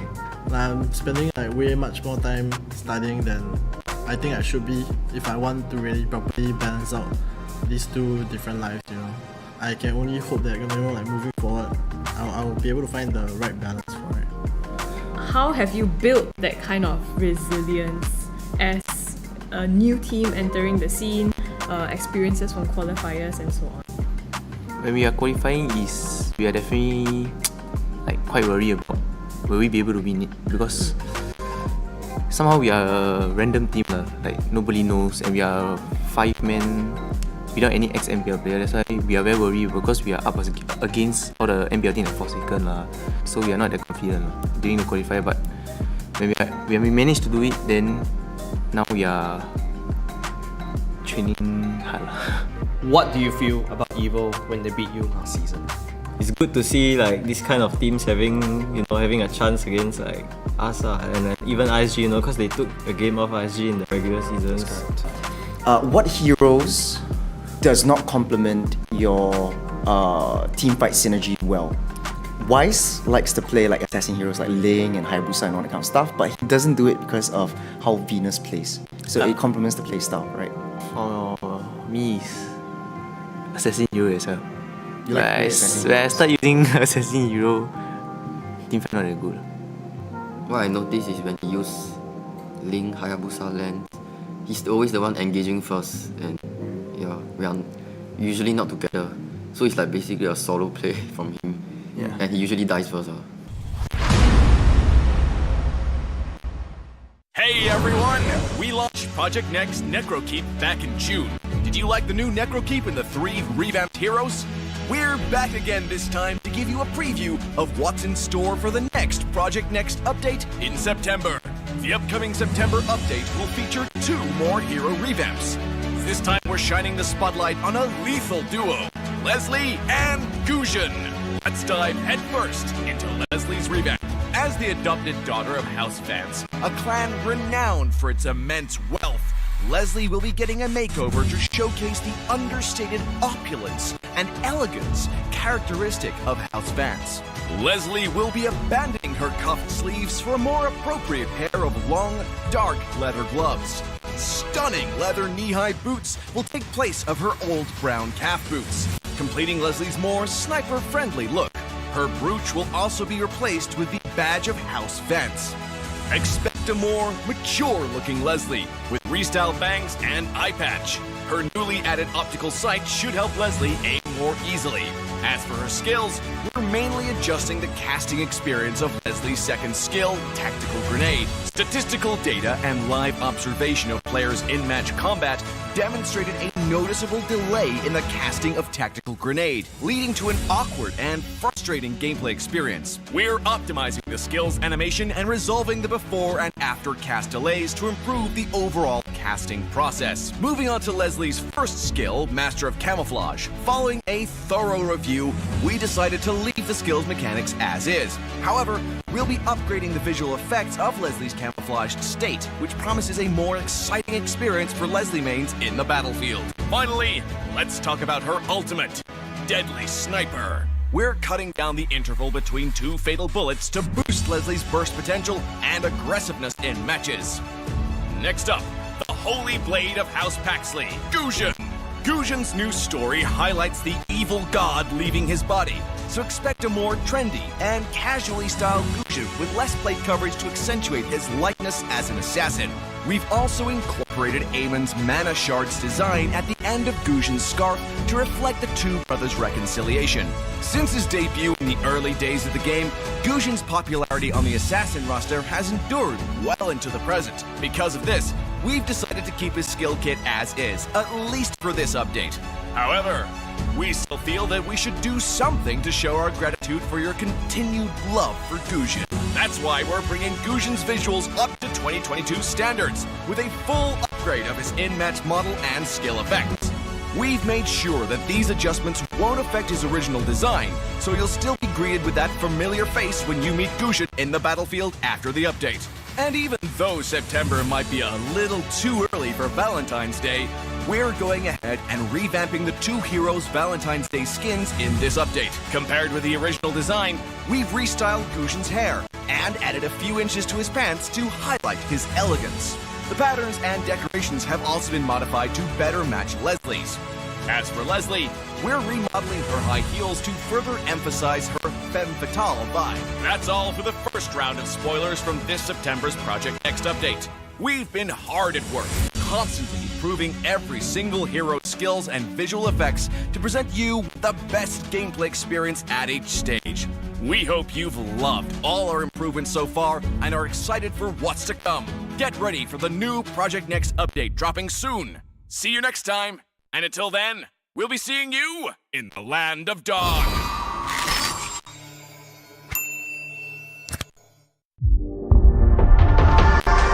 Who do you think is the weakest team? Okay, this one I'll just say team, right? I won't say player. I think SMG because they last minute get their members, you know. Yeah, that's true. Like last one week before MPL qualifiers, then they have 1 more week to train for MPL. Yeah. Do you think that's enough time? 1 week? I'm not so sure unless they play a lot like play a lot together and build up chemistry. Yeah. It looked good on paper, you know what I mean? Yeah, it looked on paper like everyone have their own strength, but it's whether need to see how whether they can execute it as a team. Among the whole, okay, let's say on a scale of 1 to 10, right? On your mage skill level, you know, what do you think? Where do you think you place? Like 1 being the highest and 10 being the lowest. If I had to humble myself, I'll put 5. 5, like a just pass. Yeah, because this is technically my first season as well. So when it comes to first season wise, definitely we have some issues also because we are quite fresh to the scene as well. Anything that you want to say to the fans of Zion Esports? I hope you guys continue to support us, even though we changed our roster and only me and Supergirl left. Sadly. I mean, you still have Potato. Potato as a coach. Yeah. The best coach in SG. Best coach. My heart. In Potato we trust. Hopefully we can bring you the glory that we didn't manage to get last season. We're all aiming for the same thing, so you can look forward to our new roster. There are quite a lot of people. They just go into the game and play how they usually would. Just muscle memory, just all the experience. Doesn't really need a lot of strategy, those kind of stuff. Are you the kind of team also? Maybe if we are going by the book, maybe we put some pocket picks, pocket strategy. Yeah. Okay. So they have pocket picks. They have hidden Minisita? picks. I don't know. Minisita? We will dig a bit further off cam. Wait and find out. We will dig a bit off cam.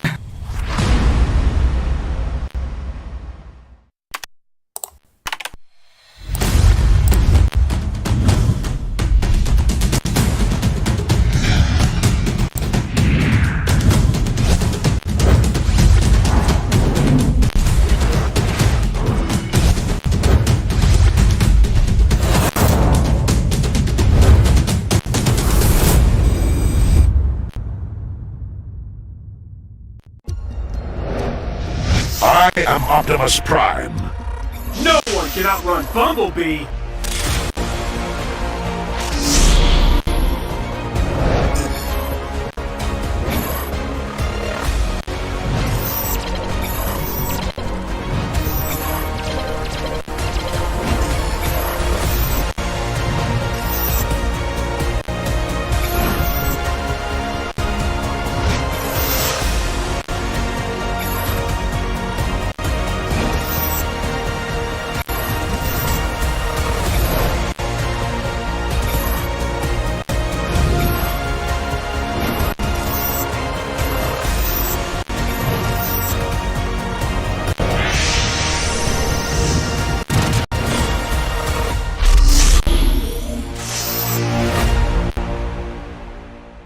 OSIM.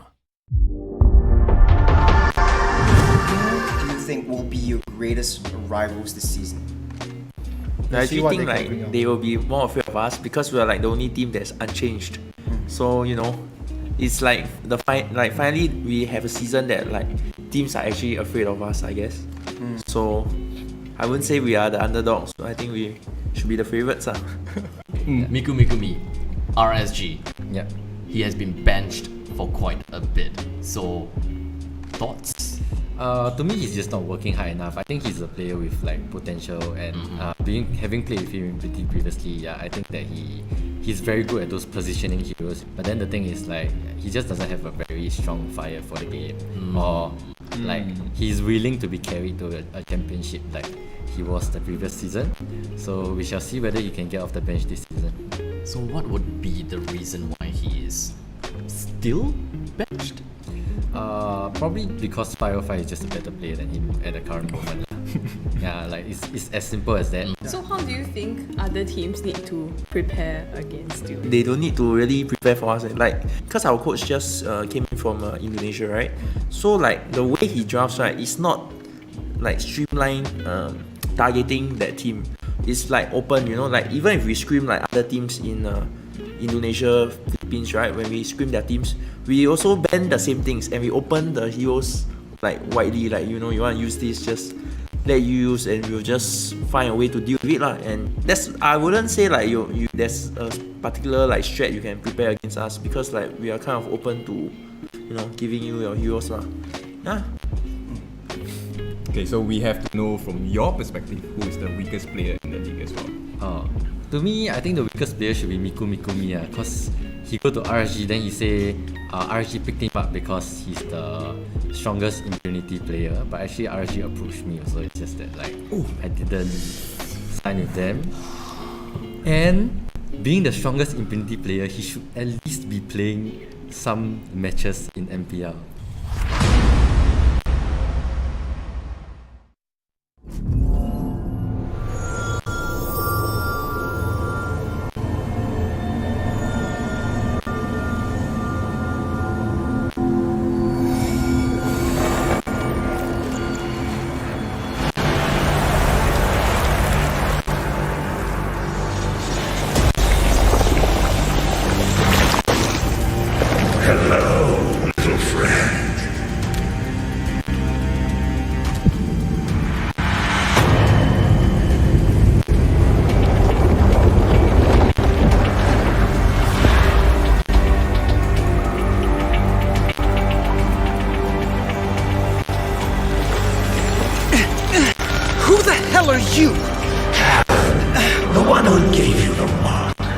So you are the problem? Yes, and this problem is going to take over your body. No way! I will get rid of you! With this, I assume. But sadly, this only helps me take full control.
It's the era of change, a time where new teams fight old teams.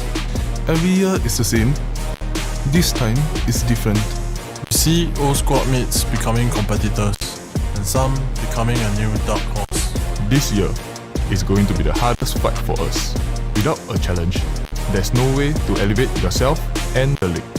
We will bring our best at every fight for the honor that we are all trying to attain. RSG are the favorites, but we are evil. That will stop the track to the finals. Being a new team has never been our disadvantage. The old boys just need to remember, it's just another day for us. This year, we will be the champions.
we also need to talk about Stellark because there's sync over there. So, LI4, what do you feel about Stellark?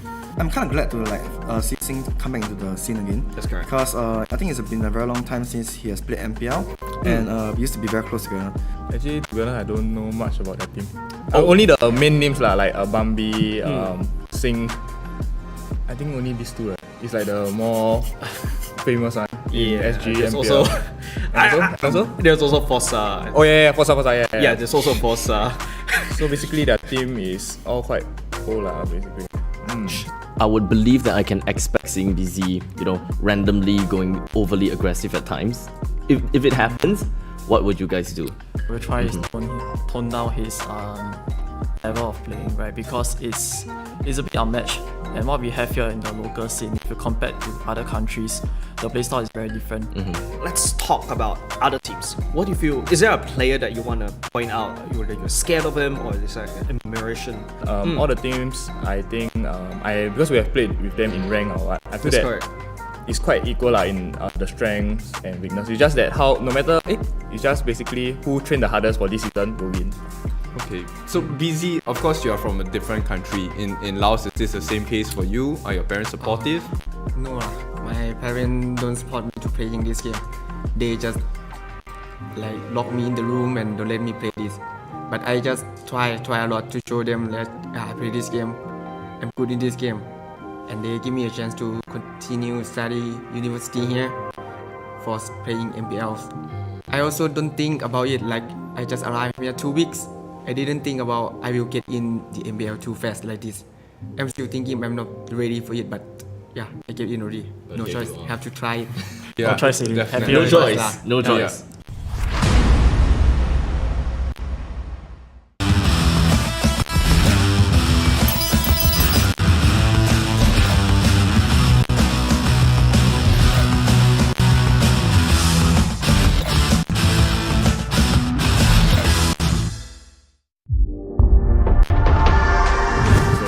You have school, you have other personal commitments as well. How big of a factor does that affect you guys when you guys go into games like this? It's gonna be very tough for me because I literally just started my university last week. I'm spending way much more time studying than I think I should be if I want to really properly balance out these two different lives. I can only hope that moving forward, I'll be able to find the right balance for it. How have you built that kind of resilience as a new team entering the scene, experiences from qualifiers and so on?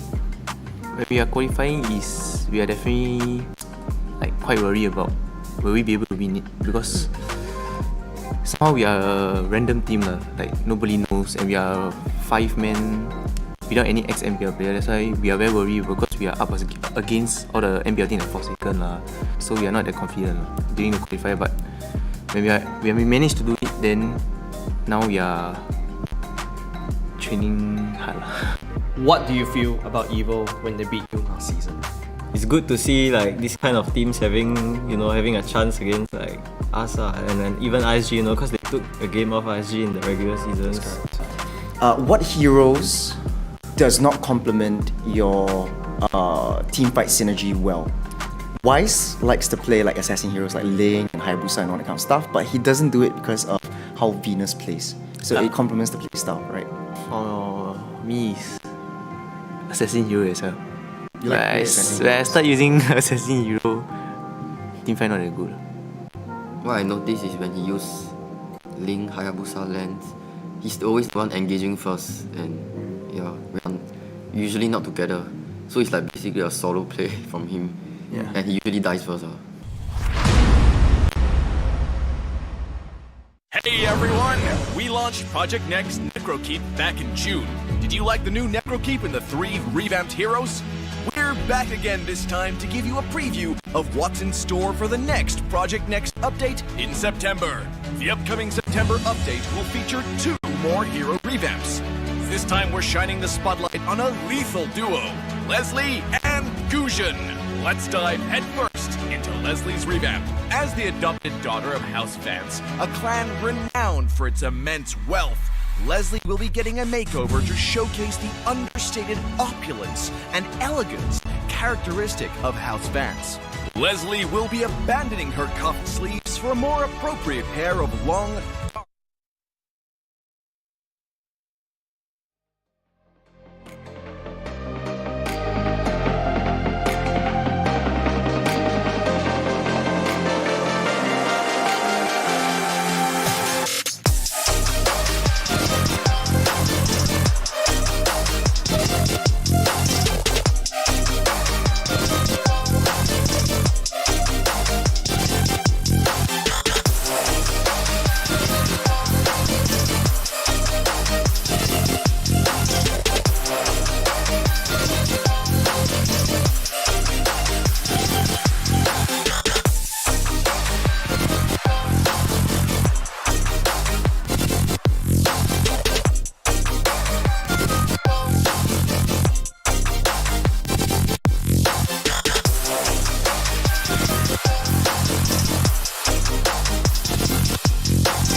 And welcome back, ladies and gentlemen. Right now, we are fast anticipating our match 4 of week 3, day 2. Now, earlier on at match 3, we actually had SMG SG versus Zion Esports earlier, with SMG taking a really swift across Sanctum Island, winning 2-0 against Zion Esports earlier. Now, what will happen for perhaps the most anticipating game that's about to happen today for match 4? Now for match 4, we have RSG SG clashing against Team Flash. Would perhaps be Team Flash toughest challenge yet. So right now, introducing, ladies and gentlemen, the defending champions who have given us amazing matches, RSG SG. And of course, back with finally their main roster against the Juggernauts, Team Flash.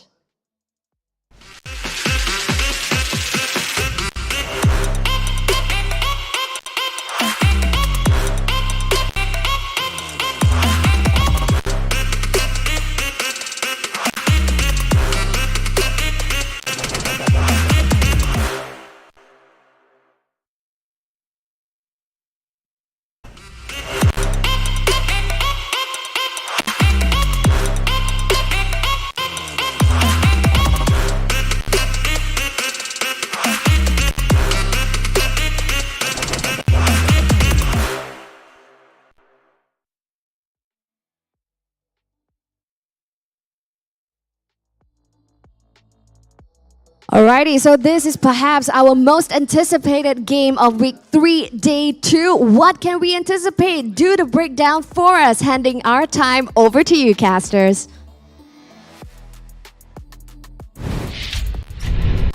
Thank you so much, Cheryl. That was such a pleasant intro, but RSG SG going up against Team Flash. Boy, am I excited. I just don't know what to expect, right? We've seen close to an upset today. Close to an upset, but every other games, it's out of the equation. It's today, right now, this game. RSG SG up against Flash. You know me, I'm always gonna go Flash. Are you? Yeah. Flash? Yeah, I'm going Flash. Well, it's a tough matchup, right? I mean, champions of MPL Singapore Season 3 going up against a veteran team as well. So what do you think, Gamers? I mean, it's going to be a tough, close game. I hope it's going to be a close game because throughout the day we've been seeing like close calls kind of games, 2-1, love 2-1s. And yeah, I will expect another 2-1 from this game. From the side of RSG? RSG, yes. Well, they are, after all, the champions, right? So I guess a lot of people are rooting for them. To break it down, though, they actually had a new team member-ish, kind of, as well, play in the previous matches, I think, yesterday. Yeah, and Roy even got MVP. Yep, Roy playing his debut game, and he even gets the MVP. So it comes to show that RSG synergy is just solid right now. But speaking of their stats, let's take a look into their stats right now. Ooh, Baby Cake. Okay, so that tops the chart today. Yeah, we'll be seeing Roy again today. The lineups, Baby Cakes, Roy, Diablo, Bray, and Lolsey. What do you think of the lineups for today?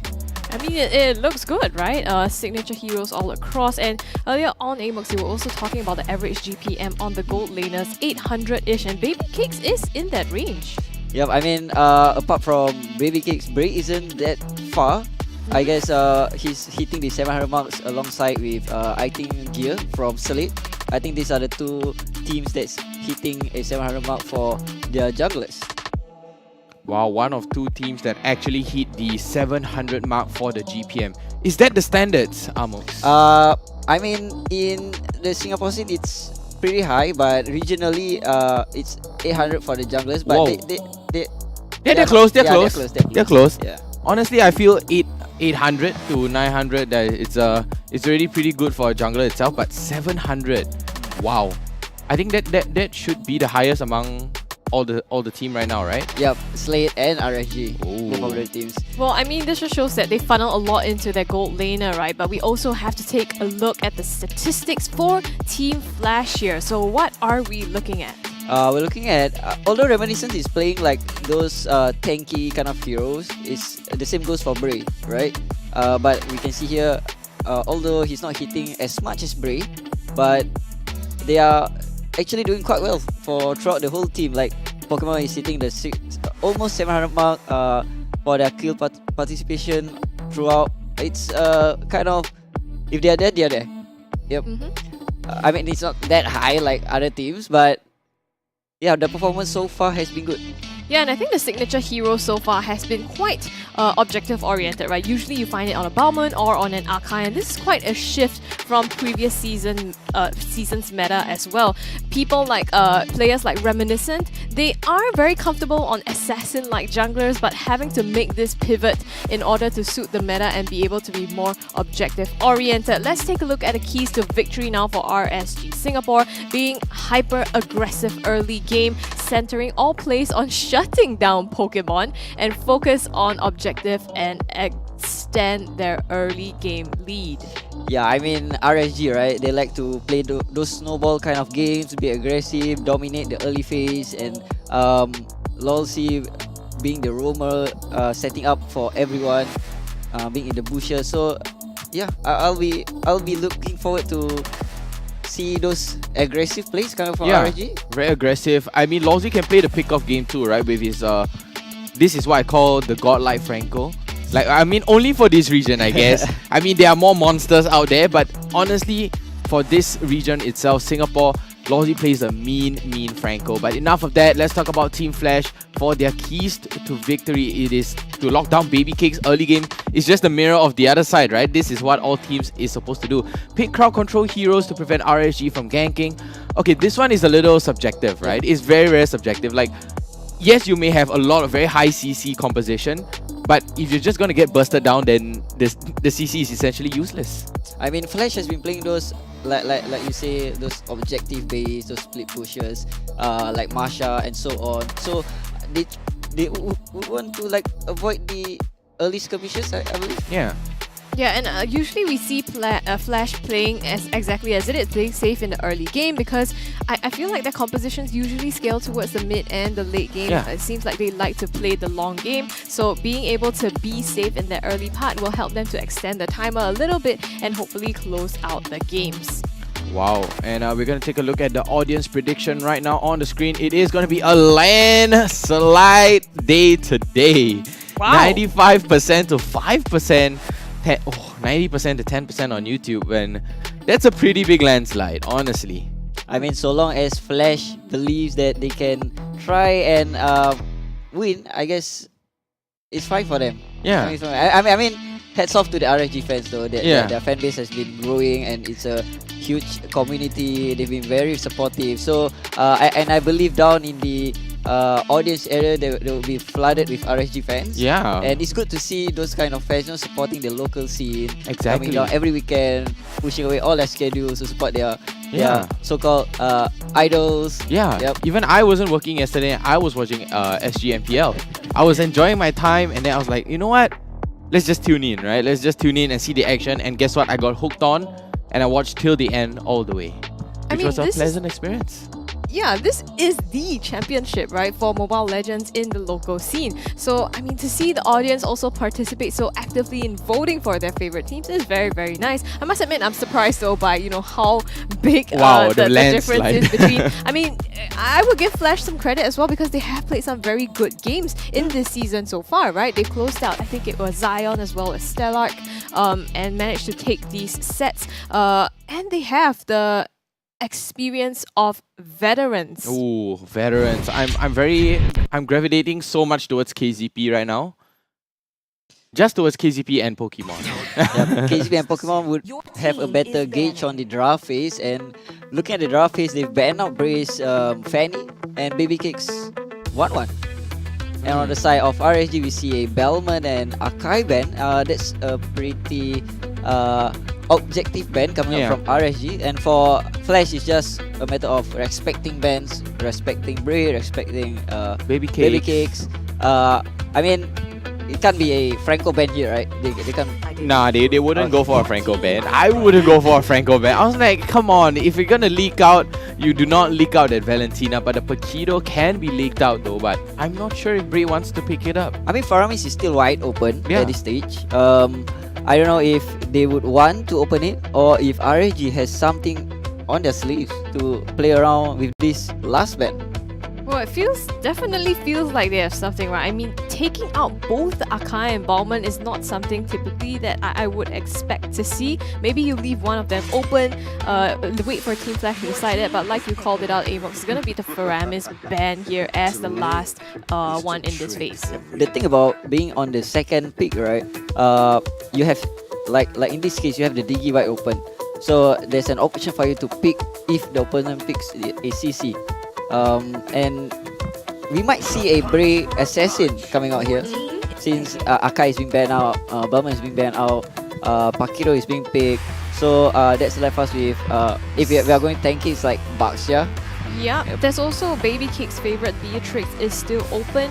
I think we saw him pick that up quite early in the phases yesterday as well. Twice, if I'm not wrong, that he played on this hero. So whether or not they want to prioritize that or go for something like the Diggy that you said. Yeah, I mean, with Lolzy has been playing those. I mean, all around the room, I would say. Yeah, he a lot of CC, support, a lot of CCs. Yeah. So and RSG likes to play those, sudden pick of CC right on the third pick. So we might see Baby Cake's Beatrix here alongside with an EXP, a mage. Yeah. Ooh, yeah. Yeah, the Beatrix and the mage. Yeah, the Beatrix and the mage getting picked up right here, Amox. Yeah, I mean, what RSG is doing is actually forcing the Paquito to go into EXP lane. I mean, if he's going to go into the mid lane, right? Yeah, jungle role, he's gonna suffer. He's gonna suffer, and he can't actually show himself up in the mid lane because Lilia is there to slow him down and damage him off. Yeah, Lilia is just a pain. Straight up pain. Lilia's pain is just too intense for anyone, in fact, to gank. Honestly, to lock down a Lilia is the CC, right? The answer to the Lilia is CC. But in return, in taking CC, you're gonna lose out on damage. Yep, the damage won't be there. And Julian alongside a Claude pick. There's a lot of bursts coming out though. I mean, Flash is still flexing at this point. True. Yep, the Paquito can still go in the jungle, or the Julian can still go in the jungle. I mean, they're just playing around with what RSG is going to pick in the next few phases. I mean, they're also not committing to the mid, right? Because technically you could also take the Julian into the mid, and when you called out wow. the CC earlier, here we go. It's on RSG's side, the signature Franco Lolzy being picked up here. Lolzy having his signature alongside with Baby Cakes. Maybe the draft in favor for RSG? Yeah, still very favored towards RSG right here. I mean, if that Bloody Hound were to be locked down onto Pokemon's Claude, it's going to be all over. There's not going to be enough damage. The only damage source is going to be from A1, A2 and Alpha V9 if the Julian decides to go onto Reminiscence. And another case is that he could either go into a tanky build or even a full damage build. And RSG banning out the Matilda so that for the side of Flash, right, they don't have that mobility throughout in the river, like or saving their teammates. But then again, KZP played that Selena in week 1, day 1, if I'm not wrong, against Zion. So KZP has a bigger pool, and maybe RSG would look into banning the mid lane heroes. Yeah, potentially. I am looking at what's left on the table here for Diablo as well as Bray. Banning out the Matilda and now the Atlas. Could this be a more tanky hero than for Bray? For example, I think he also played the Barats previously in one of the previous games. I mean, we could potentially see a Assassin Link or a Lancelot coming up from Bray. But then again, KZP was once known for his Kaja back then. So maybe we might see a kind of a unorthodox pick coming out from KZP. Well, that would be a very big throwback. The Kaja to catch out Baby Cakes or even Roy. But then they would need some sort of tanky heroes to open up for the whole team. Yeah. And the last ban coming up from Flash would be Marsha. I guess having a Franco hunting him down is bad enough. So they're going with the Marsha ban. Diablo still has his Uranus. And we all know how good his Uranus is from last season, if I'm not wrong. His Uranus, and he could even go into the Yuzong. Oh yes. Yeah. The Yuzong would be great here, right? A lot of in-your-face kind of heroes. The Yuzong would benefit so much with their Shah residue. Yeah, and I think with the pick-off potential here on RSG, if you go into the Yuzhong, it could also help to break out the fight, especially with Pokemon trying to dive in with that Blazing Duet. It's pretty all in here looking on the side of Team Flash, but RSG will go along with, the long lines of pick-off, going to go with the Benedetta instead. Ooh. So what I feel this Benedetta will do, right? Because the heroes come out from Flash is those dive comms. Very divey. So Benedetta might be the one disengaging the fights or dealing the damage towards the back end of Flash. That's true.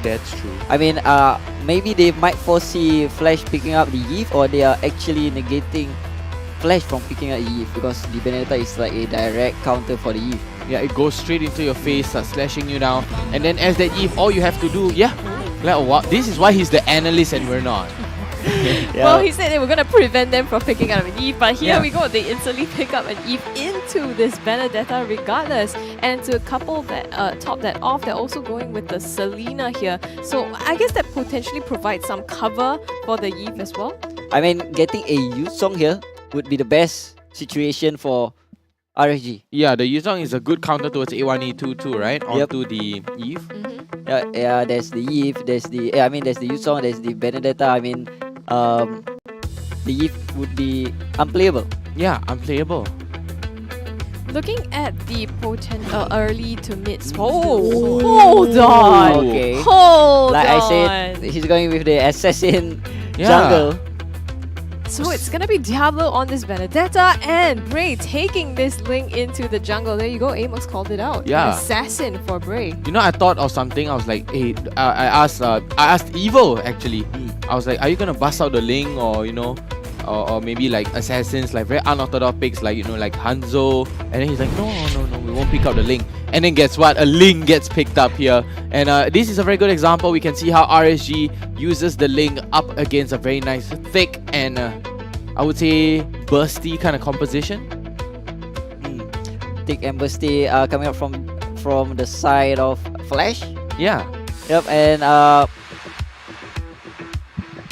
and it looks very, very strong. So, ladies and gentlemen, we do have our very first game of Flash up against RSG here, ladies and gentlemen. Welcome to game number 1 for Flash against RSG SG right here. Oh, looks awesome, man. I am so pumped. I am on my seat. We talked about how one of the keys to victory earlier was for Team Flash to pick up CC heroes to be ganking. My goodness, that hook there onto Pokemon. Of course, it's just the early game. I got a little excited there, but it helps to really, try to delay Reminiscence farm a little bit. He tried to hook out the purple buff. I mean, it's Lawsy doing Franco things. You're there to just reset the buff, put a little pressure right there. But how is Flash going to answer this? Well, they are rotating here to the top side, protect Pokemon a little bit.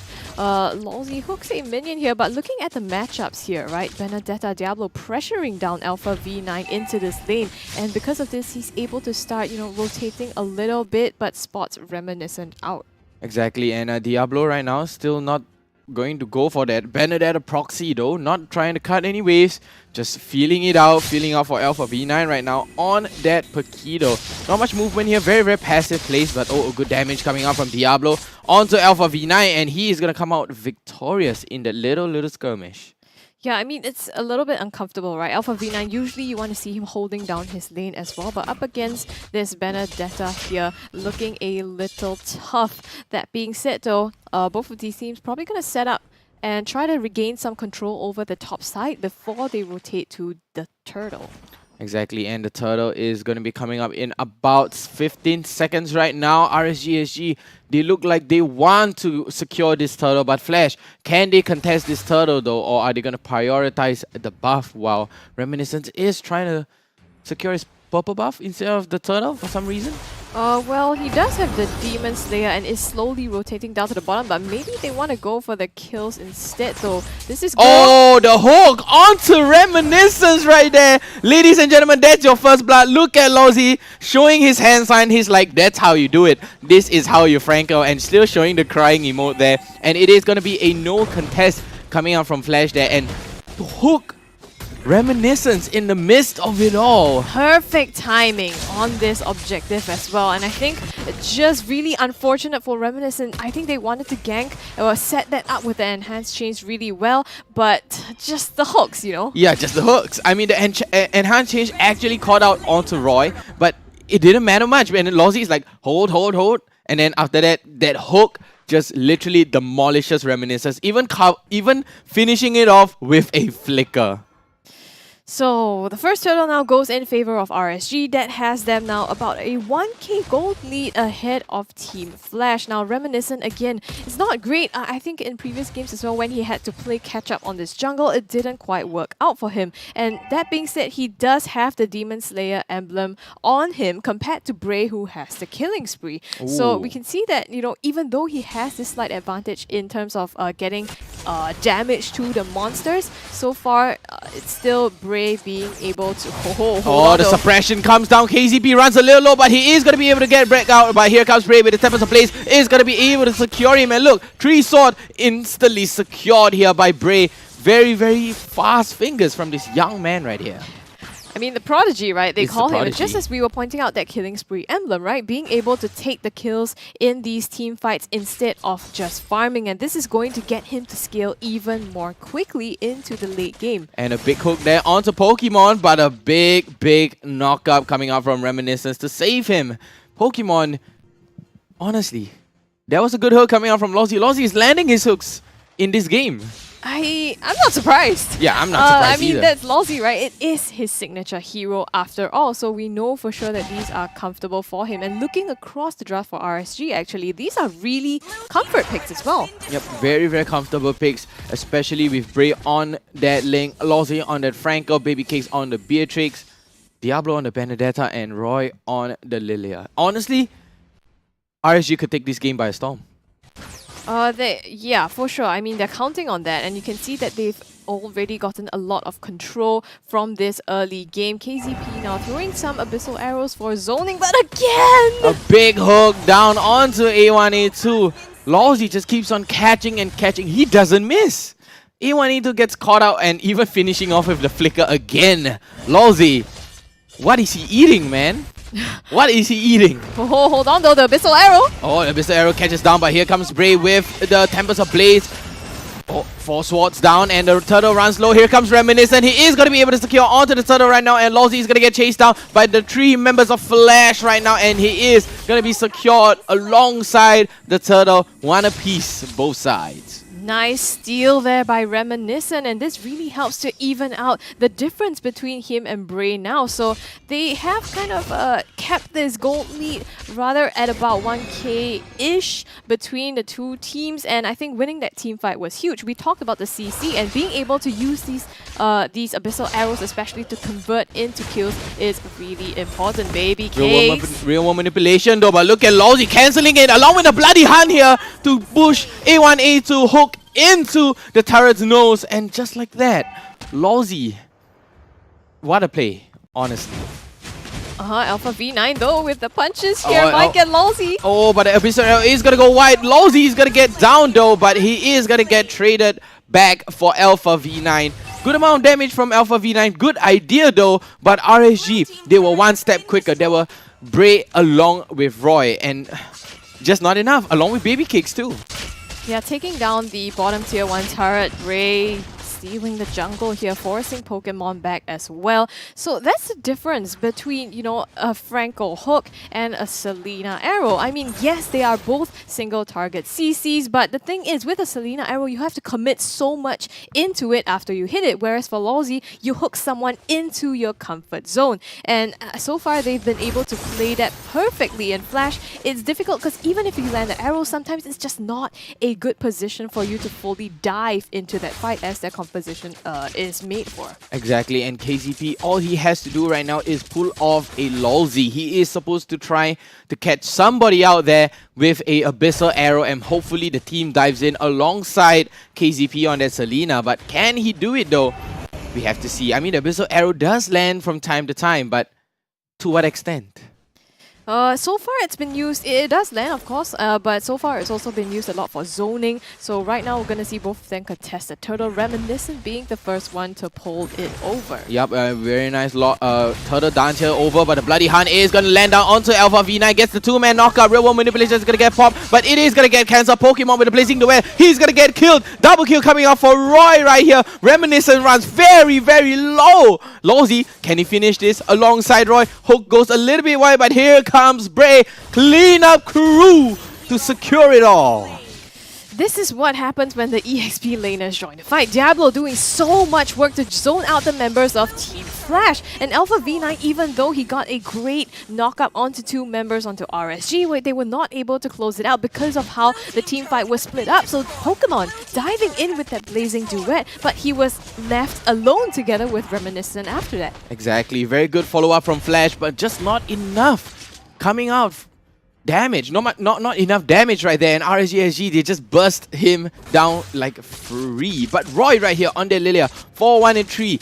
Literally, that is just so much damage coming out from just the hero alone. This is what we expected, right? And after seeing Roy's stellar performance yesterday as well, I think no doubt that we would have expected to see him perform at this level. Now, Team Flash, I'm not sure what the item builds are, but I think at the moment it seems like they're lacking a little bit of the tankiness. I think Reminiscent probably is forced to be the front line along with KZP for this match. So Reminiscent is going to opt for going... Yeah, he's going to opt for going towards the tankier build because the rest of the team is kind of squishy, so he does have to build tankiness. Yeah, he has to go for the tankiness build because A1, A2 is kind of squishy, Pokemon is squishy, and going for a squishy roam, you're going to make up for that. You're going to lose out in damage for your jungler, so your jungler is forced. And look at Diablo here with the recall party. And yep, it's just Diablo doing Diablo things again. I mean, there is still the Abyssal Traps to help Team Flash gain as much vision as possible. But like you said, without a solid front line here, it's difficult for Team Flash to be able to commit fully into these objectives. It's probably up to A1, A2 to be able to create that space, that zone with the real world manipulation. But so far, it's been tough for him to even get into the fights. And now RSG again, we're just going to see them completely deny Flash of this objective. Yep, just deny them, but look at the hook! Nice catch there, and the 3-man knockup though, but to what extent Electro final blow, but here comes the Tempest of Blade, he's just gonna get instantly demolished, and a killing spree coming out for Bray here, 3-0 and 5 on that lane. What a catch from Lolzy! This is a disaster. Pokemon being the first to go down. It's just all that damage put out from Team Flash, and Reminiscent, I guess, just unfortunate that the rest of RSG crashed onto him. Off that, they're gonna be able to take down all of the tier 2 turrets standing, and not to mention the Lord that is coming up on the top side. Honestly, I have a confession. I couldn't help myself but to take a look at the player cams while that big catch was going down. We did see Lolzy screaming to his teammates like, hey, I caught Pokemon, come with the follow-up, and RSG came through with that follow-up, and Bray just went to town. Well, it's exciting, right? When you land that hook, yeah. and on Pokemon, no less. It's important that the team has to follow along. Right now, you can see Baby Cakes trying to chunk this down. Abyssal Arrows coming up, but Diablo going Diablo deep. here with the Electro final blow, trying to zone away everybody. And look at the damage coming out from Roy, but look at Bray jumping all the way in just to catch out A1, A2, and the hook coming in to catch out KZP. Alpha V9 here with a knockout punch. Is it going to be enough? No, but Pokemon pops the blazing duet. Down goes everybody on the side of Team Flash, and it looks like it's gonna be an 11 minutes victory for RSG SG, guys. 15-3. My goodness, what a swift close from RSG. I certainly was not expecting that. I wasn't Flash, expecting that. Like, yeah, I mean, I thought this would go for a bit longer and that Team Flash would put up a more convincing fight. I mean, their draft was a little bit game-oriented as well, right? They're waiting for the clock to scale up, but unfortunately could not find the space for that. And just the hooks that kept coming in, the denial from Diablo as well. And Bray, that play at the last The in the last team A1A2 fight, to my catch goodness. A1A2. Oh, look at A1A2. He's like, damn guys, I gotta get some coverage here. I keep getting caught out, and literally, Lolzy just kept on hooking and hooking and hooking. Honestly, that was such a big play coming out. Yeah, I mean, fantastic play over there. But Amox, tell us what you saw. I mean, Lolzy having that Franco, right? That's why I was looking at the Assassin's pick. Yeah. Because it's like you need someone to actually kill off whoever he picks it off. So it was a good draw coming out from RSG, and a definite sudden burst. He picks one off, and then Lilia is there when Lilia has no skills. Bray with the Ling is there. So it's a good follow-up from the whole team, I guess. Perfect follow-up there. 5-0 and 6 on the side of the Child Prodigy. Bray here. Endless Battle Wind Talker along with a Berserker's Fury and a Tough Boot to top it all off. What a play coming out from both sides here though. But RSG SG just completely dominates that game. Yeah, and you can see Baby Cakes as well, right? 5-0 Yeah. and 5 also getting a lot of kills. You just looking across the board, you can see how synchronized the team is of RSG. The moment Lolzy lands a hook, someone gets picked off mostly. And you, as a Franco, yes, you can hook somebody, but you do need your team to follow up on that, and RSG played that perfectly. I mean, Flash just only have one objective, and that's a turtle. They didn't get any towers throughout the whole game from the side of RSG. That's how dominating RSG was from the start of the game. All the way from the start, managing to secure that third turtle for himself, which is going to be RSG SG. What a solid play, but let's take a look at the post-game stats right now, and it is going to be so much of a landslide here, guys. Damage taken is definitely going to be Flash here for the victor, but the damage dealt, 120,000. Let's have a look at the damage to the tower. Flash barely touched it. Yeah, barely touched it. I mean, Flash has I mean, Pokemon didn't get enough time to scale, so hence them not actually getting enough range, because when they are near the tower, Lilia is there. There's the Beatrix, and Diablo has always been constantly rotating and then shooing everyone off from the team fight. Yeah, and that's because in the early game as well, he was able to already push his lane advantage so much. We're going to take a look at exactly who the MVP was for this game for the side of RSG. Oh, it's gonna be Lolzy. Well deserved. Finally, the tank gets recognition. Tanks get recognition twice today, if I'm not Yes, wrong. twice. Yeah, one was who was it? Well, Grok. Who played the Grok? Who played the Grok? Chu? No. Nah. Azura X? Nah. So someone and Lolzy picks it up. Lolzy is like, nah. If a roamer gets a MVP, I'm gonna get the MVP. Well, it an that's SMG? exactly what he did. Yeah. He just picked up the MVP just like that. What a play coming out from Lolzy here on the Franco. Like we said, there's no point banning away the Franco, but if you give the Franco, you're in deep, hot waters. If you give the Franco to someone like Lolzy, then he's gonna pick you off right on the first minute. Yep, right in the first minute, just keeps on picking you off on and on and on.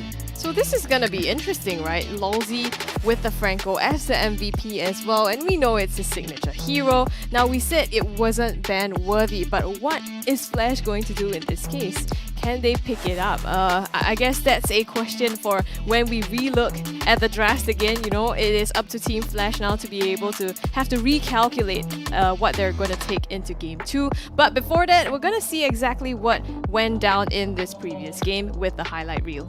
Exactly, and I think it all boils down to Lolzy with the catch. Look, oh, big catch here. That flicker after the hook. Although his team is there, he's just securing the kills. Yeah, all he has to do is just secure the kills. Look at Bray cleaning up. And very big cleanup crew. Yep, just like I was saying, Lolzy after the hook, the team straight away. Like look, the team straight away follows up. He's even leaving the turtle behind for the kills. So they are playing those aggressive style of play coming out from RSG. Very, very strong plays coming out. And look, Nibra's Passion gets unloaded here, but the amount of damage coming out from this Lilia. Look at double kill from Roy. Ouch, he just gets bursted down. And look at Reminiscent. He can't do anything. Yes, he gets the knock-up chain. And look at the amount of slow that's coming out. Lawsy just here trying to give. He's like, come, somebody take this. And then just instantly demolishes the whole of Flash. And look at the flicker and the hook from Lawsy. Yeah, that was the flicker hook that caught Pokemon, you know, and the rest of the team just could crash in and snowball from there. So it was, I think, just really tough. You see most of these plays made up by Lawsy. Oh, this is the one where Bray dived in, picked up kill, and used the iframe and followed up by a hook from Lawsy. So it's just an all-out siege here by RSG. Big siege. The thing about RSG, right, they are not afraid to take the risk. Flickering in for the kills, and some might say they are a little bit bloodthirsty, but whenever they get the kills, right, what they do is objective next. Like they got the kills, okay, they're going for the turtle, they get the kill, they're like, okay, we're going for the towers. They're not so greedy as to continue on killing until they make a mistake. Yeah, so they just went for kills, objective, kills, objective, kills, objective, kill, objective, right? But I feel the kill is also for the objective. Like you see the very first kill, Reminiscent gets hooked, and then they're like, oh, they have no jungler, let's turtle. Yeah. You know, free turtle, and then just like that, and Diablo plays a very, very big part too. He zoned the rest of the team, and then Lawsy is just there. He's like, if you even dare to step close to this line, you're gonna get hooked, right? You are gonna die, and he is securing that for the objective also. Yeah, and I think the thing about his hooks is also that he catches a lot of priority targets, like you pointed out, right? Before the turtle, he secured Reminiscent on the hook, and there was one point in time they were contesting on objective. He got A1, A2 as well, yes, I think. He got A1, A2 twice. Yeah, the whole zoning potential is gone. And in that last fight, one of the last fight, he got Pokemon. So there were so many targets that were good for him to catch, and he pulled that off just in a great way. I mean, in the whole of RSG, right, we can see that they know their job desk. Like back in the team fight around the mid area, around the turtle area, when Cloud was going in and Yves was opening up its real world manipulation, right? Bray was the one to cancel out the RWM. Yes, the real world manipulation. And it's like to them, it's like it's a understanding between them. Like, if you are handling this, please someone just handle the front. Yep. Yep. It's like I'm doing the cooking. Please serve the food. Yep. That's a good analogy. Yeah, it is the best analogy to use for this. It's like, how do I say this? I can't use a bicycle. Can I use a bicycle? Yeah, if I'm moving the handlebars, you pedal the pedals. Well, isn't it the same? I think the cooking one was we just use the cooking one, fine. But going into, we had the first course, now we're going into the second course. So we talk a little bit about what Team Flash needs to do in this game. Flash needs to realize that yes, they are actually playing at their own pace, but the pace isn't enough to catch up into RSG. RSG they just keep on going. They're just like, let's go. RSG is like 10 steps ahead, you know? Yeah, like they were already expecting it. They're like, oh, Alpha V9 is gonna land onto Lawsy. He's gonna burst down Lawsy. We have 4 men. What are you gonna do about it? Right? And then Alpha V9 just gets melted down and demolished by the rest of RSG SG. Yep, right off from the draft, right? If you were to see, like, when I call out, they were expecting a Yves and a Selena, and then them really picking out the Benedetta for the Yves and Selena. I think it was just a bit from the side of RSG. Yeah. Hats off to the coach, I believe. Yes. Yep, for expecting that to come out. I think from the draft they've already won, but it's a matter of execution, I believe. Yeah, I mean they executed to perfection, close to perfection. That was not the fastest game, but it was a fast game. Right? Not the fastest, but a fast game. But honestly, I have to give it to RSG SG. That was a very, very good, clean game, I would say. That was fast, that was smooth, that was swift. Yeah, I mean, so far RSG's games have been pretty clean, right? I think across the different weeks and days, they have started to, it seems like, sharpen up their games a little bit. And right now, we are going into the picks and bans phase of game number 2. RSG choosing to ban out the Ballman as well as the Diggy. Flash taking out the Valentina and the Akai. This time, though, RSG is on the first pick. Yep, when they were on the second pick, right, they let go of the Diggy. But on the side of, for the first pick, they are banning the Diggy because they don't want to face up the Akai. And furthermore, they have the advantage to actually pick up the Atlas on the second wave picks for this time around. So, I mean, some of the heroes are still up. We have the Faramis, again, the Paquito also available. So, which hero do you think is most likely to be given up in this phase? I guess the Pakido would be the most logical to give up. I don't think Flash would want to give up the Faramis to the side of RSG, because RSG is a team fight based team. So giving Faramis is just, it's like giving a bonus to RSG, you know.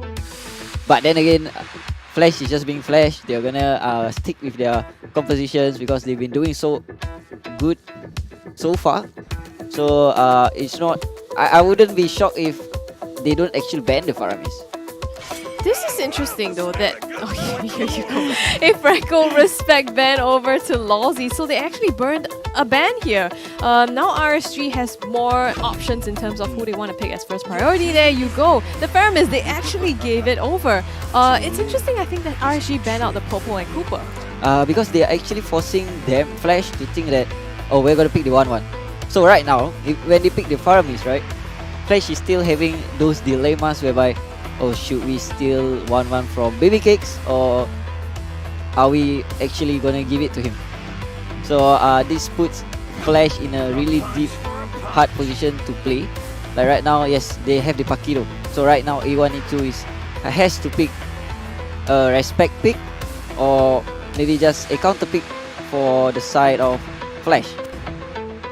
Yep, and along with the Paquito, well, it's the first pick, the same first pick as they had the previous game as well, even if Alpha V9 didn't have a great time, and they are still going with this Yi pick. I mean, if I was RSG, if I'm greedy, I would take 1-1 and maybe a Atlas or a Lolita here, because it's like there's no way they still have the DG open, and forcing them to actually narrow down to a counter marksman for the third pick rather than a counter roam for the third pick.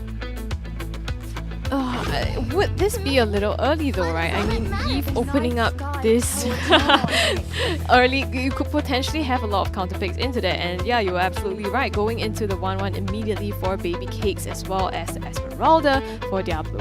I mean, maybe RSG is looking at, you know, we can still flex out the Faramis.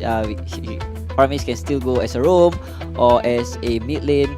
I guess the Yi pick coming out from Flash is more of a, you know, we are expecting a 1-1, so we'll pick out the Yi first. But then again, the Esmeralda is a hard counter in the team fight for the Yi. Yeah, and already A1, A2 didn't have great time in the previous game, but Flash must have seen this, right? This time though, they're going into Reminiscent, Karina for the Reminiscent, so slightly tanky, but it does help to counter a little bit of 1-1's basic attacks coming in. I mean, for their side, picking up the jungler early might be a strategic thing for Flash, but for the side of RSG, right, they've already seen the offlane will be Pakido, the jungle will be Karina, and the Eve probably going for the mid. But for the side of RSG, the Faramis is still flexing. So the bans coming up from Flash would be, I would be guessing, a little bit hard for their side. They're choosing now to ban out the one that they know, which is the jungler that Bray definitely has to pick for. Fanny signature pick on Bray as well, so it looks like they're going the way of Assassins again. They don't want Bray to be able to pick out this high bursty kind of playstyles.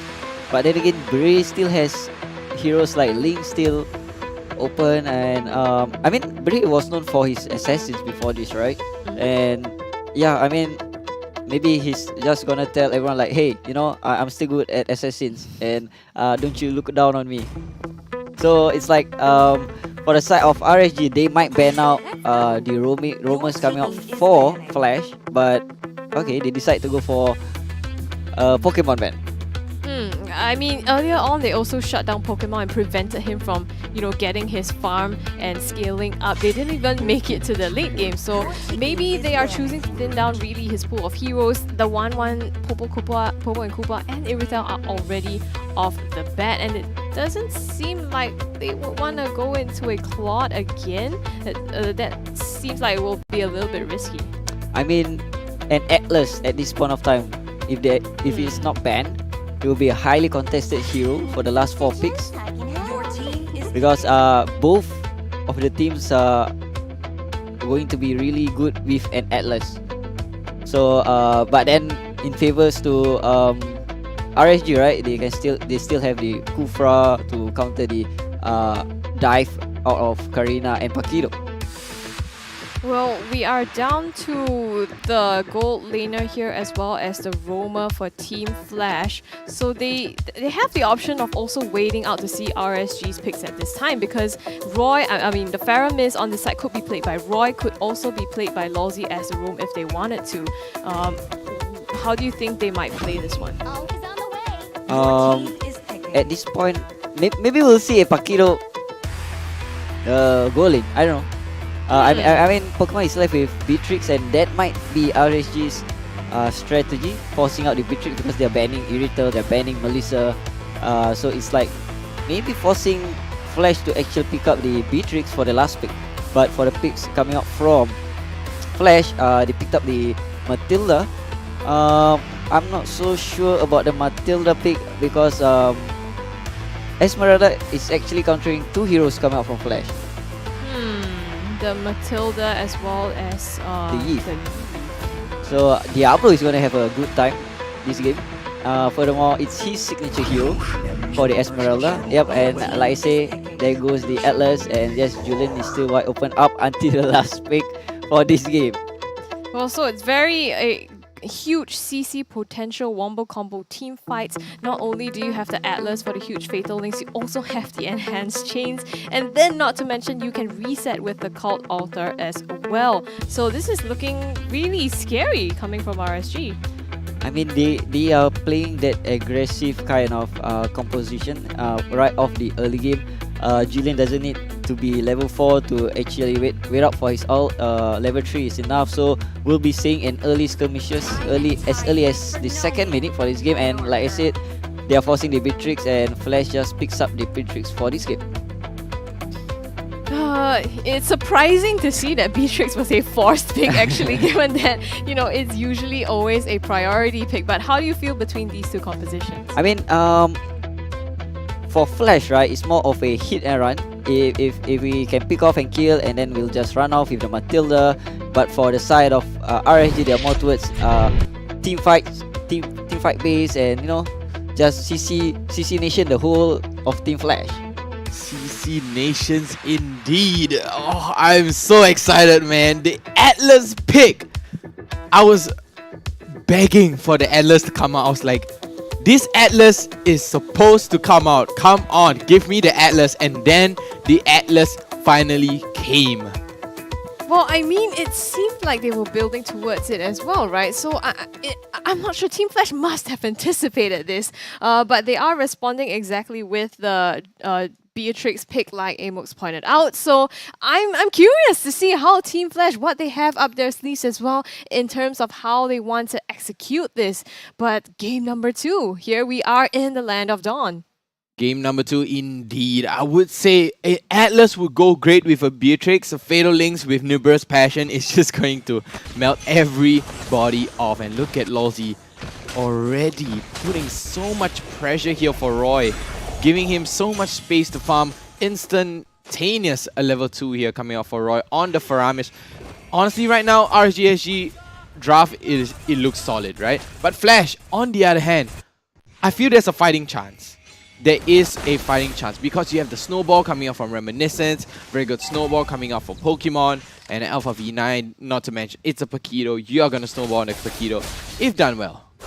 And for the side of A1, A2, actually kind of being forced into a Purify here as well to mitigate the CC coming especially from the Fatal Links, but also potentially from Bray and just the pure amount of setups that they have. But is it enough though? A1, A2 gets taken down as first blood here. The Purify already been used. Good pressure there by Roy, and Lawsy there with a big follow-up on that Atlas. And that was very well played. And ooh, Bray and Diablo here just pressuring the wave away again and again. And Diablo here might potentially even get to level 4 right now. And Alpha V9 forced to clear the wave here. He is running a little low. The shield is going to get cut down here. Alpha V9 runs very low. One hit does it for Bray right here. But here comes KCP, Reminiscence, and Hans get away right now. But Diablo is going to be able to be there to save Bray from any sort of trouble. Yeah, and they anticipated this, right? Bray popping that enhanced sword as well to get out and using that iframe. So right now, they have total control over this first objective here. It was just set up perfectly by RSG from the mid pressure to the bottom pressure. And now, in the mid, even contesting Reminiscence jungle here. Yep, and Reminiscence here still. Oh, big Fatal Link here onto Reminiscence. Real World Manipulation has been popped. Reminiscence is being pulled back all the way, and Enhanced Chain is going to be able to knock up onto Reminiscence, but not much damage. All the damage is going to go towards Diablo and A1, A2 here. Both run slow, but no deaths on the board yet. Not yet, because I think also Diablo hasn't really farmed up yet. He tried to go for A1, A2 in the backline, but at this point, not a huge threat. I would say doesn't have enough damage to be able to take them down yet. But you can see just the sheer ability of RSG to anticipate how these team fights will go, and they have exactly a plan to be able to counter that. Very good, strong play coming out from Diablo here. 1 apiece. 1-1, 1-0, 1-0 here on the side of RSG SG, but Diablo with a falling star moon. Alpha V9 runs a bit low. He's going to be able to pop the sprint. No, he does not pop the sprint. And Roy here with the chains. 2 men going to be low right here, but Reminiscence with the ultimate is going to be able to take him down. Pokemon is going to get Fatal Links all the way back, but look at Bray. He's going to go ham. That is the power of a Julian. Just nice prioritization here, right? Going right onto Pokemon, they switch their targets to take down the most important one. And Pokemon, again, going to be shut down, burning that flicker as well. So we could potentially see another gank up top in the gold lane now that he has used that battle spell. Yep, and a very good potential gank here. You do have 80 seconds on the cooldown timer as of right now for that flicker, so that is going to leave you big and open for many possibilities. And it does seem like Bray is signaling for a gank right here. Lawsy going up for babysitting service right now. I mean, KZP does have to pay attention now because he knows that there isn't any flicker. So you can see both Reminiscent and KZP just hovering up top just to be sure. But because of that, RSG has rotated to the bottom. They know that the next objective is up for grabs. Exactly, and second turtle right now. Roy putting some good amount of damage. Lawsy here still has that Fatal Links. He's still holding on. Does not have the flicker though. Here comes 2-man Fatal Links. But no, A1, A2 is going to be able to use the Purified Real World Manipulation. Is going to get popped up here. But the Cult Altar Alpha V9 runs very low. Down goes Lawsy and down goes Bray. That is a very good play. And the turtle goes towards Flash right now. And a good retribution coming out from Reminiscence. And that was a very big play. Even the pop outer being popped out. Huge win here for Team Flash. Diablo gets 1 kill still, unfortunately, off of that. But we're going to take a look again at that fight that just happened. And let's take a look at the fight. Lawsy here with a big Fatal Links done onto Reminiscence, though gets pulled back by Bray. Dashes all the way to the other side with the ultimate. Lawsy gets demolished right now. And no problem to that. And very good strong play coming out. Very good objective plays coming out from Flash. So now Flash is pulling off a RSG. Well, it's a huge win for them. You can see that they have evened out any advantage that RSG had over them in terms especially of the gold. And Reminiscent is now able to keep up and even 1 level, just hit level 9 ahead of Bray. So it's looking good for Team Flash. Looking good for Team Flash. And let's take a look at the in-game item right now. And it does seem is like... Oh, wait, hold up. A big conceal play, the flicker, and the Fatal Links here to take out KZP. A lot invested, and the crossbow of Tang is going to get popped down onto Pokemon right now. He runs very low. Down goes Pokemon, but here comes the Cult Outer. Is not going to be able to save Baby Cakes. He runs low all the way into the backline. A1, A2. He's going to be able to pop down onto the Real World Manipulation, but no, he's going to get taken out. Baby Cake gets taken out. Reminiscent gets taken out. It's 2 aside right now. Jungler for jungler. I mean, kind of jinxed it, I think, maybe. As we said, the Team Flash looks like they got their momentum back, but immediately RSG going up for the gank and just completely shutting down Team Flash, Pokemon, and Reminiscent. I mean, they got the target kills that they wanted. They wanted that fight, but as we speak, 5 seconds left until the turtle is emerging from his den right now. RSG SG, they are going to be able to secure the turtle. Take a look at it positioning on the map right now. They look very dominant, and look at the turtle dance all over to RSG side right now. Third turtle, Flash, they have to contest this. or not the RSG will take this lead and run away very far. But look, falling Star Moon able to catch out onto A1, A2 and Alpha V9. Alpha V9 trying to land down onto the hits onto Roy. Is it not going to be enough? Lawsy still holding on to the Fatal Links right now. Reminiscence is going to be very, very thick, but here comes Fatal Links and the Cloud Outer. Reminiscence is going to be able to get away. Baby Kicks here trying to burst him down. Oh, he's going to get stunned up right at the very last moment, and Pokemon here still at nice and full HP. They're gonna forgo the Lord here on the side of RSG, but look at Alpha V9. He's gonna be able to not survive this. Baby Kicks going ham. Baby Kicks runs very, very low right now, and he's still able to survive. KZP with a flicker jumps right in, trying to secure down onto Baby Kick, but he is gonna be the victim of that fight.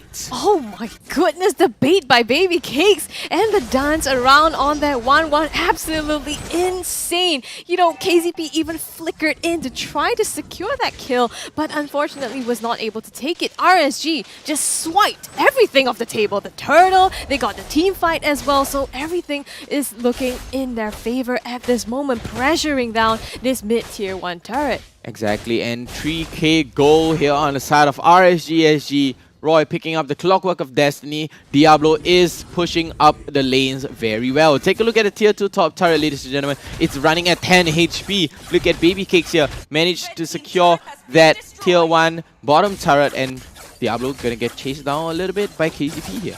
I mean, but he's okay. He's okay, right? Yeah, he's that's fine. what he's trying to do. The fact that even though Baby Cakes was taking down the turret bottom lane, there was nothing that Flash could get on the top as well. So it just looks like now RSG is slowly trying to choke everything, every possible option out of Team Flash. And once again, Alpha V9 takes a little bit of damage here, but tier 2 bottom turret might even go out right now. But look at where Flash is. Flash, they're all in the mid lane. They're trying to catch out onto Bray right now, but Bray, he's still standing strong. He's still holding onto the waves right now. Alpha V9 waiting for the flanks right now. Roy just showing his face. Lawsy coming right in, trying to clear onto the map, but he catches out onto Pokemon. Pokemon is forced to use the flicker all the way back. Yeah, they're gonna be able to disengage with the Cult Altar there. It was almost a great catch by Alpha V9 onto Baby Cakes in that back line. But thankfully, Baby Cakes for him managed to make it out. And no casualties dropped just in time for this objective. You can see RSG pressuring the mid lane to force Flash and not give them any opportunity to take this first Lord. RSG Diablo right now, he is going to be on the top lane. Very, very excellent zoning by Diablo here, but as we speak, the real world manipulation is going to get popped down right now, and here comes the crossbow attack onto Alpha V9. Can he survive this? No, it's not going to be enough. All the way back, and here comes KZP with the circling eagle. He's going to be getting caught off guard right here. Roy with a pullback onto KZP, but no, he's going to get all the way out, and a very nice disengage coming out here on the side of Team Flash. That was such a great engage by Team Flash, you know, almost being able to take some kills there, but Baby Cakes managed to pop that crossbow off Tang and force Alpha V9 and the rest of the team into a retreat. Now, Diablo, I think, was just zoning out on this top side as well, but the Fatal Links and the Enhanced Chains here onto KZP, and a secure from Bray. 3-1 and 4 on the Julian. Wow, that was just too quick, even for the observers to catch. Well, yeah, you blink and then you miss it. Yep. You know, Lawsy on this Fatal Link, so quick to identify a target here. Baby Cake's taking some damage, but will just heal back up based off of this Lord. Exactly, and he's almost at full HP right now, but look at what Flash is trying to do. This is their answer. They're like, oh, you take a lot here, let us take a turret back in return. Can they try to get this back? But look at Diablo, 3-man into the face of Diablo. He's going to be able to pop the sprint right now. He has to go back. He has to play passive, but here comes again the falling star with the catcher onto Pokemon at 1 low HP. But look at Lawsy here. He's trying to gain down the position. He's trying to wait for the team. Where is the rest of RSG? Are they going to be coming right now? Pokemon here with the guiding wind all the way back, and no engagement from both sides. The Lord is going to be marching down from the bottom lane. Yeah, I mean, that brawl on the bottom side, yes, Flash took the tier 2 turret, but RSG also managed to clear out the turrets on the top side. So now with the Lord marching down, they can grab even more from Team Flash. So it's so much control going in favor of RSG. Now, how is Flash going to respond? Right now, they're forced to turtle up, although this is kind of where A1, A2 really needs to pull his weight, right? With the real manipulation, being able to zone out RSG from sieging into their base. he is a little bit under level right now because RSG SG, they do have a pretty big commanding lead with 6,000. But here comes Lawsy. Gets the stun, but here comes the flicker and the almost 4-man ultimate here, but a hand chain coming out. Real world manipulation for A1, A2, and the falling star moves jump all the way into the back. The call outer is gonna get popped. Reminiscence runs very, very low. Down he goes, and the siege onto the tier 3 bottom turret right now. They could go for the GG push though, but no, the Lord is gonna go down right now. And look at the flicker from Roy, pulling back 2 men on the side of Flash right now, and it is gonna be a nice team wipe. 16-6 right now. Big play coming out, and 2-0 on the side of RSG. 12.5 minutes into the game. Again, RSG pulling a really quick game here in their favor. The entire match going their way, and wow, just very clean. These are the counters that we talked about as well, right? You know, the Esmeralda going all the way in for A1, A2. It was so difficult for him to do anything in this game. What are they eating? Like, oh my god, this is performance enhancing food they have been eating at RSG there.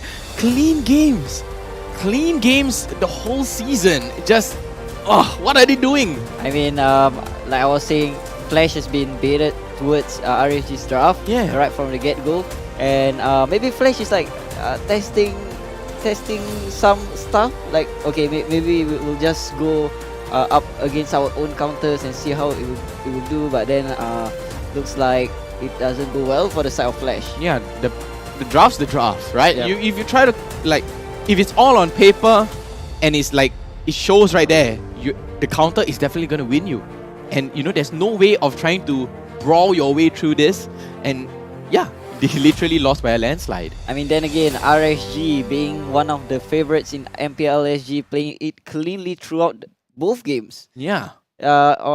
On the first game, we've seen they've never touched a single of RSG's tower. And I believe they didn't on the second game, if I'm not wrong.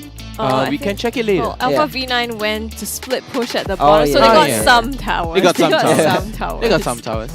Just a little bit, you know, a little bit of consolation prize there. They were trying to go for their answers. Bottom lane, tier 1, tier 2 from the side of RSG did get taken down. Diablo there to the rescue though, but to no avail. He's able to escape 3 men with that Esmeralda on a sprint, and that just shows how much zoning potential a Esmeralda have. But it also all boils down to the execution. Can you zone them all the way back? I mean, he didn't just zone them, right? He bought time. The rest of RSG was up top clearing the objectives as well. And when they finally retreated, Team Flash, they almost, retreated into RSG, but they didn't kind of chase that down as well. So let's take a look at the items here for this game. I mean, looking at the items for the side of RSG, they are building towards a whole of a glass cannon kind of builds, coming out from Faramis and even from Bray himself, and that's a lot of power. There's so much burst, all burst. It's like they tell us, what, we're just gonna go hardcore and then just blast our way through. I don't need to build tanky for you. I'm just gonna burst you down. Damage is king. The only defense item is coming out from Lawsy. Yeah, only Lawsy. And Diablo, because he's been the one opening up the maps for Lawsy to set up. And yes, Flash got 2 towers this game, at least as a consolation, I believe. Yeah, just a small consolation, right? But I do realize that the majority of the turtles have went to RSG. So I feel that played a significant part also, because it also involves in your snowballing. So that's why RSG SG, they prioritize that turtle as much as possible. If we can't go for the turtle, we'll play passive, right? We should not lose anybody right now. Let's play as a team, go together. Let's take a look at the stats right now. Definitely RSG sided. Yeah, even though RSG is getting a little more damage taken, they still won. Yeah, they still won. Yeah, just a little more, just about 10k. Yeah, around 10k. Same goes for the damage dealt, although they're building the glass cannon. I guess it's still not far from Flash. Yeah, not that far from Flash, but yeah, it's about 20 quick math. 7 minus 3 is 1, 2, 3, 4. Which is quite surprising, right? Because if you compare the kill count, 16 to 6, Flash only being able to take 6, but the thing is they dealt almost equal damage. Yeah. So Flash actually tried to output a lot. I think coming from, you can see A1, A2 and Reminiscent, kill participation really high, but just couldn't close out the team fights. I mean, Bray has been playing so well in this game alongside Diablo, opening up the map. He has his signature heroes. It's not a shocker if any of these two will get the MVP. That's true. I mean, I think it would be Bray. Probably. I think it would be Bray. I would lean towards Diablo, you would lean towards Spirit. Let's take a look exactly who is going Wow. to be. You were both wrong. Come on. I've been You're saying both it last wrong. season. I was like, guys, tank need more MVP. We need more MVP in the tanks. And then this season it's just tanks. They're like, hey, free MVP for you. Oh, you're a tank here. Here's one for you also. Well, you have to earn it, right? You have to earn it. You have to earn 3, it. 1, and 10 with a kill participation of 81%. So huge props to Lolzy for taking MVP of this game. 2-time MVP in this entire match. I mean, Lolzy, if he was to hear what we predicted for the MVP, he would be like, wow, you want to trust me, is it? Did you guys not trust in me? Right? Do you guys not trust in me? I'm a tank. I play my part too. Yeah, and probably we'll see you on the TikTok from him. Maybe. If RSG makes a TikTok about me, I'll be so nice and glad. I'll be glad and honored if they actually make a TikTok about it. But right now, for the standings, it's very, very neck and neck for RSG and Slate. Yeah, we'll take a look exactly at the standings later on when, Cheryl's gonna show that to us. But before that, well, we want to rewind a little bit, take a look at what happened in the previous game. So we're gonna jump into the highlights. Like I was saying, right? RSG is more towards the team fight base with the Atlas picks. So right here we've seen a team fight breaking out in the 3rd minute, like how we predicted. As long as there's Lolzy, there's the Atlas, and there's the Julian, a fight will definitely break out. As you can see here, Flash almost got the better of RSG, but RSG just say, hey, we're gonna still dominate this and show you guys how it's really done. Yeah, they did exactly that, right? This team fight, A1, A2 as a last-ditch effort tried to come and save them with a real manipulation, but unfortunately they still had the call alter up. I mean, throughout the whole team fight, Lolzy has been just being the front line. He's just walking right up to their face and he's like, hey, if you're gonna be here, I'll pick you guys up. And Baby Cakes, he's been really aggressive, using all of his skills for being like, he's not even afraid to die. Like, look at himself right here. Yeah, somehow, I don't know, he just managed to get away He's still going from that, on. just shooting, darting all over and still managing to escape alive. But one more fight here. I think this is probably the game-ending fight here as RSG went into the base and just cleared out the members of Team Flash. And Roy just repeatedly, he did this twice. Look, let's take a look at it. Right at the very last moment, right? Turns it on, flickers in, pulls the rest of the team back. He even did that while, that fight where Baby Cakes was running very, very low. He did that exact same thing. He went in, flicker, pulled the rest of the team back, manages to close out the gap between, Flash and themselves to allow them to burst them down, which is why they went with the glass cannon. And that's really good, right? Not just being able to play a Faramis aggressively, but also defensively to help Baby Cakes out, but also to be able to just flicker in and grab 2 men for you to clean up that team fight. So very, very well played by RSG indeed. And congratulations for taking this match. They served course 1, they served course 2, and there you go, took both of them. That's the dessert, But why are we gonna be standing for dessert when we can sit down on this very nice OSIM chair and sit and eat and enjoy this dessert for ourselves? Presenting the OSIM X Transformer U-Throne Gaming Massage Chair. Game in comfort, OSIM is here to support the players' physical well-being with the latest U-Throne V Gaming Massage Chair Transformer Edition. It's a patented, just not to confuse you guys, patented, with the V-Hand massage technology plus improved ergonomics feature will definitely help level up their performance. Conquer the Sanctum Island in comfort and style today, guys. OSIM Youth Throne, thank you so much to them. I've been sitting in comfort the whole day today. No back aches, no stomach aches, no heart aches, anything, right? All my aches are gone. Wow. Yes, It's literally. one chair to solve it all. One chair to solve it all. And it is OSIM Youth Throne, none other themselves. Yeah, I mean, you can see us sitting on these chairs, you can see the players sitting on these chairs as well. So very comfortable and really, okay, yeah, he's just gonna doze off right now. I'm feeling the massage like, oh. Huge thank you to OSIM for being our partner for this season once again. So right now, having wrapped up this game, any final thoughts? RSG is going to dominate. I feel it's a very good momentum, especially from last season. They finally broke the curse and they're like, hey, you know what? Let's just use this momentum to go as far as we can, right? They just kept on going and going and going and going. Just like that, RSG is going to dominate and stomp on everyone today. Wow, big claims here, but we gotta hear it from RSG themselves in person. So let's hand it over to Cheryl. Take it away with the interview. Alrighty,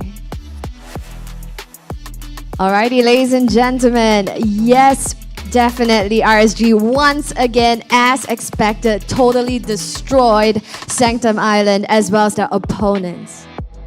Alright, so moving forward, I have here right beside me Bray from RSG SG. Really exciting. It's really nice to see because they have won so many rounds already, right? At least I get to actually interview different players, and this time we have Bray. Now we do have a long list of questions that we want to ask Bray. Firstly, your Ling played an integral part in Game 1. So what are your thoughts on Game 1, Bray? I mean, it's been long since I play Ling in like regular season lah. Like I expected myself to pick the Ling in the draft in the earlier matches lah. And then just now I see they draft like all the non-CC tanks. So I told my coach and all like if can play the Ling lah. And then when I was playing, cause I never play for very long, then my hands were like shivering lah. But I mean, I try to maintain my emotion and all. And then yeah. Yeah, you definitely did maintain composure, and that was actually pretty evident as well that they didn't pick any CC heroes. So yeah, you could just pick them off like flies. So that was wonderful. Now for the second question, what is your opinion on the Game 2's draft? I think they got one part I think it was the first ban. They banned Lozi's Franco lah, and then I was like, I mean the whole thing was like laughing lah because. I mean, Lozi's Franco usually carries the game lah, and then they respected it, so it's kind of funny. Because I don't think anybody bans Franco in like the first ban phase. So I guess maybe shout out to Lolzy. Perhaps your Franco is really that scary that they have to ban it. Yeah. All right. So talking about Lolzy. So Lolzy really supported very well in both games, getting MVP for them. So how do you feel about his hooks and his Atlas? I mean, he definitely deserves the MVP lah. Like, after all, he's the one that engages the fight first, so that we can get the kills. And yeah lah, mostly he's the one that does everything for us. Yes, he's a great caller as well, isn't he? Yeah, he's a good caller. I'm pretty sure all of the audiences right here physically knows what a good caller Lolzy is. And if you guys want to check out, live viewing of our regular season, you're more than welcome to actually keep note of our social media pages to find out how you can get tickets as well. Now, moving forward, what are your thoughts on next week's matchup, the long-awaited match against Slate and the revenge continuation against Stellark? It's a huge week next week. What are your thoughts? I think the match against Slate will be very interesting lah. Very exciting for both teams because, I mean, after all, it's always RSG against EVOS like for the grand finals. But I mean, anything could happen lah this season. Maybe Slate wanted to get their revenge because we got a champion for last season. So yeah, and for Stellark, I mean, it was quite unfortunate that we lost that one game because due to the technical issues and all lah. But I hope that next week we will show them who we are lah. Yeah, so once again, here at MPL SG, really anything can happen. It's perhaps just one game, and you guys can swoop back once again as per usual. So, final question, right, for Bray. Which player in MPL SG Season 4 do you not want to face the most?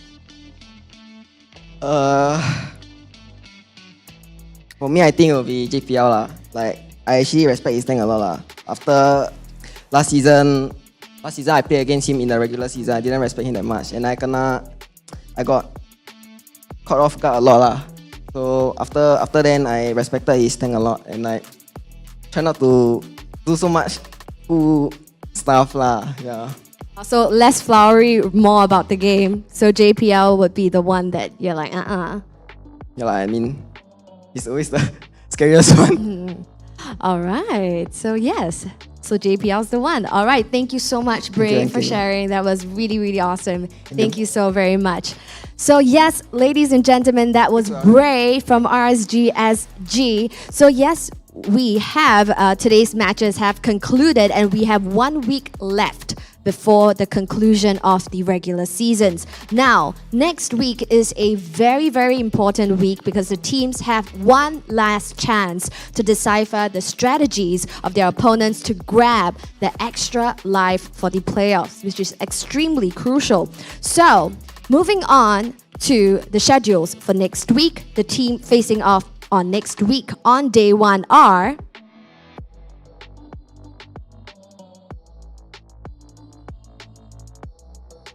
So as you can see right here on your screens, the week to look out for, essentially week 4, day 1. For match 1, we have Team SMG versus Team Stellark happening at 10 a.m. Now for match 2, we have Team Flash versus Revival, which is happening at 1 p.m. Now match 3, we have Team Zion, which is going to face off Evil at 4 p.m. And last but definitely not the least, match 4, the one that everybody is going to look out for, RSG versus Slate, which will be happening at 7 p.m. Wow, what a matchup, what an exciting week, isn't it? Match for week 4. Yes, so keep a lookout. If you guys want to get tickets, once again, you guys can definitely do so. All you guys need to do is just pay attention to our social media pages to find out how.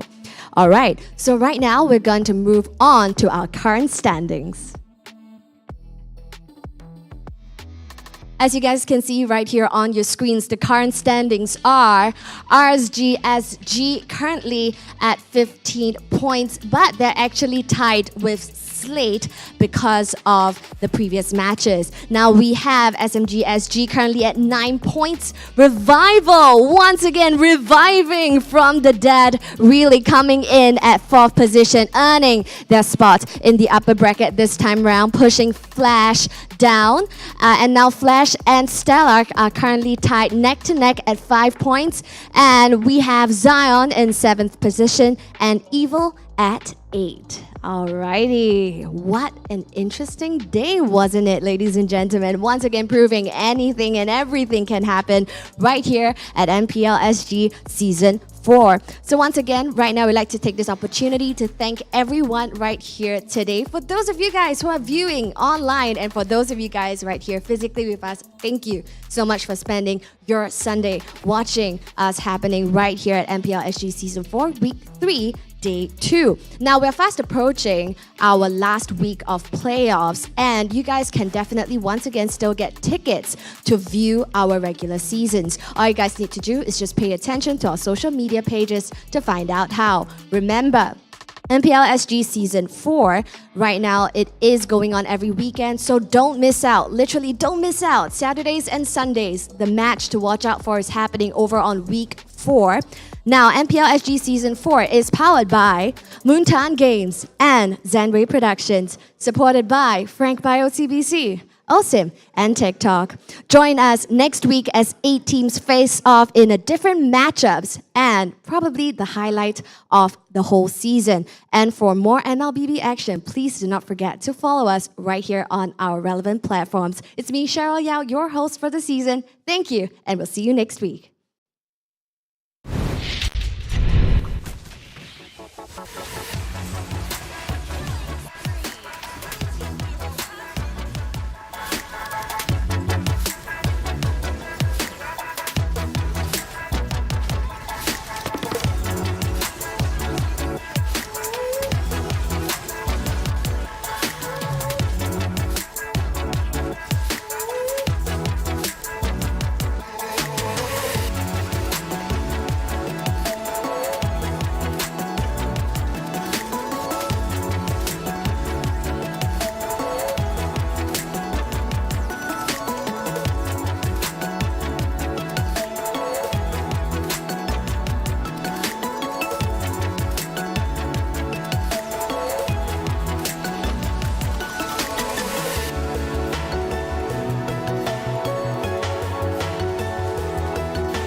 Bye.